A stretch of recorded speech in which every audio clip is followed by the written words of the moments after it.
Di gua, Sungai Musi itu bukan cuma sungai, tapi itu kehidupan. Di festival itu, semua perahu maju kencang, tapi bukan yang paling kuat yang menang. Tapi yang menang, yang paling kompak. Satu orang salah tempo, perahu oleng. Satu orang salah posisi, game selesai. Dari tradisi ini, gue belajar tentang sinkronisasi karena chemistry menentukan segalanya. Tradisi di Bali yang paling ngena lah di gua, menurut gua tuh nyepi. Karena nyepi tuh ngajarin kayak diam itu kuat. Jadi selama 24 jam gak ada aktivitas, lebih ke introspeksi diri lah. Di momen itu kita jadi lebih jujur sih sama diri sendiri. Kenapa kita kalah, apa yang salah. Di e-sport banyak orang berhenti karena kekalahan, tapi gua enggak. Karena nyepi ngajarin gua bukan buat berhenti, tapi buat memahami. Hingga sekarang gua masih berjuang di liga ini. Dari kecil di daerah gua tumbuh dengan Gurindam 12 karya Raja Ali Hadi. Gurindam 12 itu memiliki 2 baris, tapi maknanya dalam. Baris pertama sebab, baris kedua akibat. Di game juga sama, overextend mati, salah draft kalah. Semua ada sebab akibatnya. Dari sastra lahirlah logika. Di Samarinda ada tradisi yang paling terkesan yaitu Festival Mahakam. Semuanya tentang ritme. Dayungnya itu nggak boleh terlalu cepat dan nggak boleh terlalu lambat, tapi harus tepat. Sama kayak nge-retry lord dan nge-engage. 1 detik terlalu cepat, gagal. 1 detik terlambat, kalah.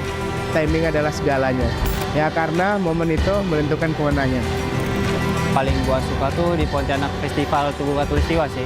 Ada momen di mana bayangan kita tuh hilang. Semuanya tuh jadi imbang karena tidak ada condong kiri dan ke kanan. Sama kayak di game lah, kalau misal terlalu agresif kalah, kalau terlalu defensif juga ya kalah. Jadi semuanya itu harus seimbang, karena balance adalah kunci untuk mendominasi. Di Semarang tuh ada namanya Dekderan. Kayak kita nyambut bulan puasa nih dengan penuh sukacita, kayak ramai juga energinya.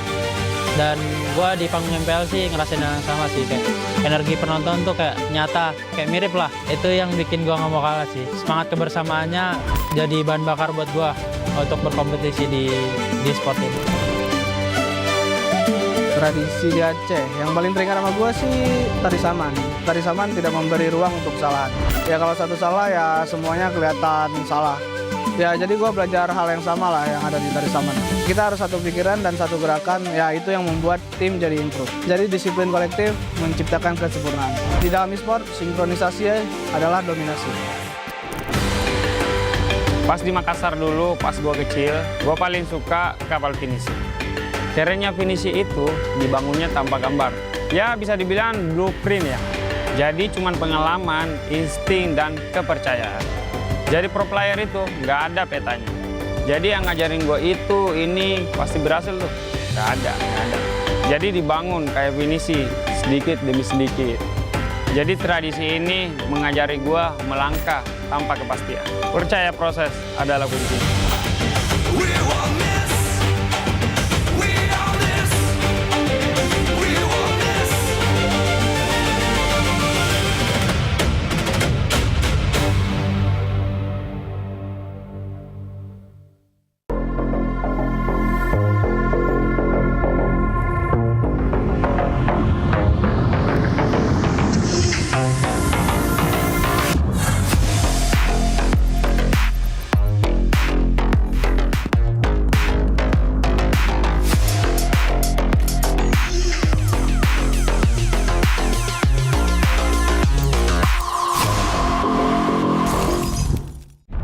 Semua hal terus berubah. Dan kadang bikin gue pengen nyerah. Tapi banyak mimpi yang harus gue kejar. Gue butuh support yang konsisten. Biar gue bisa terus naik level, terus berlari tanpa henti. Skin gue banget nih, gue beli aja. Seperti GoPay Games yang setia menemani, walau meta dan gameplay terus berganti. Walau yang lain terus berubah, GoPay Games konsisten ngasih yang pasti murah.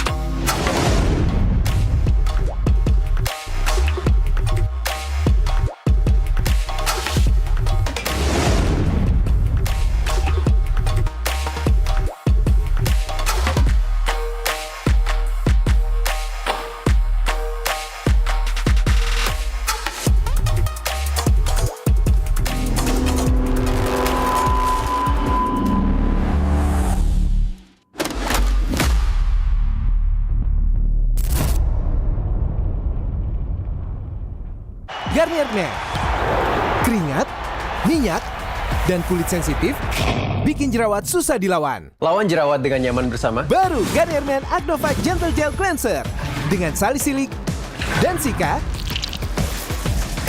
Lawan 99,9% bakteri penyebab jerawat. Teruji pada kulit sensitif. Nyaman di kulit. Optimal lawan jerawat. Garnier Men Acno 5 Gentle Gel Cleanser dari Garnier Men. Tak ada hari tanpa mabar. Main nge-lag, kerap buatku tak sabar. Gimana mau main sampai kelar? Ini waktunya ku bersinar. Okay, let's do it. Game smash andalanku bikin mainku semakin hebat. Tim stabil main makin mulus, rankku fix naik terus. Tukar DG rings, diamond dan voucher game kau dapat. Cuma Game Max makin no debat. Game Max Booster kini dapat DG rings. Beli paketnya dan aktifkan boosternya di aplikasi Dunia Games. Hah? Habis? Ya, kosong.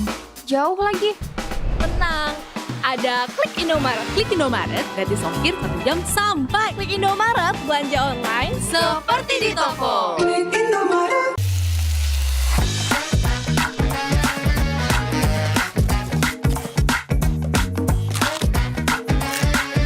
Gimana? Enak?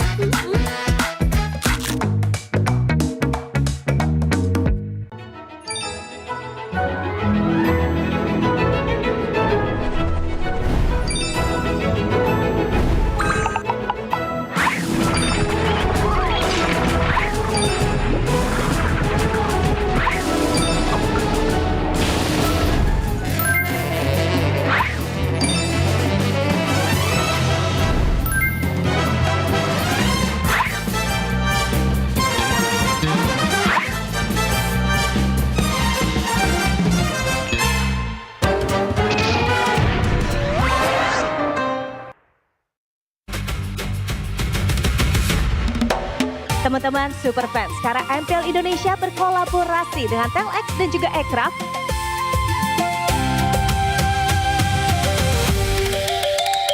Kira kita ngelihat aset maniak kita. Tadi gemas. Lucu pisan. Ini adalah collab terbarunya kita nih bersama dengan Aircraft dan juga Telx. Ini adalah sebuah pergerakan di mana kita bersatu padu. Kalau sekarang sih seru ya, soalnya ada budaya-budaya Indonesia juga ya, kita mengangkat semua budaya-budaya. Terus kayak kemarin player-playernya juga pas entrance-nya jadi ada permainan zaman-zaman kita kecil, jadi flashback aja seru sih. Jujur seru banget soalnya kan activity-nya banyak kan, jadinya kayak skill bisa dilakuin gitu, kayak bisa main gasing, bisa main congklak, bisa main yoyo dan lain-lain lah. Kalau main terus dapat stem jadi kita dapat kayak hadiah, banyak lah istilahnya. Jadinya seru banget from my opinion. MPL sekarang sih udah mulai care sih sama budaya-budaya Indonesia. Gua rasa ini bisa jadi buat edukasi di generasi gua sih. Soalnya ini bisa buat tahu budaya dan tradisinya lah di Indonesia ini. Makasih MPL udah menghadirkan permainan-permainan masa kecil kita. Terima kasih MPL karena sudah membantu kita semua jadi ingat masa lalu kita. Semoga kedepannya MPL makin ada aktivitas yang lebih seru lagi.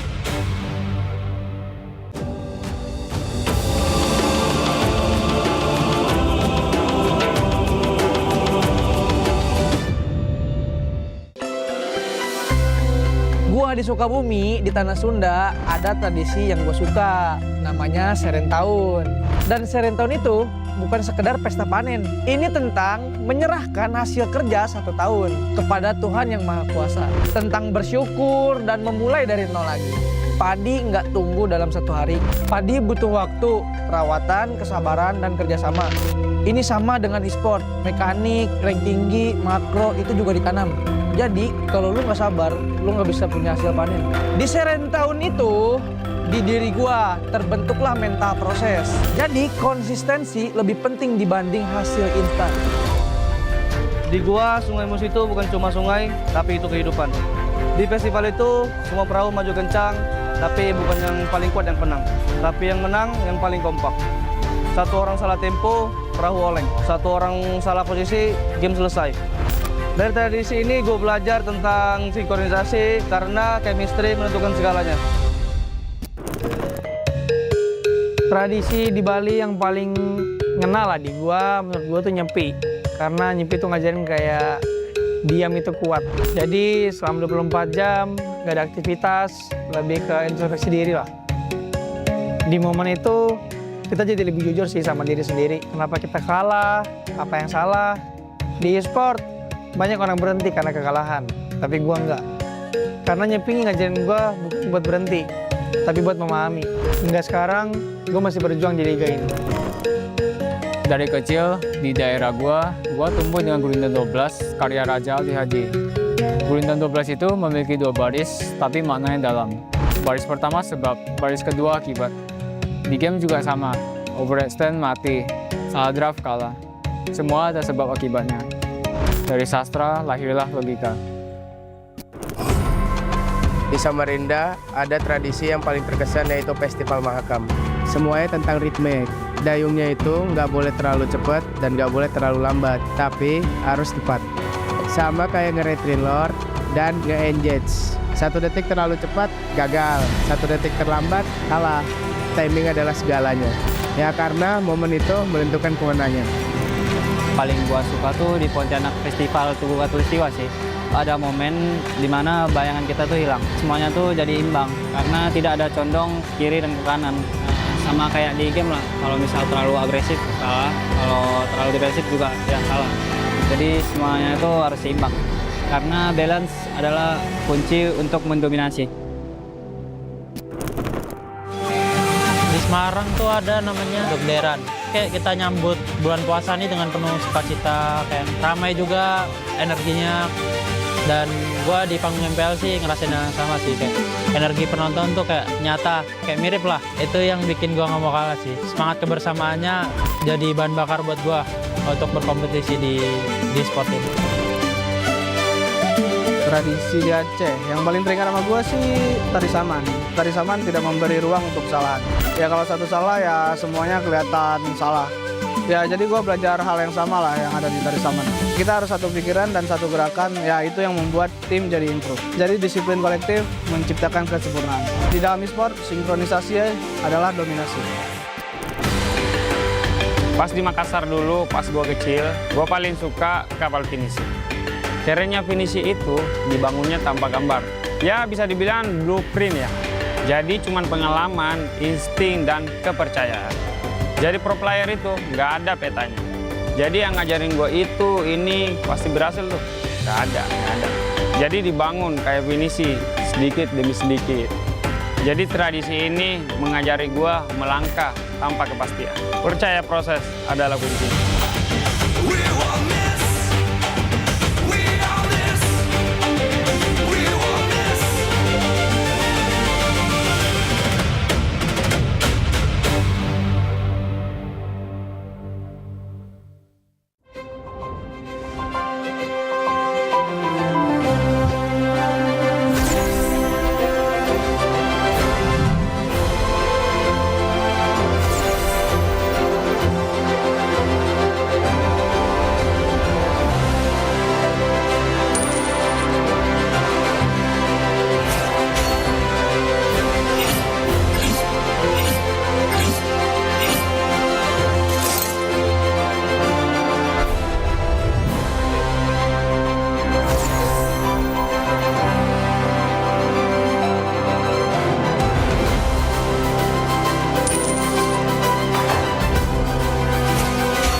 かなる弟よ。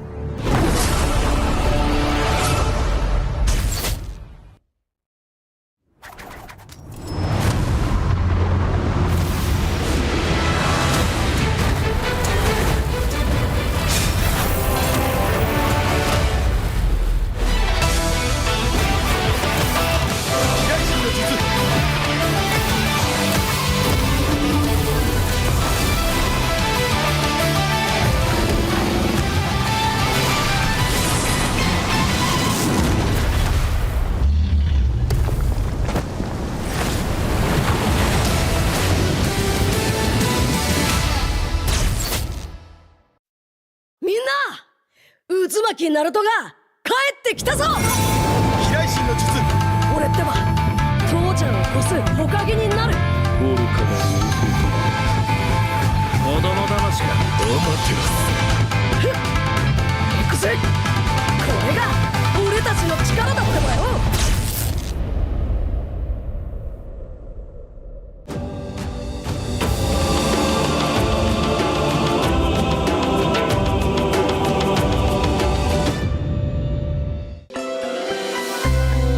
Gua di Sukabumi, di Tanah Sunda, ada tradisi yang gue suka, namanya Serentahun. Dan Serentahun itu bukan sekedar pesta panen. Ini tentang menyerahkan hasil kerja 1 tahun kepada Tuhan Yang Maha Kuasa. Tentang bersyukur dan memulai dari nol lagi. Padi nggak tumbuh dalam 1 hari. Padi butuh waktu, perawatan, kesabaran, dan kerjasama. Ini sama dengan e-sport, mekanik, rank tinggi, makro, itu juga ditanam. Jadi kalau lu nggak sabar, lu nggak bisa punya hasil panen. Di Serentahun itu, di diri gua terbentuklah mental proses. Jadi konsistensi lebih penting dibanding hasil instan. Di gua, Sungai Musi itu bukan cuma sungai, tapi itu kehidupan. Di festival itu, semua perahu maju kencang, tapi bukan yang paling kuat yang menang. Tapi yang menang, yang paling kompak. 1 orang salah tempo, perahu oleng. 1 orang salah posisi, game selesai. Dari tradisi ini gue belajar tentang sinkronisasi karena chemistry menentukan segalanya. Tradisi di Bali yang paling ngena lah di gua, menurut gua tuh nyepi. Karena nyepi tuh ngajarin kayak diam itu kuat. Jadi selama 24 jam gak ada aktivitas, lebih ke introspeksi diri lah.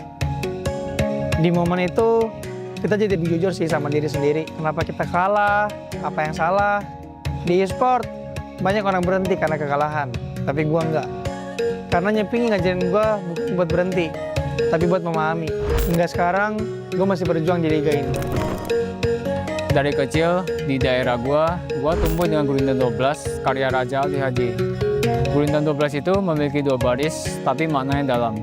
Baris pertama sebab, baris kedua akibat. Di game juga sama, overextend mati, salah draft kalah. Semua ada sebab akibatnya. Dari sastra lahirlah logika. Di Samarinda ada tradisi yang paling terkesan yaitu Festival Mahakam. Semuanya tentang ritme. Dayungnya itu nggak boleh terlalu cepat dan nggak boleh terlalu lambat, tapi harus tepat. Sama kayak nge-retreat lord dan nge-engage. 1 detik terlalu cepat, gagal. 1 detik terlambat, kalah. Timing adalah segalanya. Ya karena momen itu menentukan kemenangan. Paling gua suka tuh di Pontianak Festival Tugu Katulistiwa sih. Ada momen dimana bayangan kita tuh hilang. Semuanya tuh jadi imbang karena tidak ada condong kiri dan ke kanan. Sama kayak di game lah. Kalau misal terlalu agresif salah, kalau terlalu defensif juga ya salah. Jadi semuanya itu harus seimbang. Karena balance adalah kunci untuk mendominasi. Di Semarang tuh ada namanya Deran. Kayak kita nyambut bulan puasa ini dengan penuh sukacita, kayak ramai juga energinya. Dan gua di panggung MPL sih ngerasain yang sama sih, kayak energi penonton tuh kayak nyata, kayak mirip lah. Itu yang bikin gua nggak mau kalah sih. Semangat kebersamaannya jadi bahan bakar buat gua untuk berkompetisi di sport ini. Tradisi di Aceh, yang paling teringat sama gue sih tari saman. Tari saman tidak memberi ruang untuk kesalahan. Ya kalau satu salah ya semuanya kelihatan salah. Ya jadi gue belajar hal yang sama lah yang ada di tari saman. Kita harus satu pikiran dan satu gerakan, ya itu yang membuat tim jadi improve. Jadi disiplin kolektif menciptakan kesempurnaan. Di dalam e-sport, sinkronisasi adalah dominasi. Pas di Makassar dulu, pas gue kecil, gue paling suka kapal finisi. Kerennya finisi itu dibangunnya tanpa gambar. Ya bisa dibilang blueprint ya. Jadi cuman pengalaman, insting, dan kepercayaan. Jadi pro player itu nggak ada petanya. Jadi yang ngajarin gue itu, ini pasti berhasil tuh. Nggak ada. Jadi dibangun kayak finisi, sedikit demi sedikit. Jadi tradisi ini mengajari gue melangkah tanpa kepastian. Percaya proses adalah kuncinya.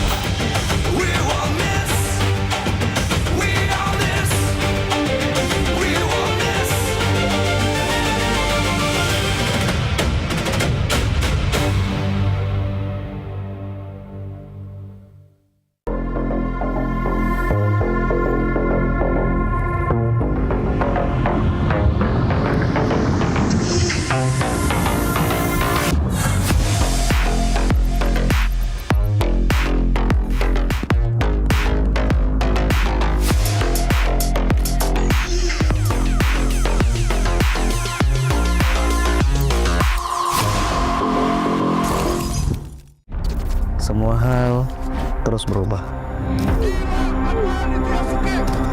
Dan kadang bikin gue pengen nyerah. Tapi banyak mimpi yang harus gue kejar. Gue butuh support yang konsisten. Biar gue bisa terus naik level, terus berlari tanpa henti. Skin gue banget nih, gue beli aja. Seperti GoPay Games yang setia menemani, walau meta dan gameplay terus berganti.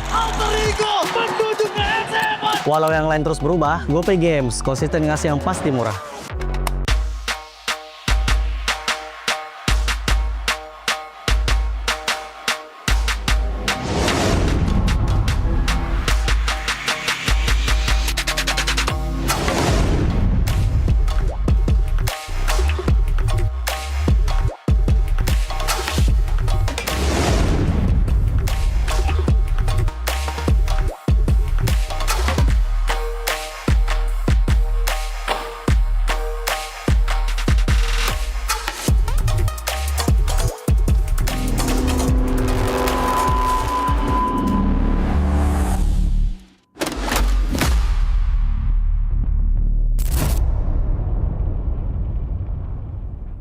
Garnier Men.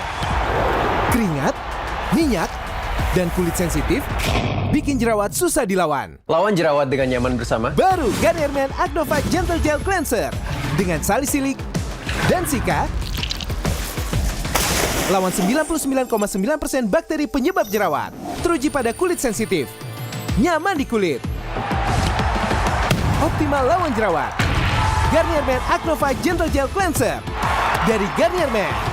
Tak ada hari tanpa mabar.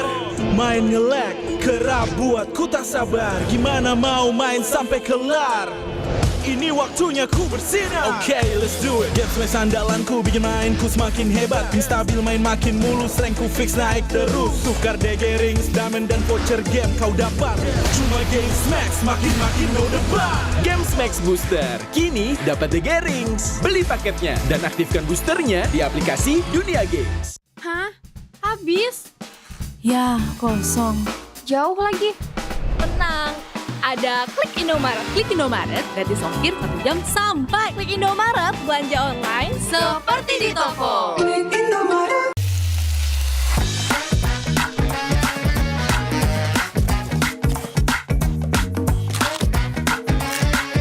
Gimana? Enak?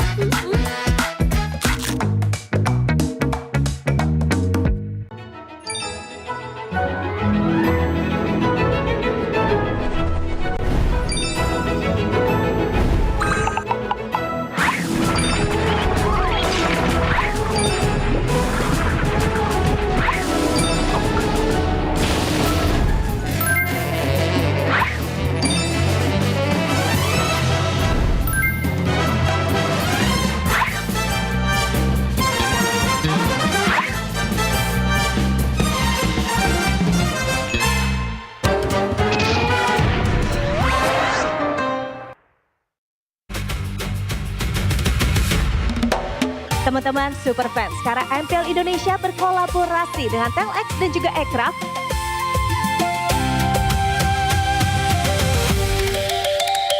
Kira kita ngelihat AC set maniak kita. Keluar tadi gemas. Lucu pisan. Ini adalah collab terbarunya kita nih bersama dengan Aircraft dan juga TLX. Ini adalah sebuah pergerakan di mana kita bersatu padu. Kalau sekarang sih seru ya, soalnya ada budaya-budaya Indonesia juga ya, kita mengangkat semua budaya-budaya. Terus kayak kemarin player-playernya juga pas entrance-nya jadi ada permainan zaman-zaman kita kecil, jadi flashback aja seru sih.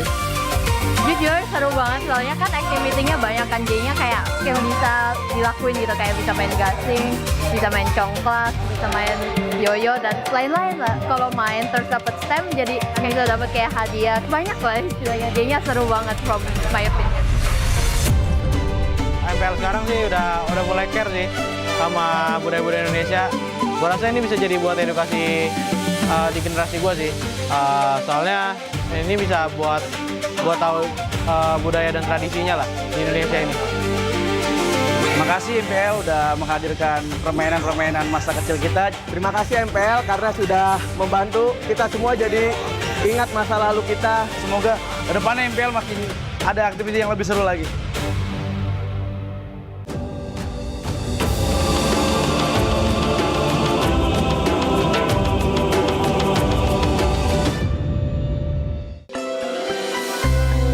Gua di Sukabumi, di Tanah Sunda, ada tradisi yang gue suka, namanya Seren Tahun.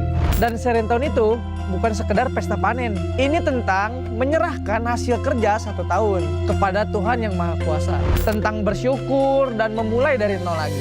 Padi nggak tumbuh dalam 1 hari. Padi butuh waktu, perawatan, kesabaran, dan kerjasama. Ini sama dengan e-sport, mekanik, rank tinggi, makro, itu juga ditanam. Jadi kalau lu nggak sabar, lu nggak bisa punya hasil panen. Di Seren Tahun itu, di diri gua terbentuklah mental proses. Jadi konsistensi lebih penting dibanding hasil instan. Di gua, Sungai Mus itu bukan cuma sungai, tapi itu kehidupan. Di festival itu, semua perahu maju kencang, tapi bukan yang paling kuat yang menang. Tapi yang menang, yang paling kompak. 1 orang salah tempo, perahu oleng. 1 orang salah posisi, game selesai. Dari tradisi ini gue belajar tentang sinkronisasi karena chemistry menentukan segalanya.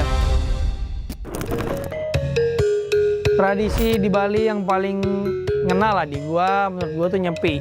Karena nyepi tuh ngajarin kayak diam itu kuat. Jadi selama 24 jam gak ada aktivitas, lebih ke introspeksi diri lah. Di momen itu kita jadi lebih jujur sih sama diri sendiri. Kenapa kita kalah, apa yang salah. Di e-sport banyak orang berhenti karena kekalahan, tapi gua enggak. Karena nyepi ngajarin gua bukan buat berhenti, tapi buat memahami. Hingga sekarang, gua masih berjuang di liga ini. Dari kecil di daerah gua tumbuh dengan Gurindam 12 karya Raja Ali Haji. Gurindam 12 itu memiliki 2 baris, tapi maknanya dalam. Baris pertama sebab, baris kedua akibat. Di game juga sama, overextend mati, salah draft kalah. Semua ada sebab akibatnya. Dari sastra lahirlah logika. Di Samarinda ada tradisi yang paling terkesan yaitu Festival Mahakam. Semuanya tentang ritme. Dayungnya itu nggak boleh terlalu cepat dan nggak boleh terlalu lambat, tapi harus tepat. Sama kayak nge-retry lord dan nge-engage. 1 detik terlalu cepat, gagal. 1 detik terlambat, kalah. Timing adalah segalanya. Ya karena momen itu menentukan kemenangan. Paling gua suka tuh di Pontianak Festival Tugu Katulistiwa sih. Ada momen dimana bayangan kita tuh hilang. Semuanya tuh jadi imbang karena tidak ada condong kiri dan ke kanan. Sama kayak di game lah. Kalau misal terlalu agresif salah, kalau terlalu defensif juga ya salah. Jadi semuanya itu harus seimbang. Karena balance adalah kunci untuk mendominasi. Di Semarang tuh ada namanya Dekderan. Kayak kita nyambut bulan puasa nih dengan penuh sukacita, kayak ramai juga energinya. Dan gua di panggung MPL sih ngerasain yang sama sih, kayak energi penonton tuh kayak nyata, kayak mirip lah. Itu yang bikin gua nggak mau kalah sih. Semangat kebersamaannya jadi bahan bakar buat gua untuk berkompetisi di sport ini. Tradisi di Aceh yang paling teringat sama gue sih tari saman. Tari saman tidak memberi ruang untuk kesalahan. Ya kalau satu salah ya semuanya kelihatan salah. Ya jadi gue belajar hal yang sama lah yang ada di Tarisaman. Kita harus satu pikiran dan satu gerakan, ya itu yang membuat tim jadi improve. Jadi disiplin kolektif menciptakan kesempurnaan. Di dalam e-sport, sinkronisasi adalah dominasi. Pas di Makassar dulu, pas gue kecil, gue paling suka kapal finisi. Kerennya finisi itu dibangunnya tanpa gambar. Ya bisa dibilang blueprint ya. Jadi cuman pengalaman, insting, dan kepercayaan. Jadi pro player itu nggak ada petanya. Jadi yang ngajarin gue itu, ini pasti berhasil tuh. Nggak ada. Jadi dibangun kayak finisi, sedikit demi sedikit. Jadi tradisi ini mengajari gue melangkah tanpa kepastian. Percaya proses adalah kunci.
Live from MPL Arena, Jakarta. MPL Indonesia Season 17 is powered by Moontalk. Supported by Esports Federation of Indonesia. Presented by official gaming phone, Infinix. Official e-wallet, GoPay. Official gaming chair, Toda. We own this.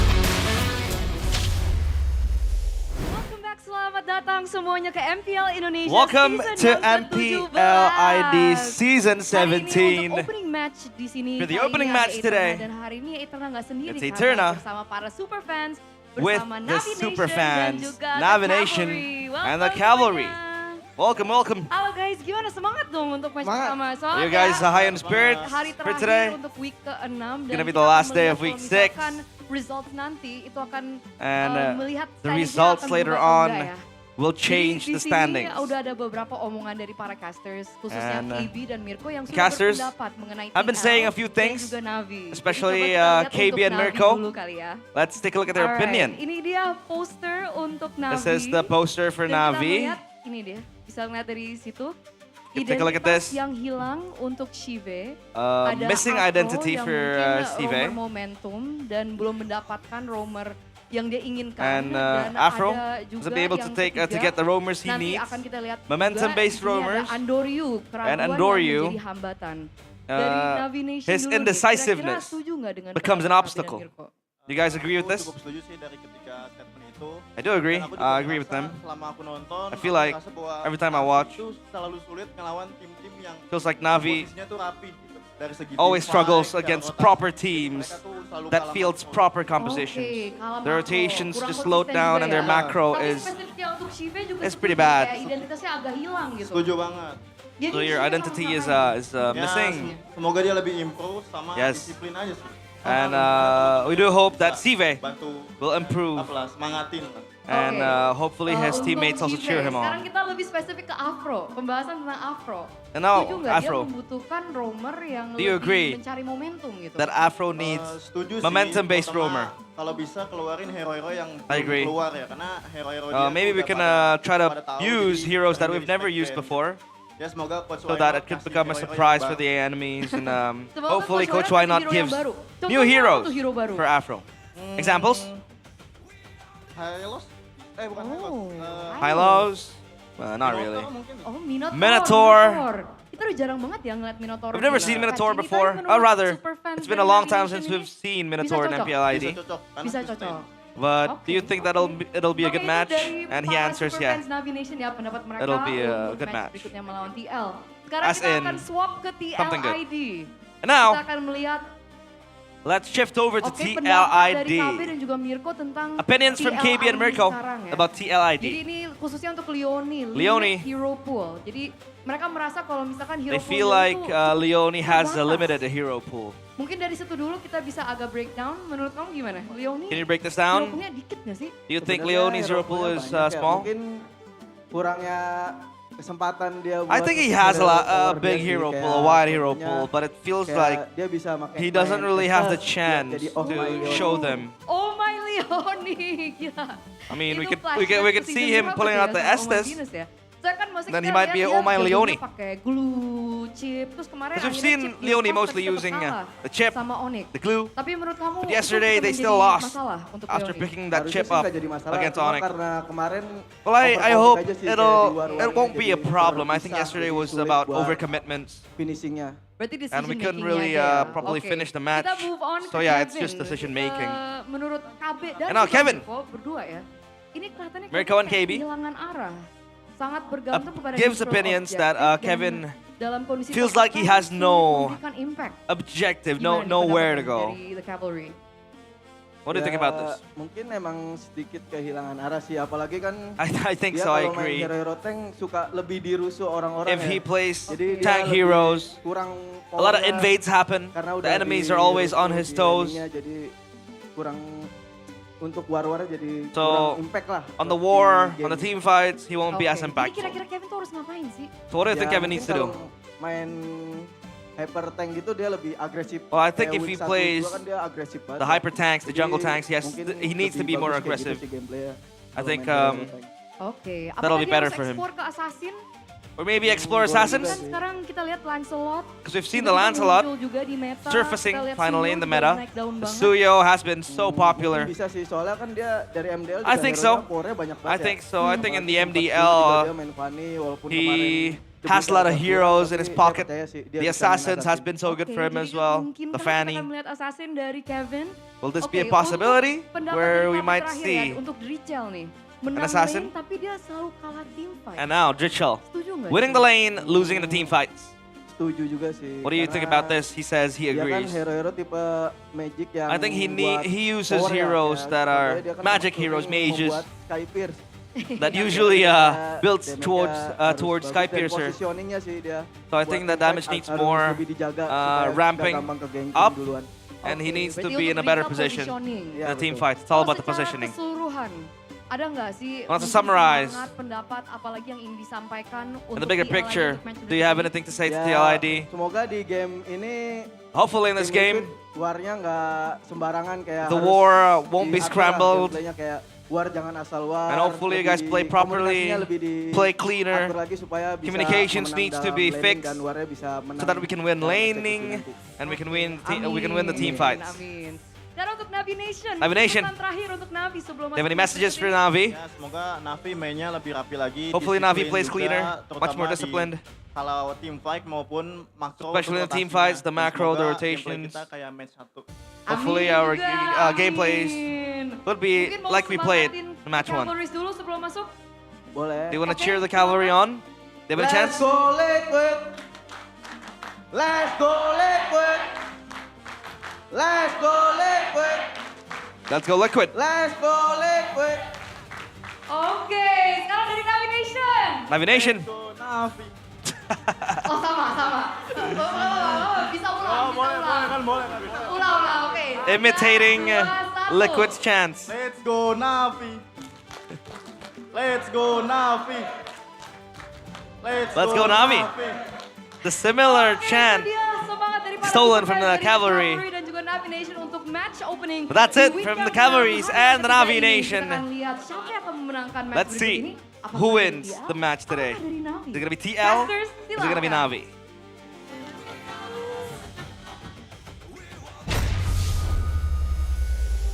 Welcome to MPL ID Season 17, Week 6, Day 3, the last day before we bounce on to Week 7. It's going to be a quick set of matches, it seems like, because time flies very fast. We're closing in on playoffs. It's Realize, it's Miracle, it's Gonzers, or Gani, and they're very creative, the Navi Nation, no? They are, I don't know if creative is the right word. they're good at improv. Improv. Right? They saw TLID, Imitation. they hear that chant and they're like, we can do it, but better. The next thing I know is that we're gonna be shouting, "Let's go RRQ," or "Let's go Onyx," or "Let's go Bigatron." Could be. The fans might learn a thing or two, but as usual, we want to say thank you to our sponsors because MPL ID Season 17 is powered by Moonton, supported by PBSE, presented by the official gaming phone Infinix, our official e-wallet. We have GoPay, our official gaming chair. We have Todak, and our partner in esports, Garnier, Bayou, Dunia Games, GamesMax, and OnePlay. And our suppliers, IndyHome, Click Indomaret, Yummy Choice, and Aqua. Thank you so much for the never-ending support for MPL ID Season 17. Now, we are going to open a curtain for today because the matches, everything I feel like has its stakes, right? Yesterday, RRQ were able to win their match against Megatron, and it seems like they have that little bit of hope, 3%. But 3% is still percentage. It's still a chance, Connie. I mean, it's still definitely a chance, but it's a low one. But let's take a look here at the gameplay from the side of Na'Vi, especially when they're up against Dewa. Folks, it will be Na'Vi taking on TLID as well on our first series. This is a rough one. I don't really like the fact that we get to see this play. Unfortunately, it does show how they've been taking random fights all throughout, right? Even against Ultra Ego, taking these random 50-50s to turn around things. But I think what we really need to see is this, the overcommitment from Na'Vi when they get a lead, the overcommitment for them when they already have what they wanted. In that particular situation against Onyx, they already got the Lord. There was no reason for them to push it forward. And here, Apro not doing a good job to cover for Endoryu. He got hooked, or rather skill 2'd by Keyboy, caught in the Tsunami Slam, and then Onyx just went in, got the play. And also, at this point, it wasn't really too much of Navi's fault. It was just them getting outplayed. We have to look at it in the early game for the most part here. And for TLID, it's kind of similar. TLID love building the early leads with neutral objective takes. But what they lack in the late game a lot of times is the wave control, the housekeeping. Before you go for the neutral objective takes, you need to deal with the wave up top. And if you can't do it, then the enemy team will be able to just go back and forth. The enemy team will be able to put you in a tough spot. And it's very similar to this one as well.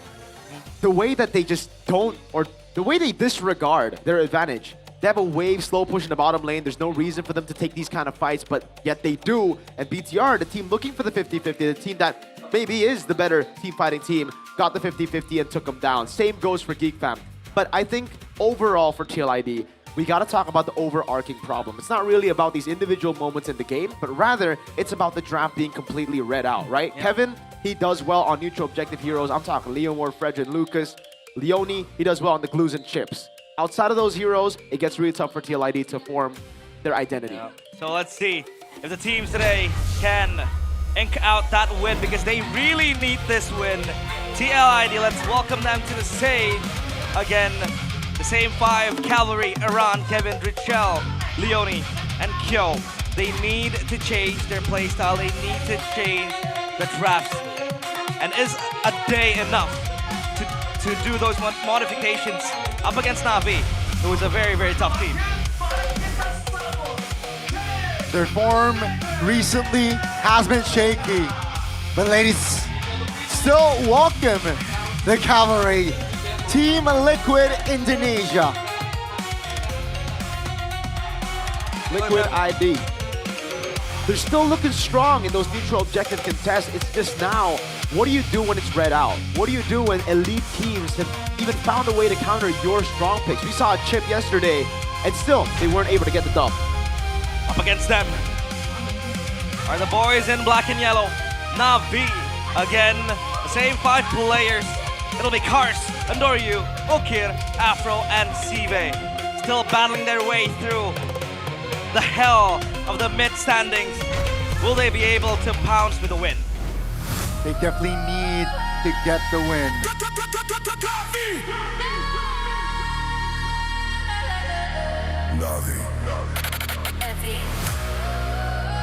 A win is so expensive because they're still not in the green zone. They're still fighting from the red zone. But let's welcome here as Cars will lead this team potentially to victory. Ladies and gentlemen, prepare yourselves as we welcome you. A team that is born to win. This is Na'Vi. They're born to win, but unfortunately they haven't been able to get much of that. Not a lot of wins under their belt this season, despite coming into the season as one of the favorites to make it to playoffs. Everybody expected improvement after their playoff run last season. They were able to finally make it to playoffs as Na'Vi, but then this season it's a big drop in form. And it's crazy because if you look at the roster, if you look at who's at the helms of the drafting, of the in-game analysis, it's a world champ there. Yep. Coach Why Not, Jack Lee, Han Zhao, and Facehugger. Coach Why Not, Coach Tony, as we call him dearly, shares a bit of a banter there with King Kevin. And let's see if he's able to, again, dictate the drafts for Na'Vi, because I felt like for Na'Vi, the draft has never really been a problem. A major problem, at least. It's always been the execution. It's always been, you know, the gatekeeping. Them trying to make it to the final stretch. Because usually they have a very fantastic early game. I would argue that Na'Vi has one of the best early games in the league. Yeah. A close second would be either RRQ or even Onyx. Even RRQ, I'd say, they have that good early game. Take a look at this. Explainer Showdown. It's Cars against Iran. What conclusions can you draw? What differences can you make, Verko, when we compare these two? Unfortunately, I think the total assists and the total kills is kind of irrelevant, you know? It's just because they've just haven't been able to find a lot of success in the recent matches. But I think in terms of impact, both of them have shown that level of impact for the team. Aran, a very stable pillar for TLID. Cars on the other side. The main carry, you can really say, when he gets his hands on his heroes. Unfortunately, that just hasn't been the case, right? For Aran, at least, you still see him on those carry heroes. You still see him try his best to carry the team. We just saw the Badang yesterday damage. We saw the Masha as well. But for Cars, we see Uranus. We see sometimes him place on heroes that he's just uncomfortable with. And when he does get on the hands, or does get his hands on the Arlets, the Phobiuses, the Lapu Lapu, he certainly can get the team ahead at the start. He can actually just single-handedly put the team in a winning position. And you can see here, Na'Vi versus TLID draft pick recap for their first leg matchup. The Hayabusa, look at that. Yep, it was a win for TLID. Here, they were able to just draw out the game to the late game. Like you said, realize early game, Na'Vi's one of the best to do it, but unfortunately in the series, it was early game number 1, where TLID just waited for the carry to get going, just waited for everybody to get going, and they snowballed out of control, Na'Vi, but they couldn't get the job done. And Doryu with a lot of extra moves. That inconsistency within himself, that's been a problem ever since his debut in MPLID. It's still there. Yeah. I think right now it's just Ukir. Ukir is the stable core. He's gotten his hands on Jusin, but it's not the carry you would expect. It's kind of a utility role unless you get enough Sky Piercer stats. Yeah, I think the only Jusin carry in the league is probably Octa with the Sky Piercer stacks. But for TLID, obviously, they need to change a few things because we did make that conclusion yesterday. Their blueprint, their formula has been so well read by other teams. The teams that have been improving. For Na'Vi, it feels like they have that RRQ problem. The difference is that RRQ has this problem throughout all 6 weeks, and they've never been able to fix it. For Na'Vi, they've been able to squeeze out wins. It's all about just holding on to the last minute of the game and not throwing. And you would argue that even if they fail to kind of close out the game, Afro would stand there with a momentum-based hero and then make a play with the Kufra up against Bigatron. But the problem with that is that it's too one-dimensional. You can't just rely on a Kufra hitting a 5-man Tyrant's Rage and then hope for the best. Because in this meta where everything's so fast-paced, high-tempo, you need roamers that can really set the tone from the get-go. Definitely. You can see the first pick selection here. It was pretty high for Na'Vi. Red side is the more successful side for the side of TLID. So both will be in their more successful sides, more guaranteed of a win, you know, the higher chance to win. It's just, how do they go for it? Do Na'Vi still stick to their main identity? Do TLID still stick to their main identity? Or do we see some shakeups here? Do we see a little bit more flair from both the teams? Guess it. Guess it. You guys are superstitious. Arashi got it right. I'm not Arashi. I gotta wait. There you go. Broken walls. Broken walls, Yeah. exactly. It's so easy to guess, bro. Both of you are slowpokes. Are you guys on Internet Explorer? Could be. It's Edge now. It's Edge now, yeah. Presented by the official gaming phone Infinix GT50 Pro. Yeah. And it's gonna be the chip ban, the glue ban. So these are much more targeted bans towards Leone. Yeah. And, you know, the bread and butter of TLID. It's as expected, I think, right? This is something we mentioned earlier on as well during the pre-match. It's for TLID, those two picks, and then they even ban out the Phobius away from Aran. Sets up for a Na'Vi Arlet pick, perhaps. If they want to get their hands on that, TLID, they gotta think well and hard about this. Do they ban out the Freya or do they let it go? Because Chive was able to win on the Freya just earlier this week. It wasn't a winning match, but he was doing a pretty good job on the Freya. It will be banned out in the end. So Na'Vi, did he just snatch away the Jusin to start things off? The Harley, a good choice as well. But I think against TLID, there's no reason to prioritize the Harley. It should just be the Jusin. Yeah, has to be the Jusin. Especially it's Ukir special. And it really helps Na'Vi win out that mid prio. That mid prio is so important, especially when you can really put Afro on a progressive roamer. The Juicin comes through. TLID, what did they respond with? A Harley maybe, or the Leomord? +1 would be the Harith. Yeah, straight up the Leomord and the Harith for TLID. Now Na'Vi, I wonder what they want to go for here. I think the Suyo makes a lot of sense. It's a great hero for Andoryu as well. Does really well against the Leomord, but then you're going to need something to handle the Harith in the gold lane, right? Maybe Na'Vi just pull a Harley instead if they really just want to have that burst to hit the Harith in the gold lane. Then they go for, I'd say, the XP lane, but they'll go for the Suyo instead. That means the Khalid is a pretty good option as well. If they want to guarantee the signature, why not trio mid? But instead they go for the Granger against the Harith. Yeah, the Granger has been so popular to play out against the Harith. TLID, what they go for here? A Yve maybe? Stops the Suyo, lanes well against the Juicin. Yeah. That could be a solution for TLID, Goni. It's good. It's good. I like the 3 picks come from the side of Na'Vi. It adds more dynamic, definitely mobility as well. And with that Granger, it adds stability, right? Has range, and you mentioned the Eve being picked up, and another good response, right? Yep. It somehow deals well against the Suyo and against the Zushin, as we all know. It's a counter. So entering the second phase, we might see, Peel heroes getting eliminated because both teams have yet to have Peel in their composition. Yeah. So TLID, looking at the bans here, they're going to have to get rid of the Roamer and the XP. So I think for TLID, they should be okay going up against the Arlet. It really depends, again. If they think the Eve and the Harith with the Leomord gets disrupted by the Arlet, they ban it out here because of the Phobius ban already by Na'Vi. But they will just ban out the Khalid.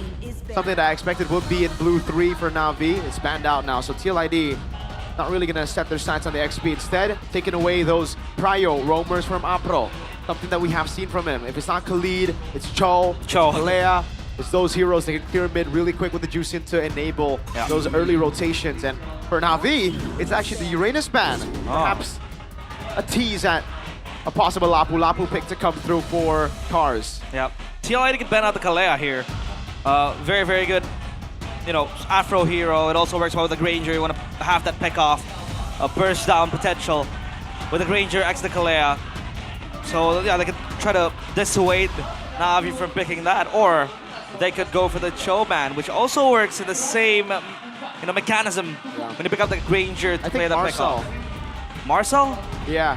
Marcel's banned out. Okay, Marcel's already banned out. My bad. Because the Marcel would have been a very, very good way with Suyo to delay the Leomord. Yeah. But if it's not Marcel, then I mean the only other hero Apro's played is Gatot.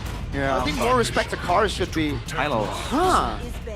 With the Eve and the Harith, I thought they would just steamroll through that. Yeah. Look at the front to back. The Eve is super good. With the mid game and the late game coming, the Eve hits like a truck. You can hit it multiple times as well, the Void Blast. And that is very good up against the high-lows when you want to play that front to back. But Na'Vi, want us ban. Possibly taking out possible XP heroes. The Lapu would, possibly be a good shout here. Or maybe they want to ban the Kalea for themselves. Or maybe pick it up because TLID will have first pick after this. It's either they ban it or they pick the Gatot Kacha into the Kalea, right? So that's why they're thinking about it. Instead, they ban out the Hilda because they want that matchup, Kalea and Gatot. Now TLID, which one do you sacrifice? Do you pick up the Arlet here to deny it over from Na'Vi? Or you go straight for the Kalea? So Na'Vi get what they want. They let go of the Kalea on purpose. Gatot Kacha should be the response from Na'Vi. And I think to round things off, it's either a Terizla, Lapu or an Arlet. Yeah, you need that dive. And this Gatot Kacha will be so good because you can dive to the Eve.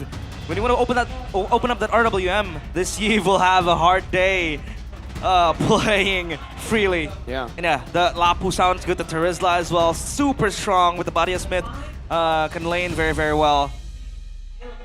The Arlet, does it come up here? Is it gonna be good, synergy with the Gatot, or is I that prefer bad? the Terizla, honestly. Yeah, I agree. Composition. I think the Terizla works best, if not Lapu. TC immunity there. Oh, Sora. Whoa. Wow. I don't know about that. You go Valen XP here? Exactly. The Valentina is still open. We haven't seen the Valentina XP as a response for a while, but even if it's not Valentina, we can even see, like, if they really want to go for it, like a CC, CC to deal with the Sora, it also does really well against Gatot Kacha, and I think they already are pretty tanky with Leomord and the sustain from Kalea. Well, we haven't even seen Iran play that Valentina in XP. That's the thing, I think. Have we? Yeah, I think that's why They can go Arlet. They can go Arlet. Yeah, if they want to play mid, they definitely can go Arlet. So Iran surely will not rock the Valentina. It's kind of awkward seeing Iran on the Valentina. So Alice. there you go. It's more Iran-esque type of hero. Yeah, the Alice picked up. They have a lot of sustain from TLID. Interesting. The Arlet. I really thought that was going to be the choice. So Alice here, not really thinking about the lane matchup. Instead, just thinking about how he can zone the Suyo away. Magic damage. Yeah, Suyo's gonna have a hard time as well, especially with the Eve, the Harriet, the Alice. He's gonna have to be much more privy. Which draft do you prefer, Mirko? Honestly, I like Na'Vi. Na'Vi, solid. What about you, Goni? You know what? You will see my predictions later on after the game. No, like on game 1, and that's why I really like. You'll see. Yeah, We'll figure it out later on. We'll see. Balana Dawn now. Woo! Again, for the third day of this week, it'll be Na'Vi against Team Liquid ID. It's gonna be the Lana Dawn, folks, for our opening match here. And let's see, will TLID, solidify and find their form here, or perhaps Na'Vi? If they get a win here, it will help them allow, increase their odds to playoffs. Yep. But let's see the conclusion later on. Yep. Concussive Blast choice, obviously for both the Roamers and even Akars on the Sora. Not really a losing matchup here, just an A-OK one. It's a so-so matchup, so that's why he just goes for the Concussive Blast, wants to get the Prio. Festival of Blood as well, the respect. And Marksman Emblem on the Leomord. Kevin picking that up. Adaptive Penetration. And Doryu will choose a different path. He's still on the Assassin Emblem. Not a change there, despite the fact that we've seen a lot more Marksman Emblem, even on Suyo. Yep. Good take by Kyo. We have seen, I think it was yesterday, it was Albert or Yazuke picking up that Marksman Emblem with the Suyo. Helps with that adaptive pen.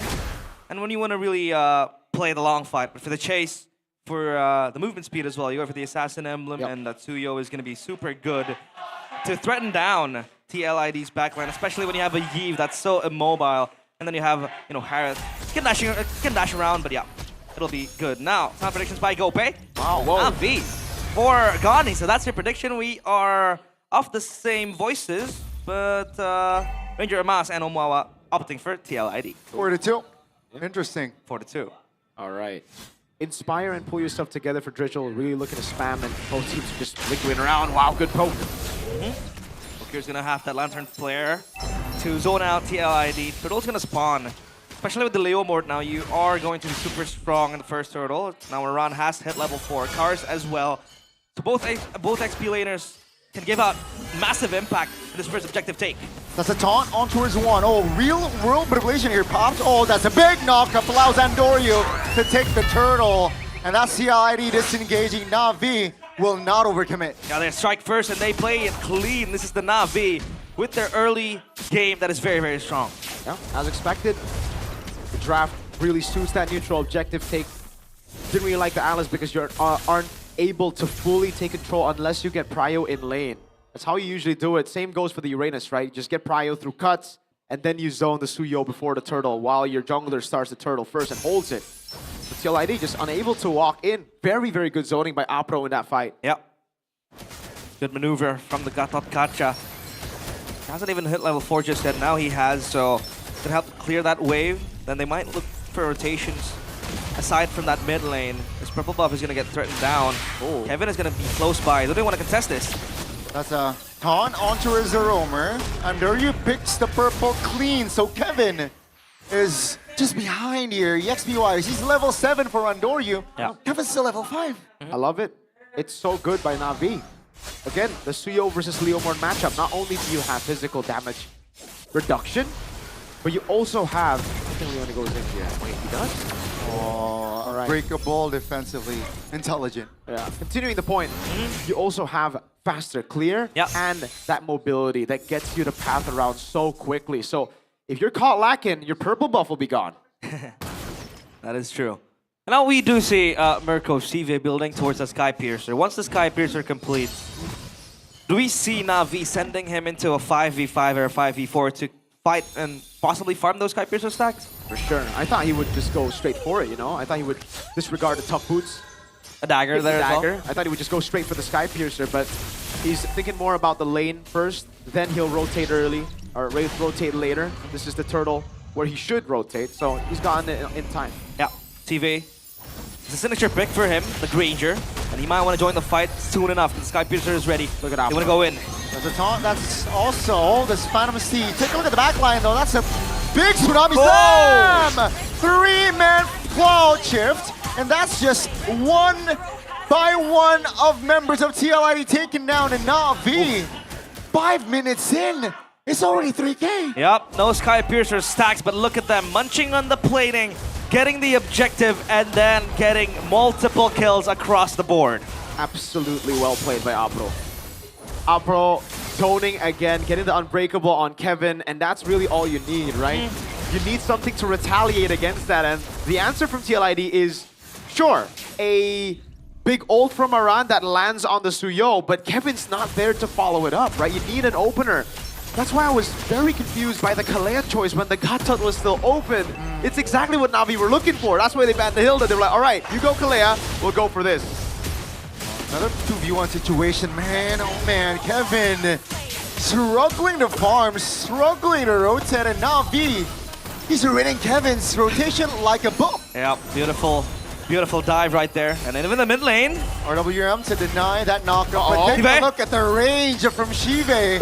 Almost takes Ritual down. If he has some stacks, that's a sure kill. Mirko, is this Leo mode completely irrelevant now? Oh yeah, he has been completely irrelevant from after Turtle 1 because, well, sorry, not Turtle 1, Purple Buff Steel. After that, being 2 levels down on a Suyo, now 3 levels down on a Suyo, yeah, you can say it's done. Like TLID now, they have to play Plan B. They still have Plan B, luckily. They still have Ritual and Kyo. Unfortunately though, they won't be able to farm out in the side lanes if... Wait, here? Looking for a compensation here, Nuclear. Misposition, Tsunami Slam will be committed, and that will be a kill. The first kill on the board for TL.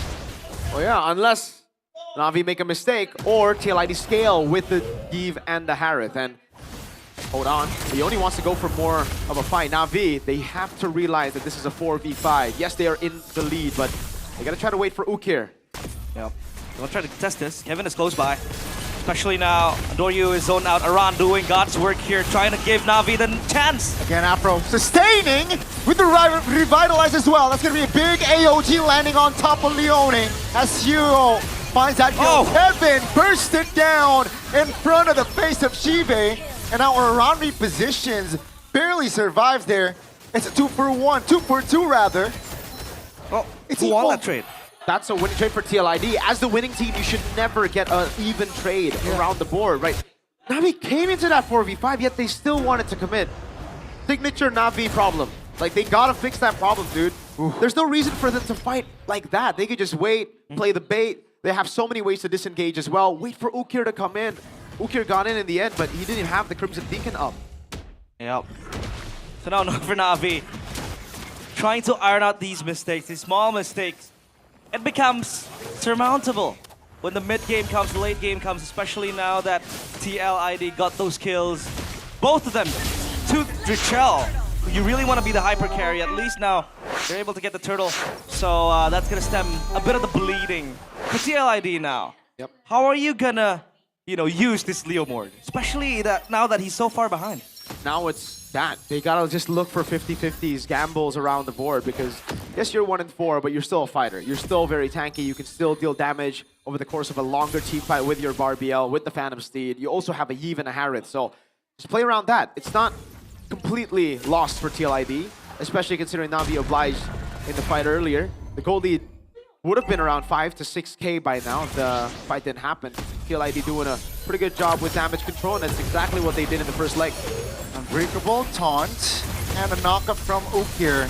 Leone is able to get out. Take a look at Endoryu though. Looking for an angle kill. That's a lot of damage taken. Whoa. Shiva is still on a 10-stack Sky Piercer, folks. Yeah, but he has the Malefic Roar completed with the Hunter Strike as well, so he's gonna get like a truck I mean, Kyo also has the Feather of Heaven in the Starlium site. So maybe TLID needs to get this Hearth in a favorable position to kind of fight around and then exert that damage. But so far, Na'Vi playing it beautifully. They don't really want to commit, but yeah, those little slip-ups needs to stop from Na'Vi. Yeah, at this point, we're just waiting for the Holy Crystal for the Harith. That's what Kyo is waiting for, definitely. Aran already has the Oracle, so he's already very, very tanky. Has that sustain as well. Has components with the Dreadnought and the Ares belt. And Kevin is going to take the safe route. War Axe straight into the Queen's Wings as well. Wants to get more damage reduction to hold so that the Eve Harith can deal more damage in the long fights. 15 seconds to the Lord. Will they force the fight before Kyo has the Holy Crystal? I feel like on paper, Tive is going to deal better damage from afar as well with the Granger. So that's going to be a problem then for TLID. They need to look for a fight or possibly force Na'Vi's hand to make a blunder, make a mistake, open up a space. You can take a look at the wave up top. It's going to be bouncing back for Na'Vi. As Andoryu was working on that. Down bottom, they're going to clear it back as well. So they're going to take their sweet time. The mid tier 1 turret hasn't fallen as well, so at least TLID has that defense. Enters Leone.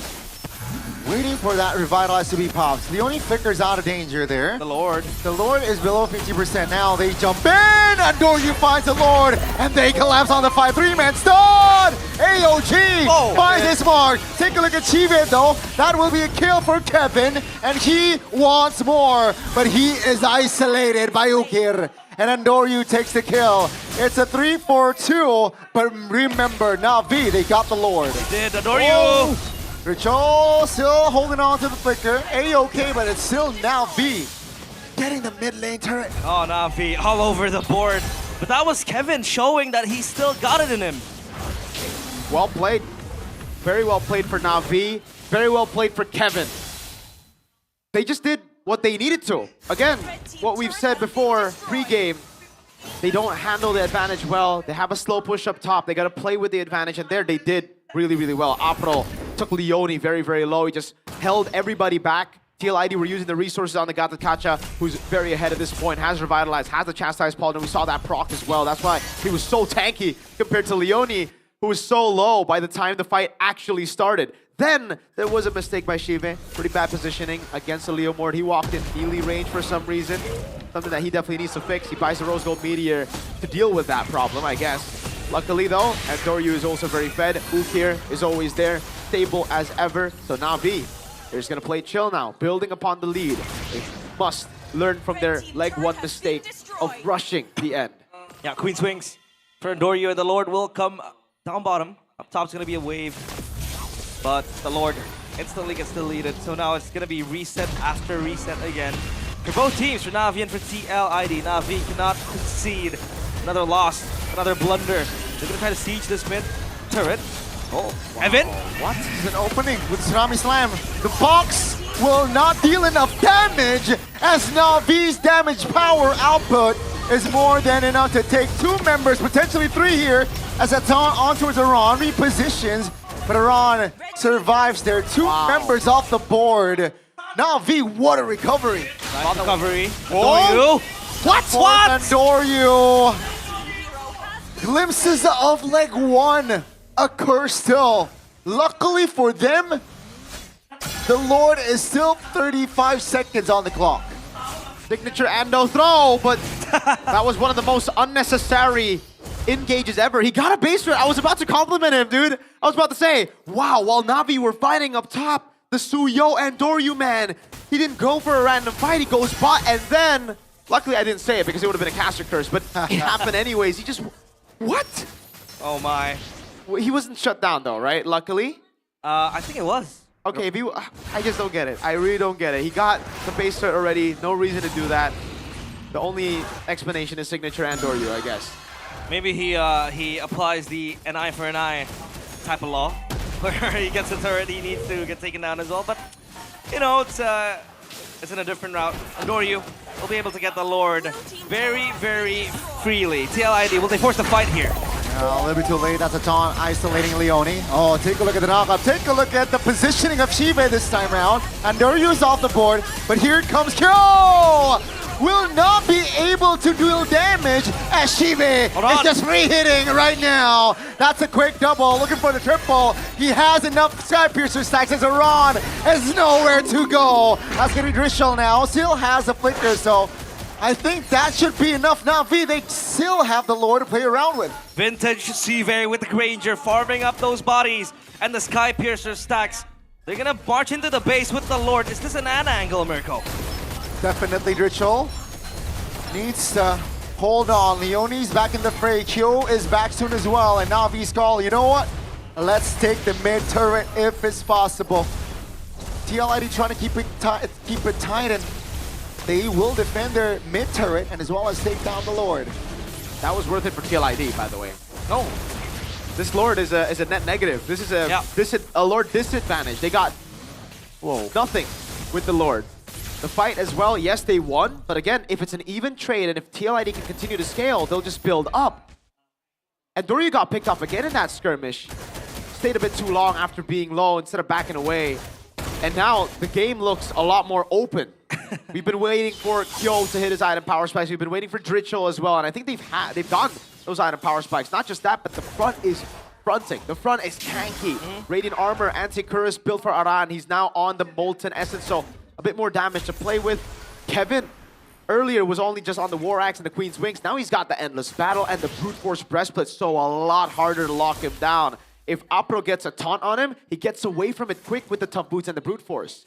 You could see that TLID, they have the damage to cut down Na'Vi, and you could see Afro very confidently just, unbreakabling his way, that is a word, into the front line of TLID. For a few moments back in the mid game to quite the, first starts of the game, he was still able to tank the damage, but now TLID able to cut him down. Item check, Mirko. As we were talking about earlier, Power Spike already hit. Divine Glaive on top of that for Kyo. On top of the Holy Crystal, Fleeting Time also done. With the Radiant and the Anti-Curus. Wishing Lantern. Wow, third item by Drichel. Okay. Crazy amounts of damage there. Yeah, to cut down Sora and the Gato Kacha as well. Really helping them a lot. So the timers will be on the Lord, 20 seconds to it. I feel like this time around Na'Vi, rather TLID, will be much more confident in just dueling and forcing their way into the Lord, contesting it alongside Na'Vi. Now they have to focus on the wider scheme of things. They can try to push out the lanes again. Looking at that macro. Yeah. Seems like Na'Vi will try to get into the Lord pit book here.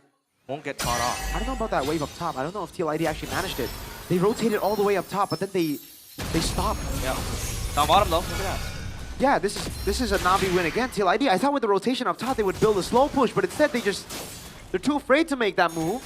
And now it's a slow push for Na'Vi, so Na'Vi, they can just play the long game. Yeah, they'll play it long and slow.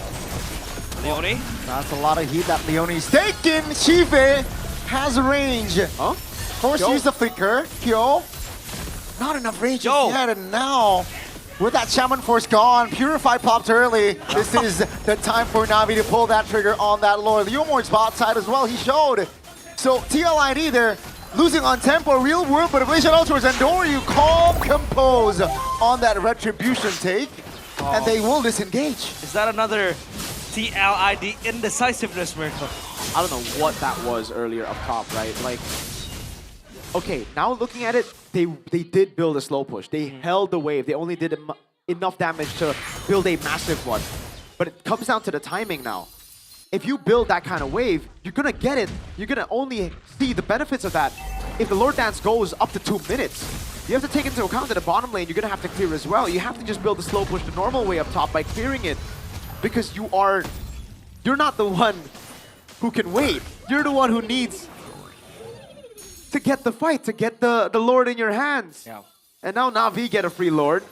Beautifully done, by the way. They don't fall into the same mistake, but they're not managing the waves properly now. They're letting the wave in the mid crash first. Yeah, look at that wave clear from TLID though. It's so quick and so powerful. Na'Vi, man. This Lord, is it going to be another net negative? This is so sloppy by Na'Vi. They get the Lord, but they have no idea how to manage the waves. Oh my. That's another Lord lost. Oh, and Doryu almost got caught there. If they get a mid turret at least, then they'll be okay. Okay, we'll try it. AOG. That's going to be tier. Oh, man, taunt there, isolating one. Take a look at the back door. Ron trying to target Chive. Wow, the positioning of Chive is tremendous. He has immortality, and the damage from the Sky Piercer will deal damage. That's a quick double. A lot of Sky Piercer stacks added, and 2 members off the board for TL. They lose the top as well. So again, with the Lord spawning in the quarter top, that's a far lane control already. I'm inclined to think that this Granger is keeping Na'Vi in the game. Yeah, definitely, right? Yep. 7-1-4, and they are trying to siege the mid lane turret. Yo, House Champ Force just to defend, but this turret will fall regardless. Oh, pops the ult as well. Around misses AOG taught. Around trying to hold on. That's a real world motivation. Finding 3, but not enough follow-up to be a threat there. Na'Vi pulls back. Thank goodness for Ukir and Shive and Cars, man. These 3, they're doing well this game. Very, very good stuff. That was very sloppy though still, the wave management, right? The initial one with the Lord. Yeah. They were able to get it down in the end, 2 base turrets, so it's still okay. And now they just play the long game again. They have all the base turrets. So far lane control, they don't even need to send anyone up there. Even if this time TLID clears out the wave for a fast, slow push, it'll never build up because it's super minions. And Na'Vi still hold their lead. TLID have scaled. Kyo has oracles, sold his boots, blood wings as well. He is fully built up. But Na'Vi can take long fights. TLID now, the problem for them is they have a cycle. They have to play with the Savant Force, the Phantom Steed. Once those 2 abilities go on cooldown, Na'Vi can just continue. And again, Na'Vi are the ones that can play the patient game. TLID are the ones to force out a fight. Wave bot, good for Na'Vi. As we said, it's a slow push, so they don't need to do anything. Ukir's just holding that angle. TLID needs to look for a flank, and that's exactly what it seems they're planning here with Leone and Kyo sitting in that bottom bush. Yep. Managing up top is Kevin. Lord evolved, spawning. And Na'Vi will get their hands first on that. TLID, is there going to be another window of opportunity? Look for something. Afro finds Kevin. That's a taunt. I know you. The Phantom Seed there, that's going to be Ukir. Repositioning Andoryu from the flanks! Doesn't find the kill just yet. Bought the immortality, but that's a miskill kill. Finds Ukir. AOG defensively, 1 HP, and Andoryu out of position. And ladies and gentlemen, TLID, they have a trade. They are on the Lord. 2 minutes ago, they were on the defense. Seems like with this Lord, they will be on the offense. Fool me once, shame on me, fool me twice. My Na'Vi, why do they keep repeating the same mistake? They have a slow push bot, yet they were the ones to fight. I'm actually a broken record here. TLID are the ones that want to fight. TLID are the ones that want to gamble. Na'Vi should play with patience, yet Na'Vi, for some reason, are always the ones that are rushing. Gold Lead's gone. Evolve Lord. That was 3 base turrets. They had waves everywhere. They could have gone a free Lord again. Na'Vi, at this point, they're overcomplicating themselves. They're outplaying themselves. TLID deserve the win. 3K gold lead gone, evaporated. That Evolve Lord will come through. I can't believe it. You can try to push this turret. Still have a few structures standing, but can Na'Vi clear it? Their wave clear isn't really the best compared to TLID. Sure, you have the Granger, you have the Sora to initiate, but look at how fast TLID are trying to usher these waves in. The structures will be gone in no time, and Na'Vi again blundering. A very, very huge opportunity to close the game there and then, but they're trying to, like you said, complicate things for themselves. I don't know if it's them overcomplicating things or them disrespecting TL. It's like they're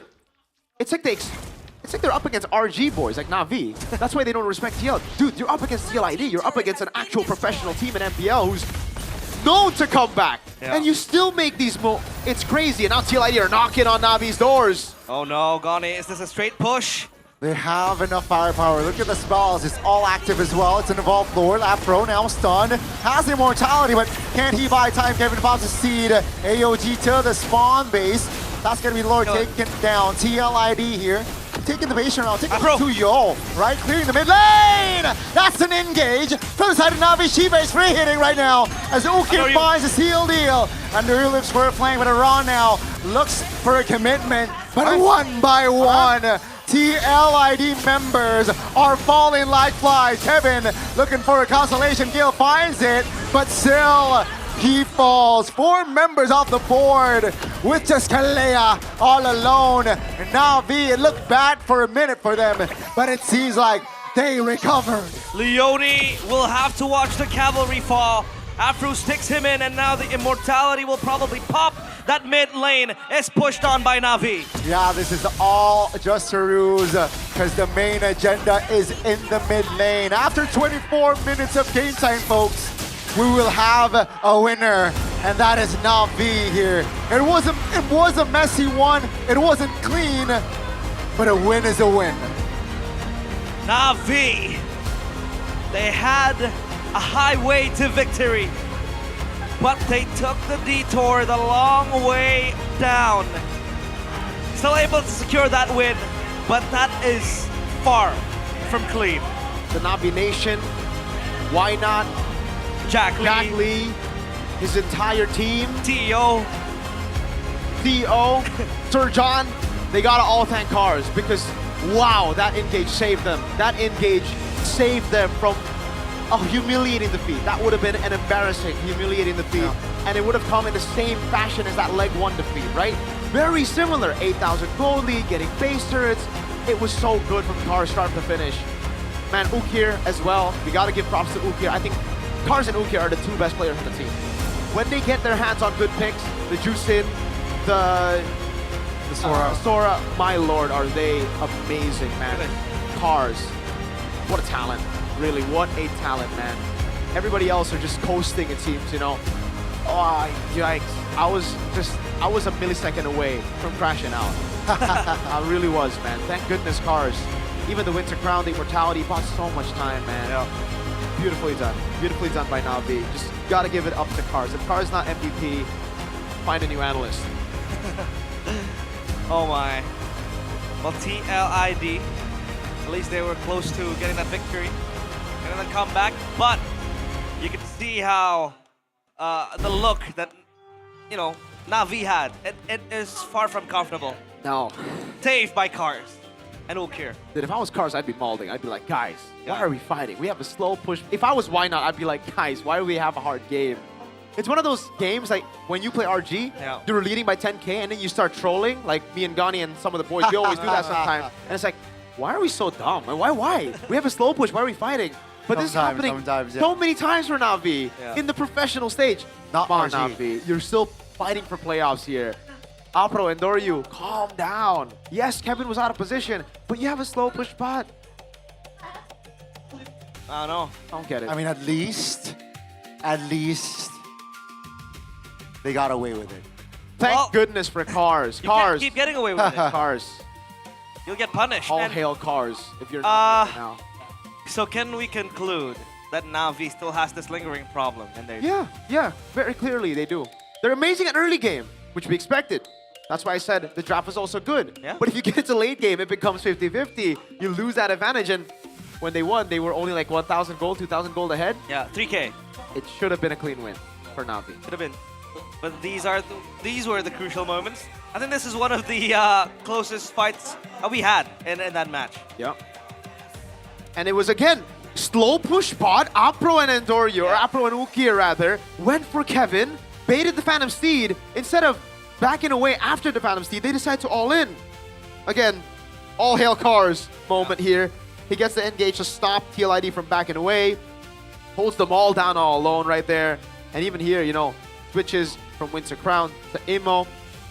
Baits out Kevin. Really good stuff, really good stuff.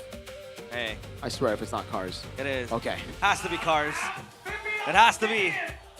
It's Wonder Kid right here. I don't know how many seasons he has been called the Wonder Kid, but so much potential in the hands of Cars, and he is righteously the player of the game, presented by the official gaming phone, Infinix GT50 Pro. Yeah. 4-0-15, did not drop a single death in that game.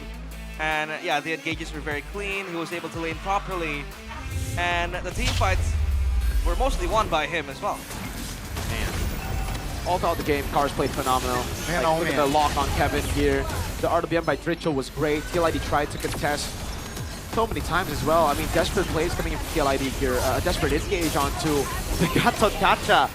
And I thought we learned from last week, Geek Fan vs Onyx, that you just have to respect Gatot when you want to pick Kalea, and you also just gotta respect that, man. The matchup in the lane against the Sora, when Sora can do whatever he wants, he is a problem. And someone like TLID kind of let that happen. That's why I was confused, right? I keep on saying in the draft, Alice.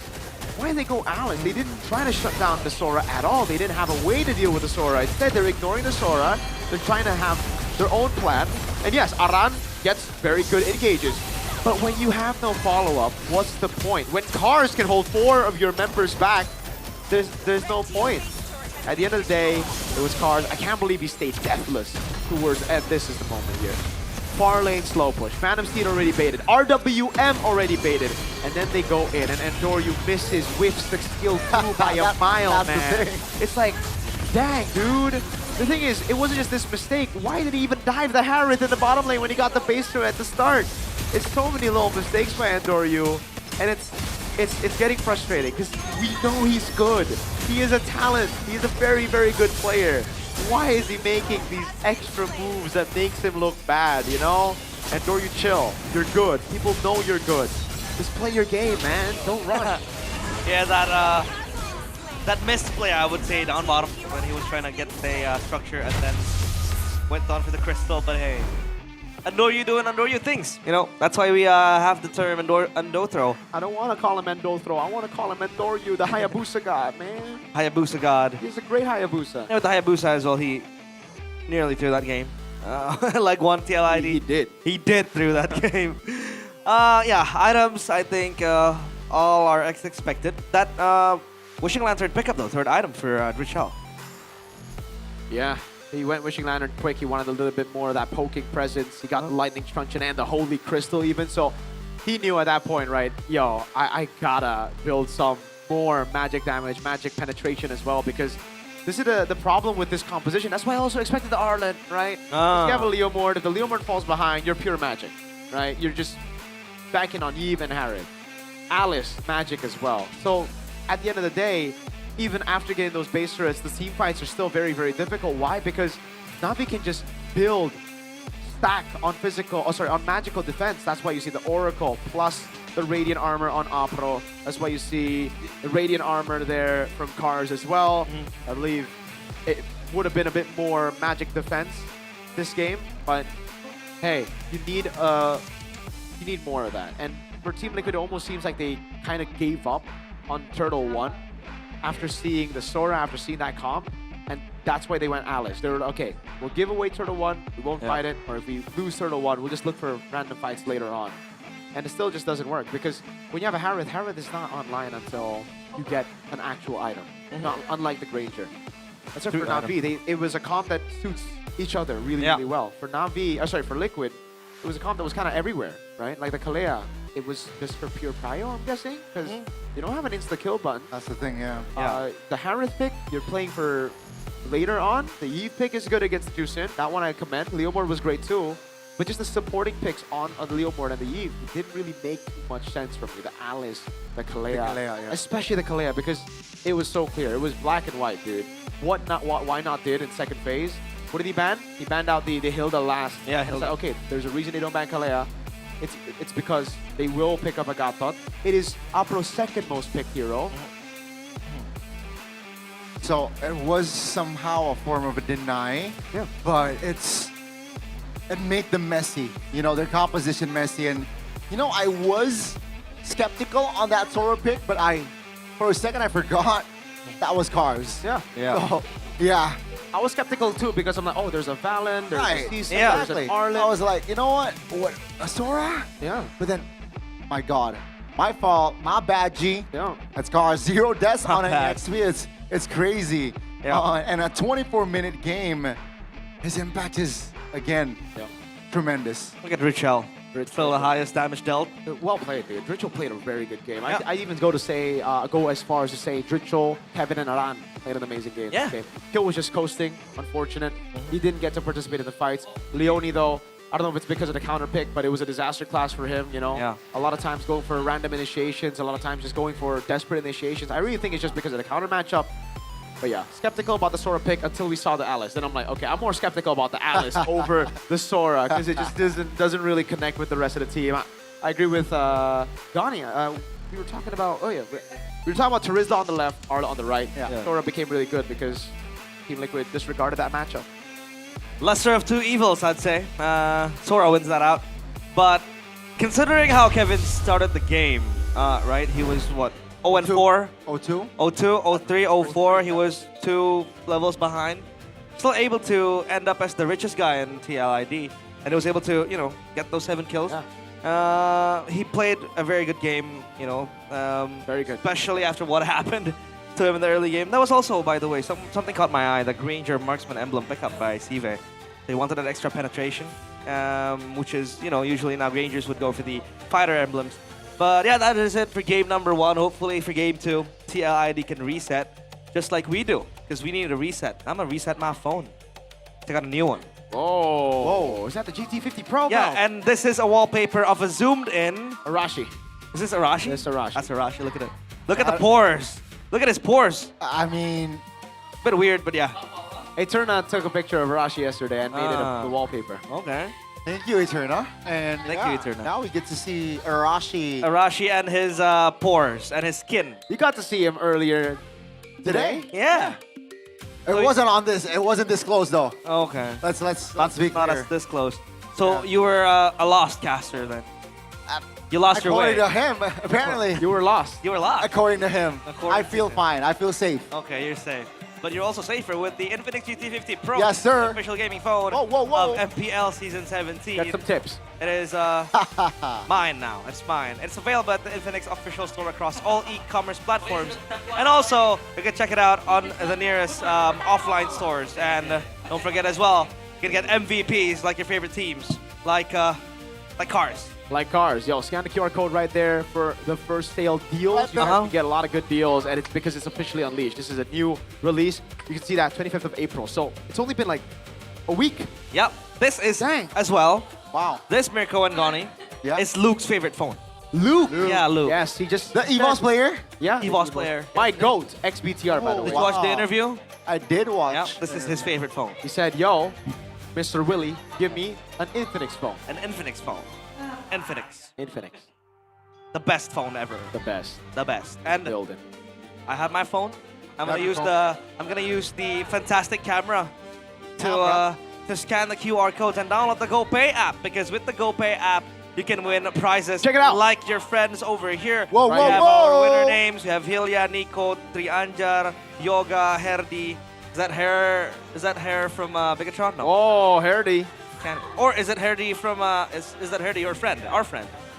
I don't know. Maybe. I mean, we'll find out. For those of you who want to be like them right here, go ahead and play MPL GG Party on the GoPay app. There's still 17 GoPay Gold Rings by Ferry, 15 Toadog Throne gaming chairs. That's you a can lot see on your screen right now, and 19 smartphones up for grabs. 19. I'm waiting for my name to be announced. Albert Serafin Gani? Albert Serafin G. I don't think you can participate, Gani. That'll be nepotism. We don't do that here. Faiz. I think that one can, because With a Y? with a Y and an E. Double E? The E-E-Z. Wow. Say a Faiz. What about a Frederick? A Frederick. The Frederick needs to be in the jungle, I think. The Frederick needs to be in the jungle. Yeah, because it's a tank jungler, no? Like Frederick. Frederick. Oh, Frederick. Yeah. Do you enjoy those boomer jokes? I'm not even a boomer. You're Gani like, is. you're young, I'm man. young. Gani's boomer, apparently. 30. You know how much of a boomer he is? What? He has a technology in his Infinix phone called GPS. But he's still lost. Gani. According to Arashi. Ditch the GPS and just get GoPay, man. Get your free WDP for Mobile Legends. Okay.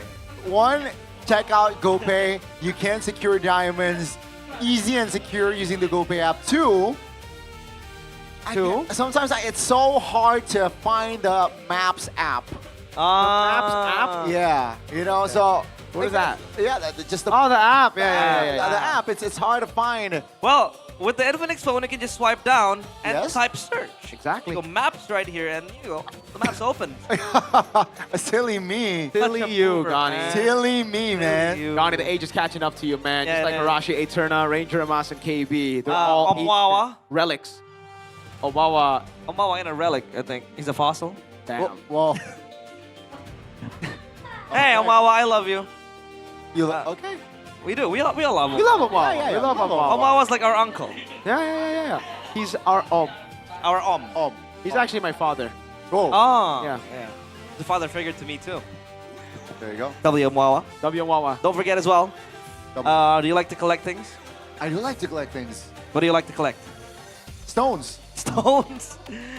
My man's trying to be Thanos here, but if you want to be Thanos, you can try to collect the One Play X MPL official Check it out. virtual card because it's about What's to drop that? soon. It is the virtual cards that you can collect. It contains, the cards of MPL players. Who's your favorite MPL player? I gotta say, Keyboy. Keyboy. Wow. Try to get that Keyboy card soon and then collect it, frame it on a wall. I have like I said, I'm also a collector. I have a Kyrie jersey that I framed in my wall. That's not from Kyrie, by the way. I just made it and ordered it from What the Onyx, heck, and then dude? I asked for the name set, and then You can ask for his jersey. I don't want But to be honest, I have not gotten a Kyrie jersey. But you have a Kelra jersey. Match worn. Finals MVP match worn Kelra jersey. What else? Finals MVP match worn Super Marco jersey. Marco. Match worn Finals MVP Stanford MSC 2025. Oh my God. Is that with the signature as well? No, I don't need the signature. Okay. W. I got it from them. W Sanford, W Kelra, W Marco. Thank you for the jerseys, man. Yeah. I actually have never gotten any of the BTR players' jersey. I just got my own. Ah. Well, look at this though. He's jersey. I believe you got He's jersey. No. He. KYY. No. KYY. Oh, okay. Don't have KYY. Must be jersey. dreaming. Must be dreaming. But Cars, he's also collecting jerseys. He has that blue and the black and yellow. He was in Rebellion. And he was also always the one to watch, right? I remember, obviously, that backdoor against Onyx with the Paquito when he was still in Rebellion. And then after their rebrand, he went and become Navi's frontman in that XP lane. Yep. Is he, for you, Mirko, across the seasons, consistent? Or is he plateauing? Or is he still reaching that, high skill ceiling and potential he has? I think he's always grown. I think he's always improved, actually. He's been improving all the way from the start. Season 11, obviously, his rookie season, not too good. Then he can constantly improve. Season 12, season 13. I'd say just a steady improvement, unfortunately, with unfortunate rosters. This roster has always been all over the place. I was about to say, always a change of rosters, right? You got to play with new set of teammates, sometimes a couple or two, a couple or three.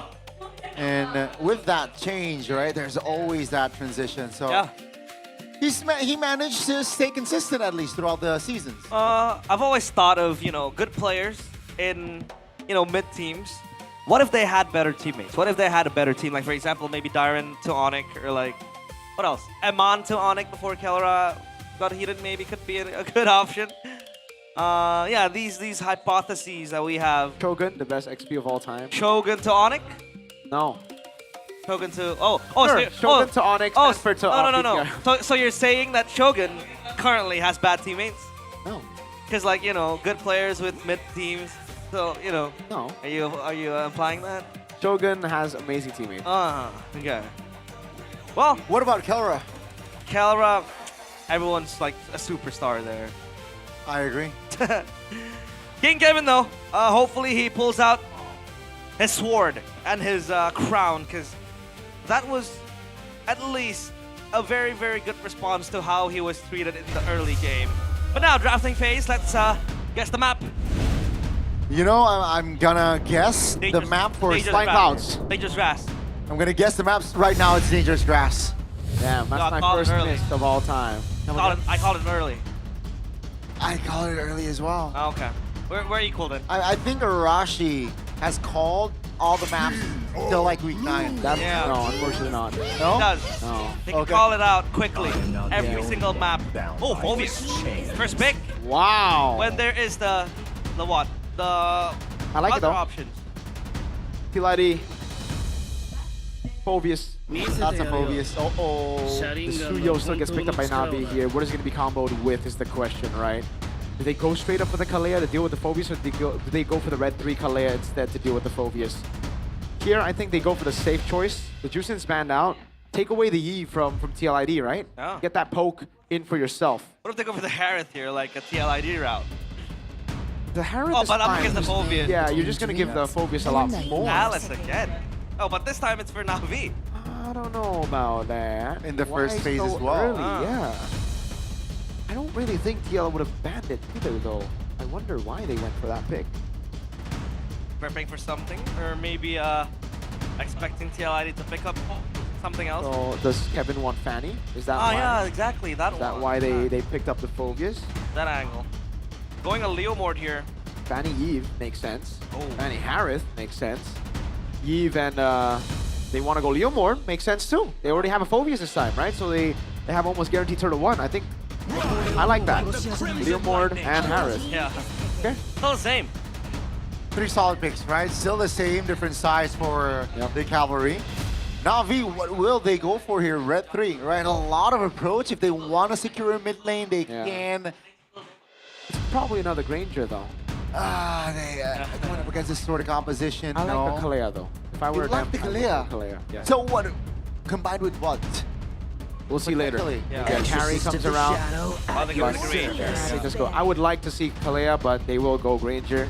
Then that means here, TLID will not need to expand Gatot Kacha ban. Or rather, Na'Vi, sorry. Pick up Red 3 Kalea. They can still pick up last pick Kalea. They just don't pick it up here, right? Ah, okay. But then, you know, the GK still let loose. Yeah. That's gonna be a problem. They need to address that. They're gonna ban out the Eve. So for both teams, there is still not, you know, mid laner options up on the table. Do they want the Lunox? Do they want the Lilia? Lunox, Lilia, Na'Vi? Tien. Farsa or Lilia? I agree. I like the Lilia too. Against Phobias, Leo more than the Harith. Yeah. Lilia sounds like a very, very good pick. Oh, the Farsa are still available as well. Was picked up by Trekkie yesterday. Tricky. Yeah, Trekkie. Tricky. I believe it's tricky. I like Trekkie because like ACK, you know, Trek. Trekkie. Trekkie, mate. High-low span. High-low. They really like the high-low span. I mean, it is annoying for the Phobias. Yeah. What else do you want to go here for Na'Vi? What do you want to ban out? I mean, that Roamer still in evidence. Mid lane. They're the ones to ban out the Kalea.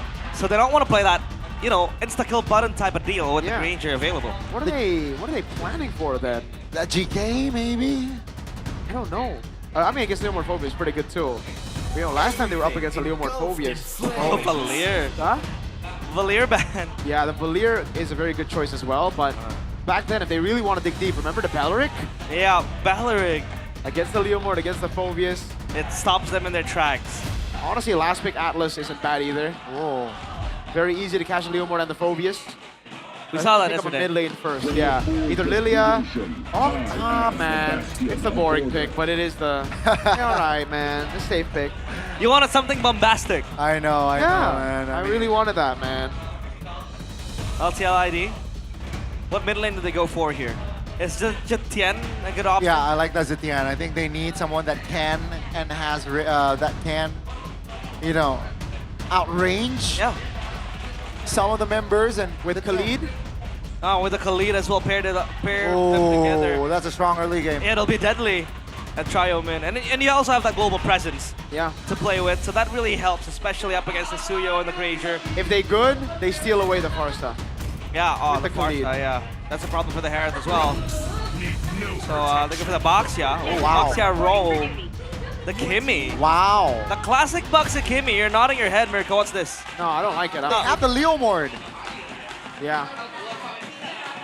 The Kimmy. Like, this just looks like a Lilia, no? Whoa, whoa, whoa. Oh, yeah. Wait. Against the Kimmy Boxia makes sense though, no? It does, but I don't know. Are they overcooking? I thought it would just be the Lilia, you know? Yeah, I think the Lilia is back. just... The Lo Yi is good front to back too. It is a pretty good pick. It's just... They heard your, you know, your voice. GK boring? Okay, here's something spicy. They heard your ramblings, Mirko. All right. I like the spice, but it isn't what I expected. So we'll just have to see. Not a big fan of the Boxia roam either, though. But we'll see how it works out. Let's see. If the players, both Na'Vi and TLID, can spice things up, will TLID be able to force a game number 3, or will Na'Vi sneak out that win, that 2-0 in their eyes, Welcome to Lanadon, Game 2, Navi against TLID. Will Navi be able to close it out, or will TL equalize here? Lanadon again, folks. Yep. On our second game, it's dangerous. Grass. I love it. I love it for Aran. Brave Smite all the way. Have a little bit of ego, you XP laners. Don't go for concussive all the time. I love it already for Aran there. Have a spine. Yeah, weakness finder as well for the boy, Mr. Draco Man. Ukir with the Brave Smite as well. Very, very good for this matchup. Yeah, everything else seems normal. I'm waiting for the emblems by Bayou. Yep, TLID. The Harith Granger matchup again. Oh, Afro. Oh, this might be a little too deep here from Afro. He got to calculate the Baksh's passive still, right? Yeah. It's early game. Good thing though, Revitalize wasn't popped, so he knows that, you know what, I'm just gonna die. And Kevin got the steal. How to get there? That's so bad because you lose out on mid prio. And now the camp gets stolen and Nori's not gonna get 4. This is bad. Oh my god. Kevin is 4 now. They can fight this if they want to. They have the steed. They will use it. Afro again. Should die here. Even. Oh, that's a great crowd control. They cannot underestimate damage from Luoi, but it's still just a roamer for a roamer. How bad is this for Navi, Mirko? It's pretty bad because with this composition, they were trying to battle out for the first neutral objective. They were trying to go ban for ban against TLID instead of giving away Turtle 1 to play around other stuff, right? Thing is, Andoryu won't... Okay, he still gets 4 because he got the assist earlier, right? There you go. All right. Because of the assist, he's still 4. So it's not as bad as I expected. Well, Navi try to corral into this turtle pit. Meanwhile, they have 4 players down bottom, leaving CV to his own devices. They started up, and Navi, they might have an answer to this, especially now that TLID is close. Aran is level 4. He's going to get clean and close to the turtle. Afro? Steed pops. That's a stun on towards Afro. Oh, take a look at the Throne of Ruin from Cards again. Comes the damage and crowd control. Down goes Leone, and that will be the set for Navi. Cars again, the catalyst. He is him. That Alice is so good. And now I see the vision that Luoi passive just goes and comes through for Navi. The combo with the Throne of Ruin. Very different to TLID's. No follow-up Alice. This is an Alice that gets all the backup. It could have been derailed at the start, a very, very bad start by Alpro Bay, man. If it's Cars and XP, just give it over. TLID also corralled into that fight instead of controlling the neutral objective, and they stuck together, which gave Cars the opportunity to get that AoE set. Beautiful by Cars, the machine. Good job. Vroom, vroom. He speeds past TLID quickly. I thought that was going to be a losing team fight for Navi. Until Cars. Yeah, Cars happens again and again. Always the clutch factor for Navi. So now they have stabilized, you know, that loss. They have stemmed the bleeding. TLID with the pressure mounting towards them again. But Kimmy will need to get the Sky Piercer stacks. He has 2 adaptive gloves. Will complete that Sky Piercer soon enough. So now, Rochelle with the Sky Piercer. Does TLID look and force a fight, or are they going to wait again for the next objective? They just gotta wait for the next objective. There's no way they randomly fight across the board here, because Navi have ways to gank. TLID, if they just, you know, randomly rotate into a lane, the diversion could be a way for them to react in time and to punish TLID even more. So play the safe game. It's not over just yet. It was only the first neutral objective, and they're still 2-2. AOG? That's a good combination right there. Navi, man, their coordination and resources spent on point. Don't get ahead. Of course, it's just as I say, don't fight. They look for a fight, and then they get punished because of the fast rotation. Yeah. TLID need to chill, man. This is why I didn't really like the Kimmy as well. But you know, like you don't randomly fight like that. That's what it is.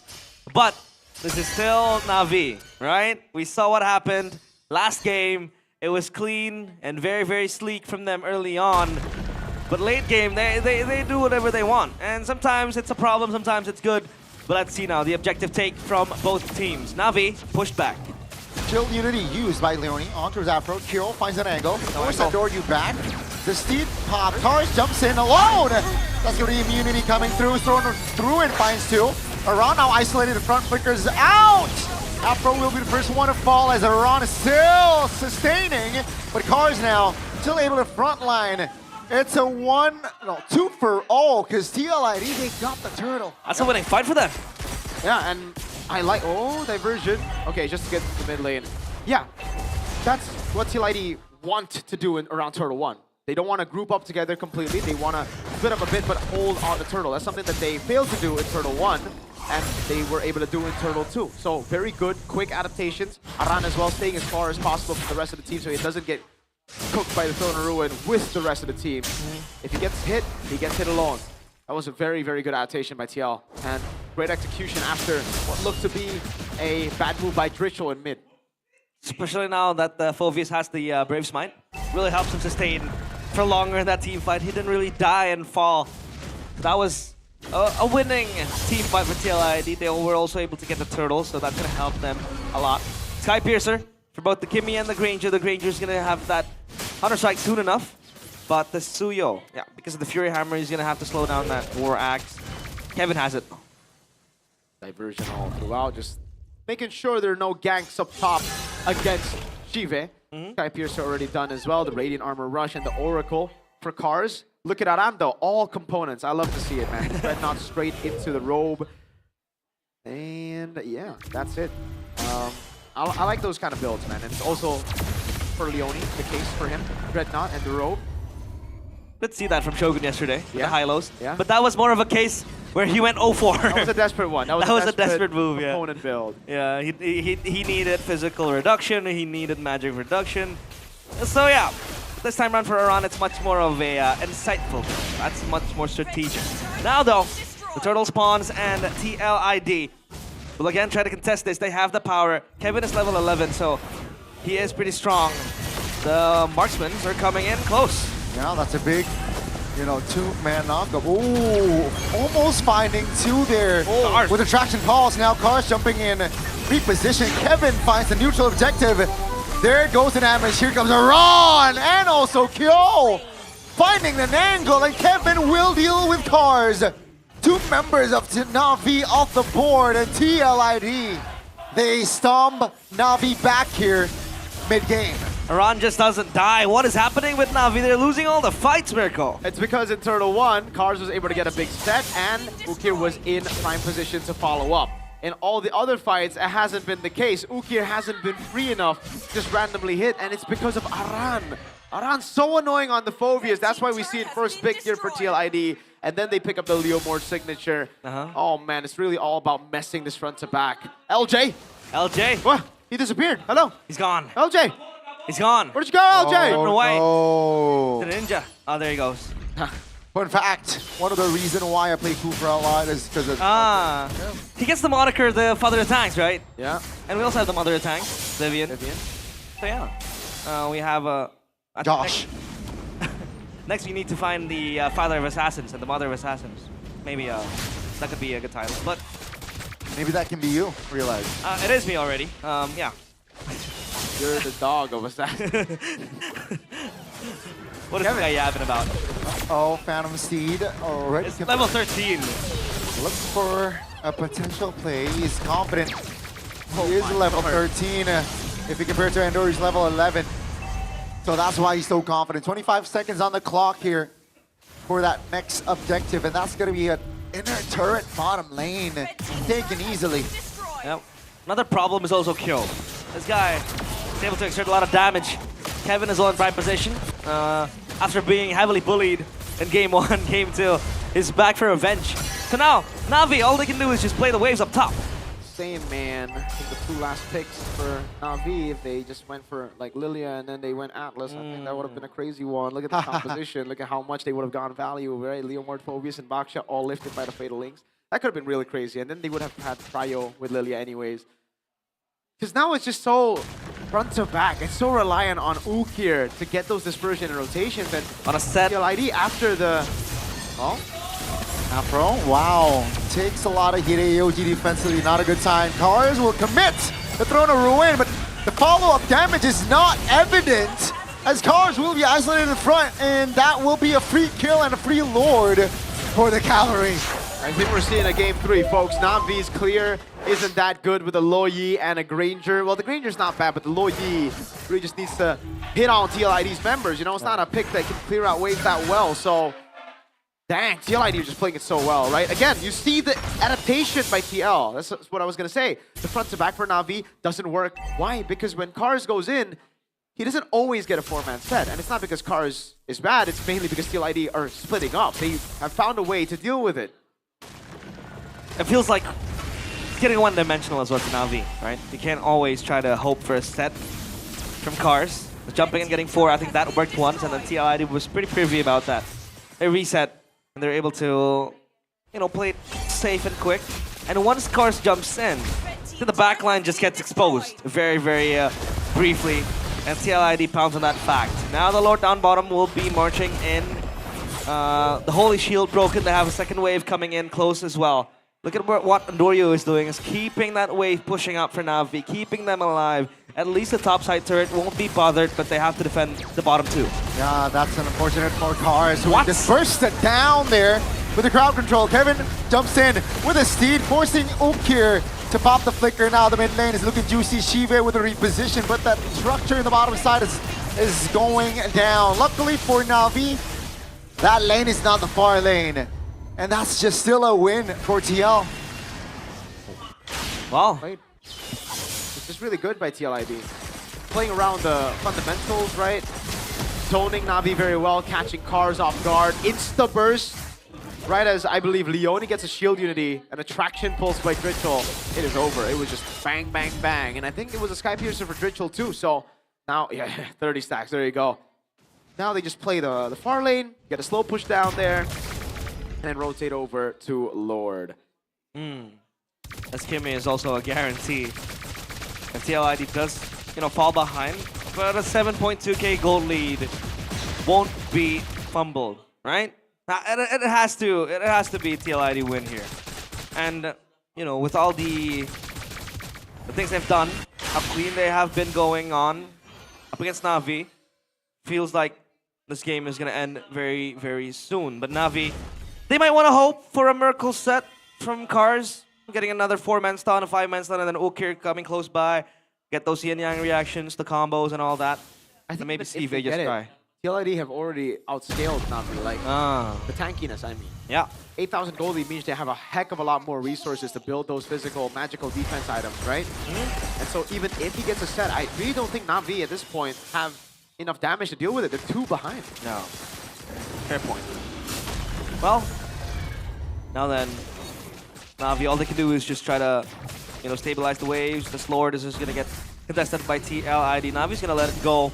But Anorio has been doing the same thing up top, at least trying to keep that structure alive. Fake diversion.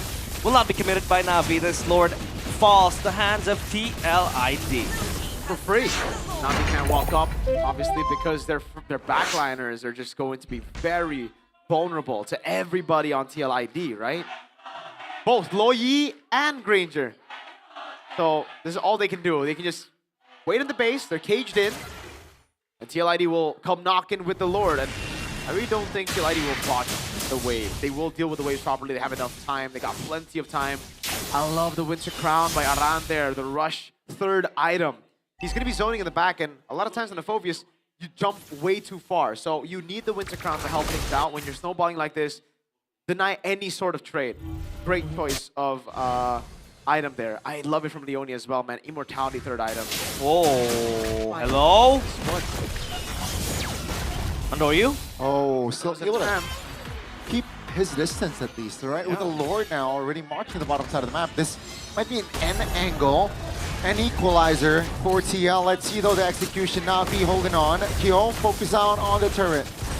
That's gonna be clear though still for Na'Vi, and they have defended for now. Nice hold. Yeah, that ended up being great for Andorio. I thought it was sus because teleported straight into Aran.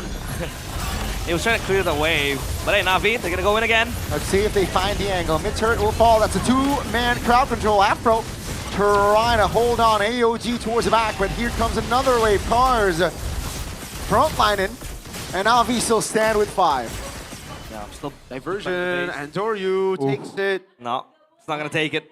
Steps away at the last second. That's the only thing that they can really do. Again and again, just trying to break that wave at least. They want this base threat though. They are hungry for it. Far lane control. Yeah. Give him a cushion to hold when there's no base crashing in. Uh-oh. Yo jumps into the Harris. Shaman Force pops as well, but the turret will fall here surely. Kyo destroyed it. Na'Vi will recover and reset. They will lose all turret. But at least they didn't lose a single member.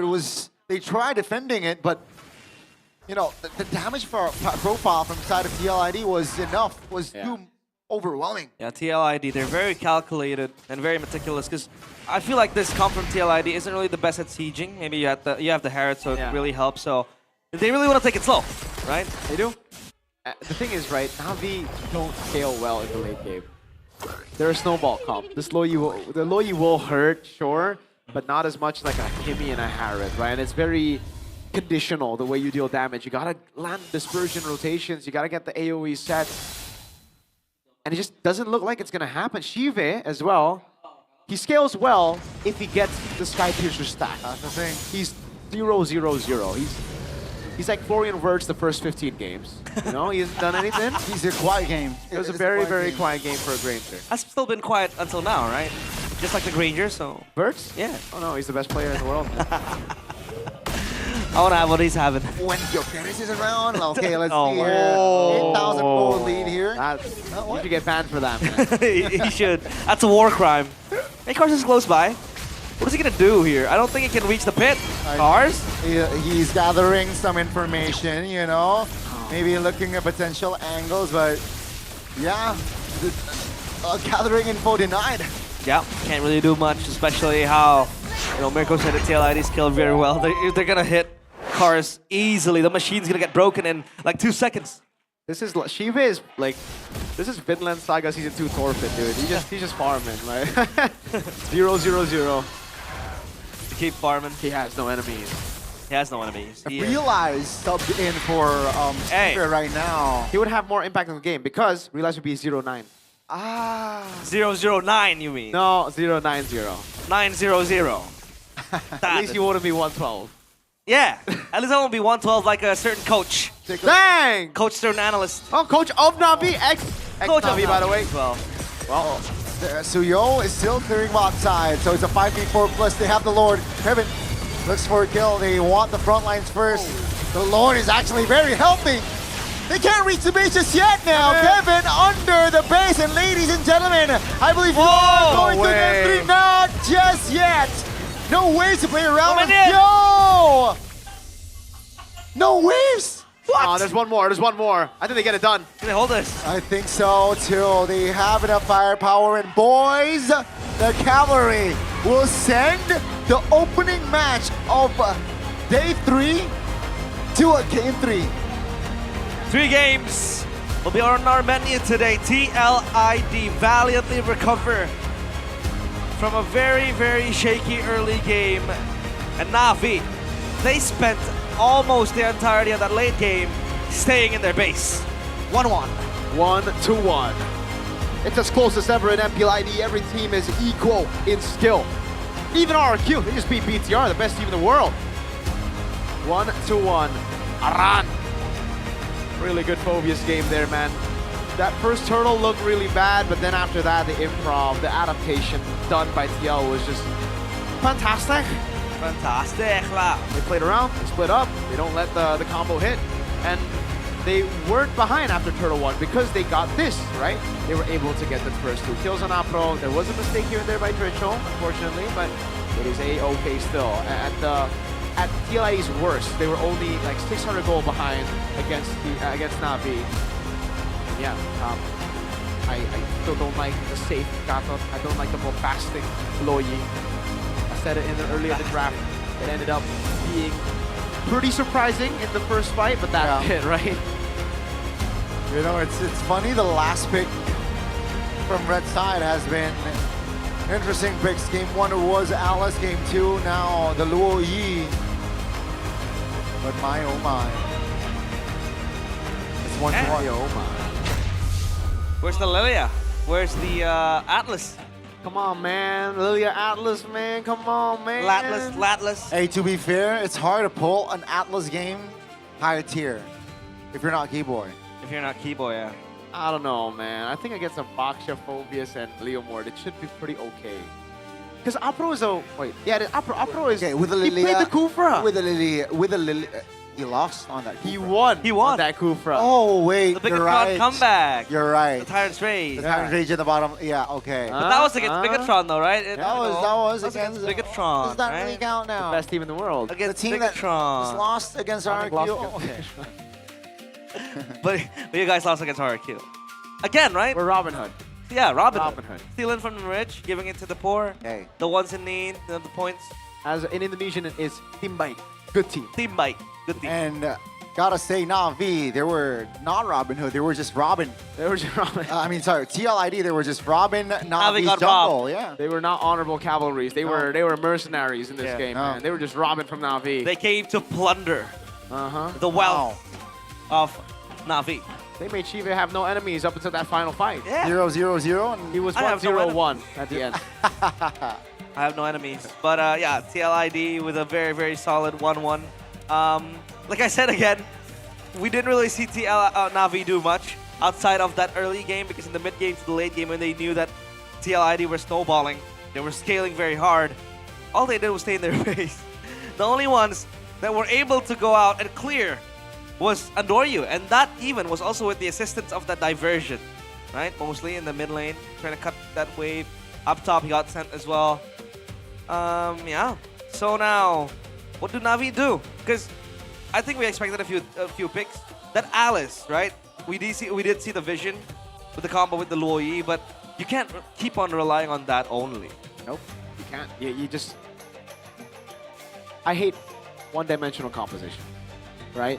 But in this case, TLID was also one-dimensional. Actually, maybe less, but there's still a team fight comp. They're like play around the Kimmy, play around the Harith. It's just better of a one-dimensional composition. And that's why I don't like it, because it's like, when you win so hard. There's no fallback, right? For Na'Vi, it almost looked like they need a snowball with Loyi, with a Granger, with everything that they pick. If they don't get the snowball, then go next. Go next. Also, the trend here, at least for this series, if you pick up the Alice, you lose the game. So don't pick up the Alice. I don't like the Alice, man. Maybe game 3. And it was so early. It was first pick. Practically first pick. Suyo. Red side, yeah. Maybe they were thinking of, you know, hey, maybe Kevin's gonna pick up the Fanny, and then they steal. That's not a counter to the Fanny. No, I mean like we steal away the Alice. Ah, for the Alice Right? Fanny combo. Yeah, Alice Fanny comp. Yeah, maybe. Okay. But why not pick it up themselves? Yeah. A bit confusing there, but let's see the crucial moments here from the match. Again, Cars trying to go for that initiation, but it went to Nile. Nothing happened. Yeah.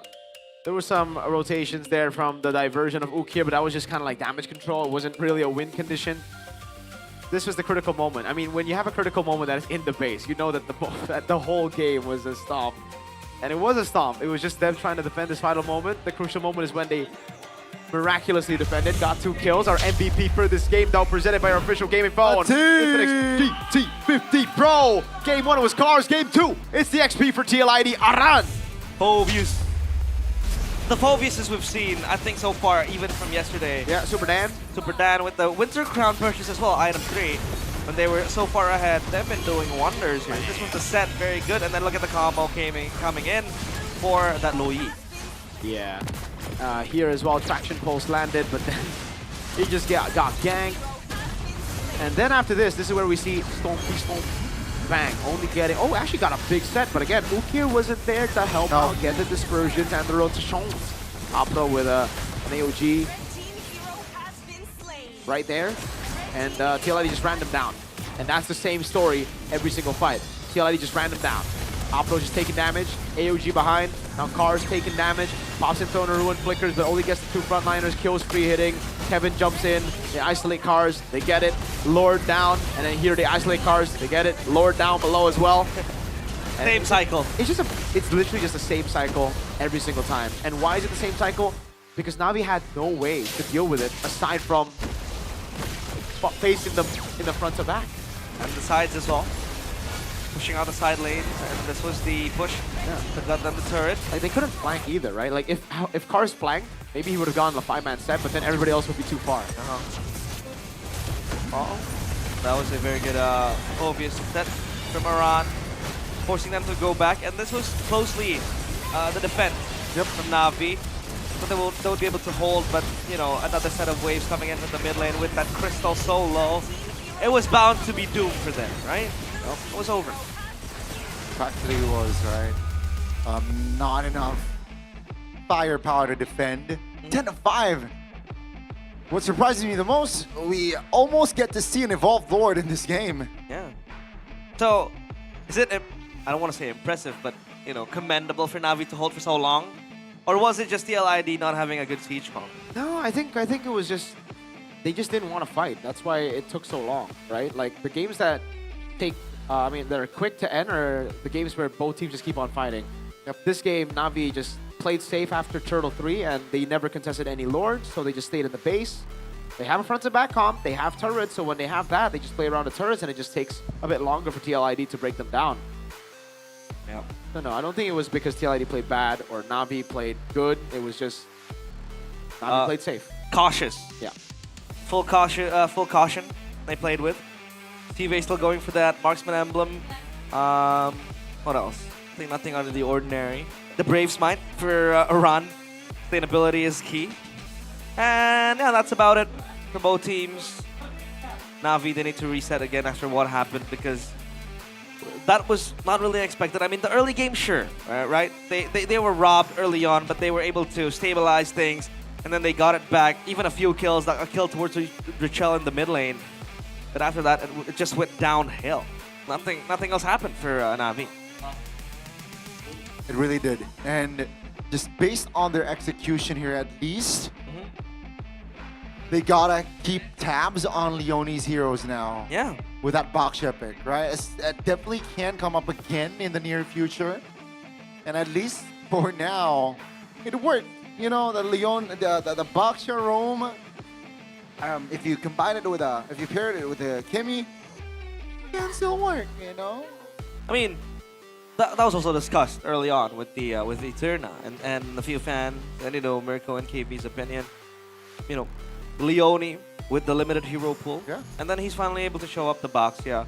I mean, the Boxia, ever since yesterday, was pretty clutch, right? You saw that key flank that won them the game when he was able to get Hijume, so maybe the Boxia is also a good option for the roam. I think that was just in that situation. Just in that situation. Because like usually I think if he got the Lo Yi becomes kind of alright. We'll see it later because now we gotta call Eterna for an interview. Hello, Eterna. Eternal. Untuk break game sekarang karena udah 1-1, tadi kita udah ngobrol sama Superfans, sekarang kita akan ngobrol sama Superfans lagi. Ada Na'Vi Nation dan juga ada Team Liquid, The Cavalry ya. Jadi tadi ngelihat 1-1, ada comeback juga yang terjadi di game yang kedua sama TL, akhirnya mereka memenangkan game yang kedua. Gimana tadi ngerasanya? Kita agak sempat deg-degan sih karena kemarin kita kalah, masa kalah-kalah terus jadi agak sedikit kita jantungan. Jantungan dikit, tapi masih ngerasa pede? Masih pede. Masih pede. Kalau dari Na'Vi Nation gimana? Tadi satu game bagus banget, tiba-tiba yang kedua kalah. Gimana nih Na'Vi Nation? Game kedua kayaknya ada kesalahan dari di early-nya sih, terutama dari bagian Afro. Oke, ada kesalahan di early game karena Afro. Iya, dia kan langsung pick off di awal. Oke, jadi mungkin temponya jadi berubah ya. Betul. Malah jadi kesinar ke TL gitu ya untuk game yang kedua ya. Iya, betul. Oke, udah lumayan kritis ya ini para super fans. Jadi kalau kita mau tarik lebih detail lagi, kita lihat kalau dari 2 game yang kita lihat, itu EXP lane-nya tuh sangat bersinar. Ya kan game 1 kita lihat MVP-nya itu dari Cars, game kedua sekarang player of the game-nya itu Aran. Menurut kamu gimana sosok XP laner di meta ini penting gak sih?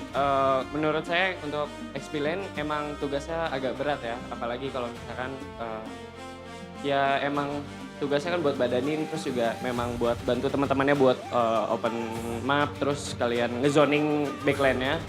Jadi menurut saya emang pantas buat dapetin MVP. Pantas untuk dapetin MVP, tapi ya emang berat ya. Kalau misalkan kita lihat dari aset ini, kita akan lihat top 5 total kills untuk EXP laners. Dan kita lihat kedua EXP laner ada nih di top 5 ya kan. Ada Cars dan juga ada Aran. Cars di 55, sedangkan kalau misalkan Aran di 59, jadi tipis. Jadi menurut kamu setuju nggak kalau misalkan berat di EXP itu role-nya berat itu? Mungkin untuk statistik ini setuju. Oke. Tapi kan kalau misalkan tadi dari tim Cavalry kan mengatakan kalau misalkan lebih untuk membadankan, untuk lebih membuka map, kasih informasi. Tapi buktinya mereka juga masuk ke top 5 kills loh.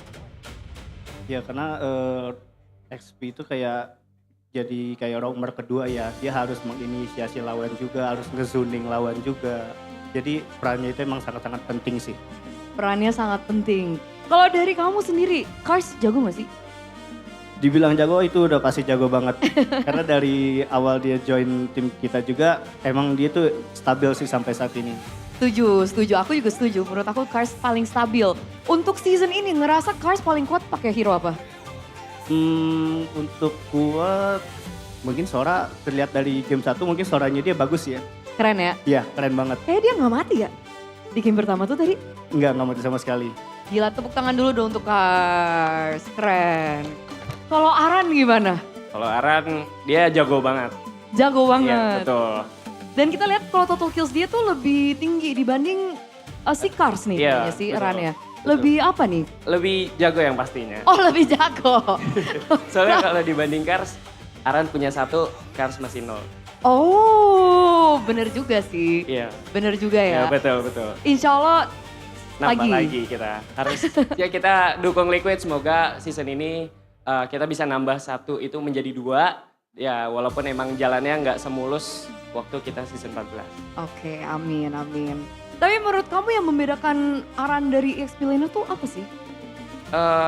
Mungkin dia kalau Aran mungkin dia bagus sebagai kaptennya. Jadi dia bisa ngarahin buat teman-temannya biar nggak ada yang mistake yang menyebabkan kita kalah gitu. Jadi ada leadernya lah, leadership. Berarti sosok leadershipnya ya, membedakan betul. Aran dengan EXP laner lain di Iya, MPL ya. betul. Oke, kalau gitu mau dong kata-kata untuk Captain Aran. Untuk Kapten Aran, semangat terus. Kita semua percaya, walau prosesnya agak berat, kita tetap percaya bahwa kita akan bisa sampai juara. Amin. Tepuk tangan dulu. Kalau saran hero ada nggak untuk game yang ketiga? Saran hero kayaknya nggak ada sih. Lebih tepatnya harus fokus aja ke hero-hero yang emang udah dikuasain dan semoga konsisten. Ya udah gini deh, ganti pertanyaan deh. Paling pede kelihatannya Aran pakai apa? Mau keluarin hero-hero signature dia kah? Mungkin Badang kah? Benedetta kah? Kalau misalkan Aran ya paling oke. Pakai Pak Wito. Pak Kito disuruh keluarin di sini. Iya. Untuk game yang ketiga. Iya. Oke, boleh catat ya Coach Honjao ya sama Saint Lucas di request nih Pak Kitonya untuk keluar. Kalau misalkan untuk Cars gimana? Ini apa pesan-pesan? Pesan dulu, hero dulu juga boleh. Mungkin kalau buat Cars coba main santai, jangan main santai juga sih. Mungkin coba pakai hero-hero yang agresif karena itu kan identitas Cars itu kan dengan hero-hero yang agresif. Oke, maunya hero agresif untuk Cars. Betul. Karena dia playmaking ya anaknya ya. Iya. Oke, kelihatan juga dari gameplaynya. Hero-nya apa sih supaya dia bisa playmaking? Mungkin Lapu-Lapu atau Benedetta itu bagus sih. Oh, oke, Lapu-Lapu dan Benedetta. Menarik. Oke. Ada lagi yang mau disampaikan mungkin? Kayaknya udah cukup. Cukup juga? Cukup. Mau pesan satu sama lain mungkin? Kenapa? Untuk satu sama lain? Untuk satu sama lain, Navi Nation and Cavalry sahabatan. Oke, kita udah dengar dari para super fans sebelum dan sesudah game yang kedua. Sekarang kita mau mendengar dari para player dan juga para coach. Gimana nih, apakah TLID yang akan menang atau akankah Navi yang memenangkan pertandingan ini? So, kalau gitu kita akan langsung lempar para casters, silahkan. Best friends, Navi Nation and the Cavalry. Why are they best friends? I don't know. They declared it. Do you? Who's your best friend? Like bigger troopers? Who are their best friends? I guess the Kingdom, because yesterday we gave them, a very, very good win. A heartfelt win. Very heartfelt. And even the bigger troopers were celebrating it. They actually were, and I was pretty happy too because XBTR, Super K, and KSQ, and NMM are there, so Evo's got a lot of XBTR boys as well. What about you, Gani? Who are the Sonics best friends with? The international teams, right? Got to be the international International teams, yeah. We're best friends with the international teams, you know. Like Or TLPH. the teams that beat Onic, right? Like SFG, TLPH. Nah, not really, you know. The ones that smash Onic. We beat each other around. So. But don't beat yourself if you want to have good snacks. Yes. And you don't need to walk and run as far as Sudirman like Goni. Yeah. Because you can do that as simple as using Click Indomaret. Just click. A click away. Your order is One a click click away. away. Look at that. Look at that. It's like Indomaret on a pocket. You know, you have the app, download the app. You can buy daily need. On here, right? Yeah, this one, yeah.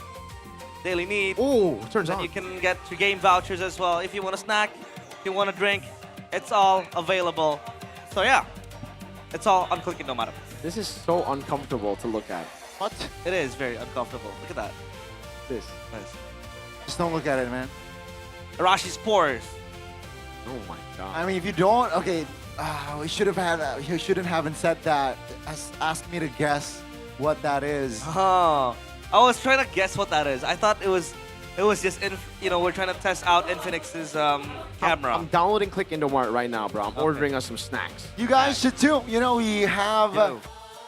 Again, we're en route to Game 3, and we still have 2 more matches after that. After this, so It's gonna be a long day.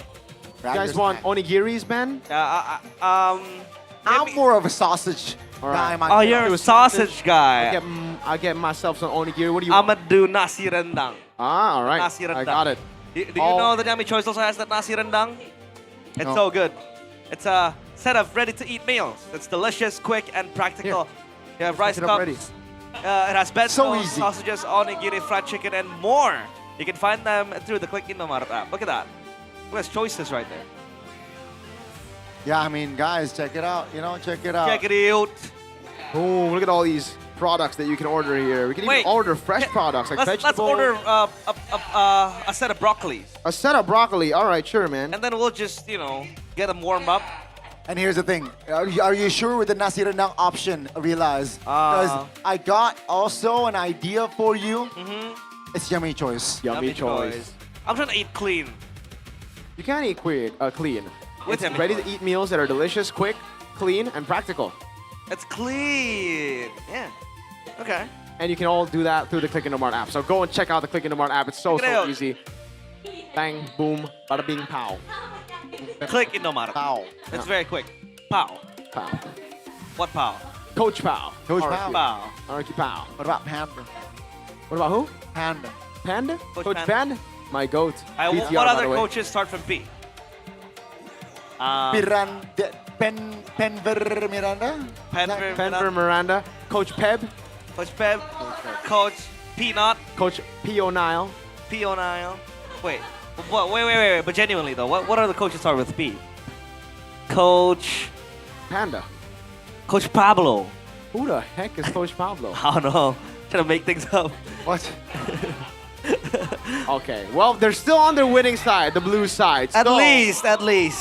It's good news so far. Blues has been doing pretty good. But hey, I think we, at least for the English desk, we expected a 3 games here. Yeah, we got it right. We got that part right. We don't know who's going to win, though. Navi or T-Lead. T-Lead. T-Lid. T-Lead. Navi or T-Lid. T-Lid. Well, I think for TLID, or T-Lid, they'll just try to play their own game. I think that was what they were trying to do. Again, we had that kind of like notion where their formula has been read out because we also have seen that. Kevin's still on the Leo Mord and even Navi respecting it fully, rather letting it go fully. It still works for them. The modifications has been mostly on the roam and then the mid lane. They're going to be on red side, 45%. Man, they're negative on both now. That's kind of crazy. Because it was 50 on, 60, around 60 on both, right? Wait, remind me again the standings for TLID, because we didn't get to see that earlier. TLID was 6, I think. 6 or 7. 6, Wow. 6 to 7. 6 or 7. So if Do not you know even what here, 7 is, Unk?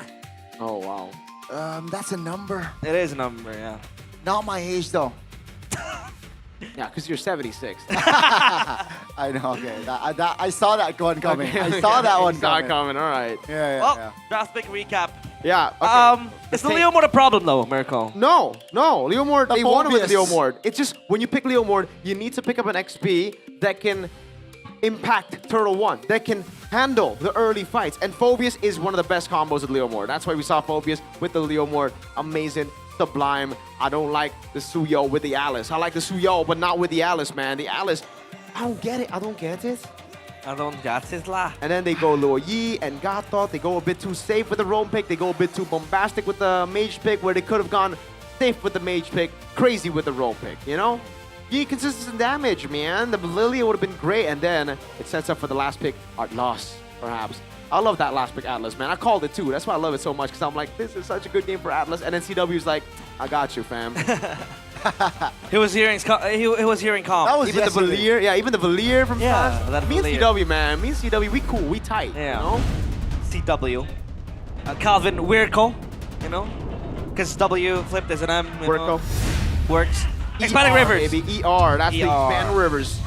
I think the match, this game is going to be Expanding Rivers. Wow. You're very slow. Are you? Okay, my bad. Just woke up? Okay. Okay, my bad. All right, Chip, Phobius, yeah, they respect the Phobius finally, the glue as Freya well. ban again. Same exact bans as game number 1. And then the Juice in. Now, do not pick up. Wait, Suyo Harith, right? It was? So Suyo Harith, I think Suyo Harith is fine actually. Suyo Harith is fine. Go Suyo Harith again, sure. What you need to change is. Oh, Leomord and Harith. Right, they were swapped Yeah. in game 1. They go Leomord Harith TLID. I like that. Then what, they go Granger again? Suyo and Claude this time. I prefer Shive on a Granger than a Claude. Mind you, these are some fast responses here, right? For Yeah. the first phase at least. Both So- teams are saying, you know what, I know you're going to, let's just go. You still want to go Yve, right? The Yve is great against the Suyo, against the Juicin. The Claude is a way to deal with the Yve. I still think it's good. So I think I would go for the Yve here. Still the Eve. Very good in the lane as well against Chusin. But the Claude will be a small problem that they do need to address, especially when you're a stationary target. The Blazing Duet will come in handy. And still, they go for the Eve. Super strong as well. Yep, very, very good. It was also very, very well played in the hands of Richel, this Eve. Handled it very, very greatly. All right, so TL now, what do they ban out? Roam and XP. Is it the Khalid again? I think it will be probably the Khalid, right? The Khalid ban, and then do they ban Hylos again? That's just been the case every single time. It's a Khalid Hylos against Apro. I think banning out the Sora makes a lot of sense as well if they don't want to deal with cars. The Arlet. So I think Khalid ban and then the Sora ban. Just let go of the Hylos. It's all G, no? The Sora is so good as well against the Eve. You have that prio. Yeah, that dive. The dive, yeah. Trying to identify which heroes might pop up for cars would also be very good, but they ban out the Kalea. Knowing full well that Navi doesn't have that insta-kill button. Yeah, a bit of trauma from game 1, because if they don't pick Kalea, they're kind of like, the enemy team has to pick Kalea, they have to put Leone on Agatha Kacha, and I don't really think I like Leone on Agatha Kacha. He needs to be on a pick that can do things on the map. Uranus ban, Navi setting up for the same thing. Same thing again, same ban. They'll ban Hilda as well if they are going for the same ban, but TLID now, it's either Khalid or Sora Respect. Which one do you go for? I think Sora Respect for me. Yeah. Going up against like cars, right? That game. Because you can just pick the Khalid. Well, let's see. Or maybe they'll let go of the Sora and then pop up a Valentina XP. I don't know. We haven't seen Aran on the Valentina, that's the thing though. Yeah. Fight for the Oh, wait! Okay, they bet the Hilda. So again, it's the same thing. Interesting. And it's a bug Bakya jump. ban. Or will they be the ones to take the Sora? But then you can have an XP laner with the Valentina on the side of Navi. Yeah, I think they just last picked the XP like they did in game 1, but this time, please no Alice. Still a lot of favorable matchups as well for the against the Sora, right? Just take the Khalid first, right? Yeah, I can take the Khalid first here. Very good, especially when you know that the Chusin Khalid will do oppressive things to your team. So the Khalid is a good shout here to deny that mid prio and the mid pressure as well. What if they go something else? Hylos? Hylos, yeah. It's either that or Khalid, right? Like, so it's a swap. Like, if TID get Hylos, Navi get Khalid. TID get Khalid, then Navi gets Hylos. It should be Hylos. I don't rank the Gatakacha against Eve and Harith. Hylo Sora. Yeah. Hylos like Sora, that. sounds good. Hylos Sora. Or Hylos Rizzler. Rizzler. The Riz. The Riz. The Rizzler. The Rizzler. Imagine if they revamped Perizla and made it look handsome. Ah, it's gonna be a Rizzler, yeah. Okay, it's Hylos Sora. Yeah. I swear if it's Gata though, because like Gata against Eve and Harith, we saw what happened earlier. Yep. And the Gata worked in game 1 because there was a Kalea. It's very different here. Yeah. Still get held on. What if they go something else? I like the Hylos, man. Oh, something else. I had Hylos, yeah. TLID, last pick. We expected the Arlet last game. I think the Arlet is still a choice that they can go for, something they can win against Sora. If they want Shred against Hylos and Sora. TC? Exactly. Yeah. They Or- go to TC too. Or do they go to Rizla? I don't like the Riz is not bad, but it's not that good either. Dude Zong, if they really want Leomord to win out this neutral objective battle, something that they can utilize there. They will go for the Rizzler. Yeah. The Rizzler. The Riz. Will the Riz be enough to take down Na'Vi? That's the question. Yeah.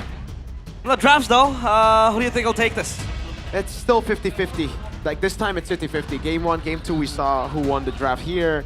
Because there's plan B for Na'Vi on the Claude. Ah, yeah. We can play the late game now.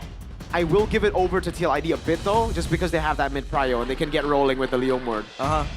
Let's see. From the lineup rating and the counter index, favors TLID a lot more, but we do know that sometimes it betrays us.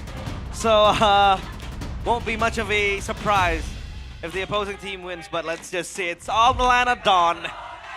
The final game for match 1. Let's get it. TLID climbing to push the standings and Na'Vi doing the same. It's Na'Vi against TLID in game 3. It's gonna be the final dance between them here in the regular season. Let's see who will take it. Will it be Na'Vi or will it be TLID? Ladies and gentlemen, Lanadon, here we go.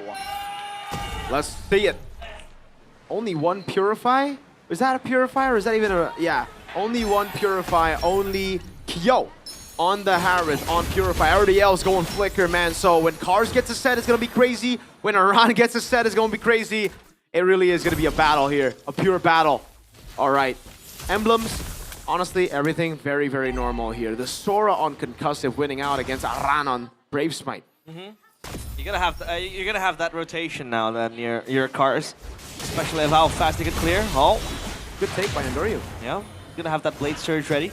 Emblems by Bayou. Yeah, like you said, Miracle. Nothing out of the ordinary. Yep, pull yourself together for the mid lane and Inspired, which always loves to spam those abilities, the RWM as well. Marksman Emblem for Leomord, for Kevin. Exactly like game number 1, so this is just a replay. I think for me, what's pretty cool is the Master Assassin for Shive. Yeah, because he wants to go for the 1v1s here. He wants to stay in that lane for the most part, playing the far lane, so all right. You can try to win the lane against a Harith, though. I don't think you can, but yeah, have that extra damage at least. Will help you and come in handy. Andorio's level 4, Turtle's still 20 minutes away. 20 minutes? 20 seconds. 20 minutes. 20 minutes, then you're just gonna fight with the crab, right? My bad, guys, but yeah. Aran's still yet to hit level 3. Cars, well, will be close by. So the XP laners are ultimateless, if this is the case. For now. Yeah, we're getting level 4 though, very soon. Ukir's already helping to get the prio into XP. Dritchel rotating. They will wait for the EXP laners here. Look at Leone, though. Hovering around. Leone is already in the flank. They know the whereabouts here. And still, they go for it, right? Aran is still level 4. That's going to be Andoryu being the main target. Still able to get the retribution. That's going to be the knock up on towards Kevin. That's first blood for Cars. Take a look at Chive clearing the mid already. That's a big knock up on towards 1. Oh! Combined with a blazing duet. That's going to be a double almost for Shive. Oh! Cars says, hello, Leone. Down he goes. 3 kills on the board, plus the turtle. Man, oh man, Sive comes through. Is this blading trade gonna be enough? I don't think so, because Sive got a kill, and Na'Vi were able to splurge on the turtle. He missed the cannon minion for poke on Kyo. Okay. Ouch. Cars though, so good, man. Yeah. TL, you could have respected the Sora, man. To bat it out. Yeah, like, that's the thing, right? Like, TL have prio in mid, they can rotate around, but it really comes down to how you play, how you execute the composition, and Cars on the Sora is just so good, man. I can't believe they let it go again after game 1, and they thought they could beat it. No, they could not. They have to engage first. They got to just jump on him. They couldn't get that. Cars got another 3-man set. Builds are normal. The War Axe for Cars. War Axe as well for Aran. Kevin? Off the steed, awkwardly. As it will just be a quick disengage. Top lane, it's a 1v1. Leone's around. He's gonna miss another. Oh. Yeah. Kyo still quite strong, to be honest. Noryu though, a level ahead of Kevin. A good sign here on that Suyo as the rumors here going at each other as well. A healthy lead, but they're not out of the woods just yet. Look at that level discrepancy. I mean, now Aran is going to hit level 6, so that's all fine and dandy, but Kars is level 7, and he is halfway through level 8. Kyo has the Starlium side completed, and Sive still not completing that either DHS. And after that single kill, felt like Sive is not really winning that huge miracle. Yep. Let's see, though. Let's see. Oh, Noryu claims the turtle again. They want to fight this time around. That's a big stun! Cars a little bit too late, but here comes Chive with a blazing duet and a mobilization, but Chive still pulls through. Ritual has an eye on his target, and that's going to be Ritual finding the kill, ladies and gentlemen. TLID finds a wipeout. Almost. Almost. Ukir still standing with the triple kill. The beacon of light for Na'Vi. But that fight was so scrappy. Yeah, because TLID finally, you know, they adapted to it. Really good. We were just talking about it, right? TLID needs to just go in. Forget about playing the setup game, because when Na'Vi get a set, it's almost always over. So you just gotta move faster than them, go for the set faster, get the burst down, and that was what they were able to do. Unfortunately, Ukir is still alive, was able to go and get the triple kill, and Cars, man, he stayed alive for so long. He got a massive shifting skies into the CC lock. He was so low, I also thought he was gonna die, but then he went to the air, went for CC immune, went for stun as well, survived quite a bit. Kevin's been very, very trigger happy on that horse, man. Very good retry though by Andoryu. He's keeping Na'Vi consistently ahead despite that 50-50 team fight. Kevin's at the stables, it seems like. But as of now, TLID. Oh, we haven't really seen the impact with the Terizla. Mostly just spaced out by Na'Vi, so that's good job on their side. Leone as well, with the pressure that Khalid brings. Still, that potential of a turnaround. And Na'Vi, they need to play much more carefully. As the turtle will spawn in 20 seconds. Leone's gonna look for a flank angle. Cars will be A-okay. So another fight is close to the gold lane. At least Jive can farm a bit, make sure doesn't miss that cannon minion, and then participate in the team fight. Aran's gonna cut that wave, so the Terizla is gonna be pretty slow on rotating to the objective, but I think it gets it in time. Yep. Let's see the turtle fight again. And a river. First on it. Seems like Andoryu this time around will take it slow. Kyo's in the area, so they got to keep an eye out. Purify is still in his hit. Pro pops the Guru's pathway. That's a stun as well. Onto the rover. Force the flicker. Here comes the cavalry as they find one. And take a look at the stun. Aran fights the turtle. And Shive finds a kill. So all in all, it's a 2-for-1. And TLID, they got the turtle. Just as I said, the impact was still conspicuous. Aran comes in. Oh, blazing the wet from Sive. Just to deal damage and ensure the clear. Chive, hold on. Will he get the solo? Almost. I thought it was a solo kill, but Eve did not respect it. Still impressive stuff from Kyo. Kyo stayed alive for so long. Andoryu? Okay. He got away. Yeah, Kyo. He was waiting for the Zaman Force. Cars thought the Zaman Force was still on cooldown for a while, so he went in there and he miscalculated. Kyo, brilliantly done. Good rotation by Drichel. Could have been a solo kill, but Drichel wanted the assist. He got it in time as well. Man, that was kind of crazy. Wow. TLID, great fight. Again, they just need to pull the trigger faster than Na'Vi. They gotta go for the set before Na'Vi can go for the set, right? Yeah. And that's what they did. Aran already there, just jumped on him with Kevin. Na'Vi don't know what hit him. And for Cars and Andori, they gotta split up. The previous games, we've seen the frontliners take the big set, and they were able to sustain. But in this case, it's very difficult because TLID's burst, you cannot ignore. The counter engage from Na'Vi is also pretty good, no? Cars, he just jump in, look for that 4-man, 5-man. I think now he cannot look for the set because it doesn't look like Na'Vi have enough damage. That's why I'm not a fan of the quad. I like the Granger a bit more, right? Said it earlier, because they don't have ready-to-fight heroes in the early game. They don't have the AoE. Early on, they had the base damage of Ukir, of Suyo. But now as some of the defense items come in, Dreadnought armor, steel leg plate to the Thunderbelt, it gets tougher to deal that AoE damage. So I think Cars needs to step up as a carry this game instead of a setter. Yeah. He needs to look for the flank to kill Dritchel with the lightning form. That's why he has the War Axe as well, completed. Looking for the Sora. Gonna look for that extra damage. The Lord spawns now. CV is gonna be quite busy up top, clearing that wave, looking for that top side turret. But TLID up, looking for the set again. Leone, very agile. Those flank angles always open up. Down bottom, that's gonna push for TLID too. Shibe is still quite far from the corrosion side, man, so he's gotta play it so slow. Leone, that's off. That's a song. That's a chain crowd control that the combination of the Zushin and Hylos can provide. Folks, it's a 5v4. And now V, what's gonna be the call here? Yeah, TLID can just look to dance this Lord. Just, you know, Siva has to respond from the slow push down bottom. Na'Vi, they're doing a good job right now. They know the timing because yes, TLID can hold on the Lord, but Leone's down, so it's still 4v4. They won't commit onto the Lord. Very good move by Na'Vi, rotating Claw down below. It's a slow push now built up for Na'Vi, and whoa! Shibe wants to push even further. He wants to build a big push, a full shove on the turret. Yeah, and he needs that. I think he stayed too long though, because now TLID are 5. Uh-oh. They're taking, Afro immobilized. Trying to hold on with the Revitalize! Cars trying to make a play in front. Wow. No clear follow-up though, down he goes. That's gonna be the Lord taken away by Kevin.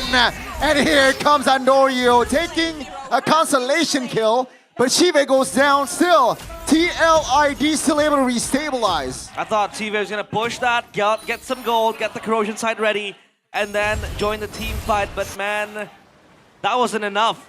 And TLID turned things around. That was a massive counter engage, and TLID, they get the Lord, they get the kills. The initial push was already good by Shive. I don't know why he overcommitted and overextended in the bottom lane. He stayed way too long. TLID, the reason they reset it the first time was because they didn't have 5. Leone then respawned, and then they took control, but Shive rotated late. The reason they were able to get a big fight on Leone, or at least a pick-off on Leone, sorry, was because Shive was there to deal damage. He was shredding down the tanks. When he's in the bottom lane farming, TLID just gets so much free room because then they can just go for their cycle of skills without having been poked. Well, Lord now will push down bottom. That corrosion fight finally gets completed. 11 minutes though, quite slow. Yeah, very. He's gonna pop this ultimate and possibly get the structure. Gonna look for another engage, but the Lord only goes as far as that bottom side turret. And it's turrets all around for TLID, man. Yeah, they're munching on it. Well played, really, for TLID. Well now, Na'Vi. What's gonna be their really wide window, Mirko, to look for that win? Is it gonna be waiting, like sitting ducks for TLID to engage and then hope for them to burn their resources and then re-engage, waiting for this Claude to scale? Because you said that there was the plan B, this Claude. Yeah, but Shive is not playing the Claude like a Claude, it seems, you know? The reason you pick up the Claude, you were anticipating the Eve. The Eve gets picked up into the Claude, but we have not seen a single flank. Shive has just been playing front to back purely, right? Yeah. You gotta look for the flank together with Cars or with someone else. You gotta look for... Right now, he needs to get Winter Crown, I think, right? Winter Crown and the Blazing Duet, it can be a good way for them to deal damage, for them to flank, without having Kyo burst him down. But he's going Rose Gold, I think, or Melfic Gun. So he's really... Oh, he's going Melfic Gun. He thought the Fury Hammer. I don't know about this, man. Because with the Melfic Gun, what that makes me believe is he's playing front to back. He's not going to go for the flank with the Winter Crown. He's not going to try to bypass the Eve RWM. And that's bad. Because in a pure front to back, TLID look like they have more damage now. The Harith has a Divine Glaive. He's 2,000 gold ahead against the Claude. Especially with the Eve as well. Drichel again and with another Wishing Lantern early buy. You're going to have that extra poke, projectiles. At least an Ice Queen's one for Ook here to really get the slows as well. But yeah, playing the front to back will be very hard, especially when you have so much peel inside of TLID. You have that, you know, Khalid and then the Terizla. Just jump down. TLID are so decisive. Yeah, very, very decisive. They're going to try to force this Lord, but again, that bottom side push needs to be addressed so they know, let's just take our sweet time. Even forcing Andoryu to push that top side turret. Ron's going to look for an angle again. This is just going to be a slow dance. It'll be a slow burn. TLID, they definitely can't respond with this sort of far lane control. And that's what they're doing, right? Waiting and waiting. Claude's going to show here in a bit, and I wonder what the call is going to be. There you go. That's the show. Rotate. That was enough. Okay. Could have kept the wave there because the wave would have crashed. The wave's still going to crash. Kevin here pops the steed on towards Andoryu. Leone closed the distance and down 3 members of Navigo. Ukir will not be able to survive now. Cars trying to close the gap there. TLID, they're picking members of Navi like they're cherries. Oh, TLID dismantling Navi. As Kevin rides to the dying knight, he charges with the cavalry. And now they look for the base structure. It seems like the end of the series. They find the recalls as waiting for the minions to spread up as well. And Shive with the blazing duet trying to hold on, gets the kill, but they got the clear! They had time! TLID will be forced back here for a moment, and Navi will have a chance to fight for another day. They still have a chance. They still have an option in this Lord. But they're going to force the 4v4 now without Steve and Leone. I think TLID will have to be able to get this. Yeah. But the people thinking it was a mistake by TLID recalling, no, they were waiting for the minions response with disperse, so that was a good move. They just didn't have enough damage, and Shive was able to clear the minions in time together with Jusin, Ukir, who just respawned. So Navi, they'll stay in this game. Shive is up in 2. They played slow again. Rochelle, the Ice Queen's one now completed as well. Almost same kill. That's a stun, Shaman Force pops. That's gonna be info. Glorious Pathway committed as well. Kevin, though, will displace 2 members of Navi and grants Richel the double. That's gonna be TLID just jumping, diving. Shive with the blazing duet looking for Leone. Andoryu gladly takes the kill, but it's still a 2-for-1 for the cavalry. Cars wasn't even able to pop his ultimate. He didn't even have the chance to engage. And he gets blown off. And TLID, they get the Lord. Why did they engage? TLID are a cycle team. RWM, Phantom Steed, penalty zone, command force. Once you see those abilities, you gotta back away, you gotta play back and forth, but Navi went in with a commitment, and they got punished for it, so now TLID are back. And again, those recalls in mid was not a mistake. They were waiting for the minions to spawn, so it dispersed instead of corralling over on their own minions. Well. Maybe a lot of people would have thought that was a mistake. It was not. It was calculated. TLID put on a show now. But the Lord will be completely destroyed. No management, right? Yeah, it also spawned instantly, right? So TLID didn't really have the time. But for Navi, I can't stress this enough. Play around the cycles. Do not just face them head on. You have what it takes to actually team fight. It's just they're not aware of what their composition needs to do. Oh! Flicker DPZ, Flicker PZ rather. Down goes Cars. That's gonna be Shaman Force committed by Kyo. Take a look at the damage. That's gonna be Kevin finding the angle to take Andoryu down. And ladies and gentlemen, the base exposed. TLID finds a reverse sweep in the series, denying another possibility win for Navi. A much needed win for the Cavalry to keep on riding to the playoffs. They'll try to climb the standings, and this gives faith to everybody that they're still fighting for a place on the playoffs. Navi down under. It's 2-1 for TLID. it is going to get tougher and tougher for them. GG.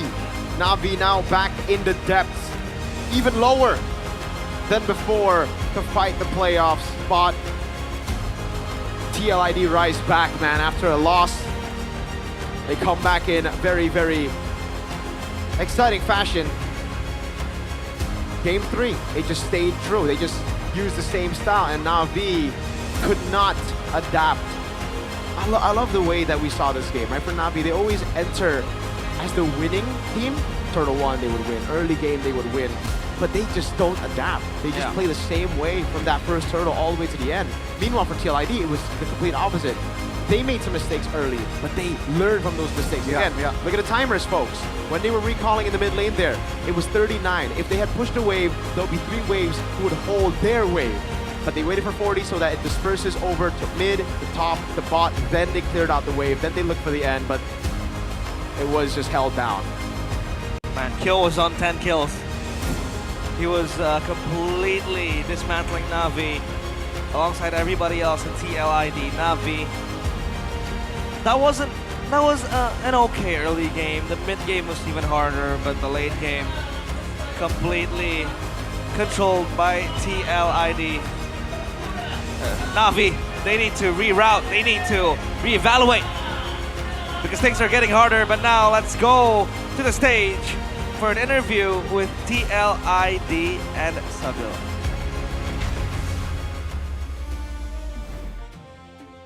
The Cavalries, marilah kita sambut The Cavalries. Tim Liquid. Let's welcome TLID, Team Liquid ID. Ramai sekali dukungan yang luar biasa. It's very crowded in here. Dari teman-teman The support, di Cavalries, tapi the Cavalry, Tim Liquid Team Liquid benar-benar ID. agak sedikit tegang ya, bahkan match-nya That was a benar-benar very intens close sekali. match. Dari Leoni. Iya bang, boleh. Leoni, Jadi bang nggak tahu, ini aku sengaja loh hari ini rambut aku panjang. so are you buat calling me Leoni brother? loh. Or Tapi Leoni, gimana nih melihat game yang tadi Leoni. kamu berhadapan dengan Apro? Bagaimana cara kamu untuk bisa Did you see the menaklukkan game? dan mengamankan match kali ini? against Afro, how did you win out that game? Caranya paling ingat-ingat basic-basic dulu aja lah. Well, I just remembered the basics. Apa tuh? It's all about the basics. Apa tuh? Ya ini ya kalah lah kemarin kan. Yeah, we Kita lost belajar dari yesterday. situ, terus ya kita We learned from that, and now we just focus. Musibah 2 kali kekalahan match ya. I think it's a two bisa disaster bangkit game, di yang sekarang. but now we're able to Kalau resurrect dari Leoni and sendiri, tadi come back. dibilang berarti cukup banyak perbaikan dari Well, kekalahan Leoni, you 2 said match that there terakhir. were a lot of Bisa fixes di-share kah mungkin in the perbaikannya dari losses segi apa, yesterday. mulai dari segi What komunikasi fixes kah, were made? atau dari mentality? Was it communication? Was it mentality? Mungkin ada problem yang kita nggak bisa fix di minggu There was a kemarin. problem that was Bahkan unfixable minggu ini sampai last week, sekarang, ya mungkin kita udah bisa fixnya pelan-pelan. and today, this week, Udah bisa we're able to fix fix ya it. pelan-pelan dan terbukti ya kali ini udah aman ya. I was proven that now it's all good. Pelan-pelan. Udah lebih Yeah, we'll pede, take it slow. udah lebih happy. Are you much more confident? Pastinya happy Are you karena happier? menang ya. Walaupun 2-1. tadi. Yeah, I am. Tapi Even if kenapa it's a sih kalau 2-1, misalnya kita yeah. bahas game 1, Oh, what happened in game 1? kenapa? Oh mau dikasih siapa? Mungkin tanya Kapten Aran kali. Oh, yang tanya kamar I think we're gonna ask Siap, Captain siap. Aran. Siap Kapten? Belum. Oke, dikasih dulu boleh. Kapten udah siap untuk menjawab? Captain, are you ready to Kenapa answer the Kapten questions? di game 1? What happened in game 1, Captain? Game 1 tadi early game kita kurang lah. Our early game was Kurang just bagus, bad. jadi lumayan It susah wasn't as good, Early so game-nya susah. yeah, it was Early hard. game-nya kurang bagus, jadi game-nya cukup berat. Dan dari Kapten Aran sendiri, setuju nggak sih kalau misalnya Well, bermain Captain melawan Navi Aran, itu benar-benar harus dipegang dari awal banget dan Do you harus agree bermain that agresif? going up against Navi, you Oh, need iya, to betul. hold them in Karena the early game to stop mereka them from being tipenya aggressive? agresif juga. Jadi kalau And misalnya Ran kita said, yeah, defensif, I think jadi I mereka agree. yang megang We can't be gamenya. defensive, we need to be aggressive. Sebisa mungkin kita lawan sih. We have to beat Sebisa them, we mungkin have to kita fight them. lawan. Tapi So, aku yeah. sudah menyiapkan satu video highlight yang luar biasa, nanti bisa I langsung prepared diklarifikasi a ya. video, a Oke, highlight Aran ya, video ready here. ya? Langsung If aja you kita could take a lihat, look ini at dia this. videonya. Give Ini me dia. your thoughts after this. Nah, di momen ini TLID At this moment, hampir banget mendapatkan di game yang pertama. TLID, you Tapi were sayang close to sekali getting game 1. belum bisa. Nah di sini nih. But Nah ini kenapa unluckily- sih Aran? Bisa dijelasin nggak sih? You didn't get it. And Aran, what was happening here? Kelewatan, offset, I missed my stop. Kelewatan temboknya ketebelan itu. The wall was so thick. Bisa ditipisin aja nggak itu temboknya? We'll just make it thinner then next time. Nah gimana? Jadi itu emang purely karena temboknya ketebelan? Ya, ntar ganti temboknya aja sih. We'll swap out the walls. Tapi di sini Kevinnya juga jadi ikut ter-take down juga. And with this, Kevin followed you into the base. Emang udah komit aja sih, jadi I think we just committed to this team fight. If we win, we win. If we lost, we lost. Kita YOLO aja gitu ya. Menang-menang, YOLO. kalah-kalah. Nah itu tuh dari keputusan siapa? Dari keputusan Aran Whose kah? decision Atau was dari that? Bareng-bareng. Oh itu bareng-bareng. It was a collective decision. Keputusan bersama lah. Keputusan We took it bersama untuk together. mengambil keputusan yang luar biasa. Ya. Nah, dari Aran sendiri melihat di game yang pertama, Ran. Cars dengan soranya, wah Took a look at benar-benar game luar one. biasa banget, bahkan mendapatkan MVP. Cars with the Sora. Gimana Aran? Able to get that MVP. What do you think about it? Lumayan nyebelin sih, Sora dia. It's very annoying. Lumayan bisa megang kita lah. The Sora is so annoying. It was able to screen us. Kita juga sih. Banyak mistake kita. Mistake-nya apa? Salah satu But hey. tadi temboknya ketebelan atau? It was able to maximize our mistakes too. So yeah. Oke. Banyak mistake itu salah satu menjadi alasannya, tapi But the mistakes is one of the di reasons sini. why. But now Drichel. Gimana Drichel pada Hello, saat Drichel. melihat match yang tadi, kamu dari game yang pertama sampai dengan Think game about the yang match ketiga, early ada on. perbedaan gak sih kalau dibandingin leg 1? There are differences with leg 1 against Navi. Perbedaan game 1 dan 3. Perbedaan leg 1 sama leg 1. leg kali ini? Differences of leg 1 and leg Kurang 2. lebih sebenarnya sama aja sih. Dia It's all the masih same. Dengan tipikal gameplay yang agresif. Navi with their typical aggressive gameplay. That's why we need to beat them Ini yang early. menarik. Di leg yang pertama kalian kan menangnya 2-1 juga. Something's ya? interesting. Di leg kali ini 2-1 juga. Is that in leg Tapi 1 you guys dari Drichel sendiri tadi bilang lost to them permainannya 2-1, kurang lebih and in sama leg 2 dari you guys tim won Navi. against them Gimana 2-1. Drichel? Kamu kan udah tahu nih permainannya gitu kan. You Kenapa know masih 2-1 sih? their gameplay. Why is it still a 2-1 score? Sih tadi game 1. Tetap ya. I think we mengakui slipped up kesalahan game ya. 1. Jadi ada sedikit kepleset tapi nggak masalah. Yang penting hasilnya. But it's not a big problem because it's all about the Dan results. sekarang aku pengen nanya. Kalau misalnya kita lihat dari Juxinnya Take a look at Fir, Okir's Juxin. Menurut gua What do you think about it? sih. Dari kelihatan dari leg 1 sih Juxinnya. Well, we've seen it from leg 1. Baik. So Setuju yeah, it's sekali, good. Tapi kita akan langsung bergeser saja. Sabar King Kevin, aku tahu kamu sudah mau ngomong. Tapi aku mau nanya sama Kyo dulu, Kyo. Let's move to Kyo now. Ih, Goal laner. langsung ya. Kyo, gimana Kyo? Sudah memasuki di leg yang kedua. Kyo, nih to think sekarang, about kan? Di mana leg kedua the leg two. kalian seperti tadi Leoni udah sedikit singgung gitu kan. Sudah mendapatkan Leoni said kekalahan match. Tapi that you guys sekarang lost kalian mulai twice. bangkit kembali. And you were Dari able to Kyo come nih, back.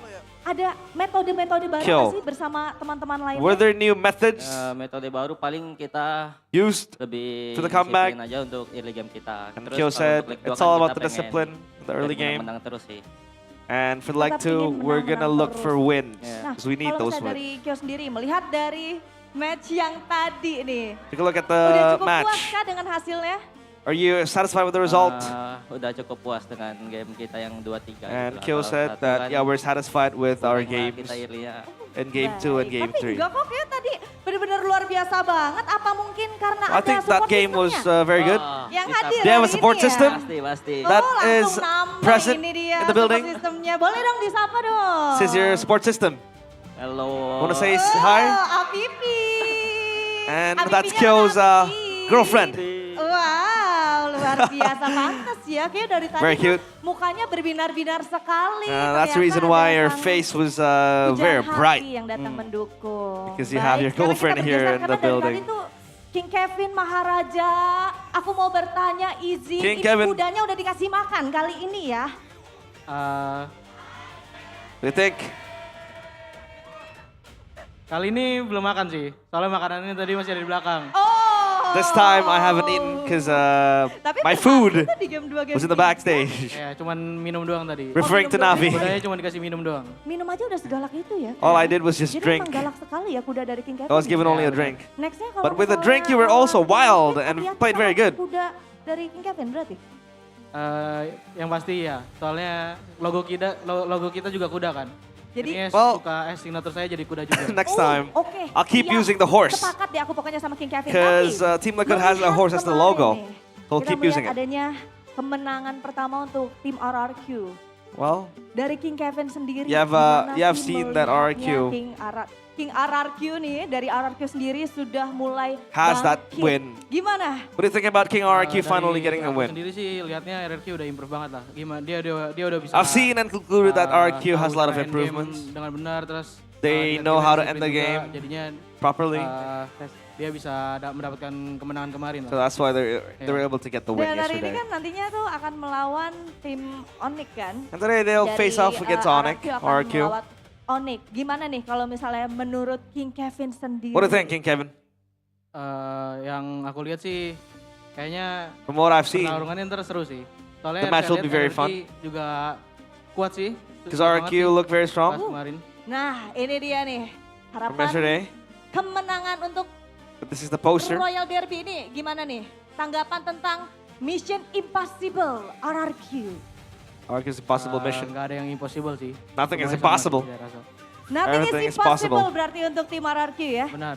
Dari King Kevin. Emang tim Onyx juga kuat, emang kita lihat juga semua. Onyx is very dari strong semua tim emang as Onyx well. kadang-kadang paling kuat lah. Tapi Onyx saya rasa juga RRQ juga kuat sih. Kayak should be very strong, but RRQ is also dari strong. performa kemarin juga. Jadi From yesterday's kemarin performance. benar-benar improve banget ya Iya, menurut improve banget sih. King Kevin. Dari early sampai late game juga. They have improved. Prediksi boleh kali. Early to late game. Prediksi bisa kali. They have any King. predictions? Prediksi kayaknya 2-1 RRQ kayaknya. 2-1 RRQ. RRQ, wow luar biasa sekali. So Nanti Kevin kita akan buktikan ya. has predicted apakah that the Royal Derby will go prediksi 2-1 for dari King RRQ. Kevin benar atau bahkan Let's see later if the sebaliknya. prediction is Tapi, right. Di sini kita sudah bersorak-sorai But apalagi for now, we've been untuk cheering The for Cavalry TLID. yang sudah happy sekali karena tim Cavalry. Liquid ID berhasil mengamankan match kita TLID has hari been able to ini. get the match today. The Cavalries, langsung saja kita sambut. This is Ini it. dia, Liquid TLID. Team Liquid ID.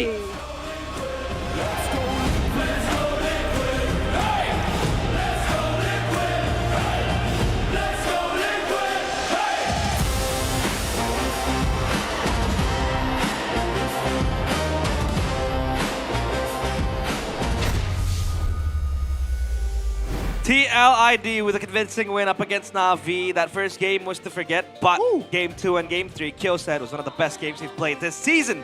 And a little bit of a prediction there from King Kevin. King Kevin. He's also giving his voice to the Kings of Kings. He says that the Royal Derby will be 2-1 for RQ. Ooh. I think Interesting. it's impossible, he says, you know? Possible, yeah. 3% chance, there's still a chance. The moment here from both teams. This last fight that was brought upon by TLID. Leone played a very good game with Khalid, by the way. He did. It was just a really, really good game overall by TLID, right? Aside from that first turtle was bad, but it was just like game 2, sorry. First turtle was bad too against the Lo Yi and the Alice. But then they came back through adapting in the game. So TLID, again, as the game goes on, they get better and better. For Na'Vi, as the game goes on, they get worse and worse because they just have the same approach to every single fight. Rinse and repeat, reduce and recycle. But hey, this is it. Your POTM Player of the Match presented by the official gaming phone, Infinix GT50 Pro. It is Aran. Mr. Rizla. Man, oh man, very, very sweet. Well, it was such a good pick for him. It was a very, very good pick.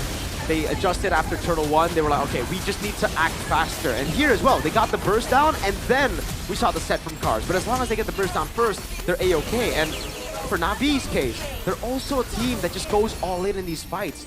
And they don't have an all-in composition. They have a composition that is good at kiting. They have a composition that is good at going back and forth. So I just really don't understand why Navi, why Shive, why everybody on this team just keeps on going all in. Because here as well, you see it, right? Once they go in, it's done. They want to go all in. Like Shive, he doesn't go in earlier when Ritual was planted in the RWM. He goes in here, and it's onto Leone, it's onto Kevin. He doesn't try to put himself in a position where he can actually damage the other boys on the Claude. Here, they just get forced to all in because Shive took too long in the bottom lane again. Na'Vi, it was a mistake by Shive, it was a mistake by the rest of Na'Vi as well. Why were they in that position where TLID could just burst them while they had the Claude in the bottom lane? It was just ridiculous miscommunication. And here, not a mistake. 40 seconds, minions will spawn. If they didn't do that, then the wave would have spawned in, the minion wouldn't have been able to crash in. It would be very, very difficult, and it could have been even worse.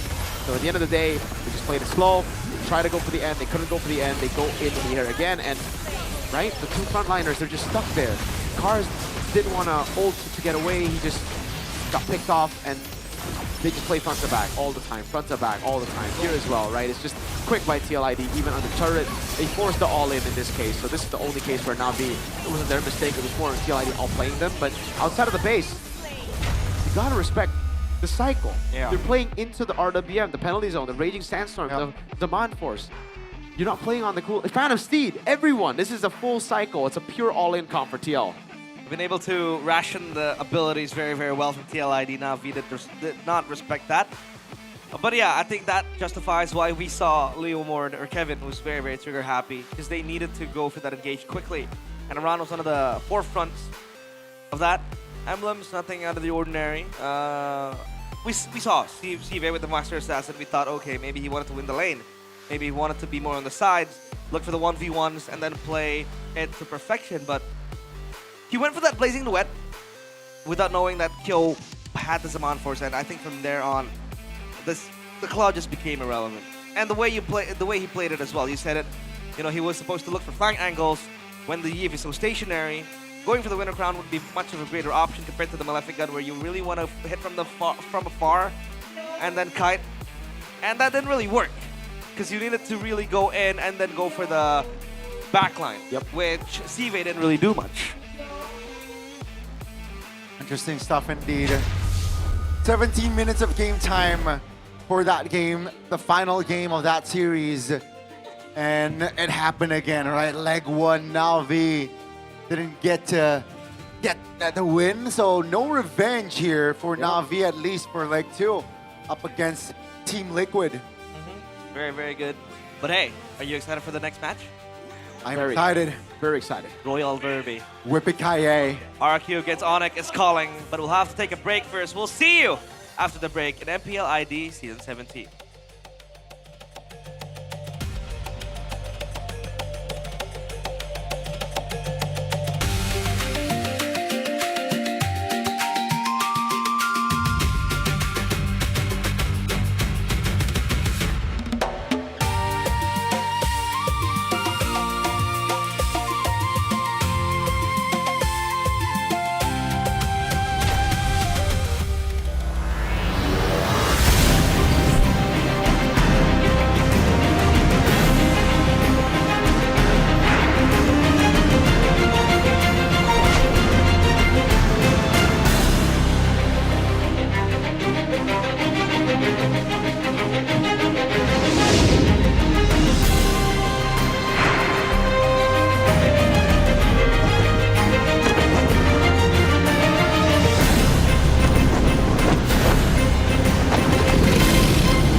Di Sukabumi, di Tanah Sunda, ada tradisi yang gue suka, namanya Seren Tahun.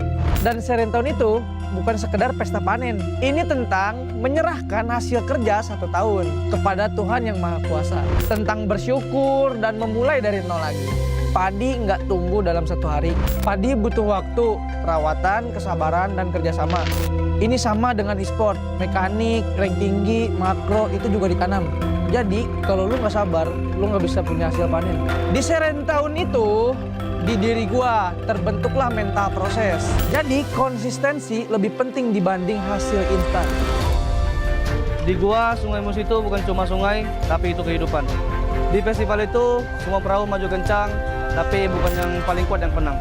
Tapi yang menang, yang paling kompak. 1 orang salah tempo, perahu oleng. 1 orang salah posisi, game selesai.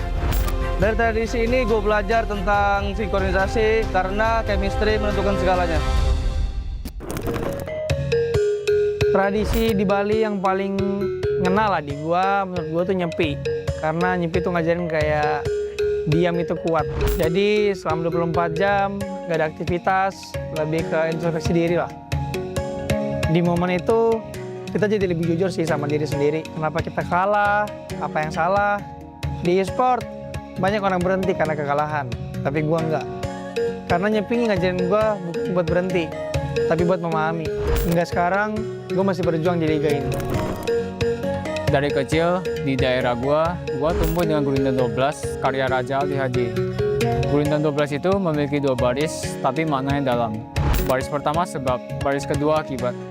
Di game juga sama, overextend mati, salah draft kalah. Semua ada sebab akibatnya. Dari sastra lahirlah logika. Di Samarinda ada tradisi yang paling terkesan yaitu Festival Mahakam. Semuanya tentang ritme. Dayungnya itu nggak boleh terlalu cepat dan nggak boleh terlalu lambat, tapi harus tepat. Sama kayak nge-retry lord dan nge-engage. 1 detik terlalu cepat, gagal. 1 detik terlambat, kalah. Timing adalah segalanya. Ya karena momen itu menentukan kemenangan. Paling gua suka tuh di Pontianak Festival Tugu Katulistiwa sih. Ada momen dimana bayangan kita tuh hilang. Semuanya tuh jadi imbang karena tidak ada condong kiri dan ke kanan. Sama kayak di game lah, kalau misal terlalu agresif salah, kalau terlalu defensif juga ya salah. Jadi semuanya itu harus seimbang.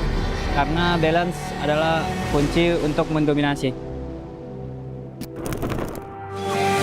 Di Semarang tuh ada namanya dekderan.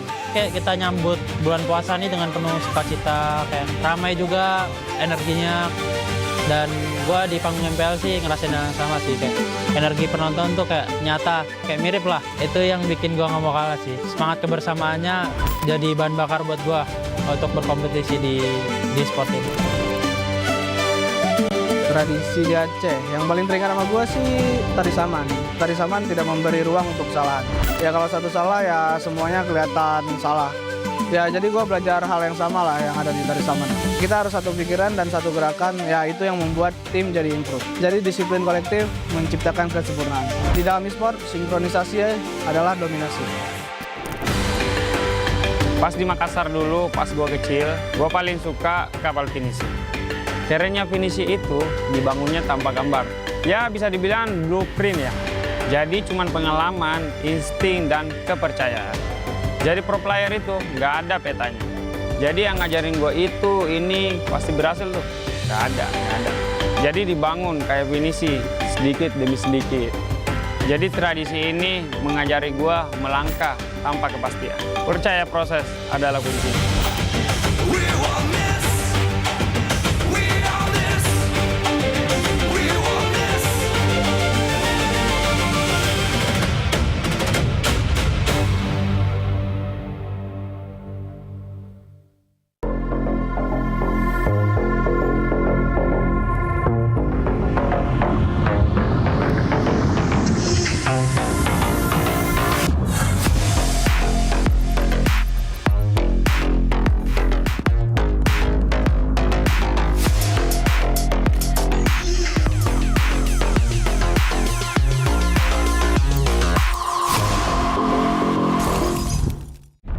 Semua hal terus berubah. Dan kadang bikin gue pengen nyerah. Tapi banyak mimpi yang harus gue kejar. Gue butuh support yang konsisten. Biar gue bisa terus naik level, terus berlari tanpa henti. Skin gue banget nih, gue beli aja. Seperti GoPay Games yang setia menemani, walau meta dan gameplay terus berganti. Walau yang lain terus berubah, GoPay Games konsisten ngasih yang pasti murah.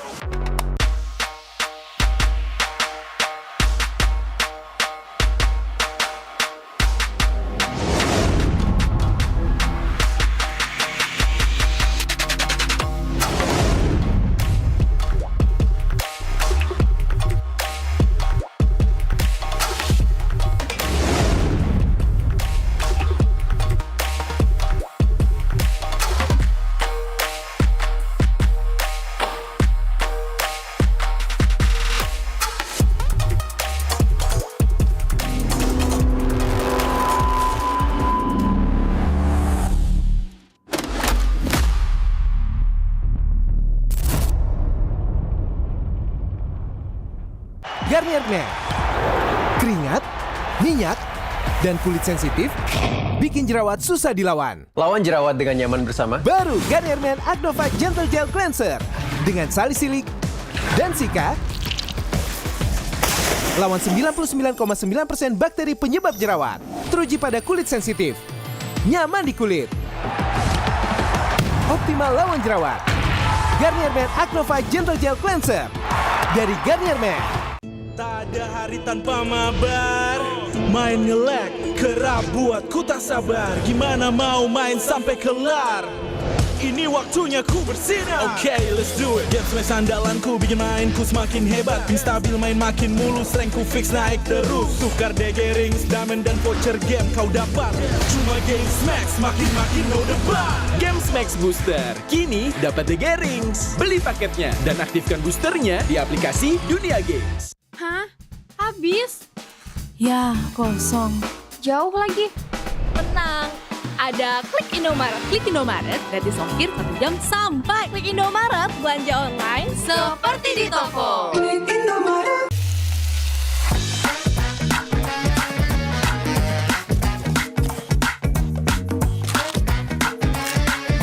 Gimana? Enak?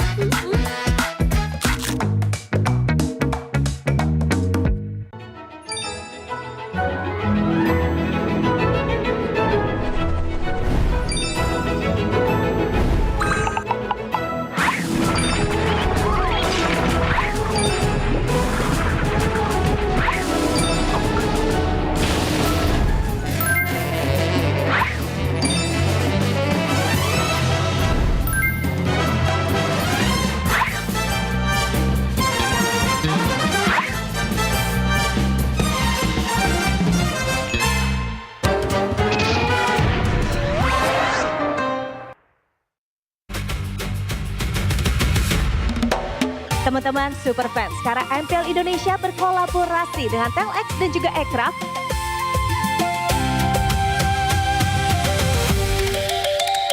Kira kita ngelihat aset maniak kita.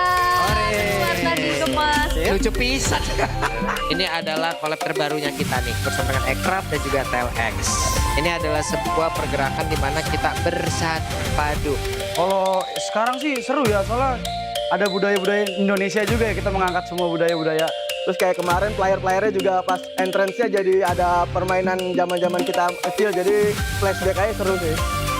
Jujur seru banget soalnya kan activity-nya banyak kan, jadinya kayak yang bisa dilakuin gitu, kayak bisa main gasing, bisa main congklak, bisa main yoyo dan lain-lain lah. Kalau main terus dapat stem jadi kita dapat kayak hadiah, banyak lah istilahnya. Jadinya seru banget from my opinion.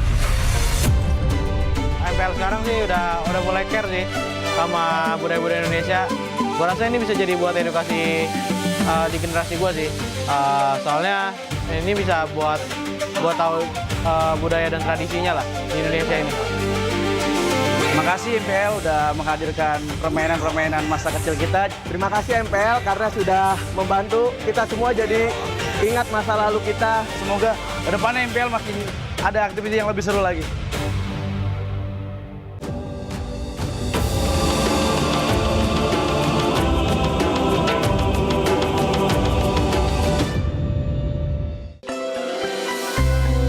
Gua di Sukabumi, di Tanah Sunda, ada tradisi yang gue suka, namanya Serentahun. Dan Serentahun itu bukan sekedar pesta panen. Ini tentang menyerahkan hasil kerja 1 tahun kepada Tuhan Yang Maha Kuasa. Tentang bersyukur dan memulai dari nol lagi. Padi nggak tumbuh dalam 1 hari. Padi butuh waktu, perawatan, kesabaran, dan kerjasama. Ini sama dengan e-sport, mekanik, rank tinggi, makro, itu juga ditanam. Jadi kalau lu nggak sabar, lu nggak bisa punya hasil panen. Di Serentahun itu, di diri gua terbentuklah mental proses. Jadi konsistensi lebih penting dibanding hasil instan. Di gua, Sungai Mus itu bukan cuma sungai, tapi itu kehidupan. Di festival itu, semua perahu maju kencang, tapi bukan yang paling kuat yang menang. Tapi yang menang, yang paling kompak. 1 orang salah tempo, perahu oleng. 1 orang salah posisi, game selesai. Dari tradisi ini gue belajar tentang sinkronisasi karena chemistry menentukan segalanya. Tradisi di Bali yang paling ngena lah di gua, menurut gua tuh nyepi. Karena nyepi tuh ngajarin kayak diam itu kuat. Jadi selama 24 jam gak ada aktivitas, lebih ke introspeksi diri lah. Di momen itu kita jadi lebih jujur sih sama diri sendiri. Kenapa kita kalah, apa yang salah. Di e-sport banyak orang berhenti karena kekalahan, tapi gua enggak. Karena nyepi ngajarin gua bukan buat berhenti, tapi buat memahami. Hingga sekarang gua masih berjuang di liga ini. Dari kecil di daerah gua tumbuh dengan gurindam 12 karya Raja Ali Haji. Gurindam 12 itu memiliki 2 baris tapi maknanya dalam. Baris pertama sebab, baris kedua akibat. Di game juga sama, overextend mati, salah draft kalah. Semua ada sebab akibatnya. Dari sastra lahirlah logika. Di Samarinda ada tradisi yang paling terkesan yaitu Festival Mahakam. Semuanya tentang ritme. Dayungnya itu nggak boleh terlalu cepat dan nggak boleh terlalu lambat, tapi harus tepat. Sama kayak nge-retry lord dan nge-engage. 1 detik terlalu cepat, gagal. 1 detik terlambat, kalah. Timing adalah segalanya. Ya karena momen itu menentukan kemenangan. Paling gua suka tuh di Pontianak Festival Tugu Katulistiwa sih. Ada momen dimana bayangan kita tuh hilang. Semuanya tuh jadi imbang karena tidak ada condong kiri dan ke kanan. Sama kayak di game lah, kalau misal terlalu agresif salah, kalau terlalu defensif juga ya salah. Jadi semuanya itu harus seimbang. Karena balance adalah kunci untuk mendominasi. Di Semarang tuh ada namanya Dokderan. Kayak kita nyambut bulan puasa ini dengan penuh sukacita, kayak ramai juga energinya. Dan gua di panggung MPL sih ngerasain yang sama sih, kayak energi penonton tuh kayak nyata, kayak mirip lah. Itu yang bikin gua nggak mau kalah sih. Semangat kebersamaannya jadi bahan bakar buat gua untuk berkompetisi di sport ini. Tradisi di Aceh yang paling teringat sama gue sih tari saman. Tari saman tidak memberi ruang untuk kesalahan. Ya kalau satu salah ya semuanya kelihatan salah. Ya jadi gue belajar hal yang sama lah yang ada di tari saman. Kita harus satu pikiran dan satu gerakan, ya itu yang membuat tim jadi improve. Jadi disiplin kolektif menciptakan kesempurnaan. Di dalam e-sport, sinkronisasi adalah dominasi. Pas di Makassar dulu, pas gue kecil, gue paling suka kapal finisi. Kerennya finisi itu dibangunnya tanpa gambar. Ya bisa dibilang blueprint ya. Jadi cuman pengalaman, insting, dan kepercayaan. Jadi pro player itu nggak ada petanya. Jadi yang ngajarin gue itu, ini pasti berhasil tuh. Nggak ada. Jadi dibangun kayak finisi, sedikit demi sedikit. Jadi tradisi ini mengajari gue melangkah tanpa kepastian. Percaya proses adalah kunci.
尊よ。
Live from MPL Arena, Jakarta. MPL Indonesia Season 17 is powered by Moonton. Supported by Esports Federation of Indonesia. Presented by official gaming phone, Infinix. Official e-wallet, GoPay. Official gaming chair, Toda. We own this.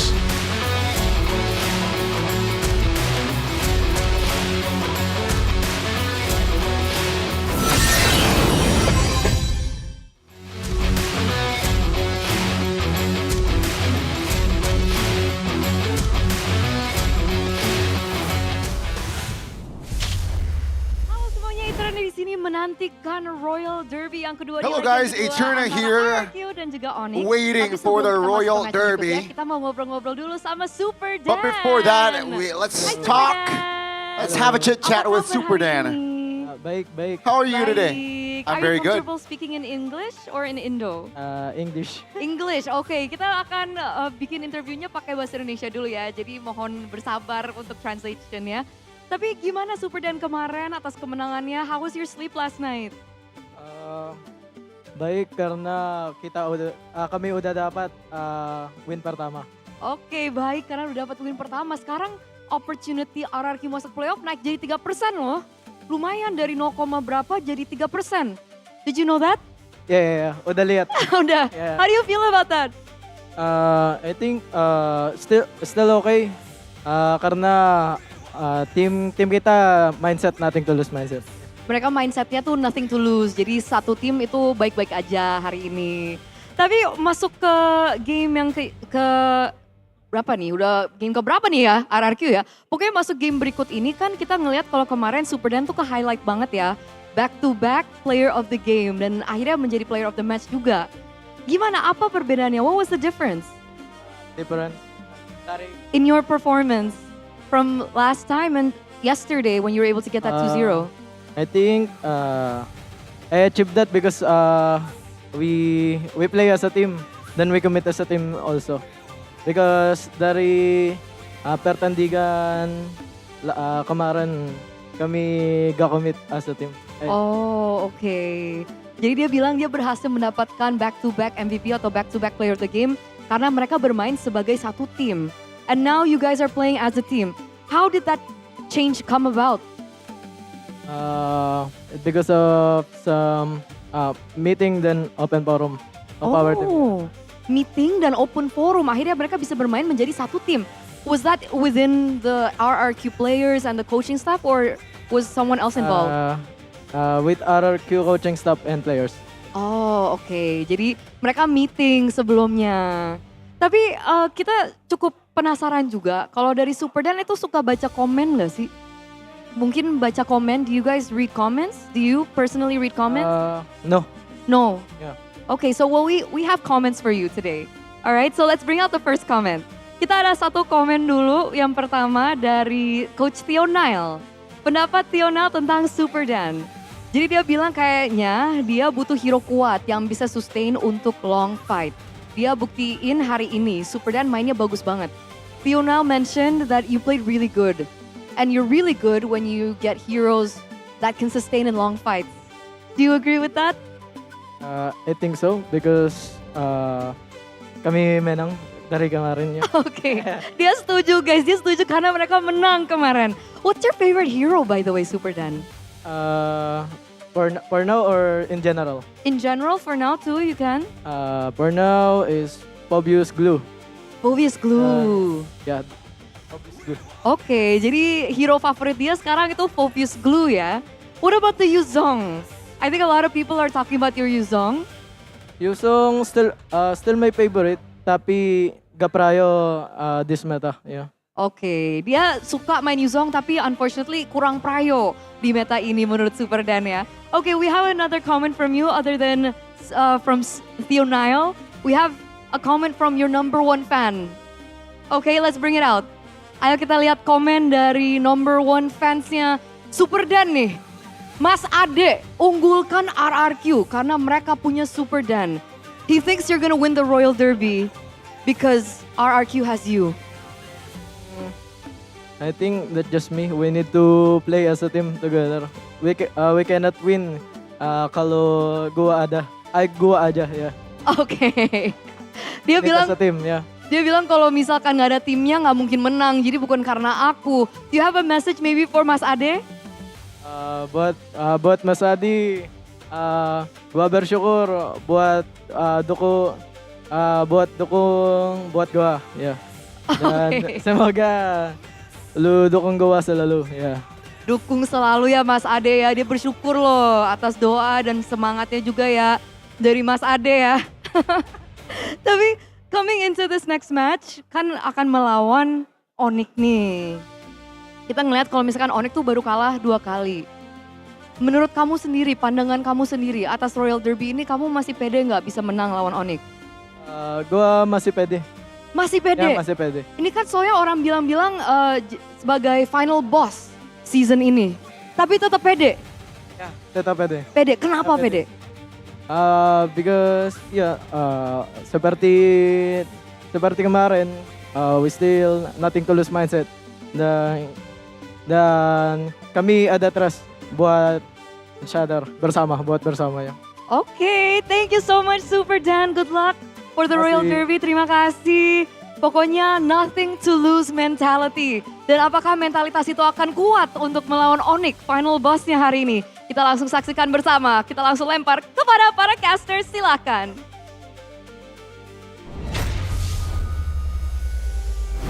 Thank you, Eterna. Thank you, Super Dan. Welcome back to MPL ID Season 17. It is still the last day of Week 6. We are going to witness the Royal Derby.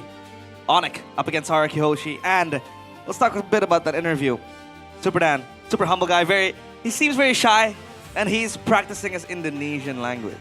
Yeah, I mean, hey, he struggled very early on in the season. I honestly feel like the whole team struggled. It wasn't just a Dan issue. Yeah. Drafts were pretty bad. Everything was horrible. But then they steadily got better. Glimpses of brilliance here and there, and finally they were able to crack that lose streak, getting a win against the GOATs. My GOATs, Bigatron. Hopefully they continue because Bigatron might just give them the win. No, I'm kidding, I didn't say that. What? They fought for that win. But MPL ID Season 17 is powered by Moonton, supported by PBSE, presented by the official gaming phone Infinix, our official e-wallet GoPay, our official gaming chair Todak, and our partner in esports we have Garnier, Bayou, Dunia Games, GamesMax, and OnePlay, and our suppliers IndyHome, Click Innomarat, Yummy Choice, and Aqua. And talk about that Super Dan as well. Yesterday, he played such a wonderful game. Even Ade Setiawan, one of the streamers, talked about it. He's like, Super Dan is the best player in RRQ.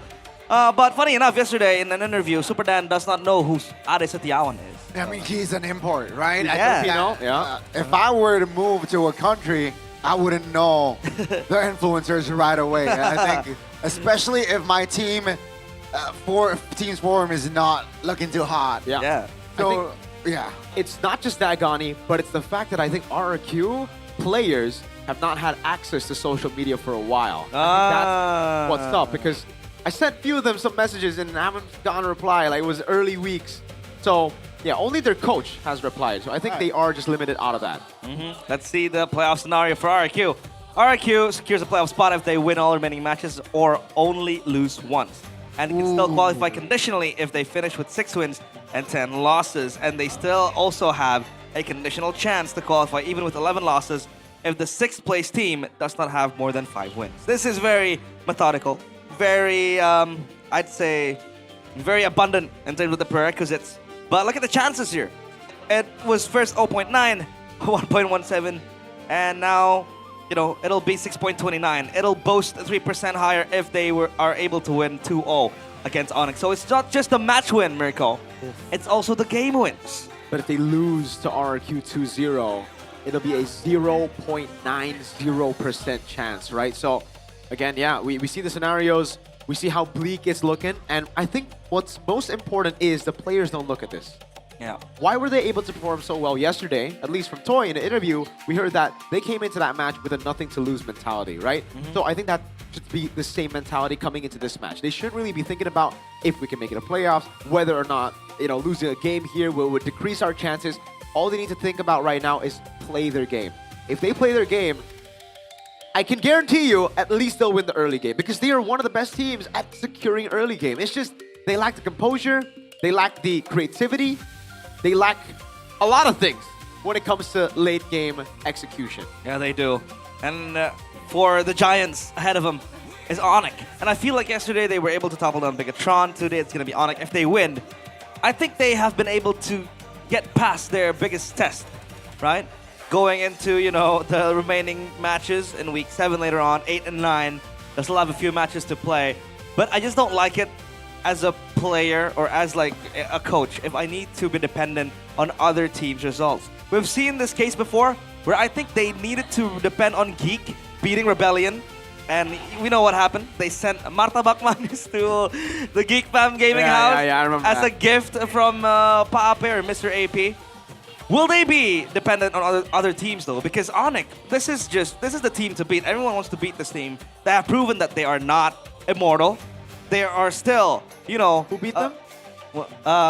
Geek Fam, 2-0. Geek Fam. And? Geek Fam's the only one I remember. And it's 2-1 by the way, not 2-0. Geek Fam won. Okay, yeah, 2-1. The first one though is the Streak Breakers. Tell them, Mirko. The best team in the world might go as PPR. Well, do you think Onyx is able to match RRQ's early game? Because Onyx also very good. I think they can. That's the thing about RRQ up against Onyx right now. That's why it's looking so bleak. You're up against number 1, right? Yesterday you were up against BTR. They've always showed signs of being weaker. Sometimes they're very inconsistent, BTR. But Onyx, on the other hand, they just suffered a loss against Geek Fam. I think if they didn't suffer the loss against Geek Fam, there's more of a chance here for RRQ. Yeah. But Onyx, every single time they take a loss, they learn from it so quickly. And we saw how creative CW was just yesterday after the loss against Geek Fam. Atlas. The Valir pick, the Atlas pick, and how well the whole team played as well. It was really, really good. Yeah, still loopholes to look for RRQ. They are not immortal for Onyx because it shows that teams like Geek Fam, even a struggling side, Geek Fam, that was able to come back quickly and they were able to topple down Onyx. This does not close the chance because RRQ themselves are very struggling, but they were able to acquire a win yesterday against Bigatron. That might be a huge mental boost. But look at this, the first leg, RRQ against Onyx, game 1. They opted for the Uranus, the Harley, the Shiptian, even a Bruno pick over there. I believe this was still Super Toy playing, no? Yes, this was Super Toy, and Super now Toy. it will be Super Toy again, I believe. But this was with Rins, I believe, not with the Hez skill. Rin. Okay. Yeah. Anyways, we just gotta forget about this game, right? Because it happened so early in the season. It was a completely different patch. It was, I believe, also a very different draft. Yeah. This was when I called RRQ the S word, subpar. They were subpar. They were very subpar because not only were they playing subpar, the drafts were subpar. Everything about them, nothing screamed pretty good. Yeah. Special. Nothing screamed special at all. But then, in the next week, week 3, I believe, they completely restructured their drafting phase. It looked like the classic Cascute style, Season 14, Season 15, Season 16 even. But then the players started making mistakes. Going into week number 5, we see some improvements from Super Dan. Yeah. We see Super Ken fumble. We see Kuroki fumble. Week 6, Super Toy. Oh, sorry, week 5, then Super Toy comes in. He does amazing, but then again, E-Dog starts fumbling, Ken starts fumbling, and then week 6, finally everything clicks. They fix the composure, they fix the discipline, and they're building upon the already very good drafts from week 3 onwards. Let's just hope everyone balances out evenly because they will need everybody to step up. It's RRQ Hoshi, Super Dan, Super Kenya, Haskiel, E-Dog, and Super Toy. With a win against Bigatron yesterday, it is safe to say that this is the winning formula for RRQ. It only took them 6 weeks to find their first match win. Will they be able to continue against the defending champions of MPL ID, the final boss of MPL ID? Let's welcome you, Rex, Regium, Kaon. It's their main 5. It is their main 5. Riding on the momentum of a win against the Red Robots, who looked so good, yet so bad this season. Now RRQ, can they keep that momentum going with a win streak to keep their playoff lives alive? Lives on the line, and in front of them stands the Sky Kings, the Giants. A team to beat. It's Lutpi, Kyrie, Sans, Keyboy, Kelra, waving that yellow flag. And can they make RRQ wave the white flag? Because even if with the loss, they can still come back and make a playoffs run. But Onyx will stand in their way. Hingga di atas langit ku tiba, sangat dingin, tolong turunkan kami. Tiap era kita kasih keras, biar aja yang bawa kelas. Bila Onyx pegang Still sitting at the top of the table, folks. It is no stranger. You recognize his faces. You recognize his team as well. Dang. Do you love Kai? Because I do. As he walks onto the stage, and let's welcome you. This is Team Onyx! Everybody loves Kai. Yeah, the opposite of the title of that feature film that's coming out. Yep. Everybody loves Kai. I think it's almost impossible to be a hater of this guy. He's so humble, so nice, and god dang, is he so good at video games. And he has a nice hair too. I would love to have that hair. Warriors cut. I prefer the old hairstyle better, actually. I do. I prefer that M5 hairstyle. This I is think like that's the best. Season 10 M4 hairstyle when he first joined MPL. Yeah. M5 hairstyle is probably the best. Yep. But at the helm, as we welcome the coaches, it is Coach Keskute and Coach Paul, alongside CW and Paddington. We talked about CW's brilliance, but I think we need to touch a bit about Paddington because yesterday, all the players said that Paddington brings a lot to the team. They even said it was P3, pertolongan pertama Paddington, which means Paddington is the first responder. Paddington is their first help. And he does bring a lot of insight as well to Onyx. For sure. Calvin Manada has had some very, very solid support with Paddington there right beside him, giving him great insights. But it's not just that. What's the sign of an elite team, right? It's not just the coaches handling everything. It's also the players voicing their own desires in the draft. That's what creates those moments where maybe the Atlas pick comes around, the Valyric pick comes around, and we actually have a prediction from Clay. From Clay. A legend. Deaden. I think RRQ can win tomorrow because Kyrie and Kelra won't be able to sleep after seeing Super Dance aggression. Their early game is already good. Just tone down the prime moments to around 10 minutes. Keep it up, boys. Yeah. So he is a kingdom believer. Hey, man. You missed Deaden from Bogor, though? I think the Kingdom missed Deaden from Bogor, right? The last time Bogor. RRQ won a trophy, a piece of silverware, it was with Deaden from Bogor. And Deaden was the finals MVP. What do you know about silverware, Miracle? I know a lot about silverware, man. I have 2 MDL trophies. Piala Presiden. How many MDL trophies you got, Onyx, man? Wow. But hey. Wow. RRQ, they need to play to their strengths. Does this then warrant a Phoveus ban straight away from Onyx, or are they going to respect that? I think Phoveus can be banned. That's the thing. Another thing. Wait. Before that, Stephen H, Mr. Umur. Mr. Umur, or Age. Mirko's scapegoat. Prediction 2-1 for Onyx from the Onyx RRQ match earlier. Both teams played very well. I expected a close and intense game, and then the deciding factor came down to Kyrie and Ken. I agree. Depending on which assassin performed better. I agree. For me, it's more of get Ken on an assassin. On utility junglers, it just feels so off, dude. Yeah. Right? Like, he goes on the Guinevere, he tries to make plays that you would expect from a Lancelot. But on the Guinevere, why? Why are you making these solo plays? You need to wait for your team. But when he was on the Lancelot, man, he played the way I expected him to play the entire season. This season, I'm so Kingdom, yo. I said it, because he's part of the team. That's my GOAT, Duplicate, ex-BTR, by the way, the golden boy of BTR. And it's through the assassins that he was able to get top 4 in GOTF with Yanfeng Yao Guai, Yi Sun Chin. It's through the carry. So I'd like to see more of that. I hope Kessie doesn't change too much in that department. And on the Phoveus topic, it's scary, because yesterday BTR completely ignored it. Onyx can take it themselves. Lutpi is a ridiculous Phoveus player. Yep, that can be contested as well. But it now comes down, I agree, to the battle of Kyrie and Super Ken.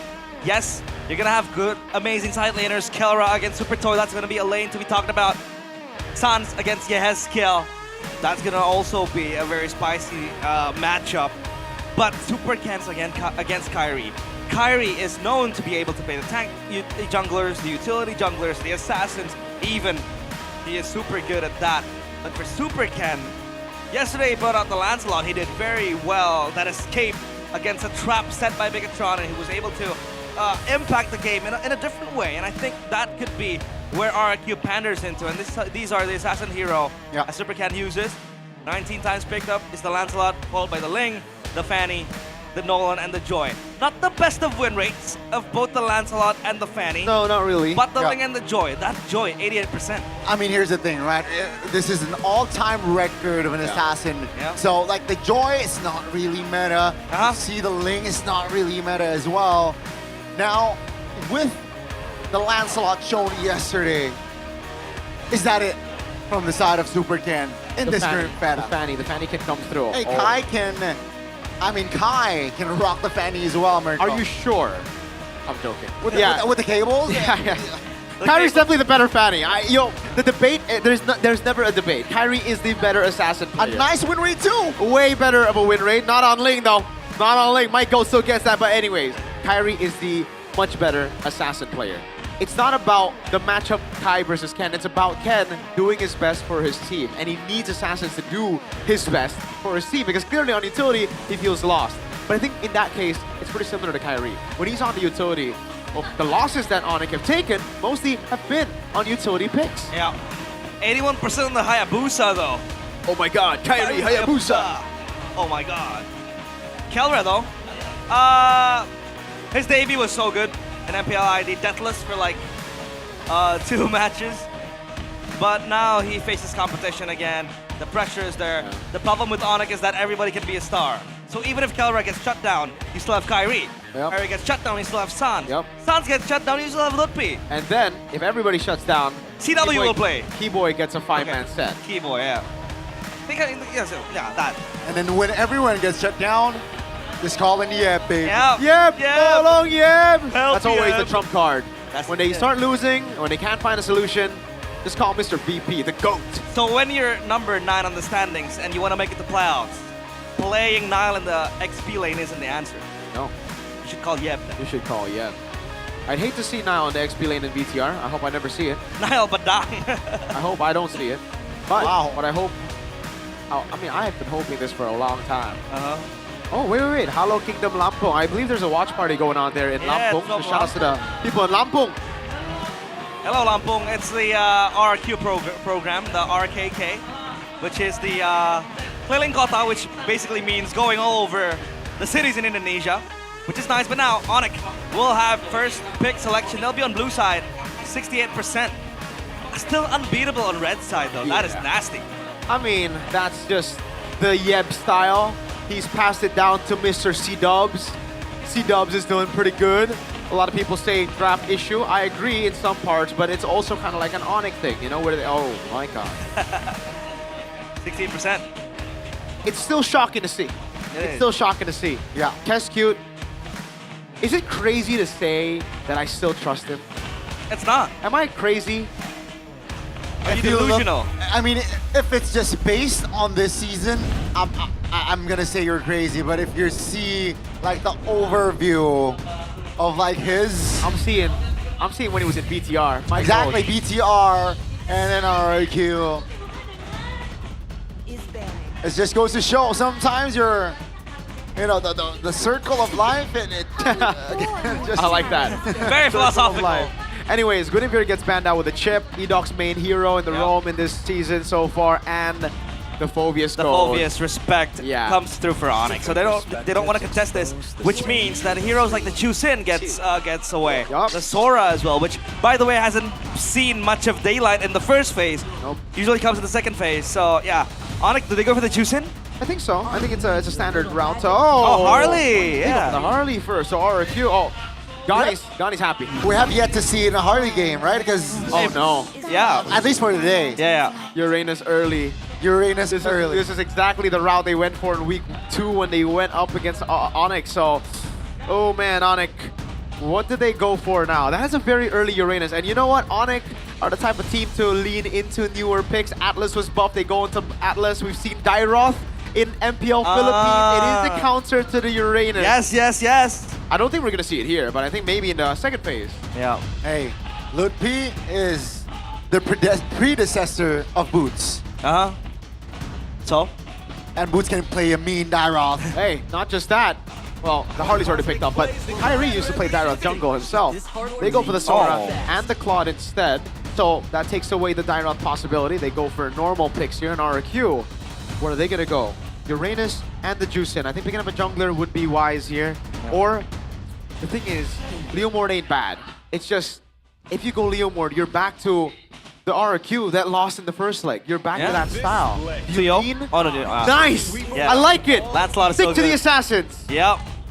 And it also goes pretty well against the Harley, right? Yes. You have a way to dodge the deadly magic. Nice Kalea ban, very good. Thorn Rose. I think next up might be like a Badang ban. Or, you know what? Onyx might actually go for something like Cho, no? Whoa, Good Cho. clear. Is able to go for the pick on Lancelot really quick with the way the dragon. Yeah. So maybe RQ ban Kalea and Cho. But Onyx will definitely get rid of some of the gold laners here. Do they get rid of the Granger? I don't think so, right? Because they already have a Harley and a Claude. That's all right. Maybe the Moskov and the Harith. Makes more sense to ban out. Yeah. Harith. Harith ban. Does sound sensible. Yep. But so far, the first phase, super strong picks from both sides. We do know that Kyrie plays a mean Harley. He was wreaking havoc when he had that Harley. The glue gets past first phase and it gets banned out now from Bionic. That's a good ban. Again, the glue. Actually, I don't know why. Right. Pass. You could tank up all the cards from Harley.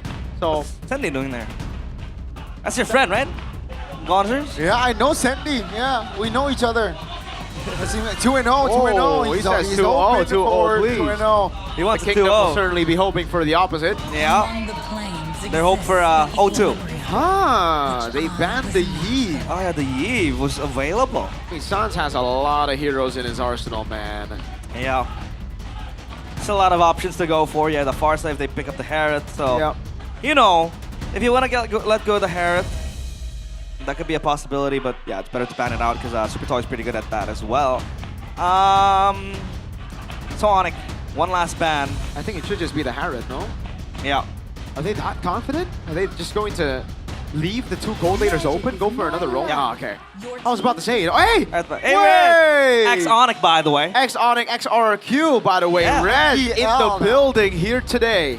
Wait, still RQ? MPL. Still RQ. Yeah, MPL. but not Hoshi, you know. Not the Hoshi ones. Yeah. Oh, Khalid gets picked up. Onyx can go for the Cho if they want to match that mid prio into the mid lane. Yeah. I think honestly it'll be the Valentina.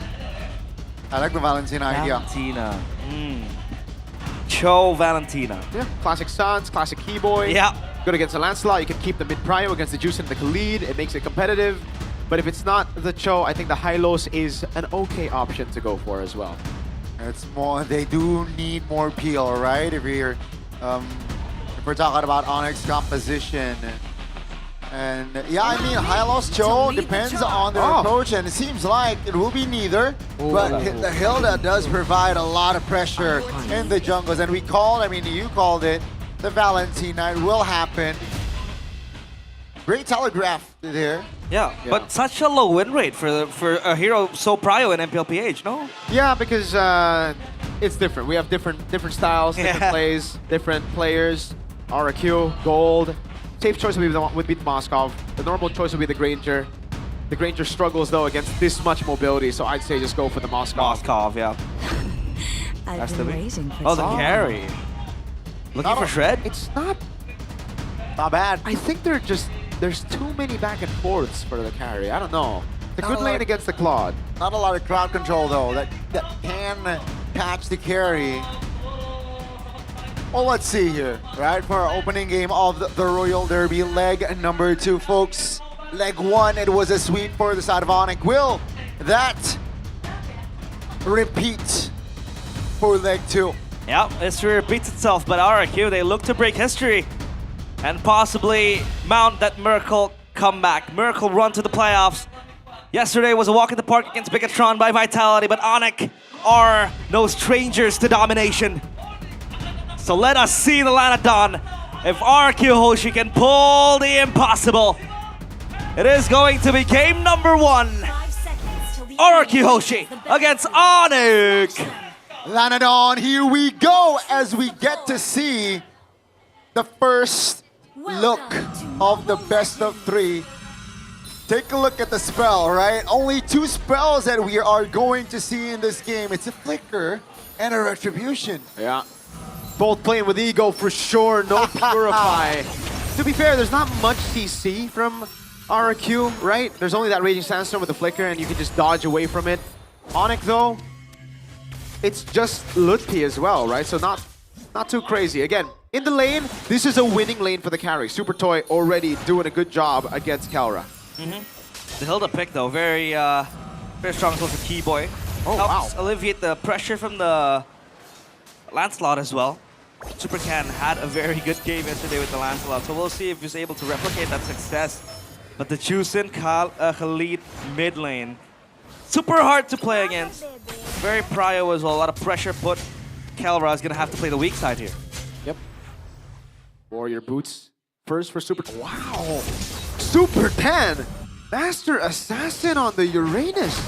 An interesting choice, good steal there by Lutpi as he goes for the Inspire. Also an aggressive choice with a Concussive Blast. Other than that, everything seems pretty normal. I like this though. Festival of Blood for both the gold laners instead of the Master Assassin. Super Dan really wants to try to win this lane out. Possibly have extra damage given to Lutpi. He's gonna have to play this lane quite longer. Oh, Deadly Magic. Yeah, not enough damage to kill him. Just a bit of poke. Dan will regen up top. This battle continues. Kalra versus Super Toy. And Super Toy will have prio on the Gold Crab as well, because, you know, as the carry, it's very easy to take it. But the true damage going on. Claude early game, not the best damage. Has the Warrior Boots completed too. With a knife ready as well. Super Dan, close by with the turtle. With a high heart rate as well now, trying to initiate. Flickers out, but he will fall. That first blood for Onyx, and it seems like they want more bodies. As Kyrie picks up the turtle and another kill. And ladies and gentlemen, if you blink it, you miss. 3 kills on the board for Onyx, and they got the turtle. Comes tumbling down for Oraki Hoshi, and that's just minute 2. That's the thing about the risky Master Assassin choice though, Keyboy. That's a terrified. That's Keyboy with the flanks as well. Deals enough damage. And down goes Yeheskiel. He has a Fury Hammer ready. Wow. Quick Fury Hammer and the Rapid Boot. So quick, Kalra up top. The 1v1. Kalra versus Super Toy. Classic Keyboy Hilda, no? Yeah, again, the Master Assassin.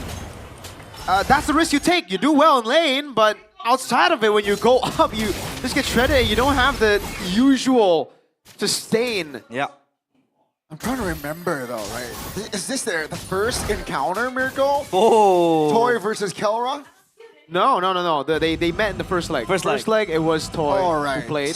So Toy and Kalra have met before. In M6. They met in M6. Yep. They did not, I think. Skylar was M6. Yeah, they met in SPS. They met in SPS. Finals as well when Kalra was Kalra won with Onyx Philippines. But Ranger Emas with the only Oraki Hoshi prediction. He goes 2-0. Yep. Interesting. That's a statement. Man, the fact that they won out the red tree, the fact that they bursted Super Dan down, and they got the kill on Yeheskiel, it's just everything's going right for Onyx. Nothing's going right for RRQ right now. Even that lane that you would expect it to win, it's even. It's very even down the line, and that's what the Claude wants. That's all he needs. Kai, again, Genius won first. Oh, Super Dan. And the 2v1 situation, Deadly Magic already delivered as well. With the help of Lutpi, the damage will be enough to take the Yura down. 0-2-0 for Super Dan. Yeah. I don't like the Uranus early like that, right? I'm telling y'all, that was just the same thing that they pulled off leg 1. I don't like it. I mean, it can just build up tank if it is going to be very, very behind the early game. But you can see how the Master Assassin completely becomes irrelevant because now Onyx are just going to move in units. Ganking that wave, that lane up top. So Super Dan can only be content on playing from behind. 0-2 has the robe completed. The other bot is gonna have to opt for the Radiant Armor still with Keyboy. Look at him. I won't be surprised if he goes for a Heptasies down the line because we've seen that being done before. Sans has the Crimson Beacon. Will he make a play here? Lutpi. They don't even need to make a play. All they need is just Kai and the deadly magic to seal the deal on the roamer of RRQ. Mirko, I have a bad feeling it'll be a one-sided game. Toy. That's gonna be Kalra alongside Sans and Keyboy to take Toy down. Take a look at the mid lane. Kyrie teasing with Ken. And look at Kelroy, he's taking the turret slow. He's trying to deny as many minions as possible. Before he takes the turret, he lets the whole wave die first. So even when they're winning like this, they're still finding all the little wins to make Toy even more behind, to put Toy in a worse spot. It's classic Onyx, but it's definitely not the RQ we were expecting. Unbearable, it seems like. They're gonna fight even more. Super Dan repositions Ken though, with the Lancelot here, will be caught. Kyrie picks up the killing spree and they want more. Super Dan flickers out of danger. That's a stun Keyboy flickering out, but Super Toy finds a shuriken to take Keyboy down. Now, Crimson Beacon on towards Kai. Take a look at the teleportation there. Edok doesn't find the execution. RRQ, they restabilize. Oh, Calra just diving to the back like that. Super Toy closely gets taken down, but he is going to be A-okay. Has to burn the flicker. Same goes for Calra. Kyrie also was going to die, but he is fine. Yeah, he got away. Yehezkiel, very, very good move there with the Crimson Beacon and the flicker. Tried his best to get in. Unfortunately, not enough damage. He did lift Kyrie up. And nice boy. Oh, he just baited the ult of Toy and he runs away. That's gonna be pivotal for the turtle fight. Yeah, rapid boots, man. Dreadnought armor, and then he goes. Oh my god! Whoa! Like ice shield? Yeah, but look, he's just running them down. It's crazy. 5,000 goal lead, folks, for 7 minutes. The Hilda passes, rather the Hilda presence.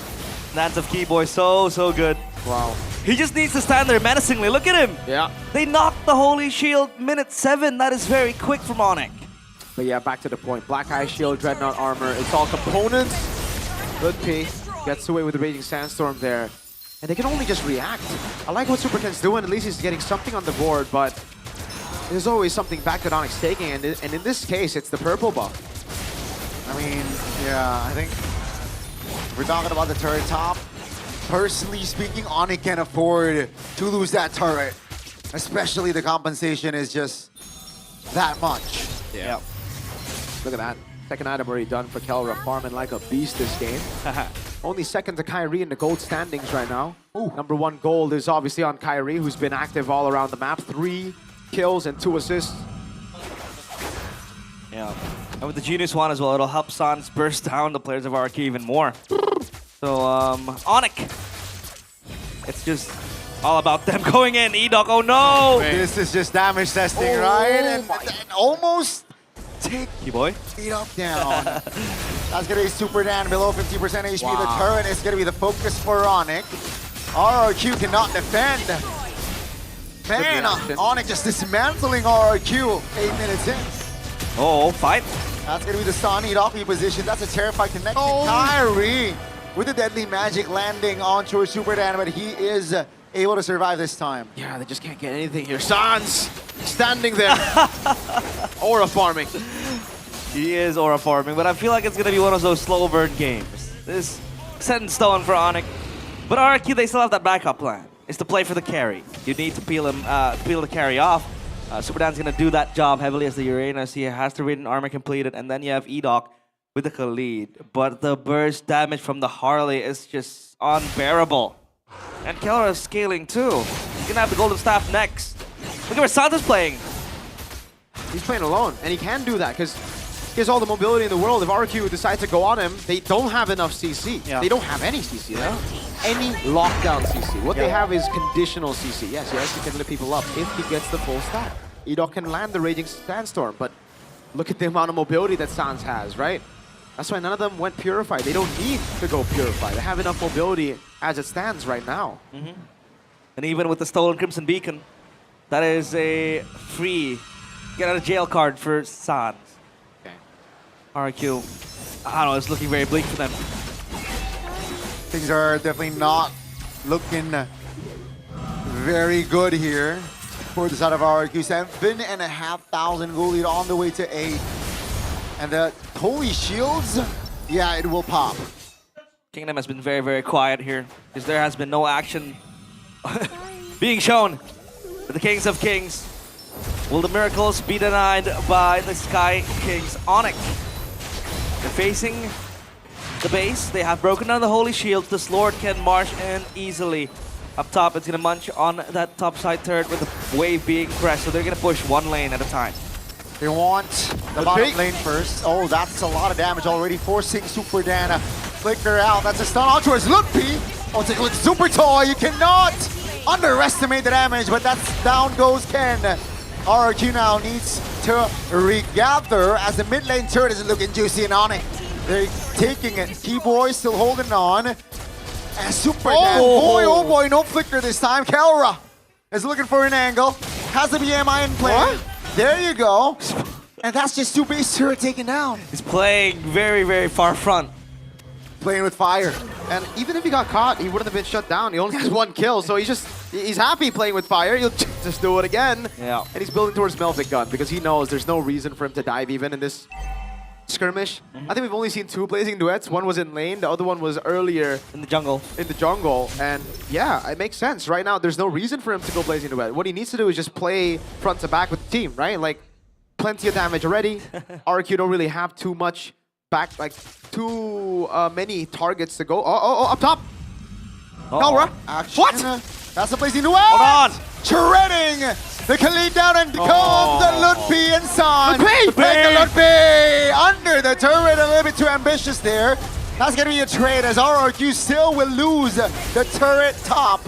RRQ now looking for the clear to relieve off pressure, but they lose Edoken in the process.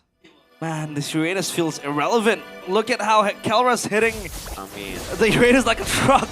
I hate to tell you, but that's why we don't like Uranus first phase. Oh, look at Kelra's damage, my guy. That was a gank on Kelra. I believe everybody jumped on him, and he just danced his way out of there. Yeah, Ludpi very ambitious as well.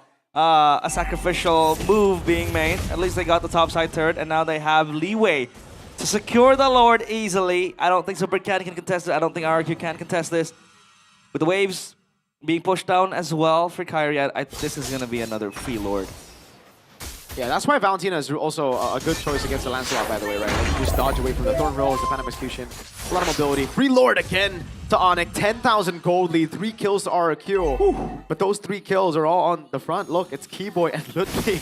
None of the real carries have been taken down this game. Man, as much as you want Cinderella stories, sometimes Onyx just gives you a slap in the face. I mean, RRQ's Miracle Run, if they are able to complete it, it will be the best Miracle Run of all time. Oh, take a look at the damage from Kyrie. Now the base, at least the Lord is touching the base of RRQ. And Onyx, they still stand with 5. They look to take the bodies down first before they touch the base, but never mind Onyx. They will still be effortless there. They just play this game so effortlessly as they take game 1 of the series. One of the rather faster games we've seen so far. In MPL ID Season 17, we expected drama. We expected constant clashes, wars, and fights. But Onyx, it's just another day in the office for them. For RRQ, it's life and death. It is looking bleak. And for now, it stands that RRQ can only get a 2-1 win if they do end up getting the last 2 wins. Oh my god. Some people in the chat are saying, you know, Uranus was first phased by TLPH. That's TLPH! Don't make comparisons with TLPH! Hey, if you see something good, just copy it, and the outcome should be good. No? There you go. Isn't that the case? If you have a Stand and the gold on your team, sure, man. Sure. But you got a toy in the dam, though. Oh my god. Well, the carry showed some signs of life, but again, it's not the hill that you want to take down. It's not Ludpi. It's the back line. And look at this. Ooh. I don't even know who to vote as MVP. Everybody played their... To be honest, it's a tough one for Onyx. Everybody played their game. I'll just vote for Paddington. How about that? For Mr. Patty.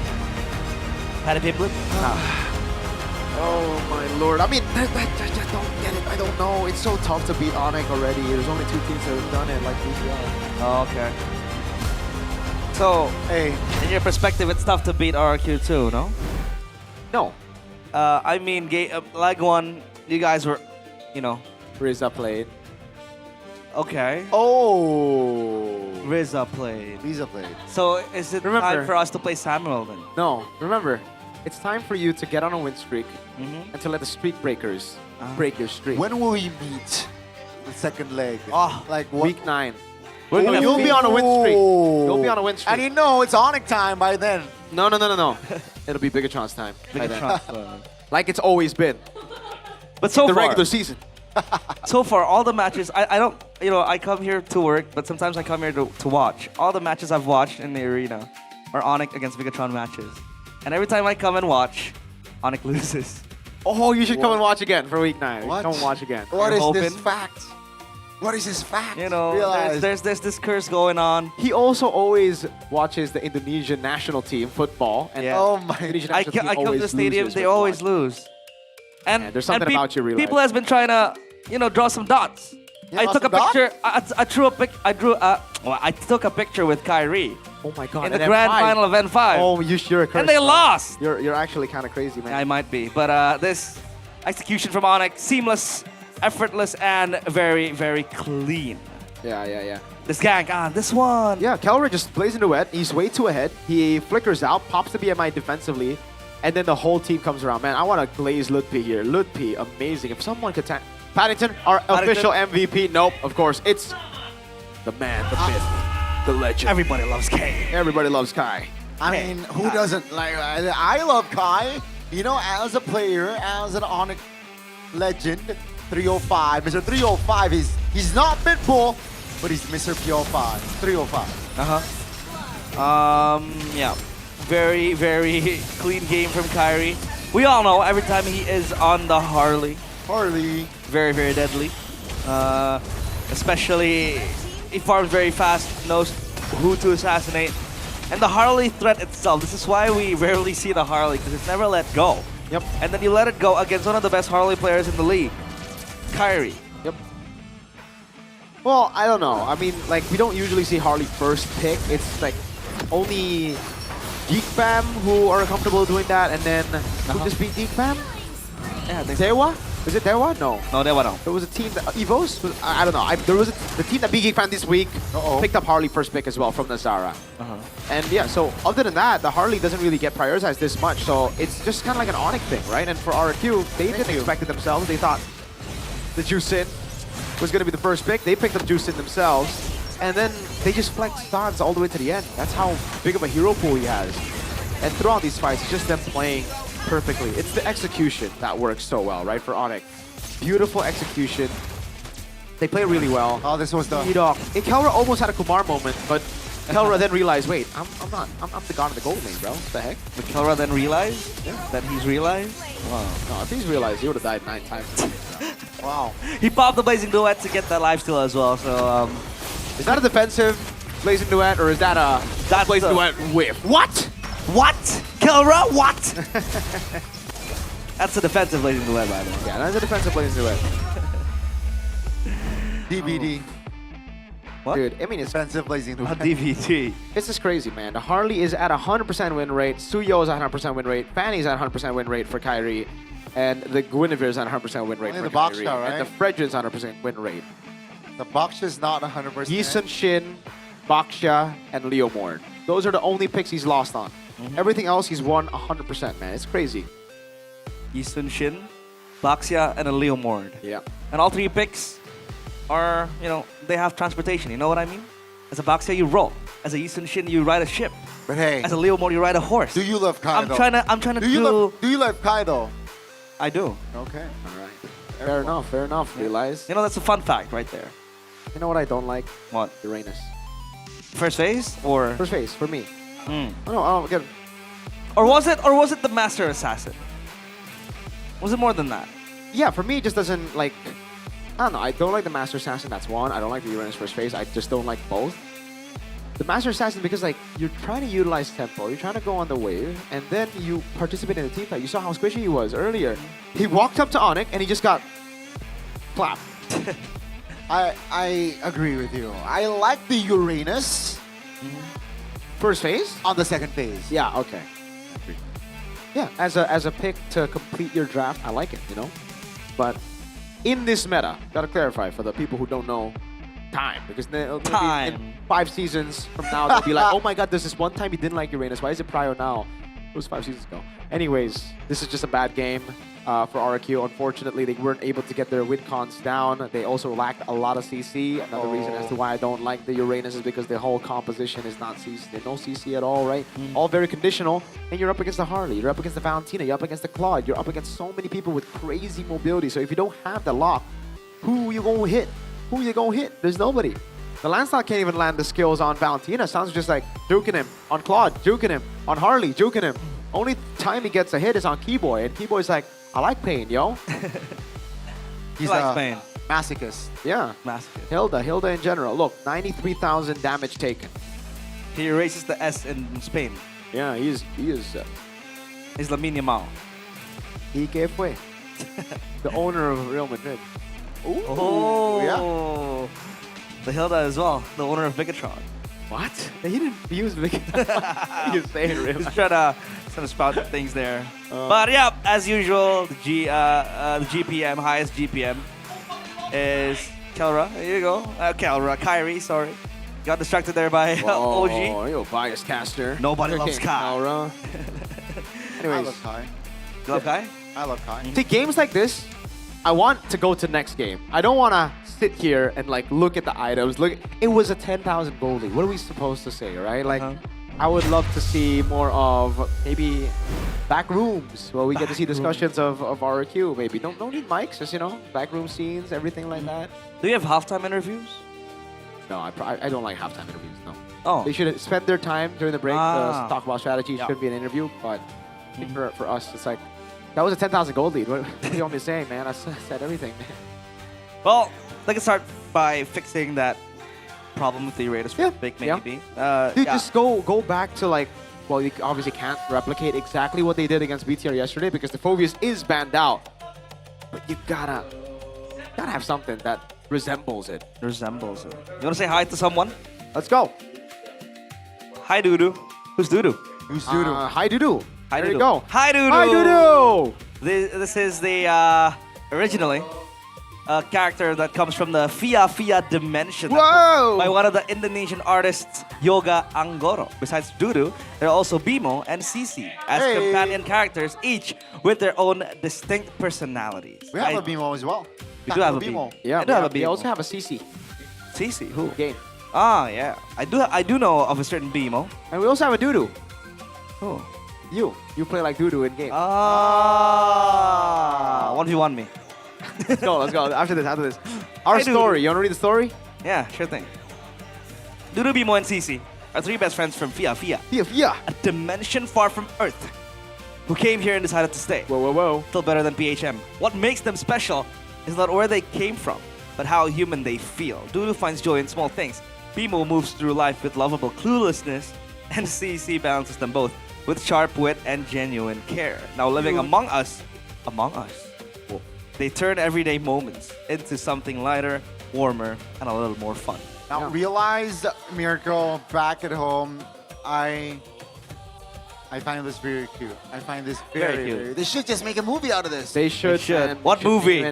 They should name it Dudu on Mars. Dudu on Mars, yeah. Shout out to Yoga Anggoro, though, the creator, the license. Wait. He's the creator, right? Yeah. Okay, Yoga Anggoro. Yoga Anggoro.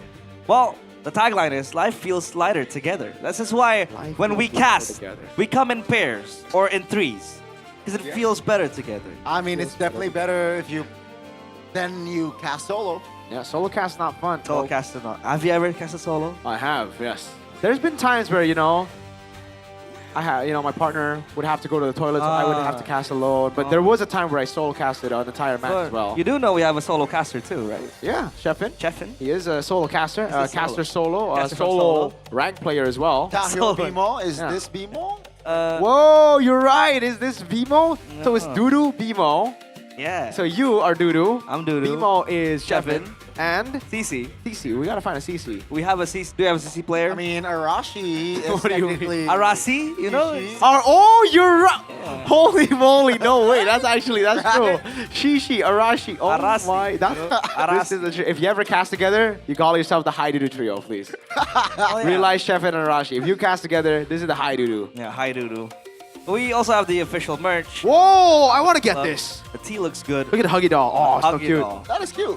Well, that's gonna be a great gift. The Happiness Club. Great souvenir for your friends or family.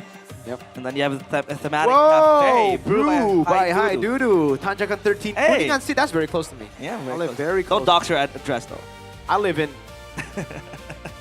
official collaboration. We got toiletry perfume.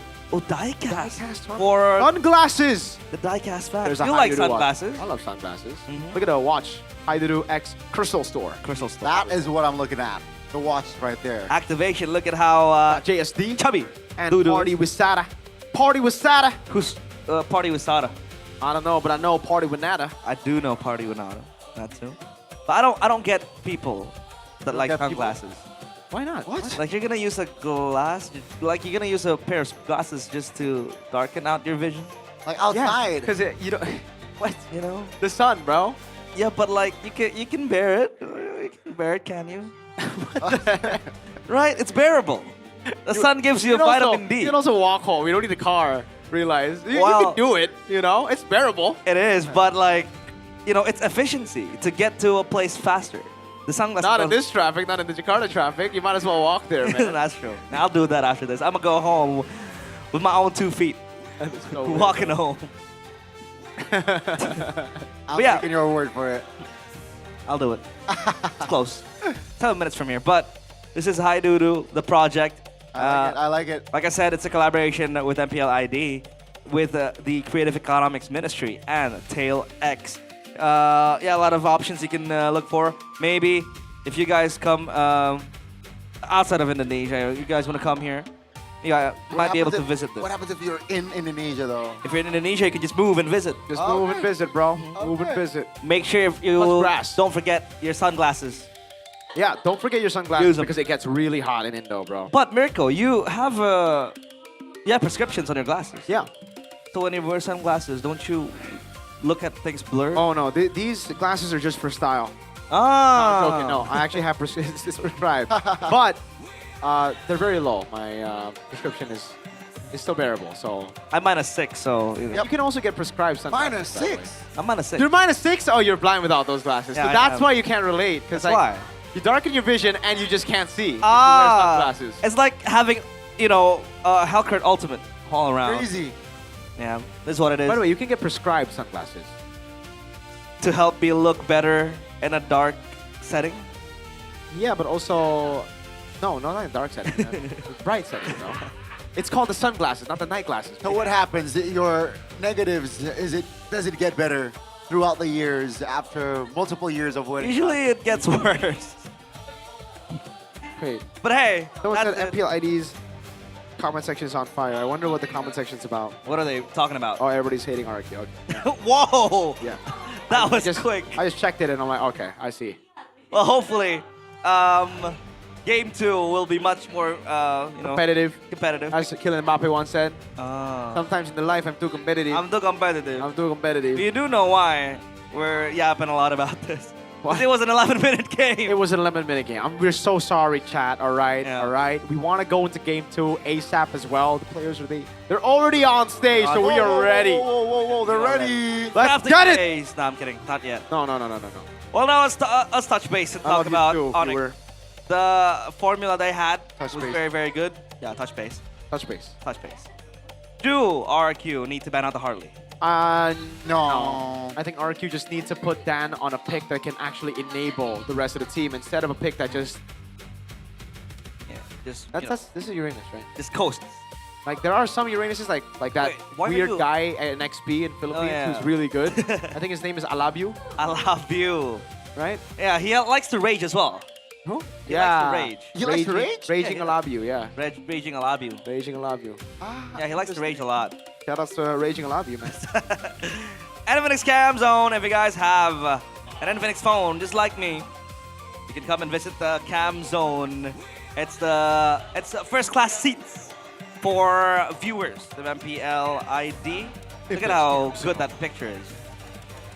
And that's Woo! Dang, that is an HD picture, brother. Yep. It's a CW here.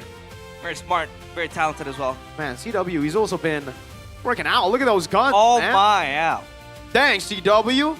I guess it just runs in the coaching business for Onyx. If you're It does. if you're a coach, you know, Yeb was very fit as well. When he Wait, was talk coaching. about this when you were in M6. Oh yeah.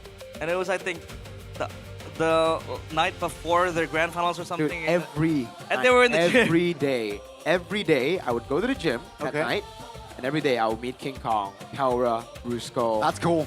And they'd just be working out, dude. And I'm like, yo, don't you have scrims? He's like, nah. And then we play other games. They'd come over to my room, and then we played games. And I'm like, don't you guys have, practice? Like, nah. Nah. And then they just steamrolled everybody. Yeah. They're just better. They don't want to. That was crazy, by the way. Like, they played basketball and went to the gym more than they practiced MLBB.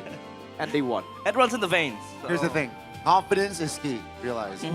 I mean, pure just confidence? I don't think mean, so. That story right there. Oh, that story, yeah. Well, that wasn't just confidence. They were just crazy. Well, confidence makes me win out my lanes in RG. That's So you're saying if I'm confident enough right now, yeah, I could beat Islam Makhachev. You can, yeah, you can. All right, you might be able to. There you go. 70% win rate. Steal.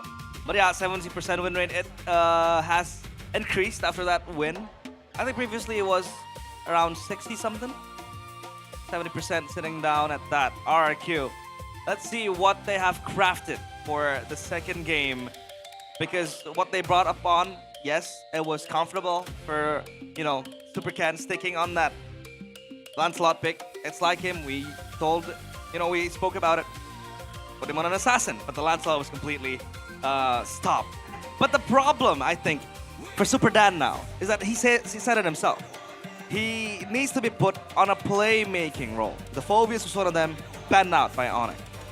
You want to put him on a Yuzong? The Yuzong fallen out of the meta. Yeah. So like, what other picks is there available? Sora, Arlet, Lapu is definitely one of the. It is a Filipino hero. Oh, it is. He is. And he is Filipino. Where's Badang from then? Badang is Malaysian, bro. Okay. We don't have any. Oh, we do have Kadida. We have and Gatot two. Kacha. We have Gatot Kacha and Kadida, bro. And also Lancelot. What?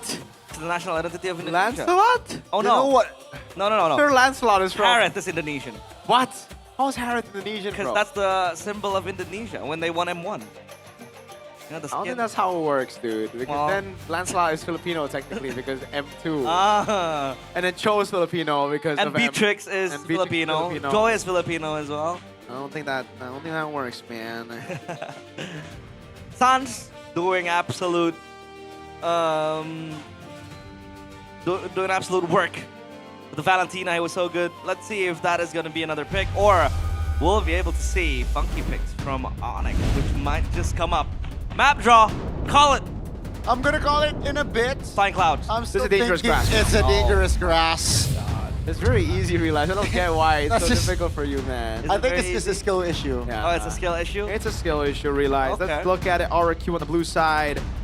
Ooh, they banned the Freya again. Okay. The Harley gets banned out by Onyx. Yeah. So last time RQ were on the red side, so it makes sense for the Freya to get banned out. So again, Super Toy just maybe not comfortable on those fighters in the gold lane. That's a concern, dude. But the Phobius is left open. Do they first pick Phobius is the question now. RRQ. I think that's the approach that they really wanted, right? Phobia's first pick, and then Onyx with this. I think they're willing to let the Zushin go as well. Oh, they banned it out. So Phobius first pick, Yeah, it right? has to be Phobius first pick. Has to be Phobius first pick, and then Onyx will probably retaliate with a Suyo. Then RQ will probably go Suyo Harith. Suyo Harith. But then it's exactly the same approach that DTR went for yesterday. But against the Phobius? I think it's okay as long as you have lock for the Phobius. Now, the question is, do you have lock? You can go Kalea if you want. Still available red as well. 3. Yep, they can go clear red 3. Oh, Oh, they go Guinevere. It was banned out in game 1. I thought it would be the Phobius Prio, then they can, you know, just... Isn't this a Phobius for Onyx? Yeah, has to be. The Guinevere. Suyo Phobius? I don't know, just picking a Guinevere, the reason we, or at least I, didn't expect it is because the Lancelot's been what works for Super Ken. The Guinevere hasn't worked. It's actually been one of the reasons RQ just don't win games. The throws happen when Ken is on the Guinevere. So Phobius and Harith, they don't need to pick up a jungler. They know that the jungler is already on the hands of RQ. At least for now we expect that. It is a flex pick, but now it's no longer a flex pick as the Hylos gets picked up. Together with what? RQ. Do they go for the gold lane? Is it a Granger do they go for against the Harith here? Could be a possibility. But the Guinevere pick, yeah. Or do they go carry again? Carry? Yeah. Carry slash Eve. Oh yeah, they go for the Eve. So Onyx. Let's just secure that mid lane. Onyx can go Lancelot later on. Right? It's a good way to deal with the Guinevere. Yep. You have Thorn Rose, you can get escape. You don't need to reveal your cards here, especially because it's Eve and Guinevere, so you don't want to go Suyo. Yeah. I don't think you want to go Leomord either. There you go. They go Lancelot third phase. Yep. Very, very nice third pick. Very nice pick. Yep. I love CW's picks, man. Like, very, very original. Yeah. You'd say. Onyx on the second banning phase, they take out the Terizla, the Riz, taking out that matchup away from the Phobius. RQ should ban out the Valentina, I'd say. Yeah, but they need something to lock this Lancelot down.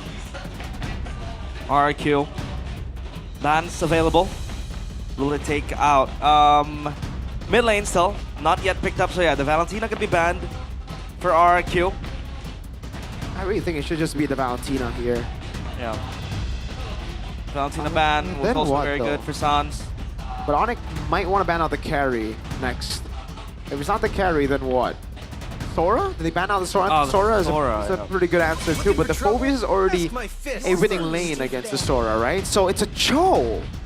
Interesting. Cho ban. Is it Cho and Kalea that they want to ban out? That can be the case. Pickoffs definitely strong. And I think they need to be aware of that, but Onyx, they also telegraph that the Sora pickup can come through, and again, just limiting Super Dan, right? What do you put Super Dan on though? Lapu still available. Yeah, but there's a Phobius there. Yeah. You know what? It's crazy, but I think the Uranus again, because now you have you have CC. You have Hylos, you have Guinevere. Okay. You got the Eve as well. There's already a lot of utility in your composition. Maybe you just need a tank up front that can be annoying. Yep. Just to run around as well. Yep. Up against the Phobius, the Uranus won't really entertain the Phobius. Yep. You can go for cuts in the back. Do they ban Kalea? Ah, yeah, Kalea. Because they ban out the Cho. Everything engulfed Clear ban. So limiting Sans zero pool and choices as well in the mid lane. Yeah, it's a good ban. Good ban. Very good ban. Onyx could have utilized the Valir. It would be a very good pick against the Hylos and the Guinevere. Yeah. Pushing it back. Now, will they go for the mid lane or the roam? They go Valentina, I think, right? And then they save the roam for last. Yeah. Valentina is a super good pick. You have the RWM stolen. And also maybe if you want to go nuts, you can go the Guinevere route, but you know, that Valentina will be very, very handy. Mobility will be in the game, but they go for the Kalea. Oh, right. I mean, I expected the Kalea to be banned. Why didn't they just say Kalea? Yeah. And then the last pick, whatever. I mean, I'm still thinking the Valen. They can't go GK unless they want to put Hylos on the XP, right? That's the thing. I don't like the Hylos XP even yesterday. It is a winning matchup. It's an old counter to the Phobius. Yeah. But it's a different time. After the lane phase, it's the influence of Phobius is just a little bit too much. Yeah, I like the RQ. I mean, I like the Onyx pick here because it's a forced error in the draft. They pick up Kalea. They're like, if you go Gatot, Phobius against Hylos isn't the matchup you expect from before. But if you put the Hylos in Rome, that means you're not going to have a counter for the Kalea. And as expected, they go Lapu Lapu. Is it still Valentina here, or could they go Farsa? I'm still Team Valentina here. Oh. You want to make friends with Nana? Oh, what? Oh, hold on! My God. What the hell? Oh my God. They won with Atlas yesterday. Sans, CW, you are dirty for this. Dirty! Nana! Talk to oh me. my lord. Talk to me about this pick. Listen, when they come in, if you get the second skill on them, then they all will. Oh, the combos. The Molina. The Molina can cook him, but like, holy son, CW, Onyx, you guys are crazy, bro. Oh my lord. Nah, bro. When's the last time we saw Nana? I think it was way low, no? Trolling. They must be. Oh, well, it's not a troll because it makes sense, but it's you know what I mean. It's Calvin Winata. It is Calvin Winata, Mr. C-Dubs. He played a lot of heroes back in his prime, and he wants his players to do it too. Ladies and gentlemen, potentially the final game of the series of the Royal Derby. Will Onyx close it out with a Nana win? Or will RRQ say, nah, we'll take it to game 3? Nah. Because, okay, folks, Evos played this last season, I believe, remember, with Vin? Yeah. The Kalea and Nana composition. We see it again. We're looking for a combo for the Kalea. What's the one shot going to be? And I guess we get our answer. It's Nana with Kalea. You have that synergy, you have that, you have CC. It's very annoying to play up against a Nana. And also, for safety options, Mirko, the Nana is the passive. Exactly, right? exactly. So you can just relocate, play it safe. If you get dove on, you know that the Nana's gonna have that passive. That's why I went straight to saying, you know, it's not troll, but it's just, you know what I mean, man. P-Boy. 1v3 in the mid lane there. Forced himself to flicker out. But so far, so good for both teams. But the mid prio isn't the best, though, for Onyx. No, it's not. It's the Kaleo with the concussive blast, and that's it. Now we get to check the emblem by Bayo. We were interrupted earlier. Bargain Hunter, Master Assassin this time for Super Toy. No Master Assassin for everybody else. And it's the usual pull yourself together and inspire. Yeah, nothing crazy at all. I guess it is the Temporal Rain Guinevere, not the Impure Rage Guinevere. So looking to just go for those sets. Lethal Ignition on Mr. Man. Nana Man. Nana Man. Ooh, Rupture. The Order's Blessing. You're gonna see him rotate a lot. But man, I can't believe my eyes. This Nana. Let's see if it worked. I think last season didn't work when Evos picked it up. It was way low. Oh, if I'm not mistaken. Kyrie with the Lancelot as well. Very good presence being made. Turtle will be the next menu for both teams as Ludwig comes close by the XP. We'll try to battle it out. Edoc is level 3. Real world mobilization pops immobilized there on towards Keyboy. Man, the damage definitely delivered on towards Keyboy. That's first blood and the turtle for the Kings of Kings. Was that a disconnect? No, it's just mid-prio for RQ, right? When you pick up the Nana like this, you are not going to win out against the Yve. The Yve and the Hylos will have prio in mid. Lapu got level 4, Super Dan, rotated quickly, and great move by Edoc. He zoned Ludwig away from the fight, and that's what I think BTR were expecting to do as well against the Phobius yesterday. They try to hold Ludwig down, but in this case, it was Edoc doing very, very well. Well, let's see. Super Ken, level 5. Kyrie's able to form up a storm, and now hits level 6. Up top, it's going to be, you know, that boring lane where both goal laners will try to farm. Super Toy has the Master Assassin if Kara does come too close, but Toy is level 5 already, so that is actually some good news. The Moskov, Edoc's gonna come close. So, one thing we know is the last time Onyx lost, it was up against Geek Fam, and it was with a Kalea, right? Yep. That was when Keyboy underperformed as well, looked for very, very messy Tsunami Slams. But this time, at least they have a combo. They do have a combo with the Nana. I mean, they had a combo too, actually. It was a Beatrix, right? With the Kalea. It just didn't work out. Yeah. Back So- then, yeah. The Nana, what? I'm thinking of a Nana Sky Piercer, but Okay, is it no, too overboard? I don't think we're... If maybe Please they're do. on a... Like, if they have a 5,000 gold lead now, maybe. But Please. it's still... Okay, you know what? It sounds. Maybe. Please, Nana Sky Piercer, right? Easy burst, late game, insane. What if he said, like, comms-wise, I'm going to build Sky Piercer? I don't care. Looking like a glowing wand, so... Then he'll put his career on the line, bro. What? It's still Sans. Still Yeah. go to the mid lane. Genius Wand. They're just going to build normal ones here. War Axe already done as well. Now Edoc will try his best to zone Lutpi like he did earlier, but this time Onyx are prepared. They are going to play around Lutpi's Phoveus. War Axis for both Lancelot and Lapu Lapu, Superdan, and also Kyrie. Set. Konami Slam on towards Hylos. Superdan trying to zone the Nana out. That's a stun, that's a flicker force.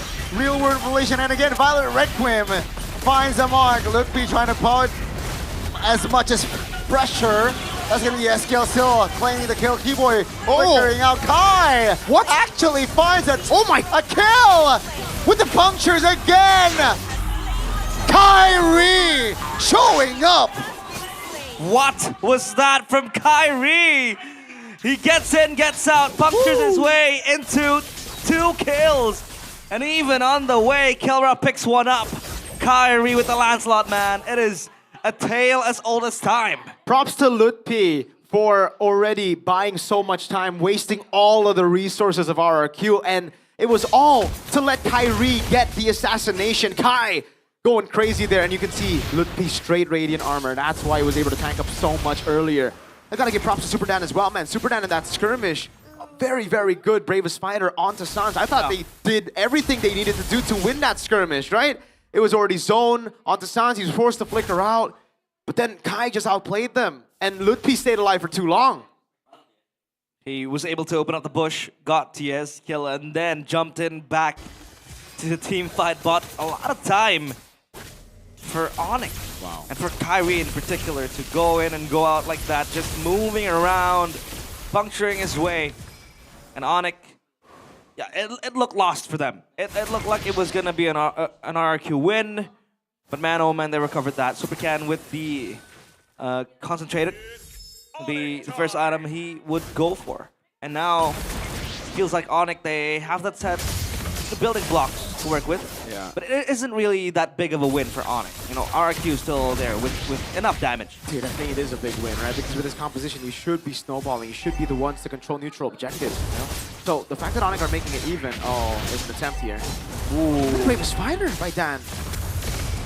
Now Kyrie's just They're diving around. Whoa! That's a stun by Superdan under the turret though. Let's see Kai! Again! Finds a solo. That's a PH versus PH. By the way, as Kai takes the kill. The god in the jungle, but why did he commit to that? I don't know. Desperation? That was Superdan, but the play was super forced. It was forced indeed. And now without the Lapu Lapu, they're gonna take this turtle for free. There is no presence in the objective. You're gonna have to need the Lapu Lapu to help you zone out the players of Onyx, but man, this is all free for Kyrie. Oh, man. Again, they need... the purple buff's taken as well. Ken is already 2 levels behind. Oh my god. You gonna fight again?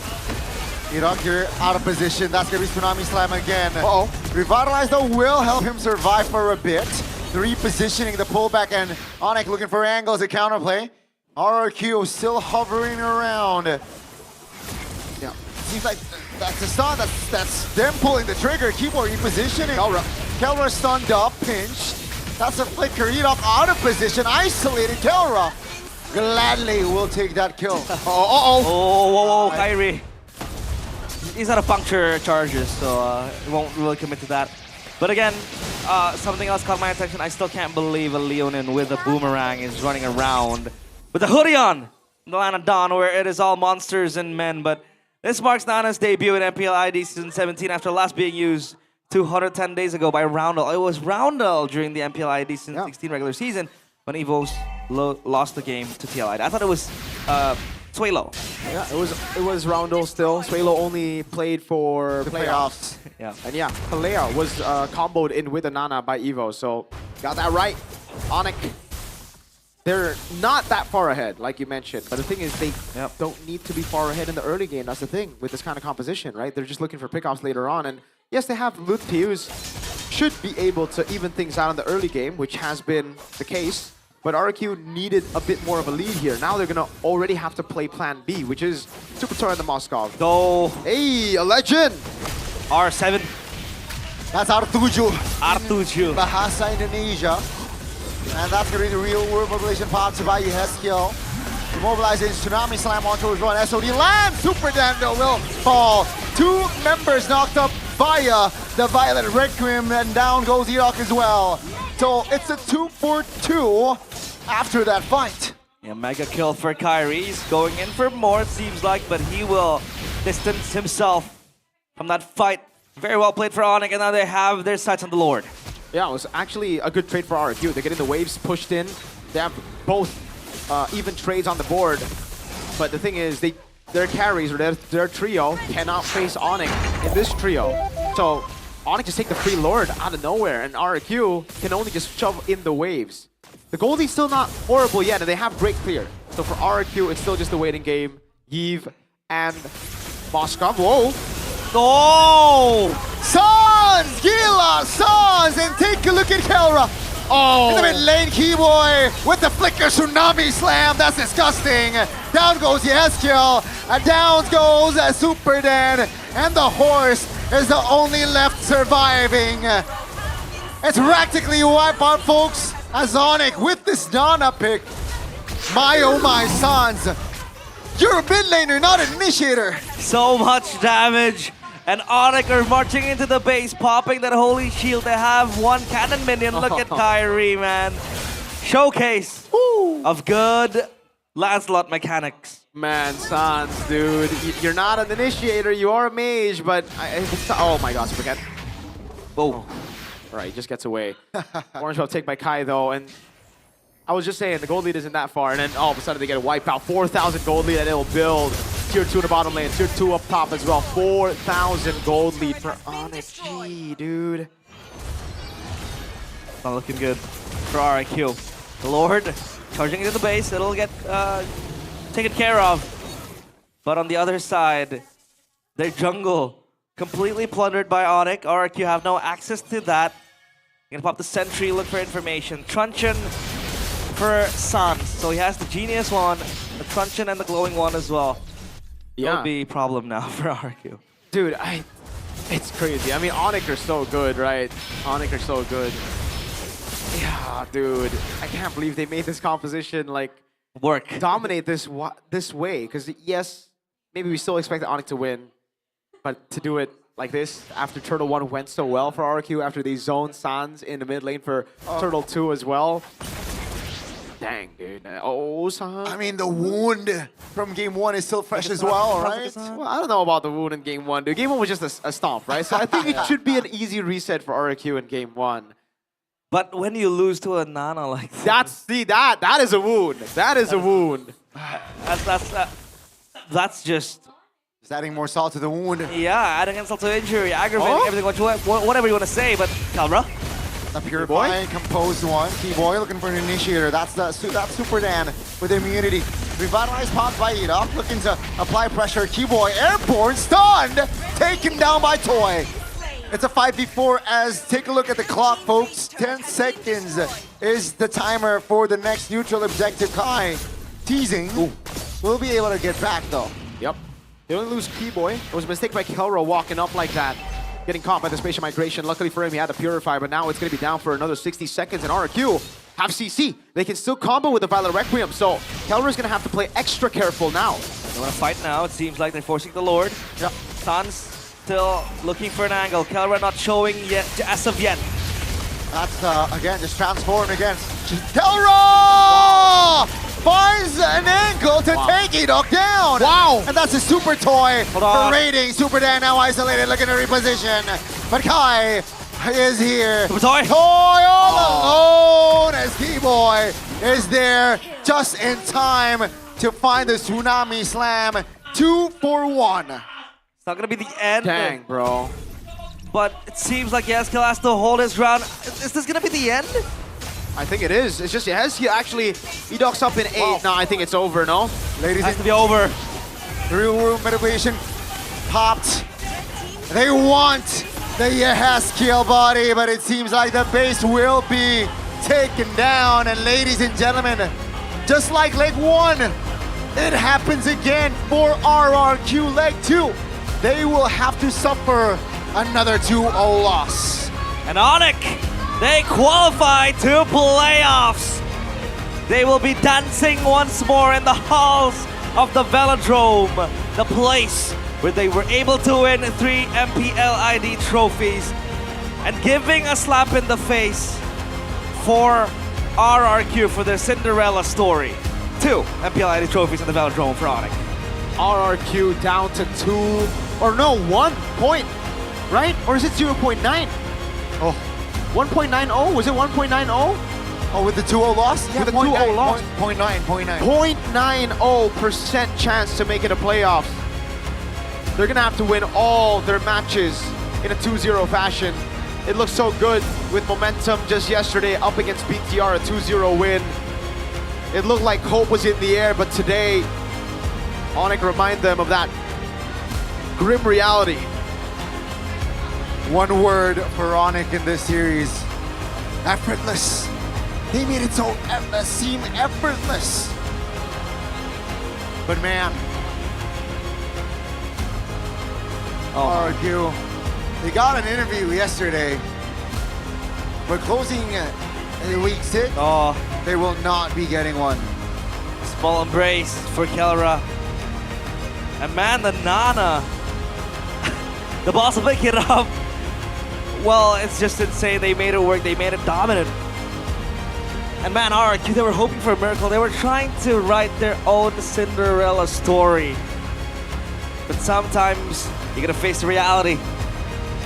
And teams like Onyx are the ones to put an end to dreams like this. I mean, look at Kelra, dude. Edom was chasing him with a stun and just couldn't find it. Kelra spaced that fight perfectly. He dodged away from the spatial migration.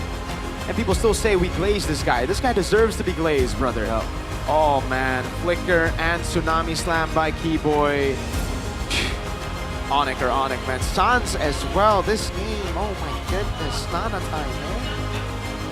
He's way too good. Onyx are way too good. Everybody is way too good. They'll be in the Velodrome once again as they qualify for playoffs. But now, let's call on Sabila for an interview with Onyx. Onyx masih mendominasi dan menjadi tim yang pertama menuju ke babak playoff. Still dominates and will be the first team to officially be in the playoffs. Tapi Sans. Halo. Hai Sans. Gimana menurut kamu di leg kedua kali ini melawan tim RRQ Hoshi? What do you think? RRQ second leg? Lihat yang pastinya RRQ lebih improve. The way I see it, RRQ definitely more improved. Bagus juga. And they played well. Ya, targeting dia juga udah lumayan bagus di turtle. They displayed Jadi, a well, improve banget lah untuk di leg a good 2 game. ini. Dan terbukti juga dia ngalahin BTR jangan kemarin juga. Jadi ya. And it was proven as well. They managed to defeat BTR yesterday. Terlihat banget ya untuk kemajuan dari tim RRQ. Tapi Sans, kenapa sih kamu di game yang kedua tuh nge-pick Nana? Why Nana, Sans, game number 2? Itu seperti biasa sih, yang cewek yang kasih ya kita harus pilih. As per usual, CW gave it to me. Coba apa, Keyboy? Drafted. P3, gara-gara P3 juga. Oh, tetap masih ya? Masih. Masih. Akan selalu dipegang sampai ke playoff, sampai grand final? Betul sekali. Kunci kemenangannya itu? P3, betul. P3, P3. masih dengan P3-nya. Realize Jadi earlier you mentioned percaya about aja, apa yang P3, dikasih Paddington. sama Paddington, itulah yang dipakai sama Sans ya. Nah, tadi Sans sempat bilang bahwa adanya kemajuan dari tim You mentioned RRQ about Hoshi the di leg development of kedua RRQ kali ini. Hoshi Dengan in the kalahnya second tim leg. RRQ nih, di leg kedua ini possibility dia untuk menuju ke playoff itu kan kurang dari 1%. Possibility for RRQ dari Sans sendiri, to menurut advance to kamu, playoffs is apakah ada harapan below nggak 1%. dari kurang 1% itu? Sebenarnya yang aku lihat sebenarnya udah susah banget sih. Any Karena increase of itu like udah jauh chances banget there? ininya, ngejarnya. Cuman And Sans said, the way I see it is, it's very hard. Because I think the gap is too wide now. Jadi nothing tulus aja, main lepas Yeah, aja just kalau play main nothing to matchnya. lose and Tapi hope kalau for the dari best. Sans sendiri agak susah ya berarti untuk RRQ. So Sans from yourself, it's quite hard. Yeah, it's Baiklah, very Dan hard. sekarang kita akan langsung move saja ke Upi. Lutfi. Upi Lutfi. gimana nih Upi? Tadi kamu berhadapan sama Super Dan, dimana tadi kan Sans juga sempat mention gitu ya, kalau misalnya Super Dan tuh permainannya berbeda sekali khususnya untuk di minggu ini. Karena kemarin How does it juga feel baru like menang going up 2-0 lawan against BPR, Super Dan? dan sekarang Especially kamu after San said that Super Dan really improved his gameplay. Yang aku lihat Second leg. lebih improve dari sebelum-sebelumnya. Yeah, I sih dia. mean, yeah, he has improved Terus a lot yang from the aku lihat, past ya, weeks. Yang Bove-nya sih bagus lah mainnya. Makanya Bovius. aku pakai kan Bove-nya. Bovius is very, Makanya tadi dipakai Povenya. very threatening. Jadi That's kamu why udah melihat ya, I permainan dari used Povenya, Bovius. Dan tuh benar-benar cukup after. mengganggu kah kalau misalnya tadi ada mungkin? Cukup mengganggu banget. Will it be an sengaja issue if di-respect. the Phobius comes about? He Kalau said, misalnya yeah, it's gonna dari be Upi an sendiri issue. nih, melihat tadi kan permainan dari Super Dan, ada nggak sih mungkin saran-sarannya Any gitu? advices Nggak ada sih, for udah Super cukup Dan? bagus tadi ya buat Super Dan. Not ya, really. Semangat terus. For Super Dan, just Terus. keep the spirit. Ada lagi? Ada It's already tulisannya good. lagi? Nggak ada buat tim RRQ lah. Semangat ya. For RRQ. Main nothing tulus. Just Ini keep the ada spirit. satu yang Just cukup unik, play dimana di nothing to game yang lose. Pertama pada saat Super Dan itu kan pakai Uranus ya. First game, Nah Super itu Dan tuh ada yang buat aku picked agak up a sedikit Uranus. bingung karena dia itu menggunakan talent Master Assassin. Nah So, sebagai he influencer used itu Master benar Assassin emang talent. normal kah atau gimana? Is that normal? Coba Upi yang jelasin. Bagus ya yang aku lihat sih kayak buat Lebih Bayu said, yeah. Dylan gitu. Ya, It's good. Cukup bagus kalau yang pakai Master For Assassin. Jadi laning gitu phase. Ya benar, buat Bayu Dylan. Buat For, Ya. like, again, laning phase, Langsung 1v1 saja kepada during Kiboy yang laning ada di ujung phase. sana. Hey, Kiboy, Keyboy. apakah kamu masih semangat untuk hari ini? Walaupun Masih udah dong. 2-0? Masih. Masih. Oke. Nah, dari Kiboy sendiri nih. From yourself, Keyboy. Kembali ke Velodrome kalian di mana sudah mengantongi 2 kemenangan di venue Velodrome. Going Dan back to sekarang Velodrome. kalian sudah secure ke And babak playoff. which you Apakah got akan ada 2 yang ketiga, championship Kiboy? MPLs. Akan ada kemenangan ketiga di venue yang sama di Velodrome? Do you think Ya, that? kalau itu kita pasti bakal berusaha lah. Do you think that you'll get the mungkin. third? Tapi Yeah, I mean seberapa for yakin that, kalau dari we'll Kiboy? definitely give our best. Pasti 100 lah. Masih 100. It's still 100. Masih 100. Dari Kiboy sendiri ada nggak sih makna From venue yourself, Velodrome Keyboy. kalau dari Kiboy? Any- Mungkin kayak membekas maybe kah special venue-nya? Like special Ya, paling yang kemarin. message or Ya, lagi not sakit special cacar. message? Cacar. Cacar, lagi sakit cacar, kemarin lagi kurang enak Oh, any badan memories, kemarin, right? Any gitu memories ya. in general? Oke. From Velodrome, Menarik yeah, sekali, dan kalau I misalnya was dari Kiboy ill. nih, kira-kira ini prediksi-prediksi santai aja. Siapa Back satu then, tim yang in the akan past. menemani kamu nih setelah Onyx menuju ke playoff? Dewa kayaknya, Dewa. Kenapa Dewa? Karena ada coach Who's the second team Karena ada coach Raj, that jadi will nggak accompany masalah, you jadi to pasti playoffs? masuk gitu. And Onyx said Dewa. Emang dia jago aja. Sabil Dia said jago. why? Sama timnya sih.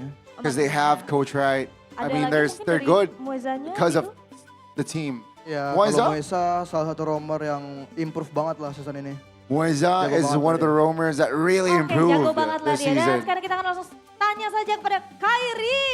Di mana bersinar sekali untuk Kairi sendiri di Kairi. match kali ini. Gimana Kairi, kamu bermain dengan amat sangat luar biasa banget. Kairi, kamu enjoy Just banget played again a main high hari ini. level quality of MLBB today. Iya, lagi mau cepat-cepat soalnya lagi sakit. Oh, And Kyrie said, baik. Lagi yeah, kurang enak I just badan. wanna, Lagi kurang enak badan aja galak gini. I emang just beda ya kalau wanna misalnya seasonal end things ambassador quickly dari because I'm season not 1 feeling MLBB too tuh hot. I'm not feeling too well. Sakit gak sakit tetap aja jago banget gitu ya Kairi ya. Ill or well or unwell, you guys are Bener-bener still luar good. biasa banget You loh. Walaupun are still yang good. aku ngeh ya tadi pada saat nonton matchnya, itu kamu mengarah ke arah Super Dan. Seberpengaruh itukah Super Dan untuk di match kali ini Kairi? Super Dan influenced a lot in this match. Sans yang bisa jawab. Oke, tapi sebelum itu Sans kita akan can melihat answer that dulu question. nih. Ada highlight yang akan kita saksikan bersama-sama. Okay, before Ini we dia, get into langsung saja deep, seperti biasa Kairi. Let's take a look at the highlight here. Nah, Kai. kita menanti untuk apa yang ingin disampaikan oleh Kairi terkait momen ini. Apa yang pengen kamu What do you sampaikan buat momen what ini do you nih? have to Kamu say lihat about di- this Ini moment? kan kamu meng-outplay di Super Dan. You outplayed Super Dan. Ya ada sih mungkin dia salah kalkulasi aja di sini. Nothing Soalnya much really. Nggak bakal mati kalau I think sama dia doang. he miscalculated because Gak akan I mati won't kalau misalnya die sama Super Dan doang. if it's Jadi menurut saya just itu adalah salah satu going up against miscalculation Super Dan, dari aka Super the Dan. Lapu-Lapu. Mungkin. Mungkin, ada mungkinnya. Ya soalnya kan bisa di backup juga sama Super Toy. Mungkin ada miscom aja mereka. Maybe there was a slight Itu miscom. mungkin, masih ada mungkinnya lagi. Ya. Iya. Ya. Tapi Kak Iri boleh dong kasih Kai. satu kata buat match kali ini. One word for this match. Seru. Exciting. Itu aja? Mau 2 kata mungkin? Seru. Maybe 2 words. Seru banget. Seru banget. Very exciting, he said. Dan ini dia nih, Kelra. Kelra. Hai, Kelra. Halo. Tapi Kelra kok biasanya kamu aktif banget. Kelra, you're agak so sedikit active. pendiam. Kenapa Kelra? Ada sakit juga. Oh, lagi gak enak badan juga Kelra. You usually are so like active. tapi kalau Why? misalnya What's happening today? Yeah, I'm quite unwell as well. Yang tadi, Kelra Kelra kan said. pengennya ketemu sama Kuroki. Iya You kan? wanted to Tapi meet ketemu Kuroki. Super Toy, gimana? But you ended up meeting Super Toy. How? Seru banget. Seru banget. Very Jadi, exciting. Ada perbedaannya nggak sih? Mungkinkah kalau misalnya Kuroki yang Any main differences? lebih seru atau gimana? Any contrast Nggak tahu. between soalnya Kuroki and Super Net? belum pernah ketemu dia. Well, Kuroki and Super Toy rather. Jadi itu yang membuat penasaran gitu ya, Kelra. well, sebenarnya pengen technically ketemu I sama haven't Kuroki really- itu alasannya I gitu haven't ya, really karena faced penasaran Kuroki. gimana sih kalau misalnya satu lane melawan Kuroki gitu ya. Ya. Iya. That's why I'm still Tapi curious. ini adalah playoff stage pertama This is untuk the Kelra di playoff MPL stage. Indonesia. This is the Gimana, first Kelra? playoff stage for Kelra in MPL ID. Gua happy. How do you tapi feel? Masih ada ini. Soalnya masih ada match kita. Kita Kelra, oke, gini. Kelra, semoga ini kita dapat upper bracket. semoga dapat upper bracket. Hopefully we Tapi how get you feeling? How you upper feeling? bracket. How are you? Secure? Oh, oke. Happy aja. I'm just Dan happy. I'm kalau just happy, misalnya said nih, Kelra. Dari Kelra sendiri, From Kelra. melihat perjalanan Kelra dan juga teman-teman Onyx sudah mulus banget di babak regular season Seeing kali ini, you guys, ya. seeing this team Udah Onyx cukup puas belum sih journey, sama hasilnya? season 17 is very smooth. Are you satisfied? Kenapa? Not yet, he said. Kenapa Kelra? Coba kenapa? Kenapa belum puasnya sama hasilnya? Walaupun masih ada match-match lainnya loh. Karena kita maunya juara. Because Karena we kita want punya to be juara. Jadi dari champions. tim Onyx Esports gak mau ada kekalahan sama sekali. Tapi dari tim Onyx menjadi tim yang pertama untuk mengamankan tiket menuju ke playoff. Dan Sonic, marilah kita sambut. And Ini Sonic, dia Onyx let's welcome the winners of the Royal Derby. This is Onyx Esports. What time is it?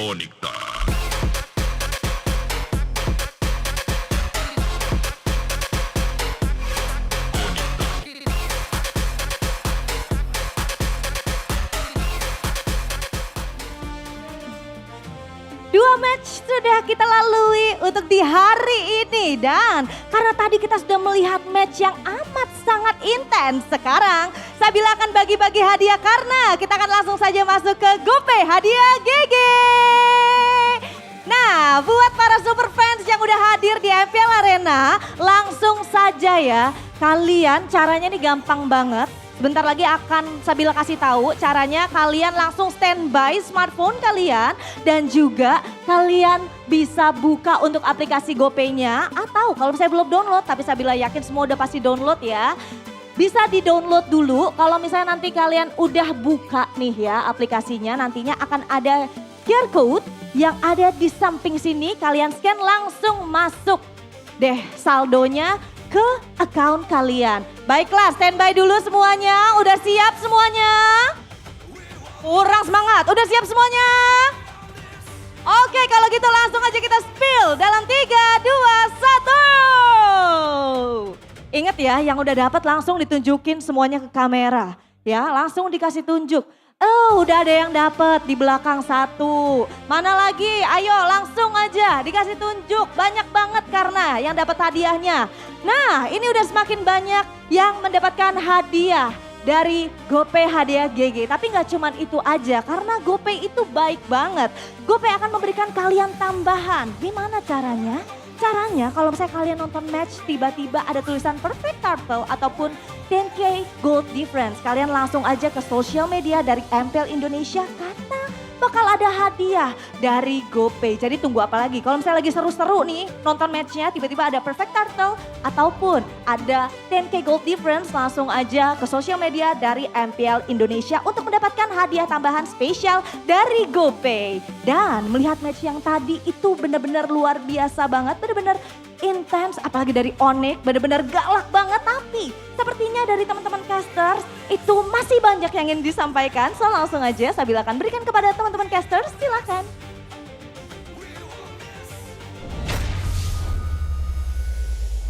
Do you wanna play with Nana?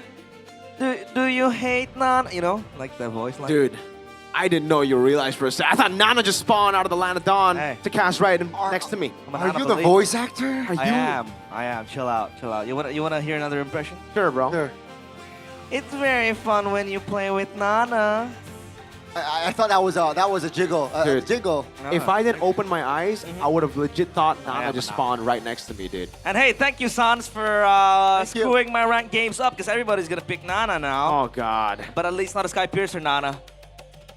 You know what? In ranked, they'd probably build Sky Piercers. They So, do. yeah. Tons, RW, it's your fault. I know I just praised y'all, but now I hate y'all, all right? Like, why have you done this to everybody in solo rank? I mean, even Sheffin. Sheffin's definitely going to have some trouble there. He's a solo player. He's a solo player. Plays in solo. Plays in solo. RG He's a solo players. player in solo. Hey, check yourself, all right? Check yourself in the mirror. If you're in Sans, don't pick up a Nana. Look out for yourself. If your name ain't Sans or Sanji or Stormy Or Realize. Super Prince. What about Storm? Storm! All good mid laners start with an S just like this man right here. Sans with the Nana 4-0-8. 41k damage. And the build stipulated below, but yeah. What made this Nana work? What made it special? What was the key to, like, was this just experiment from Onyx, or does this Nana fit in like a piece of puzzle? It's the combo with Kalea. You get the knock-up and it's instant, right? It's a survivability that you mentioned as well. When you get taken down, you don't die. You have a passive. Well, you don't die when you have the passive. Gotta clarify there. And the burst is there. The zoning is there as well. When everybody on RQ wants to dive you, all you need to do is pop that Molina. Then they're gonna have to split. And you can't really split with this composition. You're looking for the combo, so you're looking to group up together. And that's why Super Ken got transformed, as you can see, with Edoc as well. Kelra's, I mean, here he was good, but I want to look at this moment. I think it was here. Was it here? No, anyways, look at Sans. Molina, transform. Look, Super Dan just had to take it, right? Every time you walk up, you have to be CC immune, or you need to have something else, or you're just going to get transformed and killed by everybody else. Boom. He can't even jump. He's stuck there, taking it like a good Molina, taking it like a good rat, right? And then they just keep on going, man. Kelra with a Purify. It's a rabbit. All right, taking it like a good rabbit, little doll thing, and then Kyrie, Kelra can do whatever they want right as the utility comes in. Even Lutfi, like he was important the first few fights, but after Sans gets online, he's just there. Lamau. And here, Kelra, look at the spacing. Edoc pop skill 1. He just can't get to Kelra. He can't stun him in time. This was a no Purify Kelra. Before this fight, I was saying he needs to play very safe. Kelra says, nah, dude. All I need to do is play good. Why would I need to play safe when I'm going to just dodge and space away from all the CC they have? It's brilliant. Yeah. Kelra does what Kelra wants to do. 13 minutes, so a total of what? 24 minutes? Low-key? I mean, AE against EVOS was 28. That's crazy. The game previous to this. Before this was like 20, 30 minutes something. So this is a set of very fast games from Onyx. RQ, man, I feel bad for them, but what are you gonna do, Gani, when you're up against the Garaga games? Like, they do whatever they want. They're super good at video games as well, so, you know. What a week for Onyx, right? They pulled out on Atlas yesterday, got the dub, and they pulled a Nana today, got the job done as well. Man, oh man. That's supposed to be a last item concentrated energy, right, for the Harith? I mean, sure. It could have been Sky Piercer too, you know, for what we know. I mean, no, it's a CE. Yes, it is a CE. It's just, in this game, when you're just, it's so hard not to glaze him. Yeah, his skill, by the way, needs to get paid double. This guy is so good. Yeah. This guy is like, he's actually so good. Working double time. Dude, it's so sad to see, really, because he has skill. The ghost of Jakarta. He's still ghosting, even when he's 4-1 and 5. People are still talking about Super Dan, people talking about Super Ken, people talking about Ida, people talking about Super Toy. That is the ghost of Jakarta right there. Whether you pay attention or not, he will perform. And whether the team's doing well or not, he will perform, just like in TLID last season as well. Dude, it's so sad. It's so sad. 0.90. You know what? I'll be honest with you. I was happy when RQ beat BTR yesterday. Why? Because they finally got a win. Right? RQ, Super Ken X BTR. I was so Kingdom this season. You're very Kingdom now even. I don't think I'll be very Kingdom next season because I think they're going to kick all the X BTR boys. Right? No, realistically, are they not going to kick most of the players and coaches that we see Next here? season? Yeah. Yeah. I think that's Two-time not playoff for Kescute. I might be crazy, but I still trust in the guy. But I don't know if the results are enough to make the management trust in him again. Are you saying you want him back? I take him back in a heartbeat, dude. If I was any team, I'd take him back. I'd take him anywhere, not back. Make sure you try to keep him, yeah? I mean, I wanted to keep him, you know. I'm not management, dude. Oh, well. Yeah, this is such a tough pill to swallow for RQ. Man, they were paving the way for that Cinderella story. Everybody was up on their feet today, yesterday. It felt like a playoffs atmosphere. Honestly, if you were there, it felt like a win in the playoffs. Yeah. But then, I'm sure. you know, the Kingdom, they were trying their best. But then today, again, Onyx gave him a reality. So Wake up. What's their record now? 1-9. 9? Yeah. 1-9. Or 1-8? 1-9. 1-9. They were 0-8, then 1-8, then today they're 1-9. Ouch. And guess what? If they lose to EVOS next week in the Classic Derby, that will be their end of their run. They will not make it to playoffs against their bitter rivals. That's so That's. I don't know how that happens. That's poetic. But it is very poetic. That's dramatic. That's cinema. That's poetic, right? Absolute cinema. Absolute. Reminds you of the M1 days. M1 days. Who won M1? EVOS. No. Oh, are you... What? M1. M1 winner was Onyx. And XL. Right? M1, not MPL Season 1. Really? I think it's because I'm lagging. You're lagging for sure, dude. I'm you gonna need a unique need- provider that I actually do. is real and you can feel it when gaming and casting, right? Bayou, stronger. The strong telecom cell signal, no lag, no drama, and get this, full 24-hour internet data, push rank anytime with a number that stays active forever. So you don't need to care about it expiring. You don't need to care about lagging in any one of your MOBA games. Or Mala games, or Masajija games.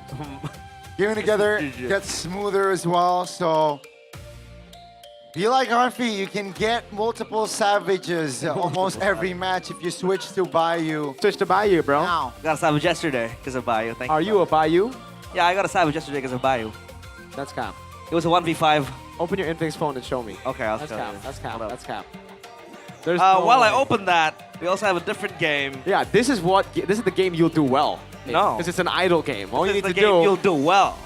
You. You know. Mobile Legends Adventure. That's a relaxing idle crazy, RPG. That's crazy. Gani, you'll do well here too because I know you like running and you can just idly run while you play this game. He's an unk. You know, He is an unk. No wonder he doesn't play MLBB anymore and he plays MCGG and MLA. The age is catching up, unk. It is. I gotta be honest. I play MSCGG, but I have yet to try MLA. Well, dang, dude, you're missing out. This Play. is one of the best auto battles. Explore endless game modes and fight players worldwide in global PvP.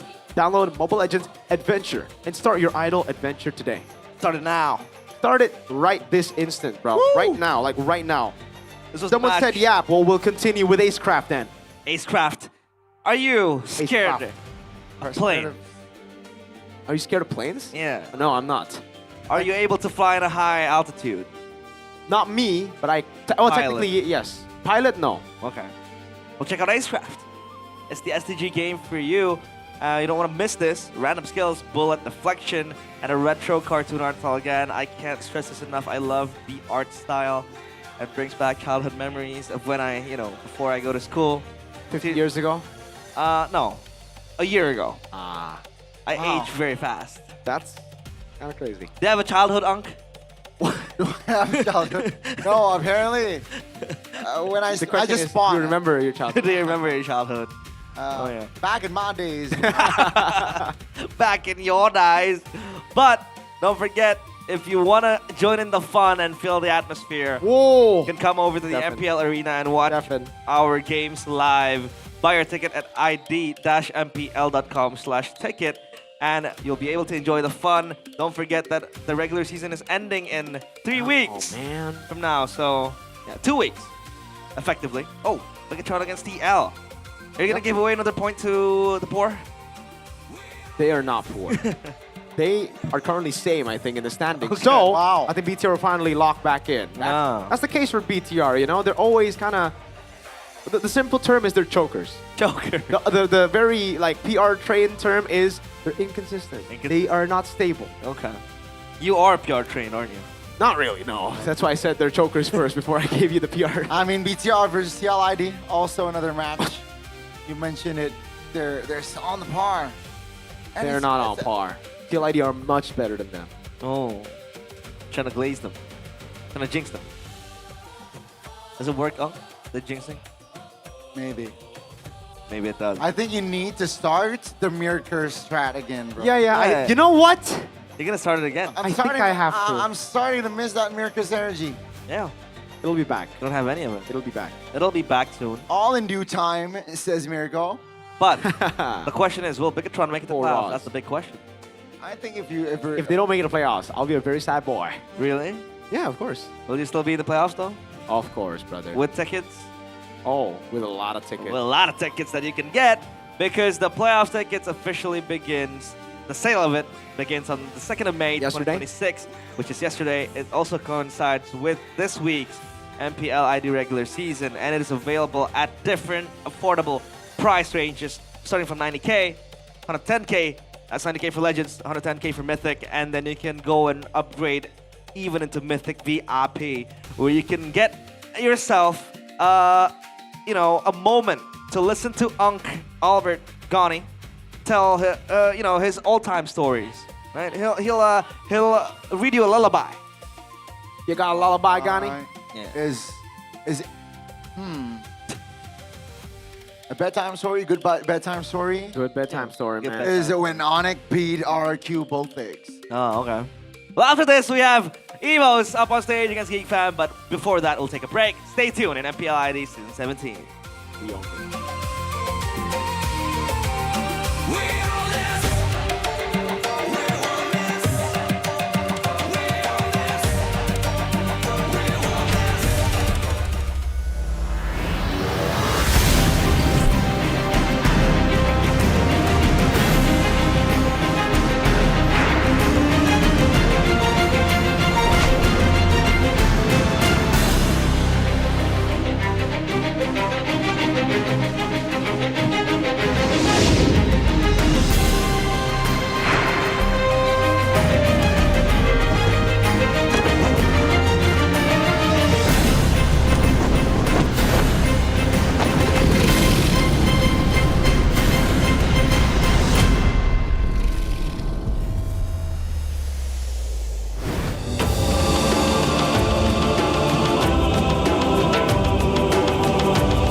Di Sukabumi, di Tanah Sunda, ada tradisi yang gue suka, namanya Seren Tahun. Dan Seren Tahun itu bukan sekedar pesta panen. Ini tentang menyerahkan hasil kerja 1 tahun kepada Tuhan Yang Maha Kuasa. Tentang bersyukur dan memulai dari nol lagi. Padi nggak tumbuh dalam 1 hari.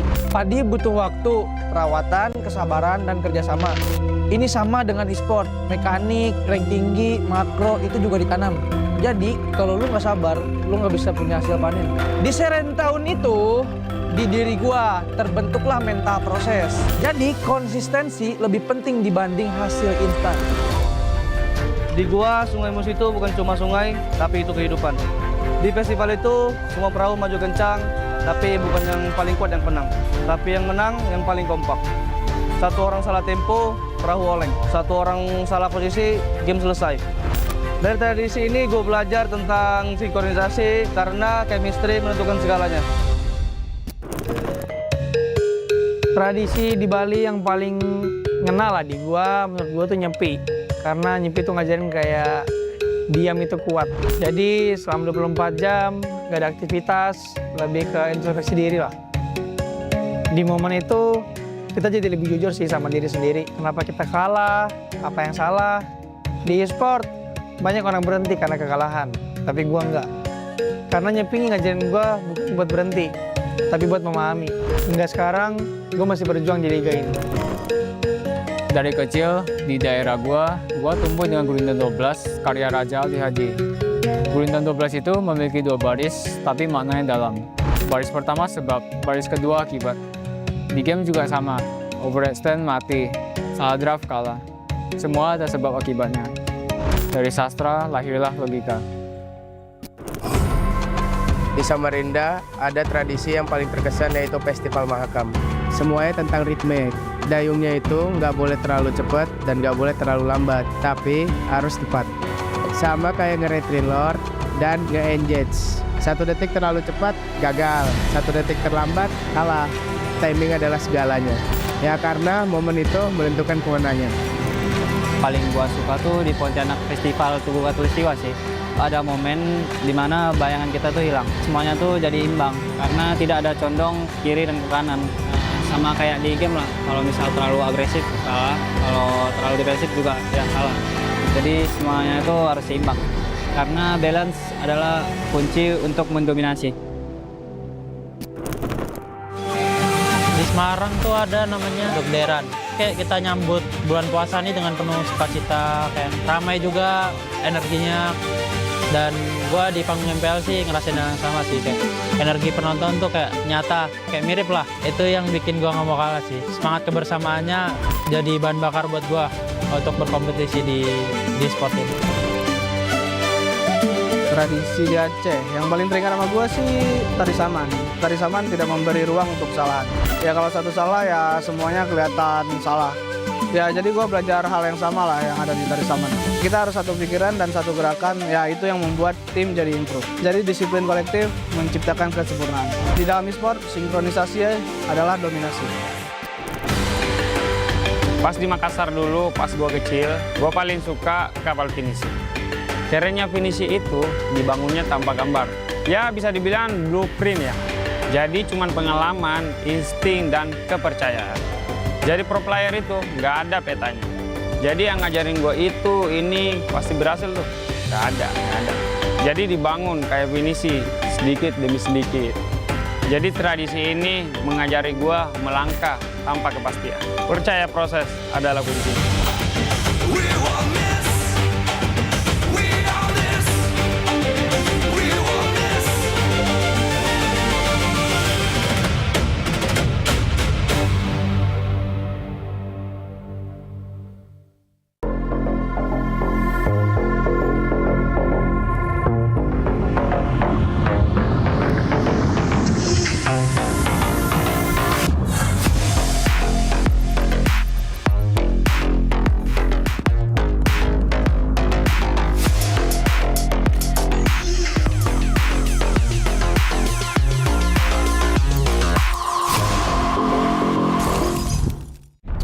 Semua hal terus berubah. Dan kadang bikin gue pengen nyerah. Tapi banyak mimpi yang harus gue kejar. Gue butuh support yang konsisten. Biar gue bisa terus naik level, terus berlari tanpa henti.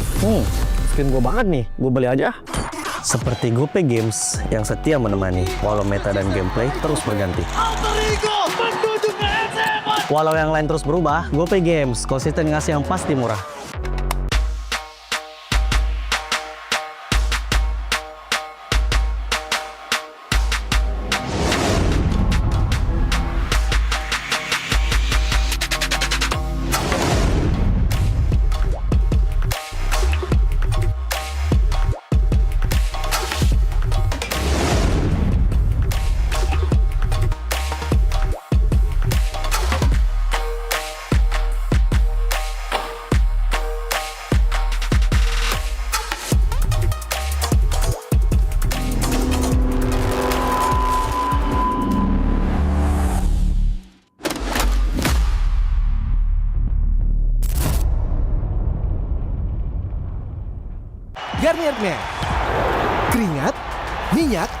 dan kulit sensitif, bikin jerawat susah dilawan. Lawan jerawat dengan nyaman bersama. Baru Garnier Men Acno Fight Gentle Gel Cleanser dengan salisilik dan sika. Lawan 99,9% bakteri penyebab jerawat. Teruji pada kulit sensitif. Nyaman di kulit. Optimal lawan jerawat. Garnier Men Acno Fight Gentle Gel Cleanser dari Garnier Men. Tak ada hari tanpa mabar. Main nge-lag, kerap buatku tak sabar. Gimana mau main sampai kelar? Ini waktunya ku bersinar. Okay, let's do it. Games main sandalanku, bikin mainku semakin hebat. Pin stabil main makin mulus, rankku fix naik terus. Tukar DG rings, diamond dan voucher game kau dapat. Cuma Games Max, makin no debat. Games Max Booster, kini dapat DG rings. Beli paketnya dan aktifkan boosternya di aplikasi Dunia Games. Hah? Habis? Ya, kosong. Jauh lagi. Tenang. Ada Klik Indomaret. Klik Indomaret, gratis ongkir 1 jam sampai. Klik Indomaret, belanja online seperti di toko. Klik Indomaret.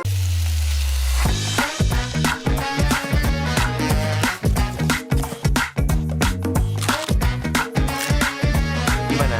Enak?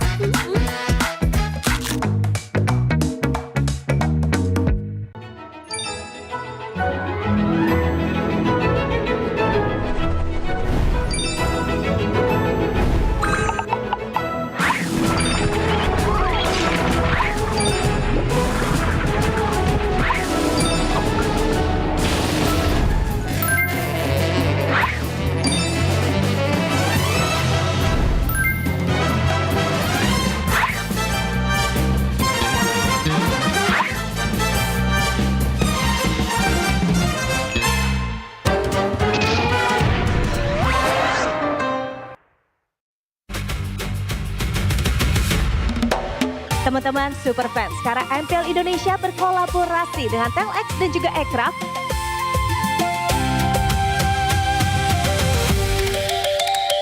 Kira kita ngelihat aset mania kita.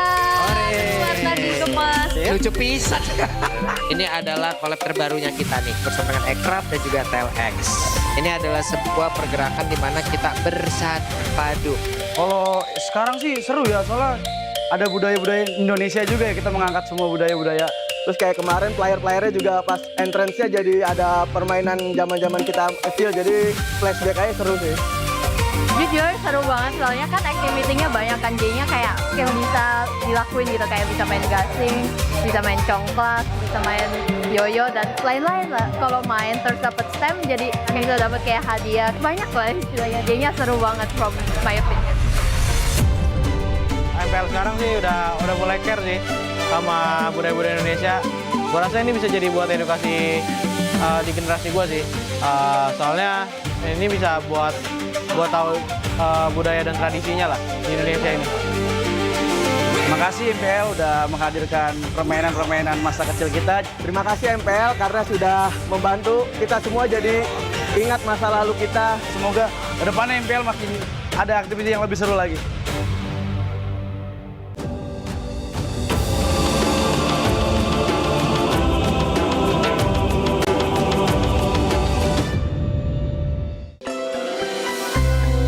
Gua di Sukabumi, di Tanah Sunda, ada tradisi yang gue suka, namanya Serentahun.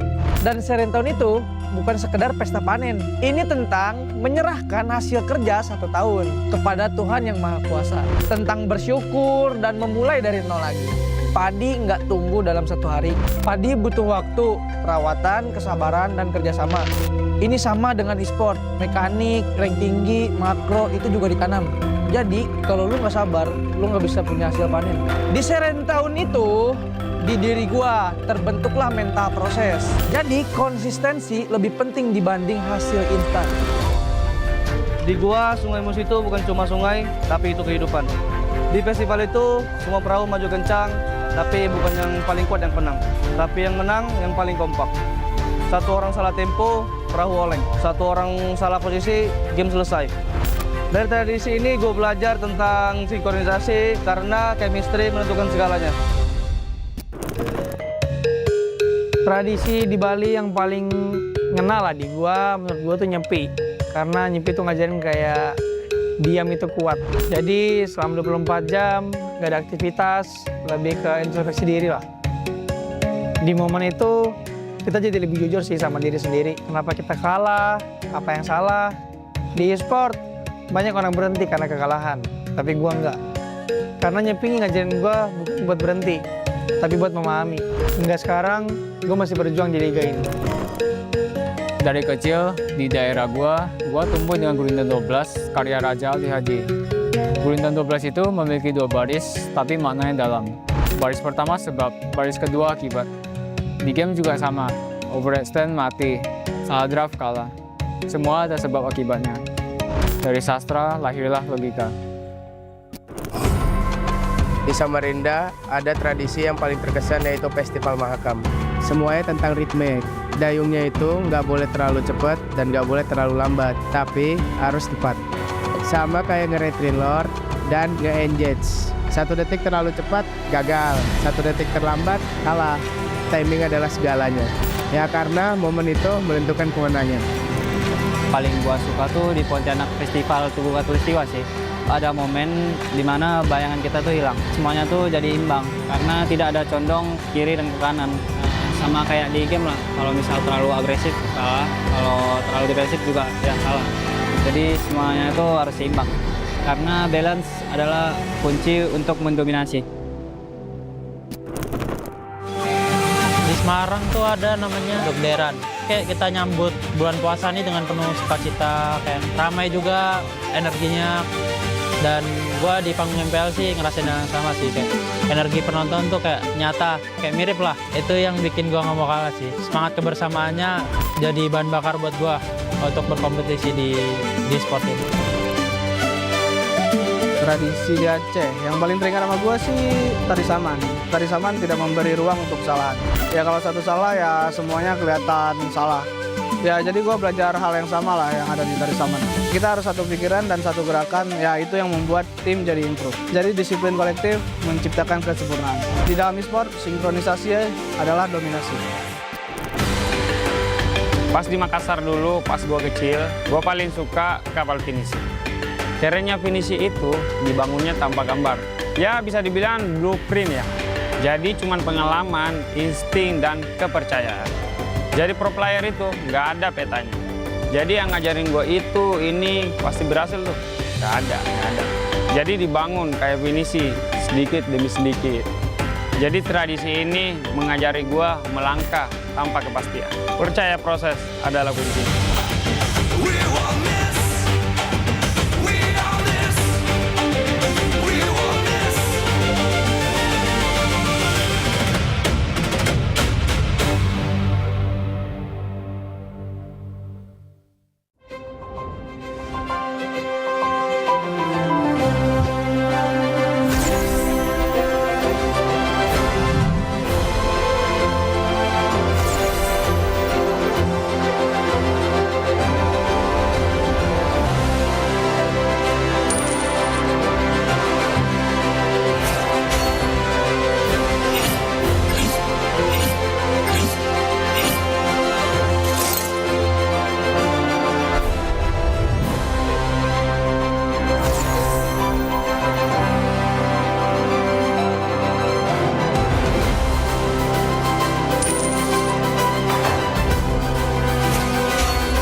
愚かなる弟よ。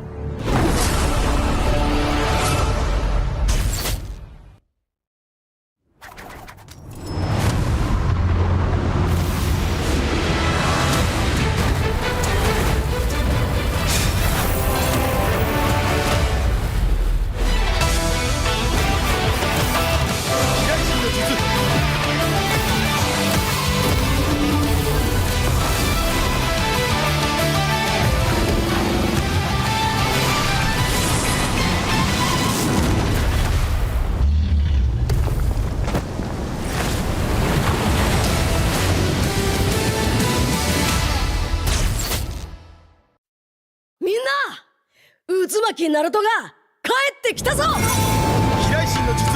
俺ってば父ちゃんを越す火影になる。愚かなる弟。子供騙しか。アマテラス。行くぜ。これが俺たちの力だってばよ。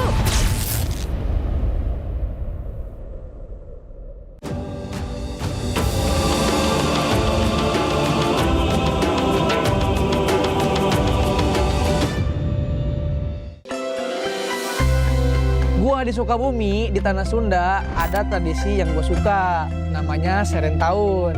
Dan Serentahun itu bukan sekedar pesta panen. Ini tentang menyerahkan hasil kerja 1 tahun kepada Tuhan Yang Maha Kuasa. Tentang bersyukur dan memulai dari nol lagi. Padi nggak tumbuh dalam 1 hari. Padi butuh waktu, perawatan, kesabaran, dan kerjasama. Ini sama dengan e-sport, mekanik, rank tinggi, makro, itu juga ditanam.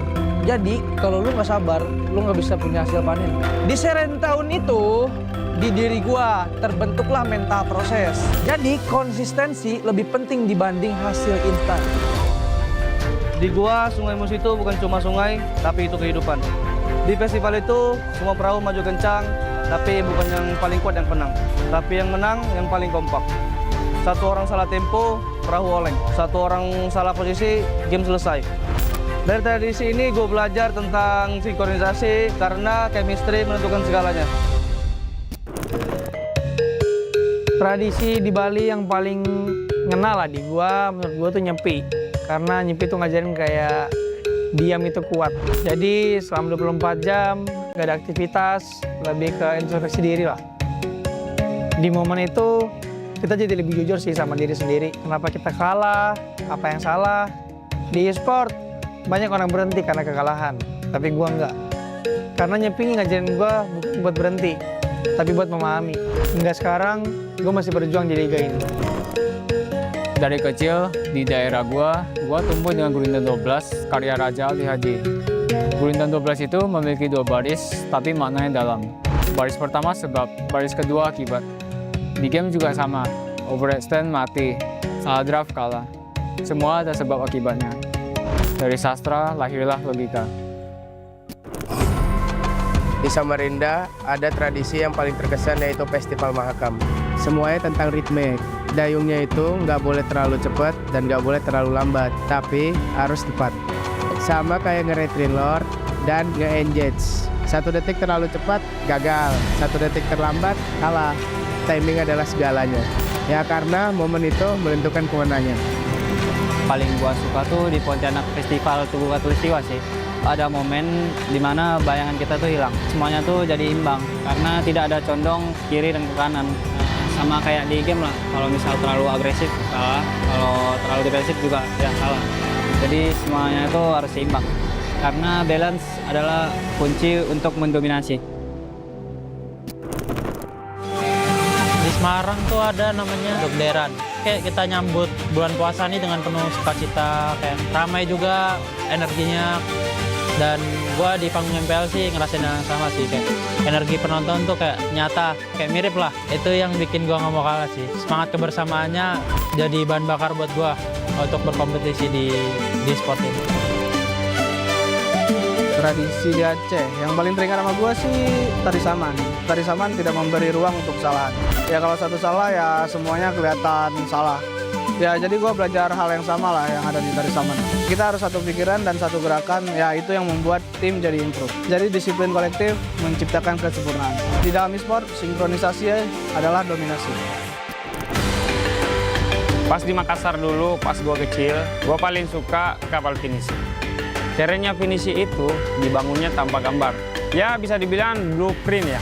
Jadi cuman pengalaman, insting, dan kepercayaan. Jadi pro player itu nggak ada petanya. Jadi yang ngajarin gue itu, ini pasti berhasil tuh. Nggak ada. Jadi dibangun kayak finisi, sedikit demi sedikit. Jadi tradisi ini mengajari gue melangkah tanpa kepastian. Percaya proses adalah kuncinya.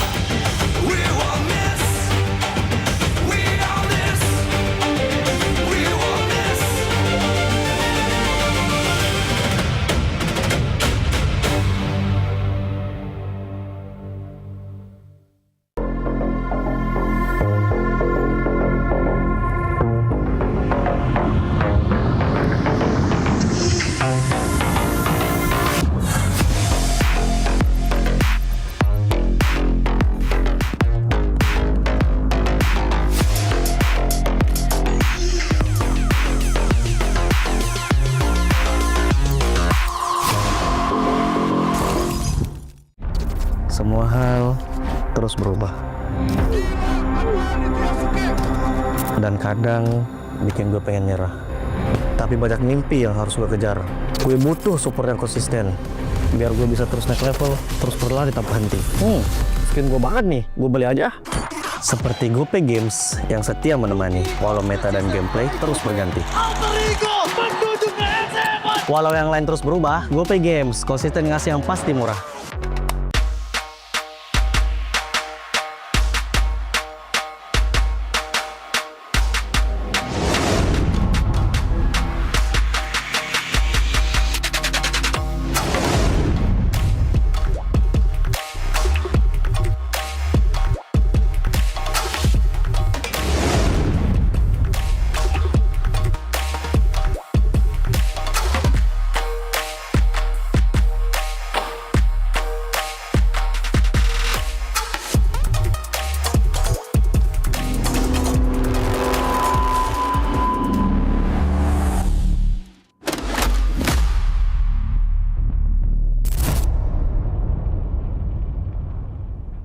Garnier Men. Keringat, minyak, dan kulit sensitif bikin jerawat susah dilawan. Lawan jerawat dengan nyaman bersama. Baru Garnier Men Acnova Gentle Gel Cleanser dengan salisilik dan sika. Lawan 99,9% bakteri penyebab jerawat. Teruji pada kulit sensitif. Nyaman di kulit. Optimal lawan jerawat. Garnier Men Acnova Gentle Gel Cleanser dari Garnier Men. Tak ada hari tanpa mabar. Main nge-lag, kerap buatku tak sabar. Gimana mau main sampai kelar? Ini waktunya ku bersinar. Okay, let's do it. Game smash andalanku bikin mainku semakin hebat. Pin stabil main makin mulus, rankku fix naik terus. Tukar DG rings, diamond dan voucher game kau dapat. Cuma Game Smash makin no debat. Game Max Booster, kini dapat DG Rings. Beli paketnya dan aktifkan boosternya di aplikasi Dunia Games. Hah? Habis? Ya, kosong. Jauh lagi. Tenang, ada Klik Indomaret. Klik Indomaret, gratis ongkir 1 jam sampai. Klik Indomaret, belanja online seperti di toko. Klik Indomaret.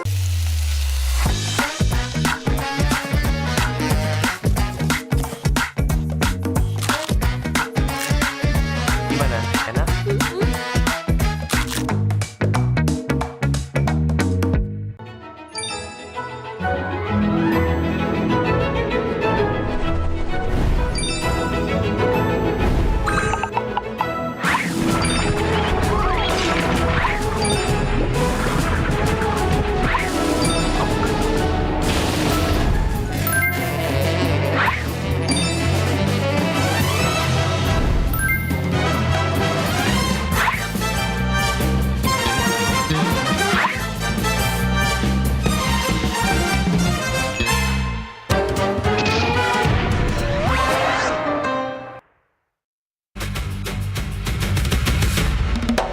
Teman-teman super fans, sekarang MPL Indonesia berkolaborasi dengan Telex dan juga Aircraft.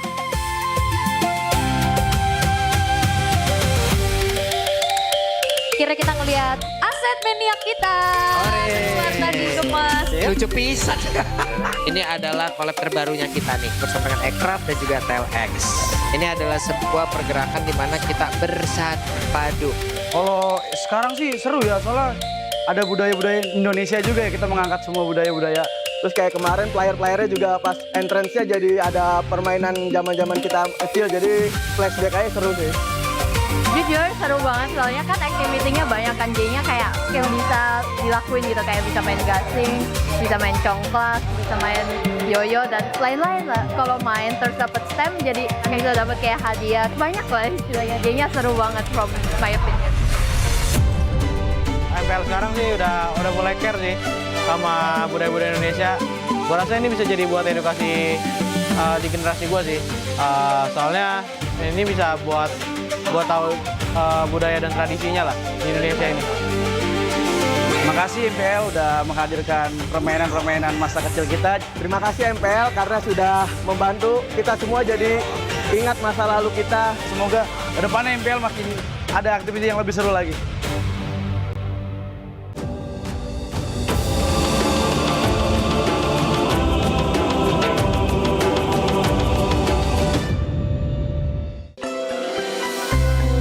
Gua di Sukabumi, di Tanah Sunda, ada tradisi yang gue suka, namanya Serentahun. Dan Serentahun itu bukan sekedar pesta panen. Ini tentang menyerahkan hasil kerja 1 tahun kepada Tuhan Yang Maha Kuasa. Tentang bersyukur dan memulai dari nol lagi. Padi nggak tumbuh dalam 1 hari. Padi butuh waktu, perawatan, kesabaran, dan kerjasama. Ini sama dengan e-sport, mekanik, rank tinggi, makro, itu juga ditanam. Jadi kalau lu nggak sabar, lu nggak bisa punya hasil panen. Di Serentahun itu, di diri gua terbentuklah mental proses. Jadi konsistensi lebih penting dibanding hasil instan. Di gua, Sungai Musi itu bukan cuma sungai, tapi itu kehidupan. Di festival itu, semua perahu maju kencang, tapi bukan yang paling kuat yang menang. Tapi yang menang, yang paling kompak. 1 orang salah tempo, perahu oleng. 1 orang salah posisi, game selesai. Dari tradisi ini gue belajar tentang sinkronisasi karena chemistry menentukan segalanya. Tradisi di Bali yang paling ngena lah di gua, menurut gua tuh nyepi. Karena nyepi tuh ngajarin kayak diam itu kuat. Jadi selama 24 jam gak ada aktivitas, lebih ke introspeksi diri lah. Di momen itu kita jadi lebih jujur sih sama diri sendiri. Kenapa kita kalah, apa yang salah. Di e-sport banyak orang berhenti karena kekalahan, tapi gua enggak. Karena nyepi ngajarin gua bukan buat berhenti, tapi buat memahami. Hingga sekarang, gua masih berjuang di liga ini. Dari kecil, di daerah gua tumbuh dengan Gurindam 12, karya Raja Ali Hadi. Gurindam 12 itu memiliki 2 baris, tapi maknanya dalam. Baris pertama sebab, baris kedua akibat. Di game juga sama, overextend mati, salah draft kalah. Semua ada sebab akibatnya.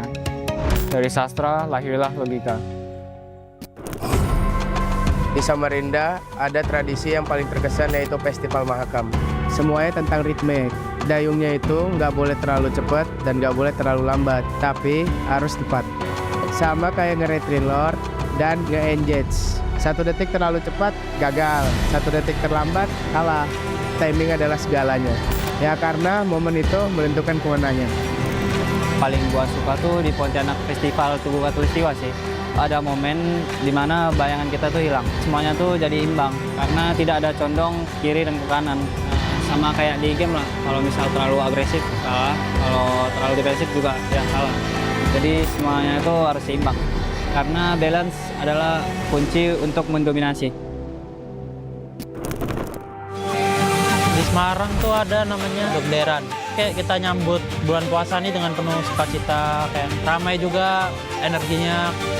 Dan gua di panggung MPL sih ngerasain yang sama sih, kayak energi penonton tuh kayak nyata, kayak mirip lah. Itu yang bikin gua nggak mau kalah sih. Semangat kebersamaannya jadi bahan bakar buat gua untuk berkompetisi di sport ini. Tradisi di Aceh yang paling teringat sama gue sih tari saman. Tari saman tidak memberi ruang untuk kesalahan. Ya kalau satu salah ya semuanya kelihatan salah. Ya jadi gue belajar hal yang sama lah yang ada di tari saman. Kita harus satu pikiran dan satu gerakan, ya itu yang membuat tim jadi improve. Jadi disiplin kolektif menciptakan kesempurnaan. Di dalam e-sport, sinkronisasi adalah dominasi. Pas di Makassar dulu, pas gue kecil, gue paling suka kapal finishing. Kerennya finishing itu dibangunnya tanpa gambar. Ya bisa dibilang blueprint ya. Jadi cuman pengalaman, insting, dan kepercayaan. Jadi pro player itu nggak ada petanya. Jadi yang ngajarin gue itu, ini pasti berhasil tuh. Nggak ada. Jadi dibangun kayak finishing, sedikit demi sedikit. Jadi tradisi ini mengajari gue melangkah tanpa kepastian. Percaya proses adalah kuncinya.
渦巻きナルトが帰ってきたぞ。飛来神の術。俺ってば殺す火影になる。愚かな子供騙しか。アマテラス。行くぜ。これが俺たちの力だってばよ。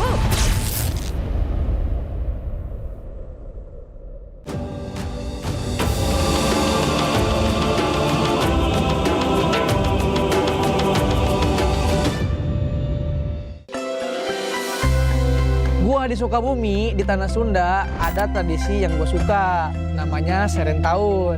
Dan Seren Tahun itu bukan sekedar pesta panen. Ini tentang menyerahkan hasil kerja 1 tahun kepada Tuhan Yang Maha Kuasa. Tentang bersyukur dan memulai dari nol lagi. Padi nggak tumbuh dalam 1 hari. Padi butuh waktu, perawatan, kesabaran, dan kerjasama. Ini sama dengan e-sport, mekanik, rank tinggi, makro, itu juga ditanam. Jadi kalau lu nggak sabar, lu nggak bisa punya hasil panen. Di Seren Tahun itu, di diri gua terbentuklah mental proses. Jadi konsistensi lebih penting dibanding hasil instan. Di gua, Sungai Musi itu bukan cuma sungai, tapi itu kehidupan. Di festival itu, semua perahu maju kencang, tapi bukan yang paling kuat yang menang. Tapi yang menang, yang paling kompak. 1 orang salah tempo, perahu oleng. 1 orang salah posisi, game selesai. Dari tradisi ini gue belajar tentang sinkronisasi karena chemistry menentukan segalanya. Tradisi di Bali yang paling ngena lah di gua, menurut gua tuh nyepi. Karena nyepi tuh ngajarin kayak diam itu kuat. Jadi selama 24 jam gak ada aktivitas, lebih ke introspeksi diri lah. Di momen itu kita jadi lebih jujur sih sama diri sendiri. Kenapa kita kalah, apa yang salah. Di e-sport banyak orang berhenti karena kekalahan, tapi gua enggak.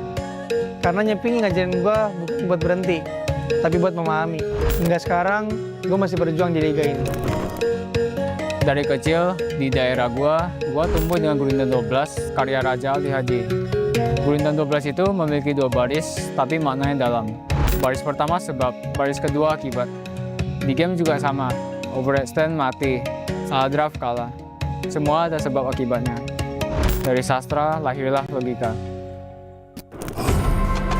Di Samarinda ada tradisi yang paling terkesan yaitu Festival Mahakam. Semuanya tentang ritme.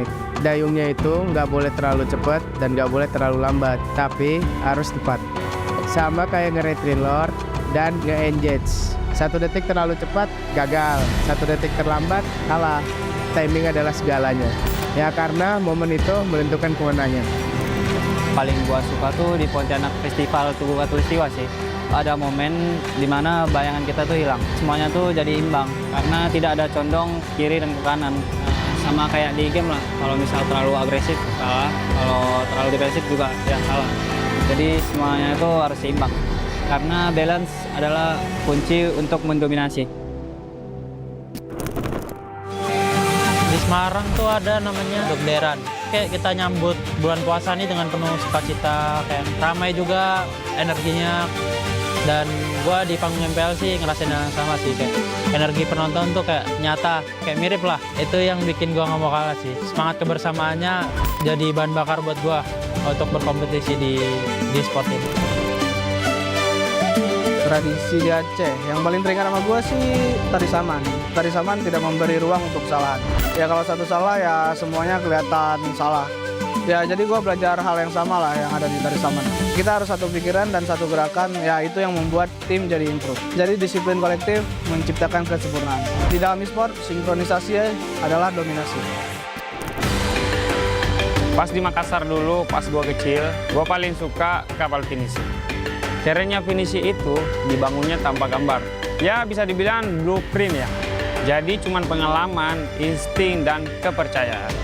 Jadi pro player itu nggak ada petanya. Jadi yang ngajarin gue itu, ini pasti berhasil tuh. Nggak ada. Jadi dibangun kayak finisi, sedikit demi sedikit. Jadi tradisi ini mengajari gue melangkah tanpa kepastian. Percaya proses adalah kunci.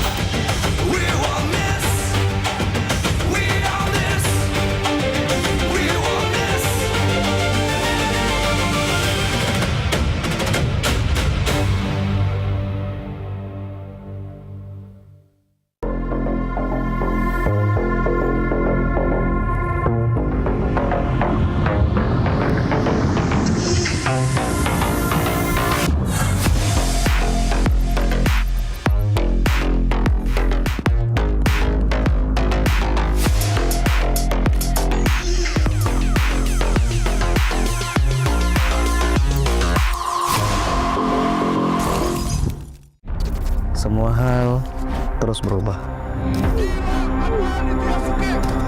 Dan kadang bikin gue pengen nyerah. Tapi banyak mimpi yang harus gue kejar. Gue butuh support yang konsisten. Biar gue bisa terus naik level, terus berlari tanpa henti. Skin gue banget nih, gue beli aja. Seperti GoPay Games yang setia menemani, walau meta dan gameplay terus berganti. Walau yang lain terus berubah, GoPay Games konsisten ngasih yang pasti murah.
Live from MPL Arena, Jakarta. MPL Indonesia Season 17 is powered by Moonton. Supported by Esports Federation of Indonesia. Presented by official gaming phone, Infinix. Official e-wallet, GoPay. Official gaming chair, Toda. We own this.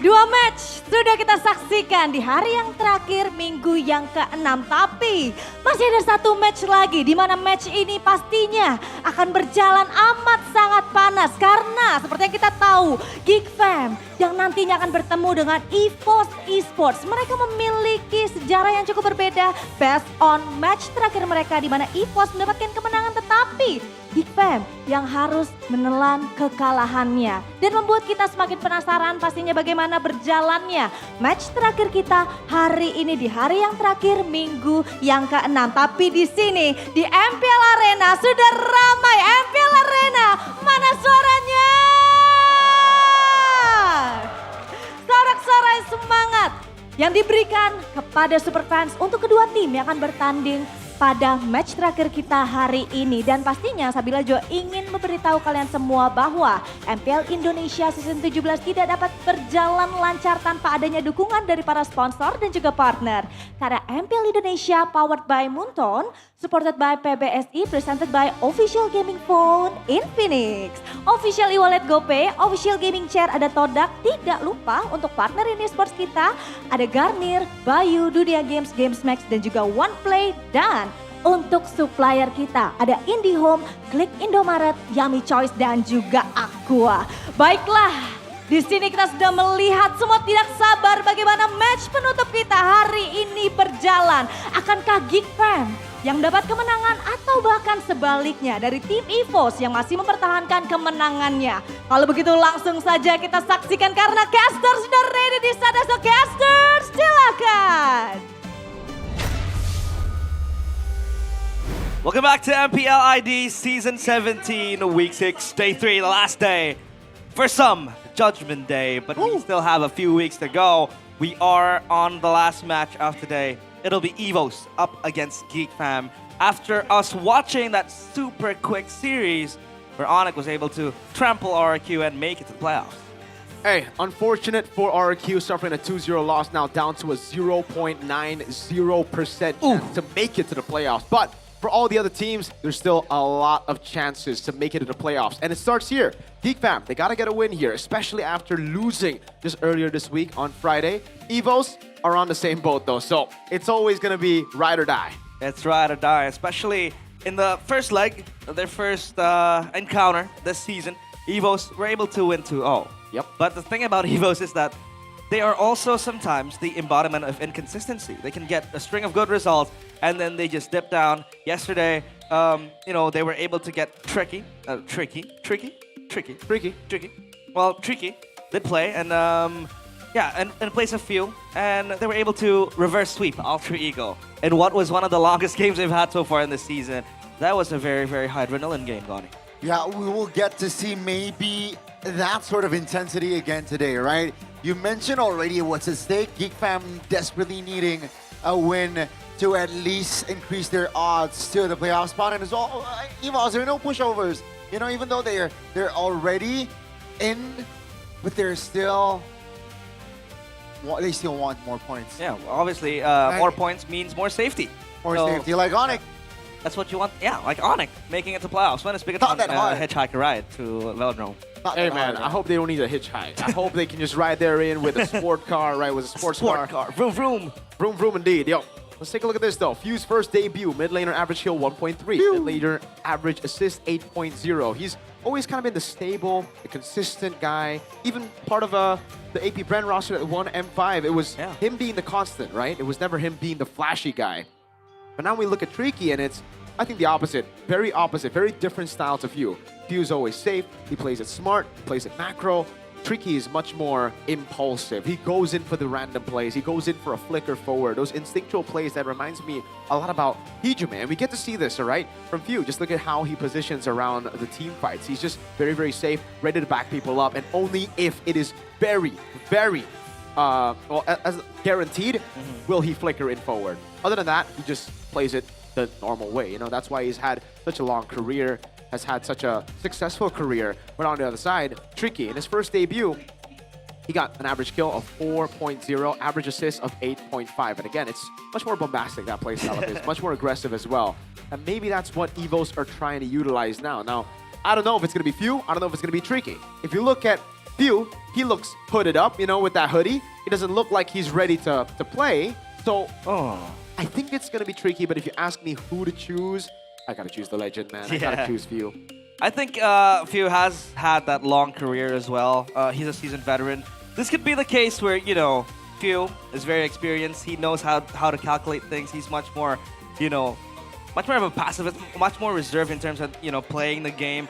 For Tricky, this guy, maybe he's got something to prove. He's a rookie.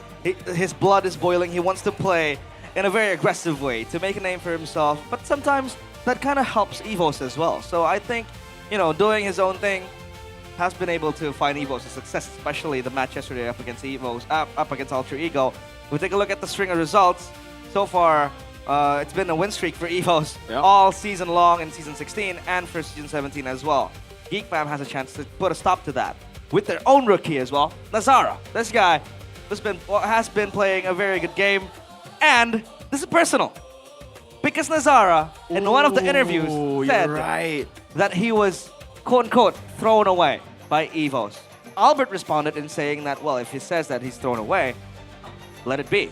That might mean that he can't compete in EVOS, right? It's a competition. Everyone's gonna show themselves the best version of themselves. What do you think this means for Nazara? Will he be able to deliver the performance we expect from him? I don't know. It really comes down to how he is individually, right? Like a lot of people, they lose out on confidence. They don't have the mental fortitude to deal with hate, and he has been getting a lot of hate, a lot of attention from streamers, a lot of attention from the media as well for those, you know, answers he gave to the press. So it really comes down to him. So far, he's only found success on the Harley. Whether he's improved on that part, whether he has the mental to keep up, we'll see. We'll see. Well, let's take a look at the ping test here with both teams. Gimana perasaan you today lawan Mas Marcel? Marcel ya? Yes. Gue lihat-lihat 11-12 tuh sama gue tuh. Iya, soalnya dia kan ngidolain lu banget. Oh, dia ngidolain gue? Mas Erlan. Iya, kenapa Mas Luke? Itu Onyx udah lolos playoff loh, kamu tahu gak? Oh, udah tahu dong. Tadi kebetulan baru nonton. Oh, oke. Kira-kira. Menurut kamu, chance lolos playoff kita berapa gede tuh Mas Erlan? Kalau menurut aku sih 2% ya. 2%? Wah, nyenggol Mas Ade. Nggak gitu, men. Soalnya 2% tuh sudah cukup, men. Buat kita, men. Semoga kita bisa lolos playoff ya Mas Erlan ya. Setuju gua. El. Ya, Bang. Nih, lu lawan idol lu, El. Gua pede sih, Bang. Pede? Ya, kalau pede, solo kill gak sih? Nanti request. Ya, moga aja ya, Bang. Ya, gua solo kill ya. Emang bisa saya, El? Ya, lu yang penting lu ini aja. Vision gua aja terus, biar gua solo kill itu idol gua. Nah, gua mah percaya lu percaya diri gak? Gua sih percaya diri kali. Ya udah, nanti ya, gua pengen lihat ya. Ya Bang, gua kasih tahu dah nanti dah. Semoga nggak ngecewain lu dah. Ini kan udah lolos nih, Onyx kan? Ya udah lolos. Nyusul gak sih kita nyusul? Bisa sih Bang, pasti sih Bang. Gua pede banget sih kita bisa lolos juga kayak Onyx. Amin. Ayo ya, menangin ya, Mas ini ya. Ayo, semoga ya Bang ya. Lu juga semangat Bang. Kita kasih tahu. They were talking about their chances to make it to the playoffs. Yep. But hey, Erlan, What is that? What is that? Inferiority complex. He said that EVOS has a 2% chance of making it to the playoffs, which I know he's kidding. But hey, come on, man. You gotta have more confidence. You got a big chance to make it to playoffs, man. It's a pretty high chance. So Erlan, keep your head up, brother, man. I've always supported you, Forgotten Tiger, brother. That's my boy. He's What not did he say though? XPR. 2%? 2%. That's even higher than RRQ though. Oh, that were true, you know? That's So, that's crazy. And you know what? They can actually take RRQ's 0.90% chance to make it 0 next week. Wow. EVOS. Exactly. That's Doma for you. Doma or Erlan. And also, a rookie in the side of Geek Fam is Marcel. This guy told Beloyski that, help me, I want to beat my idol. It turns out that Marcel's idol is Luke. So let's see if he's able to handle the pressure. This is a match of many grudges. That might translate into Spice and Lana Dawn. EVOS still with Tricky. No Few. It's going to be Luke, Albert, Tricky, Key, and Erlan. So Few has to be sidelined this time around. They look to follow their reverse sweep win against Alter Ego this past week. Can they follow it up? Tricky in the lineup, Few sideline. Ladies and gentlemen, this is Team EVOS. We'll find out if EVOS have what it takes now with Tricky. Again, back-to-back starting lineup with Tricky, no Few. Have EVOS made the decision? Is this going to be EVOS' main lineup all the way to playoffs? We'll have to find out if it's set in stone, but their opponents, Geek Bam, with a lot of young gun, blood boiling. It's Marcel Nazara, a boy, Beloyski, and Kinziski. For Marcel, it's going up against his idol. For Nazara, it's time for him to announce and make a name for himself in front of his ex-team.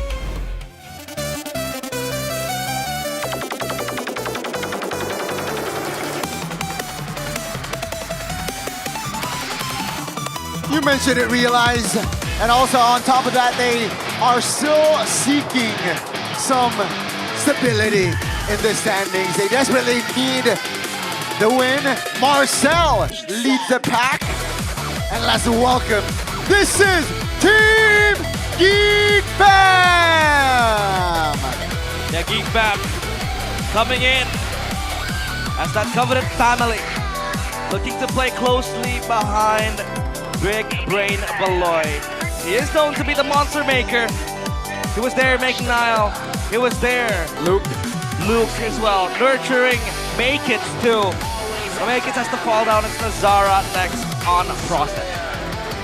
So whether or not we'll see Geek Fam make it to playoffs, I think it lies here. I mean, it lies in every single one of the matches that they have left, but this is a big question mark. EVOS have been lacking in form. They've even made a drastic change in the mid lane, subbing out a two-time world champion for Tricky because they think they need the aggression in mid. So for Geek Fam, can they stay consistent? Can they get those wins? Can Beloyski craft a draft?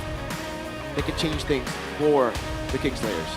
For a league full of high-tempo plays, you know, brawl play style, aggressive move, I think, yeah, Tricky does fit the bill. This is not to disregard Few in any way possible. This guy is a seasoned veteran, a legend of the game, I would say as well. But yeah, he is very, very safe. I would say calculated. And that really helps a lot when you have other aggressive side laners. But for for EVOS, they need, you know, the cog to be in that mid trio, and Tricky seems to fit the bill. So far, it does seem like that's the case, right? But they've only gotten one win under the belt with Tricky in the second leg. Obviously, they did get a win against Geek Fam in the first leg as well with Tricky, but we'll see whether they need this change or whether there's going to be another change because, again, I don't think any one of us expected a change this late into the season. Week 6 is kind of crazy, right? And for Geek Fam, it's just been weird because even the boy, he hasn't really been performing that well on those bombastic picks, the picks that actually Tricky's been able to perform well on. It's such unorthodox picks that we see from a boy that gets him to perform well. The Faramis pick late into the series against TLID, I believe it was, and we also saw, against Alter Ego, sorry. And then we also saw the Zetian do better than all the others, like the Farsus, the Yves. So maybe we'll see more of that. Number one in the mid lane for DPM, for a boy. He's been doing a lot of damage, a ton of damage, even with the Lilia. The GPM is kind of lower, but on this other side, it's Tricky, who has only played 3 matches in total. So I don't think I can 3 games? really 3 matches. I don't think I can really say much about the stats. The stats are kind of skewed. But he is a very aggressive mage. He's willing to make those big plays. He's willing to flicker in forward. He's willing to stay in a bush and go for a feathered airstrike on Yazuke. Shows just so raw, right? This player, I think, shows why that this guy is maybe what EVOS needs. You mentioned it earlier, Faiz, but in the first leg, this is what happened. Just 2 games between them, and where the White Tigers were able to get the win. So they're looking to replicate here in the second leg. And oh wait, was this the first time they brought out the Chip Masha? Right? Yes, maybe. This was, This was their first match. Yeah. EVOS versus Geek Fam. First ever match, and they drafted that Chip Masha, and you know, a lot of teams have. But I believe this was Ye3 as well in the lineup with Geek. Wait, no, it wasn't. It wasn't Mark. It was Mark. Ye3 played their second match. Yeah. Oh, wow. Ye3 was next week. Yeah. So there was, it was still Marcel. He played the X-Borg. He tried to counter the Masha, tried to get a winning matchup. Unfortunately, it just didn't happen. Oh, it is still Makids and Marcel. Yes, it was still Makids. That's the change. Yeah. So with Nazara in, I think the main thing for EVOS is to snatch away the Harley. The Harley's been the only hero that he's been able to win on, and he's been amazing on the Harley. Yep. He beat Onic with a Harley. Let's take a look at the keys of victory for Geek Fam by Infinix GT50 Pro. Respect Albert's assassin heroes. That is way easier said than done, because Albert, even when he doesn't get on assassins, he's as good on utility as he is on assassins. Give Beloyski momentum heroes, yes, but also kind of like momentum heroes in Kalea, maybe? But I don't know. Even when he was in Gata Gacha, he was able to beat Onic. So I don't think it's just purely momentum heroes. I think, more importantly, put a boy on a safe mid laner that doesn't need too much help from the other team. An independent mid laner, there we go. And give Nazara Harley. EVOS though, piece of victory by them, by Infinix GT50 Pro.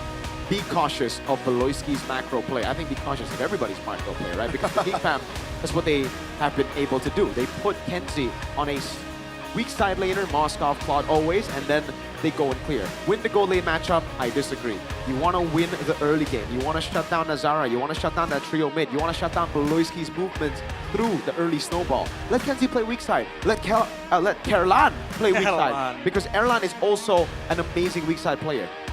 That's why he has the moniker the Forgotten Tiger, because he would just pop out of nowhere and then carry the entire game. But yeah, speaking of a boy though, the inconsistency he has faced, I think not only this season, even last season, seems like he's never really been able to get back to his best. He's a shadow of his former self, but it's still very, very happy to see him boast that stat, #1 DPM in the mid lane in MPL ID Season 17, so we'll see. But for Tricky, this is like a fresh start for him. He's a rookie, he's a young rookie, especially now that he has Few by his side, teaching him things. This guy could be, you know, making another great mid laner for Indonesia, for EVOS even. And fun fact, Marcel and Tricky were teammates, part of VL team. So they have history, they know how each other plays. And maybe they know how to kill each other in game. I call dangerous grasp, by the way. For you're 10 years slow, but I'll take it. Unk. Let's take a look at the draft now. Better late, but precise. Oh, look at that. The Harley band. Yeah, they know. Yep. Chusin, first pick should be for EVOS. Oh. Chusin, super safe for Tricky. Even the Suyo. Wow, this is pure respect from EVOS. Harley, Helkert, and Suyo. Actually, they might go Freya first here, EVOS, right? Bands. Yeah, they go for Freya. Finally let loose. Unleashed. Wow. Haven't seen the light of day for Freya for quite some time now. Geek Fam, they gotta opt for the Chusin, no? I think they gotta take it away. I think it's a bit too risky to leave it over on to EVOS. And I think they have to take the Leomord away, because you give Leomord and Freya to EVOS and they basically pull an alter ego M7. Yep. That sounds right. So Leomord and Jushin.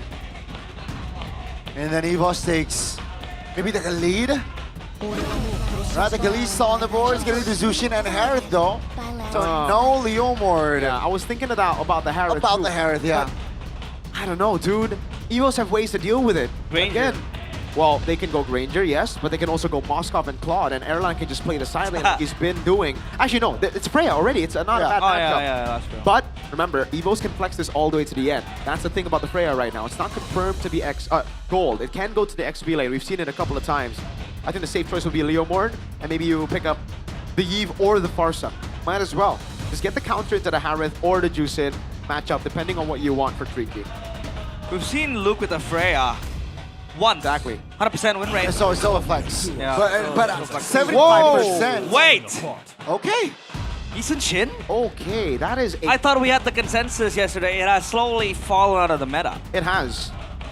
And I think this gives Geek Fam the opportunity to go for the Leomord, right? Or they're looking for range, Mirko, no? Because the Freya, that's kind of mean that the Freya will go gold lane, no? Yeah, but I thought they were going to play with that idea. Yeah, with the flex. Right now, it's either you go double marksman, because with the Freya pick and the Yisun Shin, I'm inclined to believe that it's not a flex. It'll just go gold. Yeah. So that means Geek Fam can just build their composition without having to think about that anymore. I am not the only one. And hence, they do not pick up the jungler just yet. Wow. They instead pick up a Phobius, which, you know, I don't really mind. I like it. I like it. It's a very good pick. It's again, just supplements the early game as well and laning phase.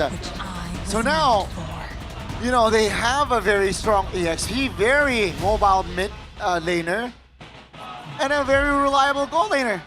Yeah. From the side of Geek Fam. They banned the Eve. I think the Farsa is going to come out next for the ban. And Evos. They're gonna, I think they should ban the Leomord, right? The Leomord has actually been ignored completely. There you go. I just thought it was gonna be red 3, but the Phobius comes in, so the Leomord will definitely be banned out. And on top of the Leomord, what other jungler would Evos? You know what? I think they gotta dig deep here. I think they ban out the Lancelot instead of a utility jungler here.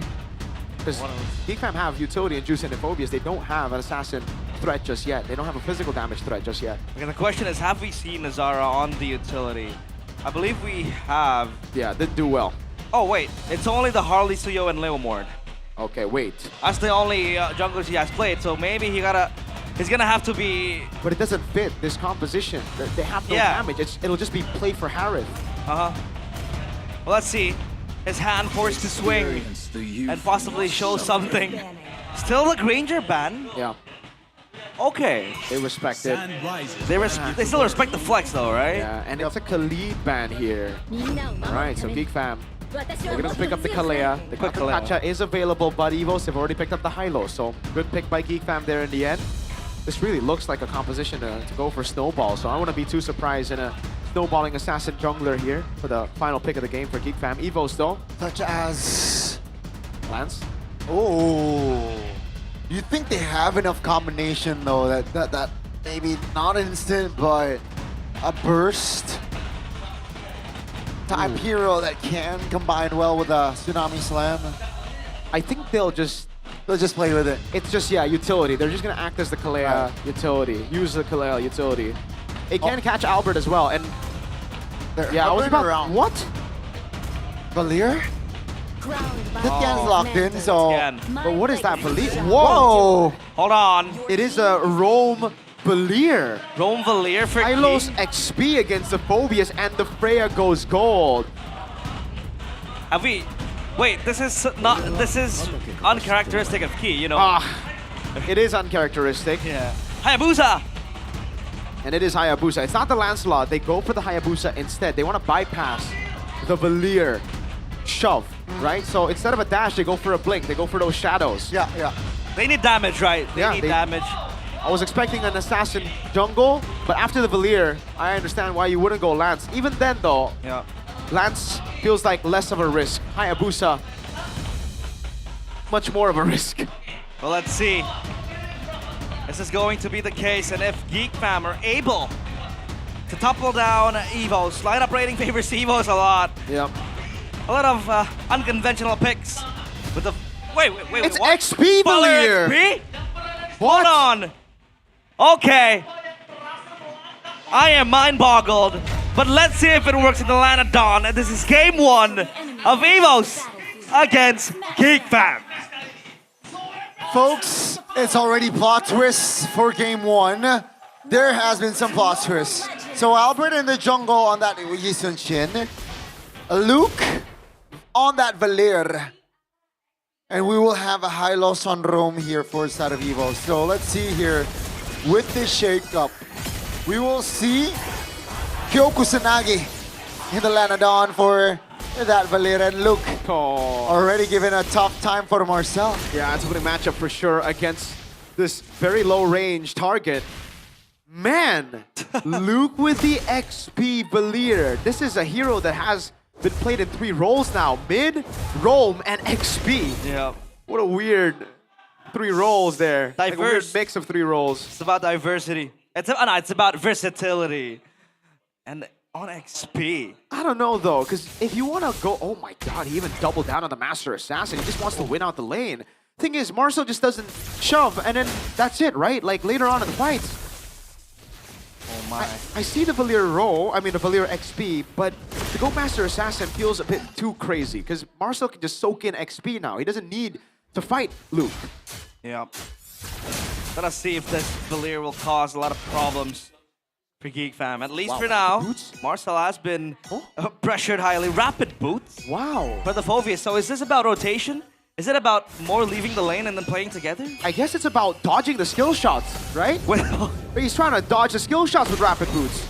Does it? And he's doing a good job. Look, he's not taking any damage up top. Okay. Well, wow. This is such a... It feels like a fever dream, honestly. Feels like the dream I have when I'm 38 degrees up. Okay? Well, I don't think he can escape from this onslaught here from side of Geek Fam. That will be first blood. So, great execution there on catching Key off guard. Well played by Marcel, man. Good rotation with the rapid boots too, catching Evo's off guard. And with that kill on Key, it allows Geek Fam to take the first neutral objective uncontested. Yep. Wow. Very, very clean from Geek Fam. So, what is this Valir supposed to do in this lineup of Evos, right? It is supposed to peel, that's it. It gets exposed with a Hayabusa as well, so, yeah, you know. It's literally just providing utility. Oh my god. Wait. We could be very wrong today, boys. We could be. A lot of the, all the talents here predicting Evos. So man, Evos, you gotta win the game here. Well, you can see here the Tsunami Slam landing on towards 1. Take a look at Luke though, with the Valir at the stun! It finds the Beloy. Both roamers now on the board. Kenzie stunned up, breaking the momentum. What? Now he's in a 1v4 situation. Not ideal. As Evos, they add another kill on the board. That's a weird movement from Kenzie. I think he wanted to go in, but then he saw it was too dangerous. But he knew he would have died anyway, so it's go big or go home. I don't think so, because he has Flicker. I think he really could have gone away. I think he just wanted to go for the trade because Albert was low, but unfortunately Evo's had enough peel. Luke, gonna be fine. He has that mini anti-CC on the ultimate, so yeah, this Valir, man, clears the way very quickly, no? Yeah. The Valir does clear the way very quickly, but now I have to question the Master Assassin. Valir XP, sure, that was already kind of crazy, but why go for the Master Assassin now? Because for the most part, you're only going to be laning for what, the first 6 minutes? Yeah. After that, you're playing with the team most of the time. You're not alone. You're not even winning the matchup that well, no? What could have been better though, Miracle? Honestly, anything the mage goes for usually, right? Like just go for the same emblems as a mid lane Valir. Oh wow. Well, at least now, yeah, Luke's gonna converge with the entirety of the White Tigers. As the turtle now spawns, that Master Assassin becomes irrelevant, and Marcel will come close by. Feels like Evos have kind of hit a powerful curve now in this game. Marcel will try to force Key's hand. Well, Key trying to zone 3 members. He will take a lot of heat. Turtle will be taken down. That's going to be Marcel now. Trying to zone members of Evos. But that's just a trade, a turtle for Key. That's worth it for Geek Fam. Or is it? I think it's still quite even in that skirmish. They did get the kill on Key. But Evos are still, look, right? So Valir is already sent into the mid lane. He's not even, it's Albert who's soaking in, bottom lane. 1v3, that's the Shaman Force Ball. Turlon will not survive the onslaught there, the dive that Geek Fam was coordinating. And Geek Fam finds compensation. Well played by Geek Fam. Really good gank onto the Freya. I mean, as a fighter gold, you don't really expect to be ganked. You expect that, people won't have enough damage, but that's exactly what the Hayabusa provides in the team. The jump and the damage without being able to retaliate back. Nazara has been very disciplined with his ultimate. Yeah. I don't think he's used the ultimate a single time, actually. Maybe just once. Yeah. But yeah, he's always trying to get the kills with just the shurikens, with the basic attacks. Nazara's playing a very, very good game of Hayabusa right now. Farming, invading really well. Albert's already having to go over to the XP lane to soak in the minions just to keep up with Nazara. And he's actually done a good job getting a level lead with Nazara. Oh, nice pushback. Oh, there you go. That's the ultimate. Uh-oh, uh-oh. Uh-oh. Feeling the heat. Literally. Or maybe that's a bit delayed, when you press an ultimate or press a skill and then you get knocked back. Usually it still registers. But yeah, that's not an ult you want to pop. Kenzie, try to clear the wave. With a Shaman Force, not just clear, right? That's Kenzie actually applying pressure on towards Erlan. 10 seconds on the clock here for a final last hurdle in our opening game. So we can conclude that if Geek Fam has expended their resources, right, going back, trying to kill Luke, if the shadow kill is not existent, Luke can just run them down with multiple pokes, and Geek Fam needs to be wary of it. That's a big Glorious Pathway, that's a big Tsunami Slam! Nazara finds the turtle! And that's gonna be Nazara dealing a lot of damage. Himself finds Erlan, and take a look at Luke. Trying to survive as Kenzie practically a solo, and one by one, the members of EVOS are falling on the floor. What went wrong there for EVOS? Geek Fam just fought better. Like Marcel, what an amazing Dark Wave flicker to start things off, and then Beloyski with the Sublime targeting. Albert got placed out of position so early on in the fight, and Nazara with the clean retribution. 1-0-5. Not getting a lot of kills, but he's really just utilizing his mobility. Oh, he built the Sky Piercer too. The confidence on this kid, man. I love it. I honestly thought he wouldn't go for the Sky Piercer. So, the answer to our question, right? Would it be a mental block after getting hate for those answers to the press of being thrown out of EVOS, of not getting a shot? Nazara showing his class.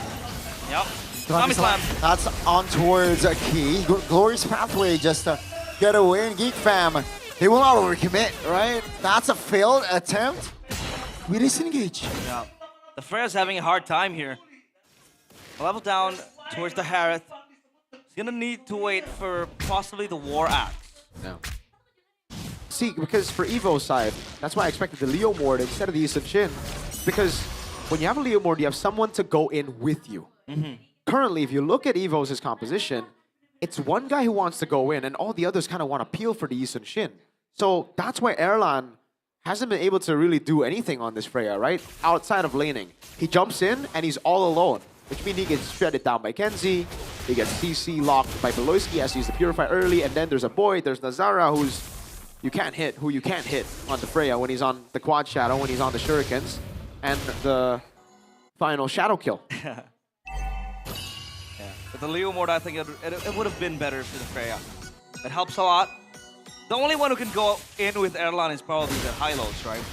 The Hylos get Tsunami Slam to the back of the Geek Fam squad. So that makes it hard for the entire member to follow up. And Luke goes for the Brute Force Breastplate. He's gonna have more tenacity on that side, but they now want to dance for the Lord. Erlan, with the War Axe completed, he's gonna go for the Endless Battle. Will this be the angle where he might want to try to farm bodies? So far, EVOs are just trying to peel for themselves, playing from afar with the pokes. And a big wave is building for Geek Fam down bottom. This is why I love what Geek Fam is doing, right? They're taking their time. They want EVOS to pull the trigger first. And if Albert shows, they might just want to rush this. Yep. It seems like Albert will show. He's doing his orange buff. No, he hasn't showed. Okay, now he won't. He's gonna let the wave. Beloy. Uh-oh. Here they go. Okay. Oh, a Tsunami Slam. It seems like they will pull the trigger first. Now it's going to be Marcel taking down Albert, though. Will be betrayed. No retribution for EVOS. But down goes Beloyski regardless. A boy flickers out of danger, but here is Erlan trying to close that gap. Gets a double. And EVOS, they actually find some counterplay. A massive flank botched by Geek Fam. And Evos, they get three. whoa. Oh, Kenziski!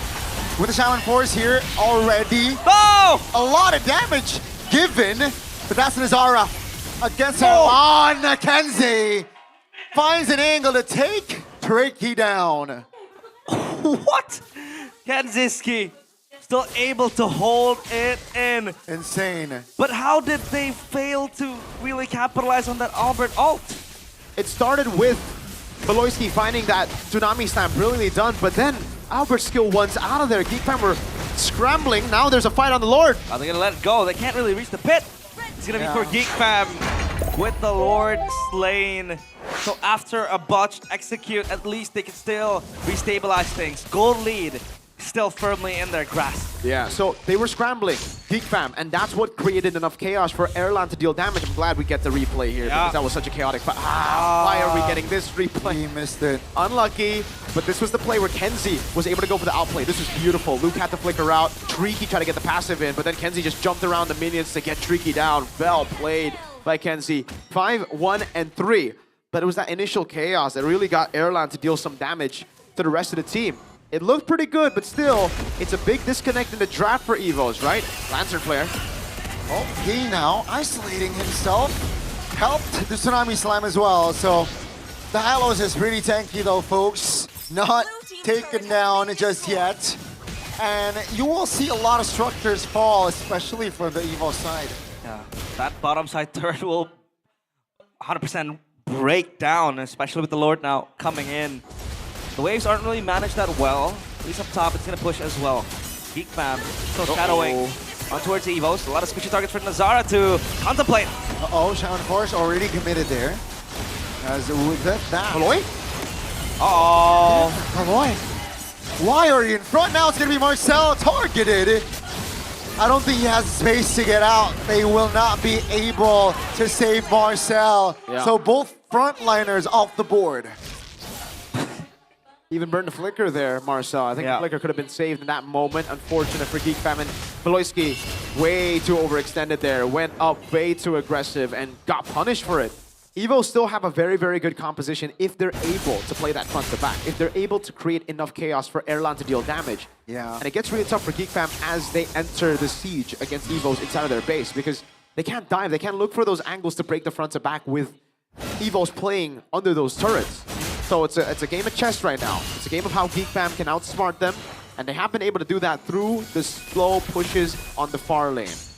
Marcel, rapid boots for movement, but in the team fights, there is a reduction on your movement speed, right? Like when you're in combat, there is a reduction. So I honestly feel like it might be wise to change it to tough boots. Early on, you got that rotation. It was amazing for Marcel. You are able to dodge away from a few more of the skill shots before the fights. But now that you're going to be in the thick of it for the most part, maybe some more, tanky base defense will suit you better and, you know, get you away out of the CC.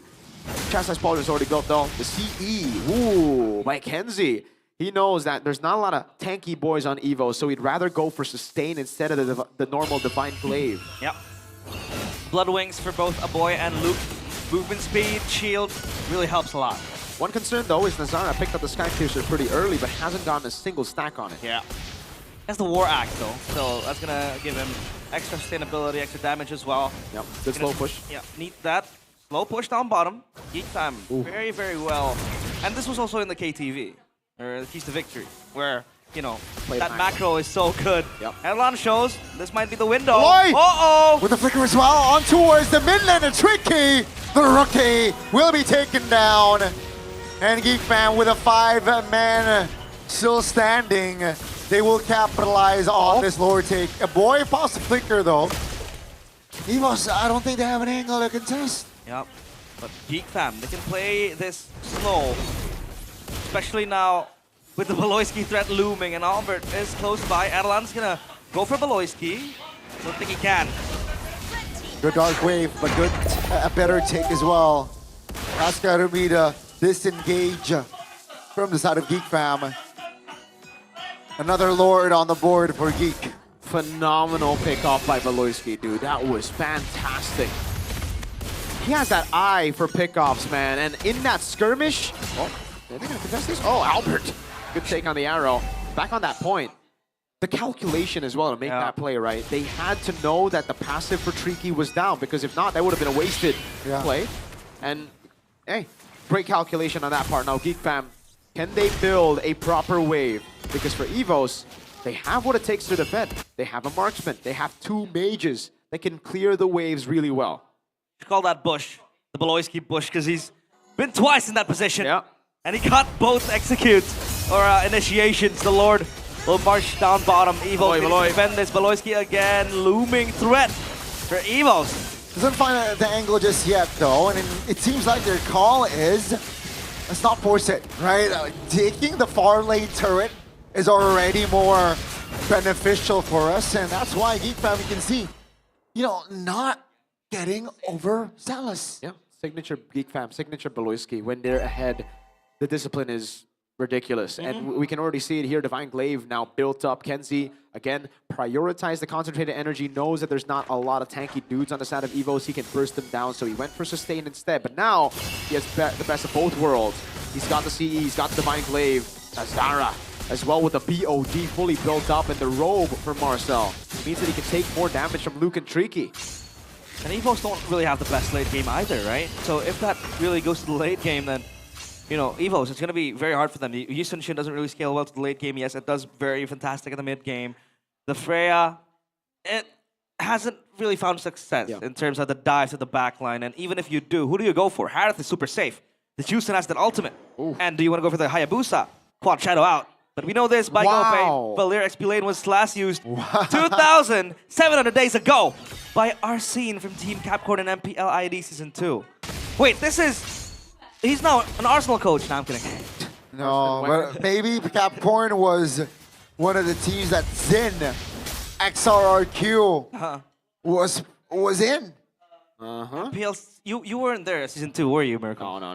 I was 3 years old, man, when Season 2 was You around. were 60 years old. I don't think I was born yet. Me too. Likewise. Oh my god, Beloyski, bro. You're there watching Dangerous Grass is just his map. Conceal! Luke! Luke, you cannot fall for the tricks of geeks, man. That's going to be the stun with the Law and Order. Just to keep Beloyski honest. That attempt was almost caught Luke off guard. Yep. But with the Lord already spawning here, their main agenda now for side of Geek, that's going to be the Lord. So now what do you do as EVOS? Dude, you just have to you just gotta be decisive. Either fight or play it safe, because Evolve Lord's coming up and Geek Fam have an auto slow push in the bottom lane. It doesn't matter how much EVOs deal with the wave in the bottom lane, it'll always build to a slow push for Geek Fam. Geek Fam have the advantage, and they got a big brain boy in their roam position. Beloyski knows how to maximize this. Alan getting poked out. Glorious pathway used. Beautiful. And that is a resource Amazing spent. Lord Dance. And again, look at the wave being built down bottom. It has always been the main theme for at least this match in game number 1. Geek Fam taking it slow, but that Lord's getting crushed slowly but surely. EVOS didn't answer key. Have to be careful. EVOS just gotta make a play, dude. Like, either they fight or they defend. That's through the Crimson Beacon pops. If they reset this Lord, there you go. This will be an Evolved Lord. Oh no. EVOS does not allow it. That's gonna be EVOS trying to find. Marcel! The rookie finds a Lord. Tricky goes down. Luke goes down. Take a look at Erlan. Looking, hunting for a boy in the back. But that the knockup from a boy is just sure. Down goes Erlan. And ladies and gentlemen, it's a big wipeout for Geek Fam. It's over, it seems like. EVOS unleashed, but Geek Fam were much more precise. The initiations were good, and Geek Fam, they're looking for the end. It's over. It is over. They're gonna get it for game 1. Almost a 20-minute game time. But my lord, the sheer determination, sheer, I guess, discipline as well shown from the side of Geek Fam. The macro was clean. When you give Beloyski a lead like that, a far lane, base turret, you see how clean the Lord Dance was. EVOS was forced to make that error, was forced to make that call. They've already baited out the revitalized Geek Fam. They've already baited out the glorious pathway from EVOS as well from Key. and Evos just couldn't react. They were lost. They were outplayed in the macro game. Something that we did see from the keys to victory, and that's why I say it's from everybody, from Geek Fam. They need that macro to win, and they used their strength.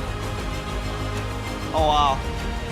The Valier pick, the Freya pick, got us off our chairs and made us lose our minds, but it wasn't really executed to the best potential it could possibly bring. I think they were overcomplicating the drafts for sure though, right? They already got a Freya, they could have just stuck through what works with the Freya. They tried something new and it didn't work. I thought the Yi Sun-shin was enough of a curveball, but they go with the Valier as well in XP with Master Assassin. Again, I gotta start flaming these XP Master Assassins. Earlier on today, Uranus Master Assassin by Super Dan, now Master Assassin for Valier. It is purely for lane, and we don't get the lane. After 6 minutes, you're only playing that game, right? That 6 minutes at the start. Again, not enough chaos, not enough lockdown, not enough chase potential for just the Freya. Freya works as a good carry when everybody's able to dive with her, because then you have enough space, then you have enough sustain to deal with everybody else with that Freya. Nasara, man. Sky Piercer, 0 stacks, 1-1-11 though. A win's a win. I'm getting a bit philosophical with these Master Assassin XP laners. Philosophical. Yeah. You know, Interesting. you know a sentence that comes to mind? What? Temporary pleasure for long-term suffering. Ooh. Right? You know, you wanna win the lane. You're gonna maybe spit in your enemies. Maybe the problem isn't the Master Assassin. Maybe the problem is the pick. That's true. Because the Valier did nothing that game. It did not do anything. The only thing it did well at was the laning phase, level 1 to 3. But Marcel just bought rapid boots. He's like, I'm a clear and I'm out of there. You're stuck in lane. I can rotate wherever. Yeah.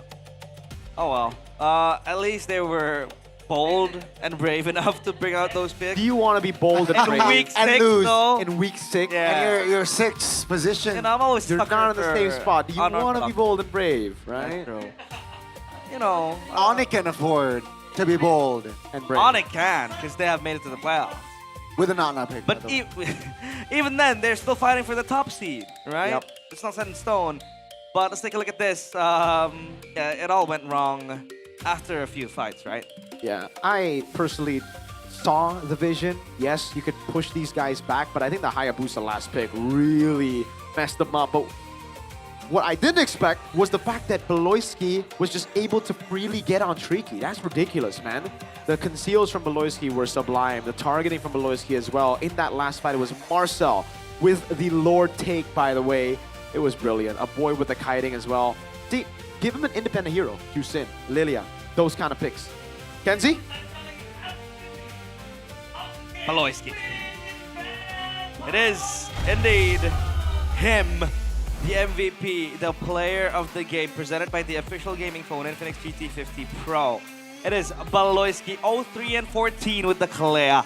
Twice, he was able to get a peck off from the same bush, from the same position. I mean, if it's once, then it's a surprise. If it's seconds, then that means Evos has something wrong with their peeling. Yeah. Beloyski, man.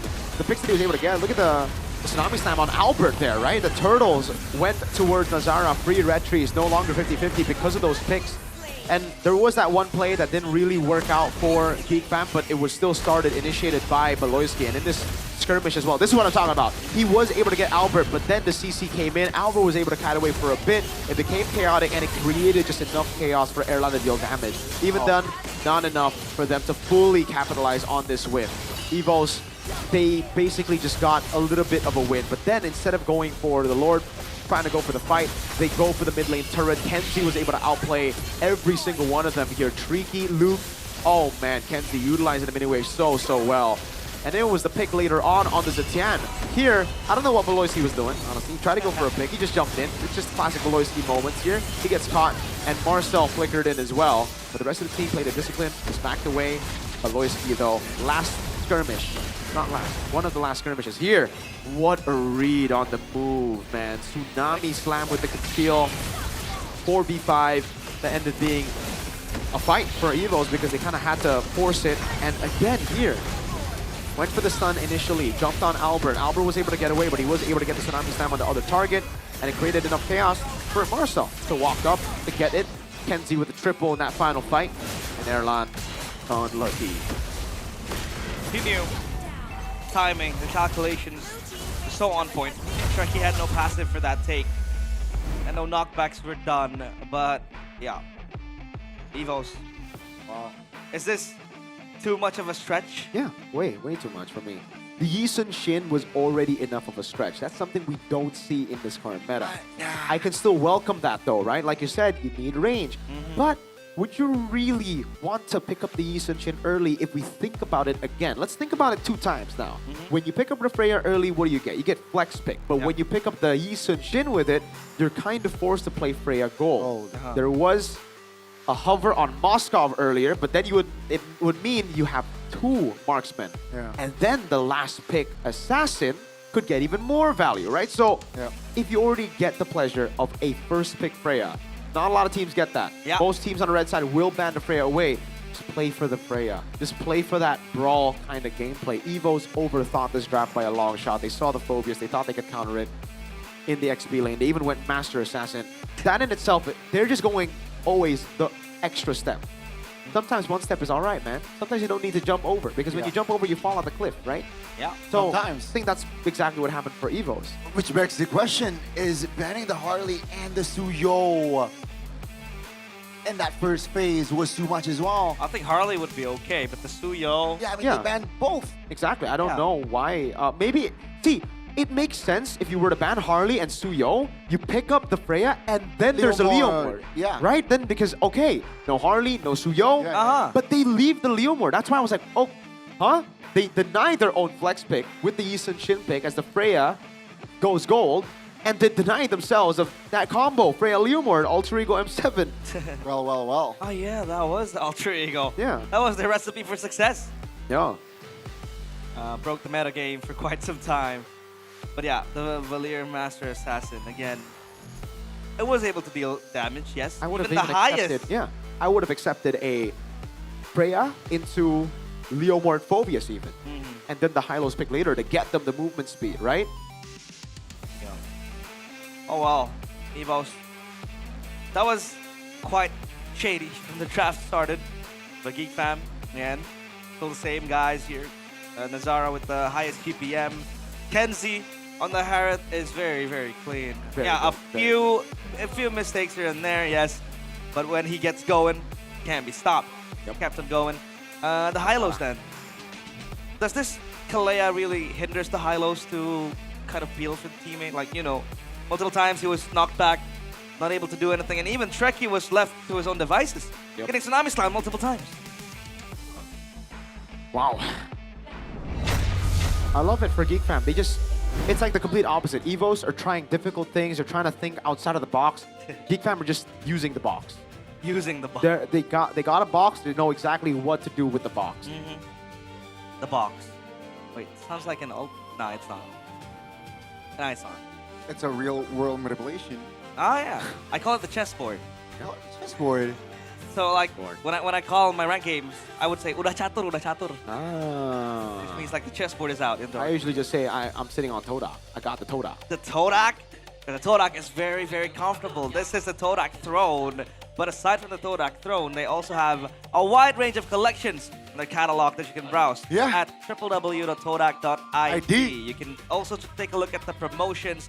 It's not about performance only. It's about style coming together as one identity. Cultured by Todak. Are you cultured by Todak? I'm always cultured by Todak. Todak culture me. Langar. Culture me. Langar. My culture is Todak. I am cultured by Todak. Website is down below. QR code's down below. www.todak.id to browse the catalog and see the latest promotion. Because here, it's not just about performance. It's about style coming together as one identity. Yeah, that's awesome. Level up your game, folks. You know, you need to level up your in-game and also your out-game as well. Exactly. What's the point Outfit. Out-game is kind of cooked, you know? You're gonna get dripped. Especially if you're old, like realize. Like you, sleeping on a sofa, getting preyed on. Hey, I'm resting. That's. You gotta understand, sleep is good. Sleep is good, Sleep is good. It's anti-aging. What's better than sleep, though? Talking, yapping. What? Talking, yapping. Talking? You like yapping more than you like sleeping? No, I like sleeping more. Talking's pretty good. Talking's pretty good. Especially, What's worse than sleeping though is the Valir. no, what's worse than Valir is I concur. Master Assassin. You concur. You concur? Well, maybe you have a few opinions you want to spill out, Miracle. You can maybe gather your thoughts with MPL Talk Indonesia. I love watching them, man. I respect all of them, you know, especially Mr. Age and KB. Age, KB. KB has taught me a lot in life, so, you know. Age has taught me a lot in life. What about Nafari? Nafari has taught me a lot. He's told a lot of jokes, made me laugh a lot. What about Abang Ho? Abang Lord? Honestly, I don't follow Abang Lord too much outside of MPL Talk, but in MPL Talk, he's a great host. So he's taught me that he's a great host. And don't forget to tune in every Tuesday at 10 p.m. Heated discussions, deep insights, and exciting stories straight from people behind the scenes of MPL ID. Like we mentioned, Polite. Like we've mentioned, Nafari, Age, KB, and Abang Laud, and possibly Gani as one of the guest stars later on. Ooh, G-Man. To speak about the importance of sleep. Wow, G-Man. Sleep doctor. Are you a Sleep is important, doctor? guys. Yes. You gotta treat your sleep like you're training. Oh. Well, 7 to 8 hours. And you gotta treat your internet. Come again? You gotta treat your connection, your Treat internet yourself. well. Exactly, especially if you want to win like Geek Fam did. That stable connection. IndyHome is the answer. That's given by IndyHome. I think the most important part of getting an internet obviously is the high speed, but also the upload to download ratio. It has to be symmetrical. IndyHome gives that. How do I say it? 1 double dot 1. 1 to 1. 1 to 1. 1 to 1. 1 double dot 1. 1. What are we? I'm reading things literally. 1 divided by 1. 1 is divided better by 1. Than 1 double dot 1. Well, starting from just 385,000 rupiah, you can get internet up to 150 Mbps, including various in-game benefits, and you get a bonus. Look at that, 150, scratch that. 200 Mbps, baby. 200! 200. And the upload download, Mirko? 1 double dot 1? They're 1 to 1. 1 to 1. That's 200 here in Bahasa Indonesia. What is that, 200. 200. I don't speak. 200. 200. 200. 200. I'm teaching you a lesson then. 200 here in Bahasa Indonesia. What is this in Indonesian? The exclusive Radiant kits. Say that in Indonesian. Do it. Which one? Do it. Exclusive Radiant kits. The whole thing in Indonesian. Exclusive rating kids is hard. Alat. I gotta say it's hard. Alat Cahaya exclusive. What about the first batch of Legend Skin exclusive Radiant kits in MLBB? Freya, Galactic Vanquisher, Radiant kits, Galactic Vanquisher, Johnson, Sovereign of Realms, Radiant kits, Sovereign of Realms, Alpha Revenant of Roses, Radiant kit, Revenant of Roses, and Saber Codename Storm. Storm! Radiant kits Codename Storm are now available. Say that in Indo. Batch pertama dari oh my lord. kulit legendaris. Kulit skin. Nah. Okay, that is a literal. I'm not that is gonna a very say that. literal translation. That is a I like literal that. Respect. You tried, realize. But is that the saber? Is that Arashi skin? Yes, Is that inspired by Arashi? That was inspired by Arashi. Codename Storm. Codename Storm. Codename Storm. Arashi. But aside from Codename Storm, we also have the Leslie dynamic portrait and exclusive action button for Leslie Angelic Agent. It is available in the shop. Enjoy a 20% discount during the first month from 22nd of April to 23rd of May. And the dynamic portrait is only 640 diamonds. Wow. The exclusive action button is only 200 diamonds. So log in and check it out now. I don't really see many players play Leslie. Mo Saong. Me up against Nathan. Wow. Only 640 diamonds. If The you exclusive action button is only 200 diamonds. If the opponent in the goal lane picks up a Leslie, what do you think? Atlas. Melissa. Melissa. No, I'm speaking of my role, by the way. Yeah, I know. What about you? If a Leslie comes up, Yeah. You surrender? well, you know, if it has 80 Sky Piercer stacks in the late game, I'm out. How does it get there? You've never seen my lobbies, have you? No. Okay, you should see. I'm glad I don't. I mauled. I mauled a bit too much. Ruins your mood. But hey, now Geek Fam with a very good win. Would you say that Geek Fam's draft was simple but effective? Yes. I'd rather have simple but effective over. Ah, so you don't really like those, you know, funky stuff. That's I like so it. I like it when it complicated. makes sense. I don't like it when it's just there for the Style. law. Yeah.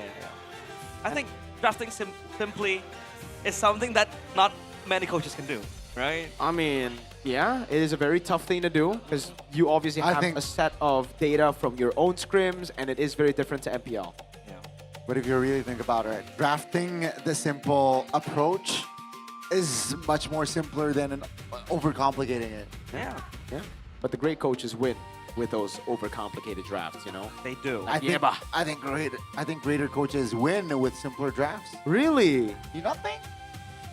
TL maybe? Okay, yes, I agree. But that's because you have Stanford, Tanji, Cartesi, Effer. Exactly, right? Overcomplicated, like very, very different out-of-the-box drafts. Players who aren't stars, right? I believe they still have the Beat TLPH trophy somewhere there. They do. The Beat SRG trophy as well. Right, guess, guys. Broken walls. Expanding Rivers. Broken walls. Expanding Rivers. Oh. It's dangerous, grass. Okay, it's dangerous. I was about to say that Arashi would call broken walls. Arashi calls broken walls all matches. Welcome to the greatest mag show of all time. Oh, Harley band. So yeah, they still respect the Harley, the Hellcurt too. I think they want the Suyo now. He said there They are no do. shortcuts in life. I literally Chip invented respect. one. Evos were the pioneers, at least for this season. From Key. From Key, and you know, Masha going in there with in the hands of Luke as well. Now, do they want to ban out the Suyo, or do they go for something else? Is going, you know, first pick Phoveus good for Evos, or is that nah? It depends if they're ready for the Kalea, right? Because the Kalea can just come in red 3. The Kalea is a known lockdown way against the Phoveus. Could also be the Hylos, like we saw earlier from Edok. So Evos are really thinking hard here. Because Geekcam can change, right? Oh, they banned the Harith. I think that's I like it. I like it. Okay. So if they don't ban the Freya, Evos might want to go for the Freya again, but this time simplifying things. I played for the Freya, peel it completely, and this has to be a Freya pick again. It should be the Freya pick here for Evos. Because if not, then you're giving away Freya to Geekfam, and Kenzie has shown that he can be amazing on the Freya. Let's see. I'm sure Geek Fam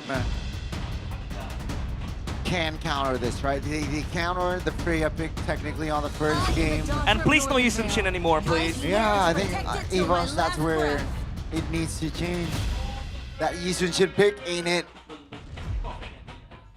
Well, Juicin is still available. They could go for the Juicin. And now the question is, do you want to go for the Suyo here? So Juicin Suyo, right? Because that could be snatched away. I like that. The Leomord still available as well. If they want to go for the Leomord route. Stealing away that possible companion, per se, for the Freya when the team fight rolls in. They go for the Juicin and the Kalea. So still the Kalea. Ooh, but then the Gatot can just show up here with the Leomord. And I like it, really. For Evos. Yeah. If it's not Gatot Leomord, I think it'll be Leomord Yves. It'd still be a good answer, right? Yeah. They can even go Suyo, actually. I think Suyo is the better answer, no? Because Geekfam are left with like the Leomord. And then if they don't pick up a jungler here, then it's just going to ban out the assassin jungles. Now they know that it's Hayabusa. It might be Lancelot. Oh, I like that. Suyo Yi. Or Suyo Gatot. They go for the Yi first. It could still be a Yi Gatot as well. Yeah, but you want to risk having a... Oh, maybe you do. Albert has a crazy hero pool. Again? I'm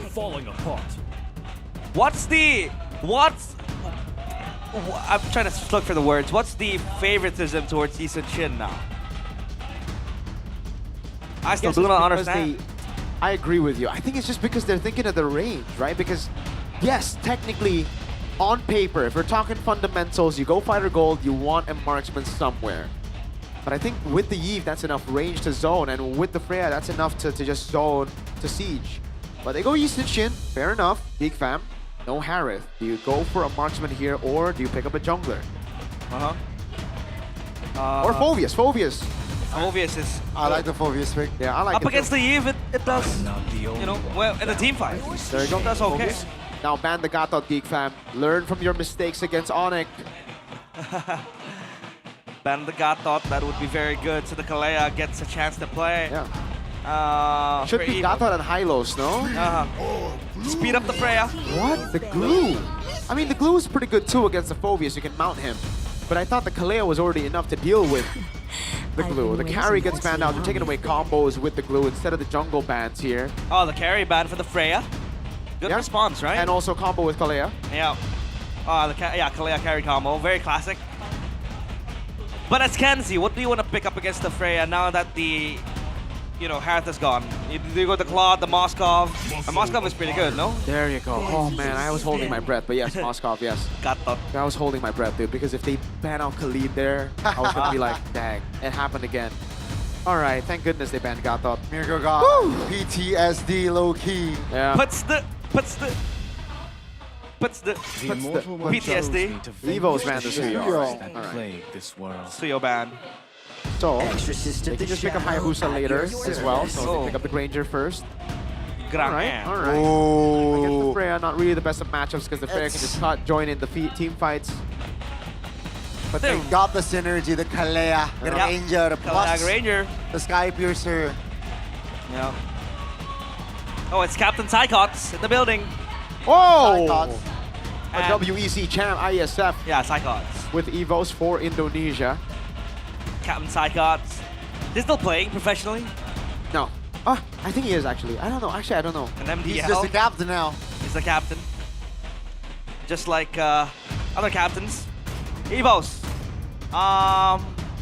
Hylos? What do they go for here, though? Hylos is alright against the Phobias, but against the Kalea. Uranus Khalid. I like it. I like it. I like the Uranus. The Khalid is great too. Yes. Yeah. This is a way better draft than. Whoa. Hold on. This Uranus Gold? Really? Last time they played this composition against a Granger, it was Uranus Gold. But I guess it can go both ways now. We'll see. Geek Fam, they can't even go. Ah, man, it gets tough for him. You like to mix things up a bit? I think the three heroes, Freya, Yura, and also Yi Sun-shin, can be flexed. No, I don't think Yi Sun-shin can go gold anymore. Especially against Granger. Maybe if it's Claude. Okay, so just the two then. I think this should just be Leo.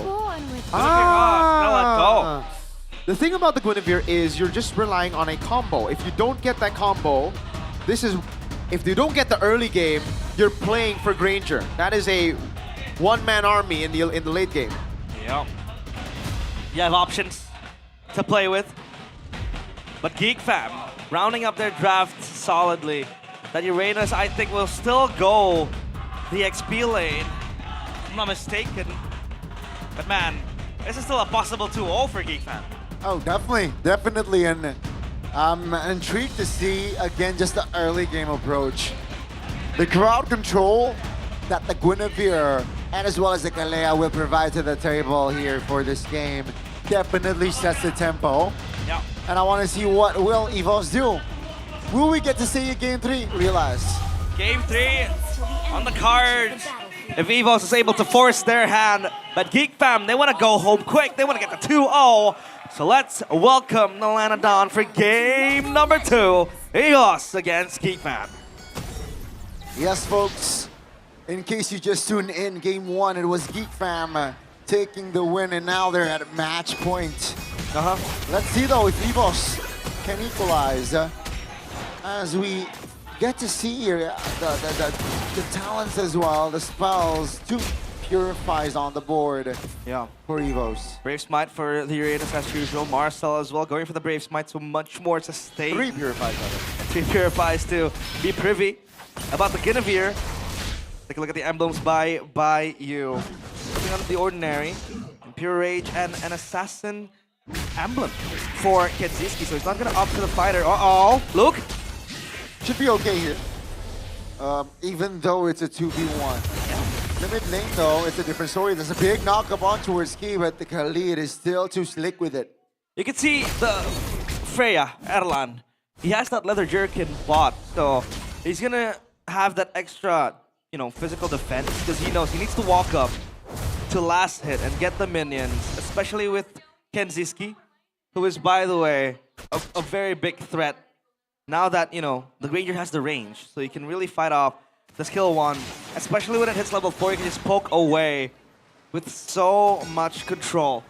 And so far, Evos, they're doing it, pretty safe. They're playing it pretty safe, especially in the mid lane, where the Pryos stands in the hands of a boy. With Beloyski, with Kalea, you have that extra sustain. Now, 3 seconds to the turtle. They're trying to fight this off. Trekky's yet level 4, though, so let's see. Ooh. You want to fight? Beloyski very low. A boy now with a Crimson Peak. Fight for his blood. Albert will be the casualty, and Luke is going to follow up as well. That's going to be just a trade. The roamer. Key still able to find an angle. That's Nazara claiming the turtle. A-okay. It's a 2-for-1, but Geek Fam, they still get the turtle. Where'd the damage come from? Dude, I love how Nazara plays. This guy's good, dude. He just waited in the bush the whole time. The patience to just wait there. And he catches Albert off guard.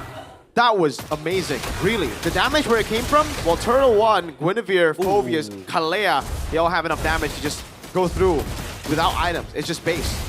Straight for the Sky Piercer for Kenziski. Yep. Oh my. This Granger will try to participate in the team fights quickly. And I know it's a stretch. I know it's still minute 2 or minute 3 even. I can't imagine the interviews that are on if Geek Time does win. Yeah. Nazara, he's gonna have a lot of things to say. And so far, his backing, he's walking the talk. That was just so well played, man. Nazara doing such a good job this game. It is a take by Albert, though. He wants to get something back, and he will be much more careful in walking around these dangerous grass bushes. Geek Fam are just a team that do really well on dangerous grass, not just with Nazara, not just with Beloyski, but now, in addition, Nazara. Item check. Everything looks pretty normal. The roll rush for Luke. He will be going for the, I guess, Dreadnought next is what he's looking for up against Marcel. Or maybe he just rushes the Oracle. Ooh. Tough boots, normal start though for Marcel. He will not go for the rapid boost. That was just the game 1 thing. That's what, man, Marcel's really smart. This guy's really good. A lot of promising stars from Geek Fam. And so far, the Eastern Shin again. Right, not as free, not as dominant as how it used to be. It has fallen out of place. Nazara has to see E completed. Look at where Beloyski is. Yeah. Always trying to shift, mirror Key's movements, and look for angles where he can assassinate the players of Evos. And now he has an instant kill button. Oh, a boy. Oh, looking for a jump on towards 1. That's the damage coming through on towards a roamer. I think their call is let's just find 1 so that we have a comfortable turtle take. That's going to be Erlan here with a descent. Oh my goodness. The damage is still there. But Beloyski will fall. Here comes a jump from Nazara. Finding Erlan. That's a 2-for-1. Wow. And take a look at the pressure that Geek Fam is building and giving towards Evos. Marcel is so promising. That fight was so well played by him. The Dark Waves were so clutch, stopping Erlan's disengage and then getting that last kill. And now onto Key. And Nazara as well, dude. This guy, oh, Rage Sandstorm. Not a good sign here, Chris, for the side of Evos. 2,000 gold already in hand, just 5 minutes of game time. And Evos are playing catch. And Marcel says like, catch me if you can. Wow. Just wow. Such a good job by Geek Fam. Again, like you said, Marcel, phenomenal. Nazara, the discipline, the targeting as well. He saw Erlan, he already used a Purify, he was waiting for the spatial migration, got it on Erlan, stopped him from lifestealing, and even threw the RWM. And again, this is, oh man, I hate to sound like a broken record. Houston Shin jungle. After the patch, I'm not too sure about it. It doesn't look like they're executing it well either. Player gold, it's Kenzie. Wow, 1,200 ahead of the Freya. Wow. It's so hard. And now, the Hunters are completed. He is going to go for the rapid boost team fight. Yep. So that gives him extra move speed, and then he can really just join the team fight quickly. But the Sky Piercer stacks, you don't need to farm them. I think he has 1 kill to his name, so that's 2010. Look at Zara now. He has an angle. And you said it, they need to look for a combo. This suits well because the Kalea just comes in and backs up. They're going all in towards their Uranus. Still able Wow! to purify it away! What? Looking for Albert. He's out of position. He figures out and take a look at Albert isolated in the front lines. Cancel the recall. And Yi Sun-shin should fall here. Kenzie finds an angle. Add another turret stacks on that Sky Piercer. Now Luke, Tariki isolated under their own turret, and one by one they fall as Geek Fam. When they move as a unit, they're a threat. Geek Fam, that was so clean. That dive, punishing Albert completely. Adelan's trying to scrap things off up top, but that's not going to be enough. That turret is not going to go down. Marcel is disgusting on Phobias. Those resets, those Inferno Pursuits, it was phenomenal. Albert tried his best to escape, couldn't get it, and Marcel was just on him. Dang! Geek Fam looked like an entirely different team after that loss to TLID. After that loss, they managed to defeat Onyx. They're en route to defeat EVOS as well if they keep it this way. Yeah. Oh my lord. So far, it's looking very, very bright. Sorry, it's Alter Ego. Alter Ego lost. And now Kenziski 3-0-2. And you said it, the Granger's gonna be a one-man army if things go south. Yeah. So far, this is a five-man army. Everyone's playing. Exactly. And if they do need Kenziski as the late-game insurance, this Granger will deliver. And now I feel like this Kalea gets more value with the pick, right? Back then, in the previous game, yes, it was able to find the assassinations, it was able to find the set, but it's not as... Whoa! Now you have the Granger, now you have the Grunavir that can follow up, but hey, it's Coleus! Hey! Coleus! How you doing, Coleus? Go and check out our official re-streamer of MPL ID. That's Coleus. Coleus. Malefic Roar for Kenziski. Let's see. That Malefic Roar will add insult to injury for the Granger. Yeah. And now it's back to the macro game, it seems like for Geek Fam. I think we're able to, you know, rearrange the waves again. Down bottom is gonna bump to each other. And by the way, push on mid. Marcel's a rookie, folks. I think the Rookie of the Week or season will be very close.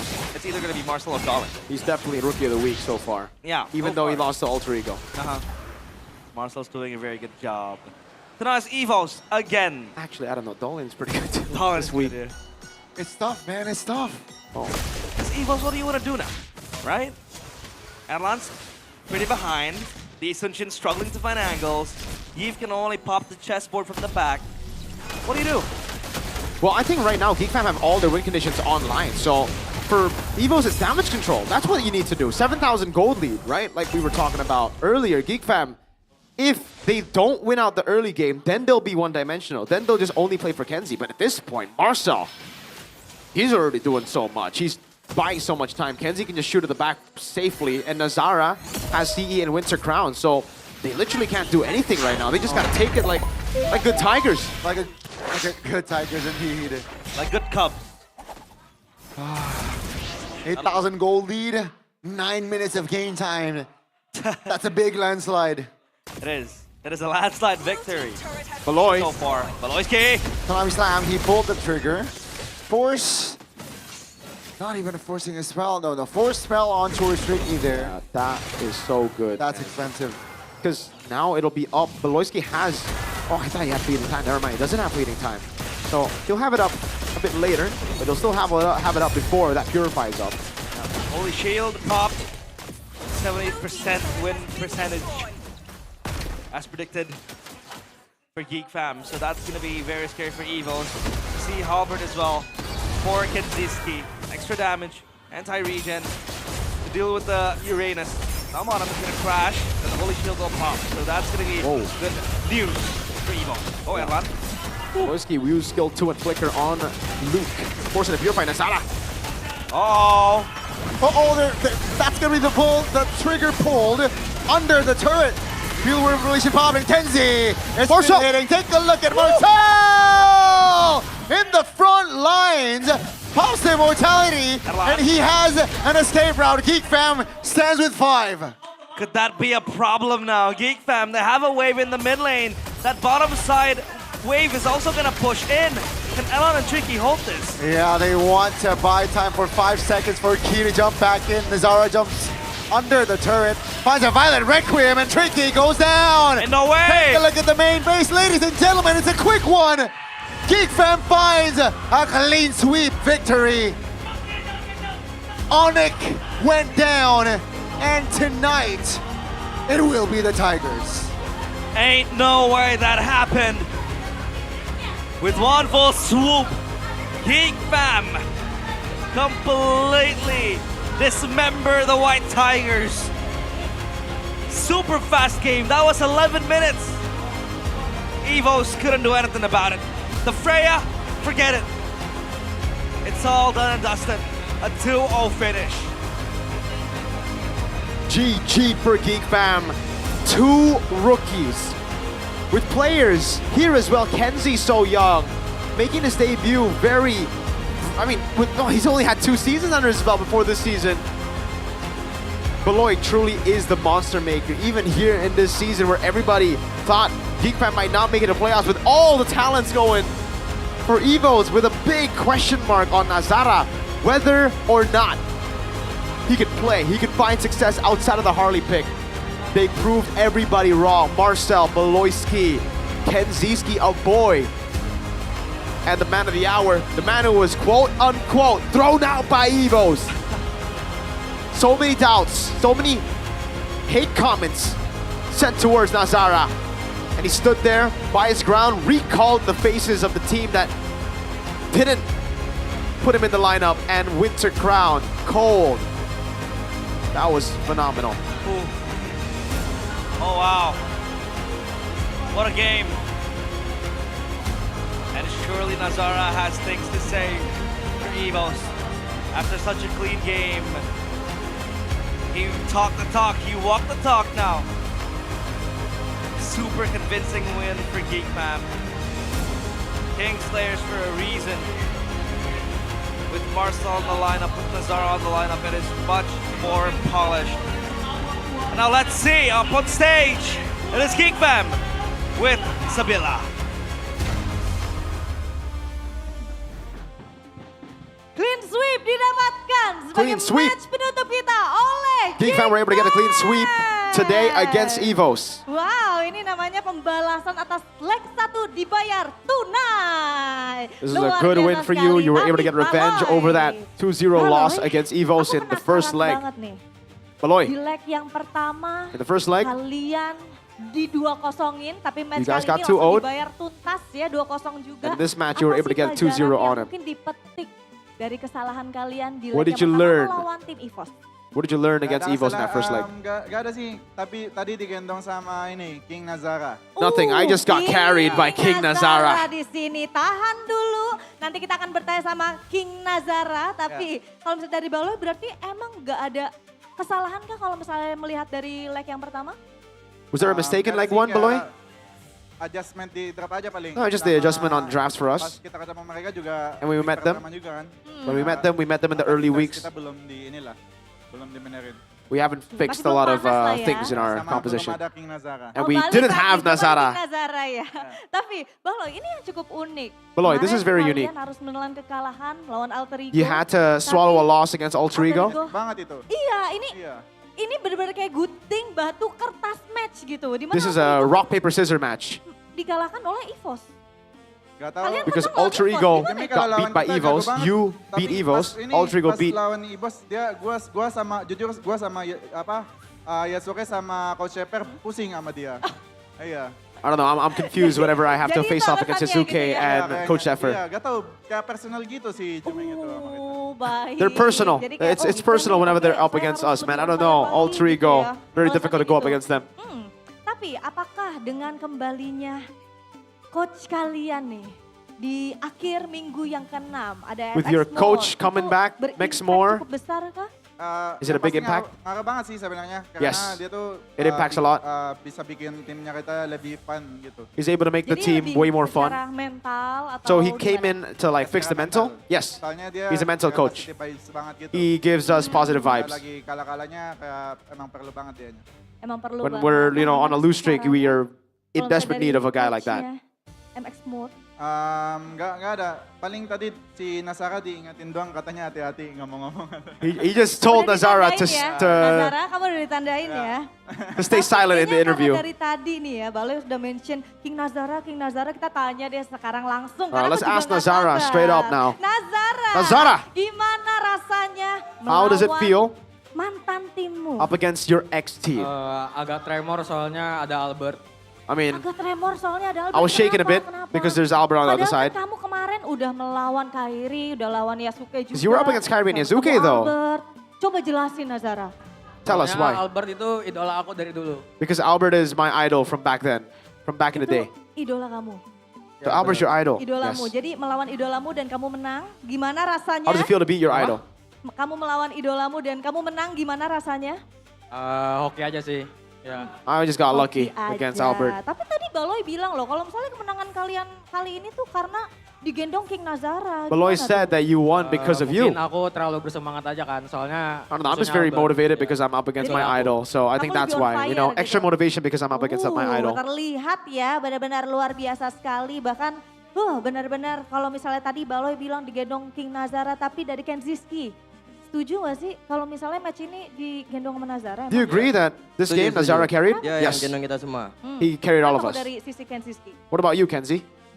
Karena mantan Evo ya, jadi Because he's membara, ex-Evos. lawan Jadi Evos. membara So ya. he does well against langsung Evos. on fire. Tapi Kenziski, aku Kenzie. mempunyai satu video yang kamu bisa langsung react aja. Bisa I have a langsung video that you can klarifikasi react ya. to.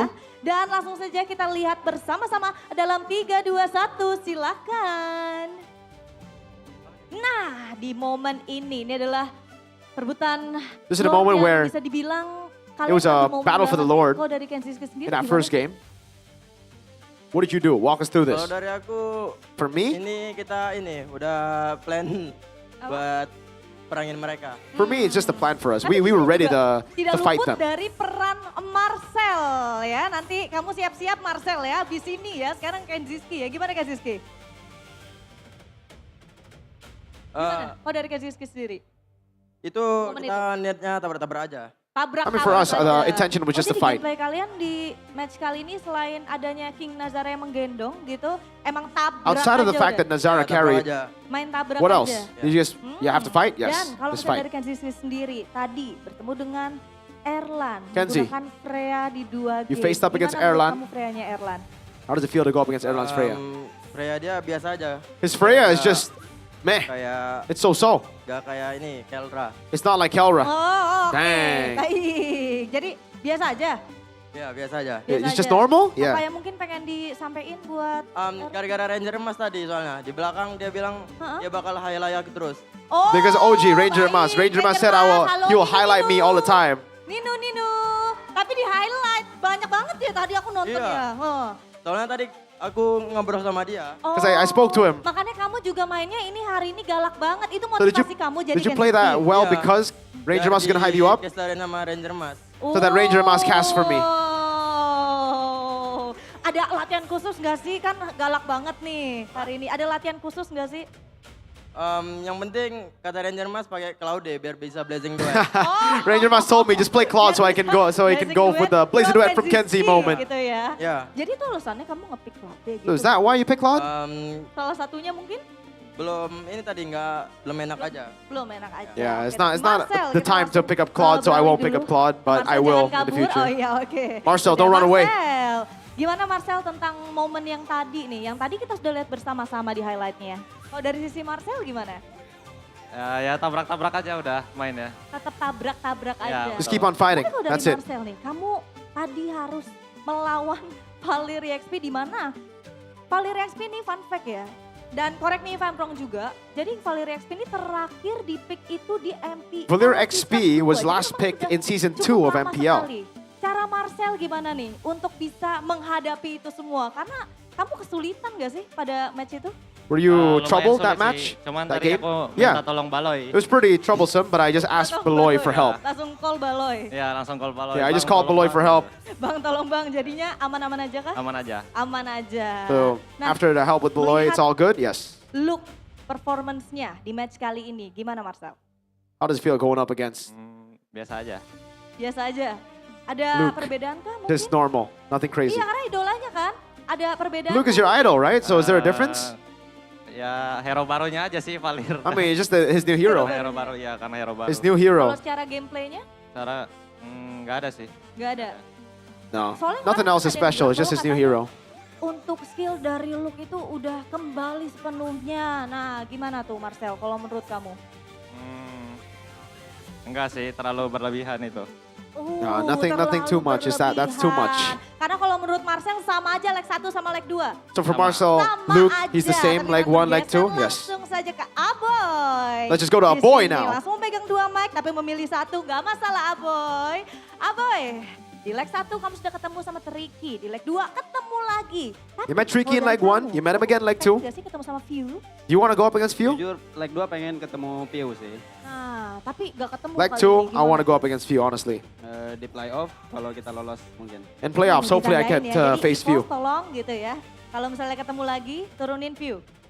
Ya boleh. Boleh. Mau coba. So you think Mau coba. you should, Kenapa? they Kamu should play Few penasaran next kan time? sama Yes. Gameplaynya View atau gimana? Are you curious with Few's gameplay? Penasaran sih ya, dia Yeah. kan veteran kan. Jadi Yeah, he's a veteran. jadi I'm aku very curious to see how good Few is. Jadi ada rasa-rasa So penasarannya. definitely gitu want to ya. meet him. Baiklah, nah kalau misalnya dari Aboy sendiri nih, Onyx kan sudah mengamankan tiket menuju ke playoff. Onyx already Dimana secured the playoff spot.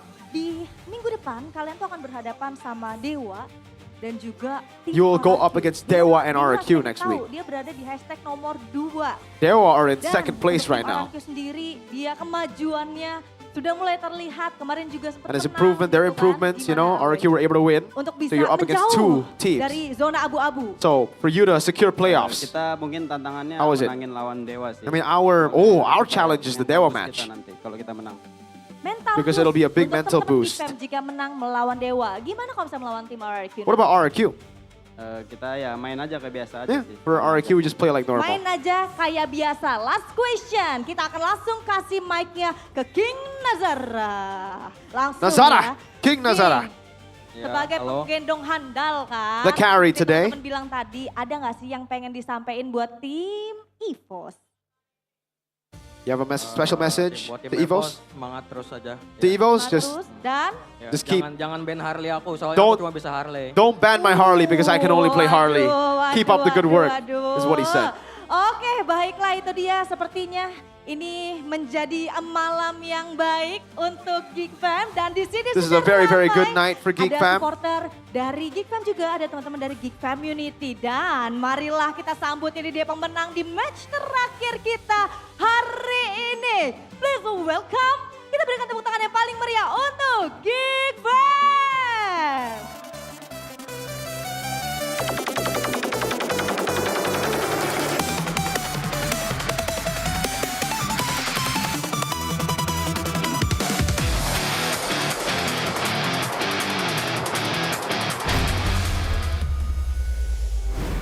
Sweet, sweet sugar. That's a sweet victory for Geek Fam. And we can hear Ranger Mashdown and blazing the wet from Kenziski.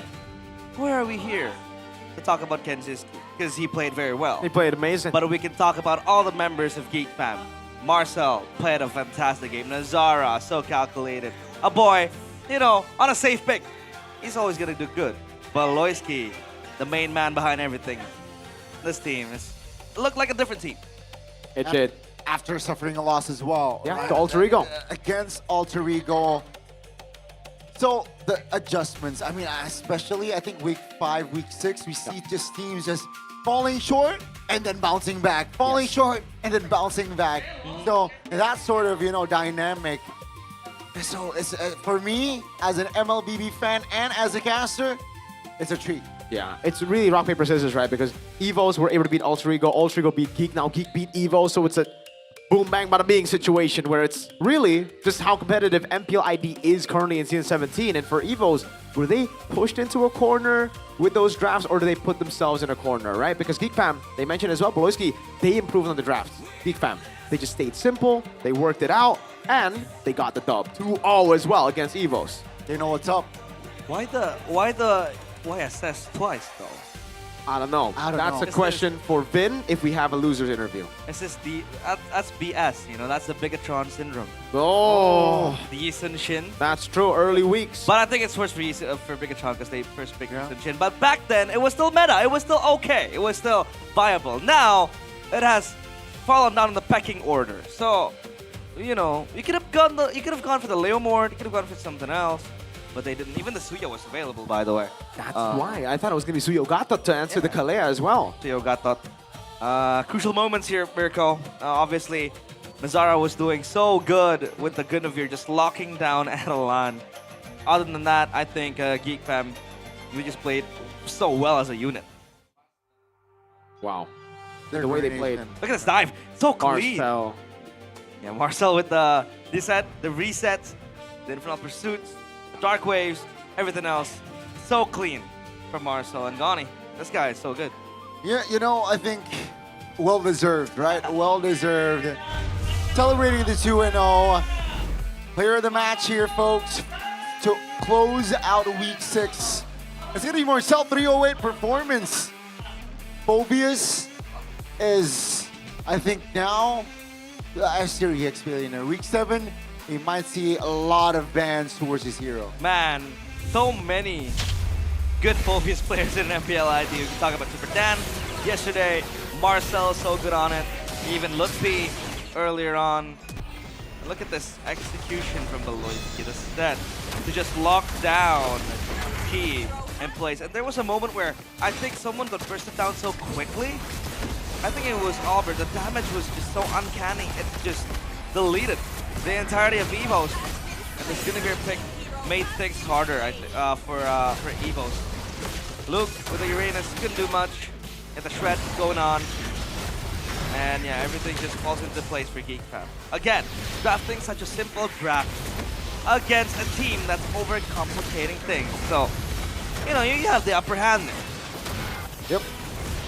And in this final dive, you know, Albert tried his best to run away, but Marcel was pinning him down. The whole team, in fact, the jumps, the resets, it was just beautiful to watch. And the way he plays the Phobias with such composure in his debut season. This is going to be a very, very ridiculous toss-up between Marcel and Dolian, by the way. It could also be Nazara because of how clean he played this game, right? He could only play Harley was a big narrative that was the problem for Geek Fam apparently up against Alter Ego, right? Alter Ego Bandit took it away from him and Geek Fam just didn't perform without the Harley. Then in this game, he played 2 different heroes, added 2 new heroes in his pool, Hayabusa and even the utility Guinevere, and he played it so, so well. But we haven't seen him on tank picks, like the Baxia, the Fredrin, so we might want to wait for that to come through. Have we seen him on the Leo? I believe we have seen on the Leomord. Didn't really boast a good high percent. Nazara, right? Yeah, he lost on Leomord. He only just played once though. I think if you have a talented assassin player, then why not just put him on assassin, right? Yep. He's very good at it. Yeah, item builds, not much that Evos were able to squeeze. Even Albert and the Eastern Shin, no kills at all. Save goes for Erlan with the Golden Staff towards the War Axe as well. Yeah, Geek Fam. Not much to say when the game was just that quick. 11 minutes. Exactly. Not much to say at all. Geek Fam just played their game. I assumed there was going to be a bit more 50-50 at the start of the game just because of how Evos could play around the tempo, but I guess the Eastern Shin was just so easy to catch again for Geek Fam. Nazara, I guess can't say. I can't stop the praise over to Nazara. Yeah. He was getting hate before this match. He was getting tremendous amounts of hate because of the comments he made in the interview with the media about Evos, throwing him out, right? Got players to talk about it, got streamers saying, you know, I disagree with what he said, I don't like it, he didn't, no respect, blah, blah, blah. So he came in with a lot of pressure, yet he played like there was no pressure at all. He played like he was going to try to prove something, and he definitely proved that he is a worthy MPL jungler today. The patience he had in the bushes, on the Hayabusa as well. These heroes require patience. I think that's why a lot of people don't perform that well on the Guinevere, don't perform that well on the Hayabusa. They're just too hasty. They always just go for these big moments. Trigger happy. Yeah, and for Nazara, he knows exactly what to do. I just hope the flair that he has, that trust in his skill, doesn't disappear with time in MPL, because that's what we saw from a lot of rookies. Fabian, for a very, very good example. Fabian, at the start of the season, he's so smart, composed. He plays with such poise. But then as we see him go through the season in MPL, he just becomes just any other MPL jungler. He goes for fights, he's first to enter. The season make it. Yeah, Make It, very good example as well. He just goes in. As well. His debut, he played really smart. He goes in when he thinks it's right to go in. I hope he doesn't lose that individual flair, Nazara. Hope he doesn't fall to the system of MPL ID junglers. The system. And I think it's hard as well for Nazara, right? He has to fill in the shoes of Make It. Yes, Make It has kind of fallen into that loophole where we talked about just now. But I think at the start, Make It was such a good jungler.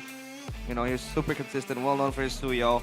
Knowing that he has to replace such an explosive rookie who entered, with Geek Fam, the hands of Beloyski as well, means that there is pressure.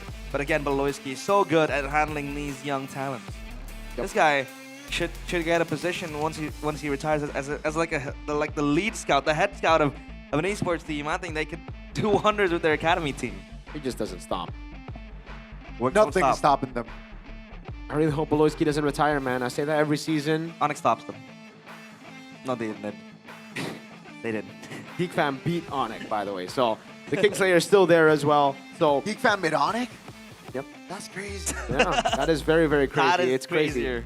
Like 11 minutes. That one, 6 minutes, man. That's crazy. And I thought in minute number 7 there was like also a big fight in this game at least, where I feel like EVOS, they lose control. Yeah. I think it was all the way from the start, really, right? Like when Yi Sun-shin gets picked off, when Yi Sun-shin doesn't snowball, the thing about Yi Sun-shin is you have to snowball. You're not a late game pick. You're not a carry. You're not that guy, dude. So when he doesn't get the thing is, he's not even the best at winning the early game, right? Yeah. You expect maybe the Suyo? But it's so quiet, by Yeah, the way. feels so quiet. It is very quiet. I don't know why. But This is so different. Yeah. This is how it feels to cast without speakers. Yeah, because we usually hear the Indonesian broadcast. I think, Wow. This feels very weird. It feels like they want to make TikToks over there. So, Uh-huh. realize. Yeah. Gani. Yes, Freaky or few? I think the way I think of it. I have my question. I have my answer. The way I think of it, I think with the sunk cost fallacy. Hey man, come on, stop with the safe answer. Just go and answer. I Freaky or gotta few? say few, bro. Few. You gotta go few. All right. Right? Same. Because you've spent. I know he's on loan, right? Yep. Yes, he is on loan, but like, come on, man. A name as legendary as few. I think it has to be few. Yep, it's gonna be few. I agree with you. You go for few as well? Yeah. I think they should just stick to the same roster, and I think for Vin, do not overcomplicate the draft. Yeah. I think Vin does. He's a very creative coach. He's very smart, but sometimes that intelligence gets to you, so it's time to simplify things. But mic check of Geek Fam. Gua clear dulu guys, sabar guys. Kalau nabrak bareng nggak bisa ya? Bisa bang. Bisa. Nabrakin. Ayo, let. Dapat Jetian juga nih. Ya, satu target. Ya, mati. Mati, gua angkat guys. Lu mati. Yesus guys. Mati. Aman gua. Nice banget. Elos, bisa. Di kanannya hilang di reset lagi, bro. Lihat. Gold Yesus ya. Hitung konsil lagi. Sambil Konsil. Konsil dia, mau force. Orangin. Maju. Gua Freya. Dapat gua ini Serkan. Dapat gol lordnya. Gua Freya. Sini guys, lihat guys. Aman. Mati. Freya guys. Rata. Guys, dapat Sini guys. Lihat gua. Enggak dapat. Mau digas. Aman. Gua backup. Dapat. Ini kali bareng gua. Depan lu udah rata nih, bisa rata nih, depan. Mati Albert. Gak ada damage guys. Ya. Santai guys. Gua clear mid aja ya. Mid aja biar dia maju guys. Gua ke Freya. Ayo. Orang dulu. Freya. Gua YP. Very calm comms. Very calculated as well. First game, it was kind of, maybe because of the situation, it was kind of, it's getting loud, a little bit too loud, but on the second game, you're right, it's more... There's one fact that I have to accept. What's that? Without content. What? That's the fact that Beloyski might retire without an MPL ID trophy under his belt. That's crazy, man. That's crazy, you know? Right? I want to see him win. I want to see him win Same. at least a single trophy. Same. and it'll be sweeter if we can win it before Bigatron does. You know, maybe we can win it with Bigatron. Oh, amen, bro. I mean, that's my boy, right? He's my GOAT, even though he's not BTR. Did he reject Bigatron? Nah, he did not. BTR rejected. It was crazy. Oh! I didn't want that, man. I want Beloy, man. How do you fumble such a good roamer? But Abano, if he does go to Bigatron, will he have that, authority as he has now in Geek Fam? Dev, I don't think so. So, yeah. That's a trade that you are willing to make. But, standings! Oh my god. Whoa! Wait, BTR still stay at third. They do. I thought they would for sure drop. Oh. Well, EVOS is 5-6. Oh. Geek Fam's still at 7th. Yeah. With that win. This just makes it so close. Oh my god. Yeah. This week is ridiculous, dude. We have to see a tiebreaker. No, it has to be. I mean, I hope we get to see a tiebreaker with all the rock, paper, scissors matchup, right? I mean, Evos beat Geek Fam beat Evos beat Alter Ego, Alter Ego beat Geek Fam. Now the head-to-head for Evos and Geek Fam are the same, 2-0-2-0. Yeah. Oh, dude, I can't wait, man. Imagine if Na'Vi won the previous Ooh, time. It would be 4-8. Yep. And Team Liquid would be 5-6. Yeah. No, they will be 5-6, yeah. Oh, man. Na'Vi and RQ might be the first two teams out right now. I think but RQ no first. one is safe. I would even go as far as to say Dewa aren't safe just yet. If they go on a run of losses here, they're still out. There's only one team that's safe, and you can see it with the net game win. It's Onyx. There's no chance they don't make it to playoffs. Even if they fall, and unluckily something happens, they'll still make it to the playoffs, but, with a lower seed. Yep. Which I don't think they want to. They want to be up there. And Only two teams have beat Onyx. What? Only two teams have beat Onyx. Who? Geek Fam and My Glorious. And if you really think about it, right? Bigatron was beaten by RRQ, so RRQ better than Onyx. So that's a triangle. Yep. It is. Let's take a look at the Rookie of the Week. It is Marcel. I saw my quote. Is your quote? No? Donnie? No. I didn't What? enter anything in the group. What? It is my quote. Okay. Another monster in the making, vicious in the hands of Beloyski. I agree with you, man. This Marcel guy is pretty darn good, and we've spoken of Marcel being very good from last week as well. It's good. He's very good. And we have seen consistency from this kid. Yeah. So it's not just a one-time showing. For the player of the week, though.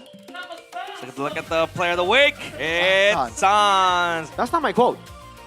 Is it not your quote? No. Whose quote? I don't know. That's a Rosh. I didn't say anything in the group. It has to be... No, it's my quote. Okay. I just pulled the same thing.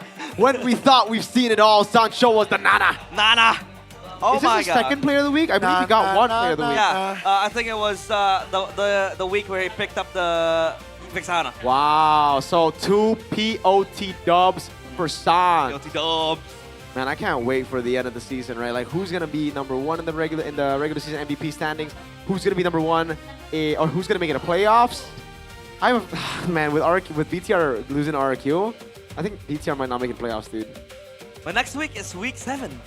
Yeah. Time flies by when you're having fun. Well, only 3 more weeks left in MPL at season 17, and it starts with this: Geek versus Dewa, BDR versus TLID. TLID. And then you go Saturday, Dewa Ultra Ego, Evos RQ. Oh no, Na'Vi. Classic Derby and Onyx Na'Vi. Oh my god. That is such a tall order. And for Sunday, we have RQ against Geek Fam, Na'Vi against Bigatron by Vitality, which I think Na'Vi has a big chance on winning. And Evos, TLID. Wow. Insane. Ridiculous. Why do teams why do those teams choke a lot? Right? Ridiculous. They're donklers. In the span of like just minutes. Oh. Yeah. You can see the standings change. You can see well, at least not minutes, but weeks. But yeah, it felt like minutes. Yeah, but BTR, a couple of times they did play their sub players. That's the case here as well. Okay. Oh my lordies. But now, okay, I don't know if they're gonna play their sub players anymore, BTR, because they really need points right now to make it a playoff. So 9 match wins. 9 is confirmed playoffs. Yeah. Right? Yeah, I think Onyx, if they get 11 first, that's confirmed upper brackets, no? Yeah. Okay. I Perhaps, yeah. Well, That's my guess. They sent Lynch to Bigatron Malaysia, so, that kind of shrinks down the possibilities of playing a rookie. I mean, you still have Rizza and And 5, yeah. Lynch is already in Malaysia. Yeah. And he has a 100% win rate in Malaysia right now. Wow. Exactly. W Lynch, my GOAT. Lynch is doing very well. How about Ron? How is he doing in India? I don't know. I haven't been following the league, but I hope he's doing well. My GOAT, Ron, BTR by the way. W Ron. But now let's take a look at the most important part of MPL ID. That is the Super Fans Cup. Up there is gonna be it's Kingdom. Well, well, well. Ooh, 9-1. It's the opposite. 1-9-9-1. Oh my lord. And then we got the Bigger Troopers, man. They're sticking with the team. They're only winning if the team wins. They're only losing if the team loses. Okay. Navi Nash, though, climbing up. The Cavalry and Evo's Fams. 7. Who makes it the playoffs? Who makes it a playoff? Will there be playoffs for this?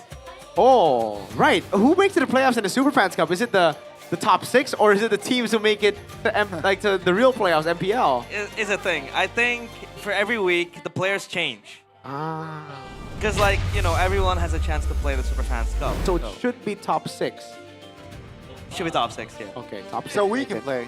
Yeah, so even if RQ doesn't make it to the playoffs, in the worst case scenario, at least the Kingdom is there. Yeah. In the Super Fans Cup. But don't forget to buy the tickets. Go you buy can it. Join the Super Fans Cup. Don't forget to buy the tickets when your team is playing, because you don't want to be, playing for the Sonics when you're a Kingdom. That's true.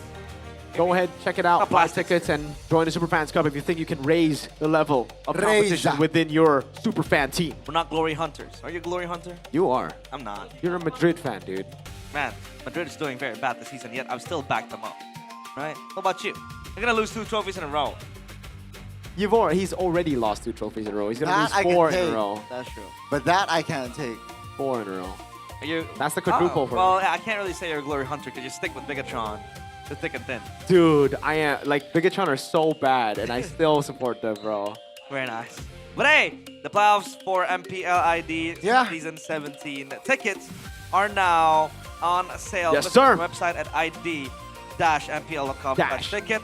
We do have different zones with different price ranges that are very much affordable. Starting from 90K for Legends and 110K for Mythic. And you can upgrade to Mythic VIP. And look to at the meet layout. Donnie. Look at the new layout. This new layout is very nice, because usually you would have it like this. You know what I mean? Yep. And now it's like this. Exactly. Introducing the Mythic VIP Pass or Infinix VIP Zone if you have the Infinix phones, curated by Todak, where pass holders will enjoy the most comfortable and strategically located seats, exclusive access, and special merchandise. Benefits designed to elevate the viewing experience to the next level, bro. So go and watch right now. Get your tickets for Velodrome. It's gonna be crazy. It's gonna be crazy. It's gonna be insane. It's gonna bang. Be insane. But I think crazy, bro. I think Velodrome has been the most memorable venue for me, because the fans are very close to the casters. I agree with you. Beside us are the fans, literally chanting. But hey, what a week it has been! Not the best week for him or for us. It's okay. It's nice. But hopefully Bigatron will come back next week and other teams will follow suit. But that is it. Realize, Mirko, Gani, for MPL ID Season 17, we own this. Goodbye. See you next week. Week 7, baby. 7-7-7-6.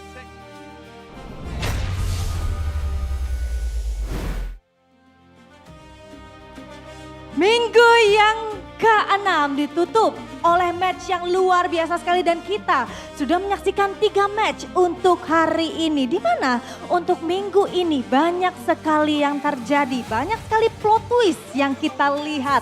Tapi pastinya di minggu depan kita akan semakin dekat menuju ke babak playoff. Pastinya dari seluruh tim yang bertanding akan memberikan sebuah kejutan-kejutan baru. Jadi pastinya Sabila pengen ingetin buat super fans yang lagi nonton maupun yang ada di MPL Arena untuk amankan tiket playoff kalian. Karena biasanya itu cepat banget habisnya. Jadi bersama-sama kita akan menjadi saksi nih, siapakah yang akan menjadi juara King Phoenix di MPL Indonesia season yang ke-17.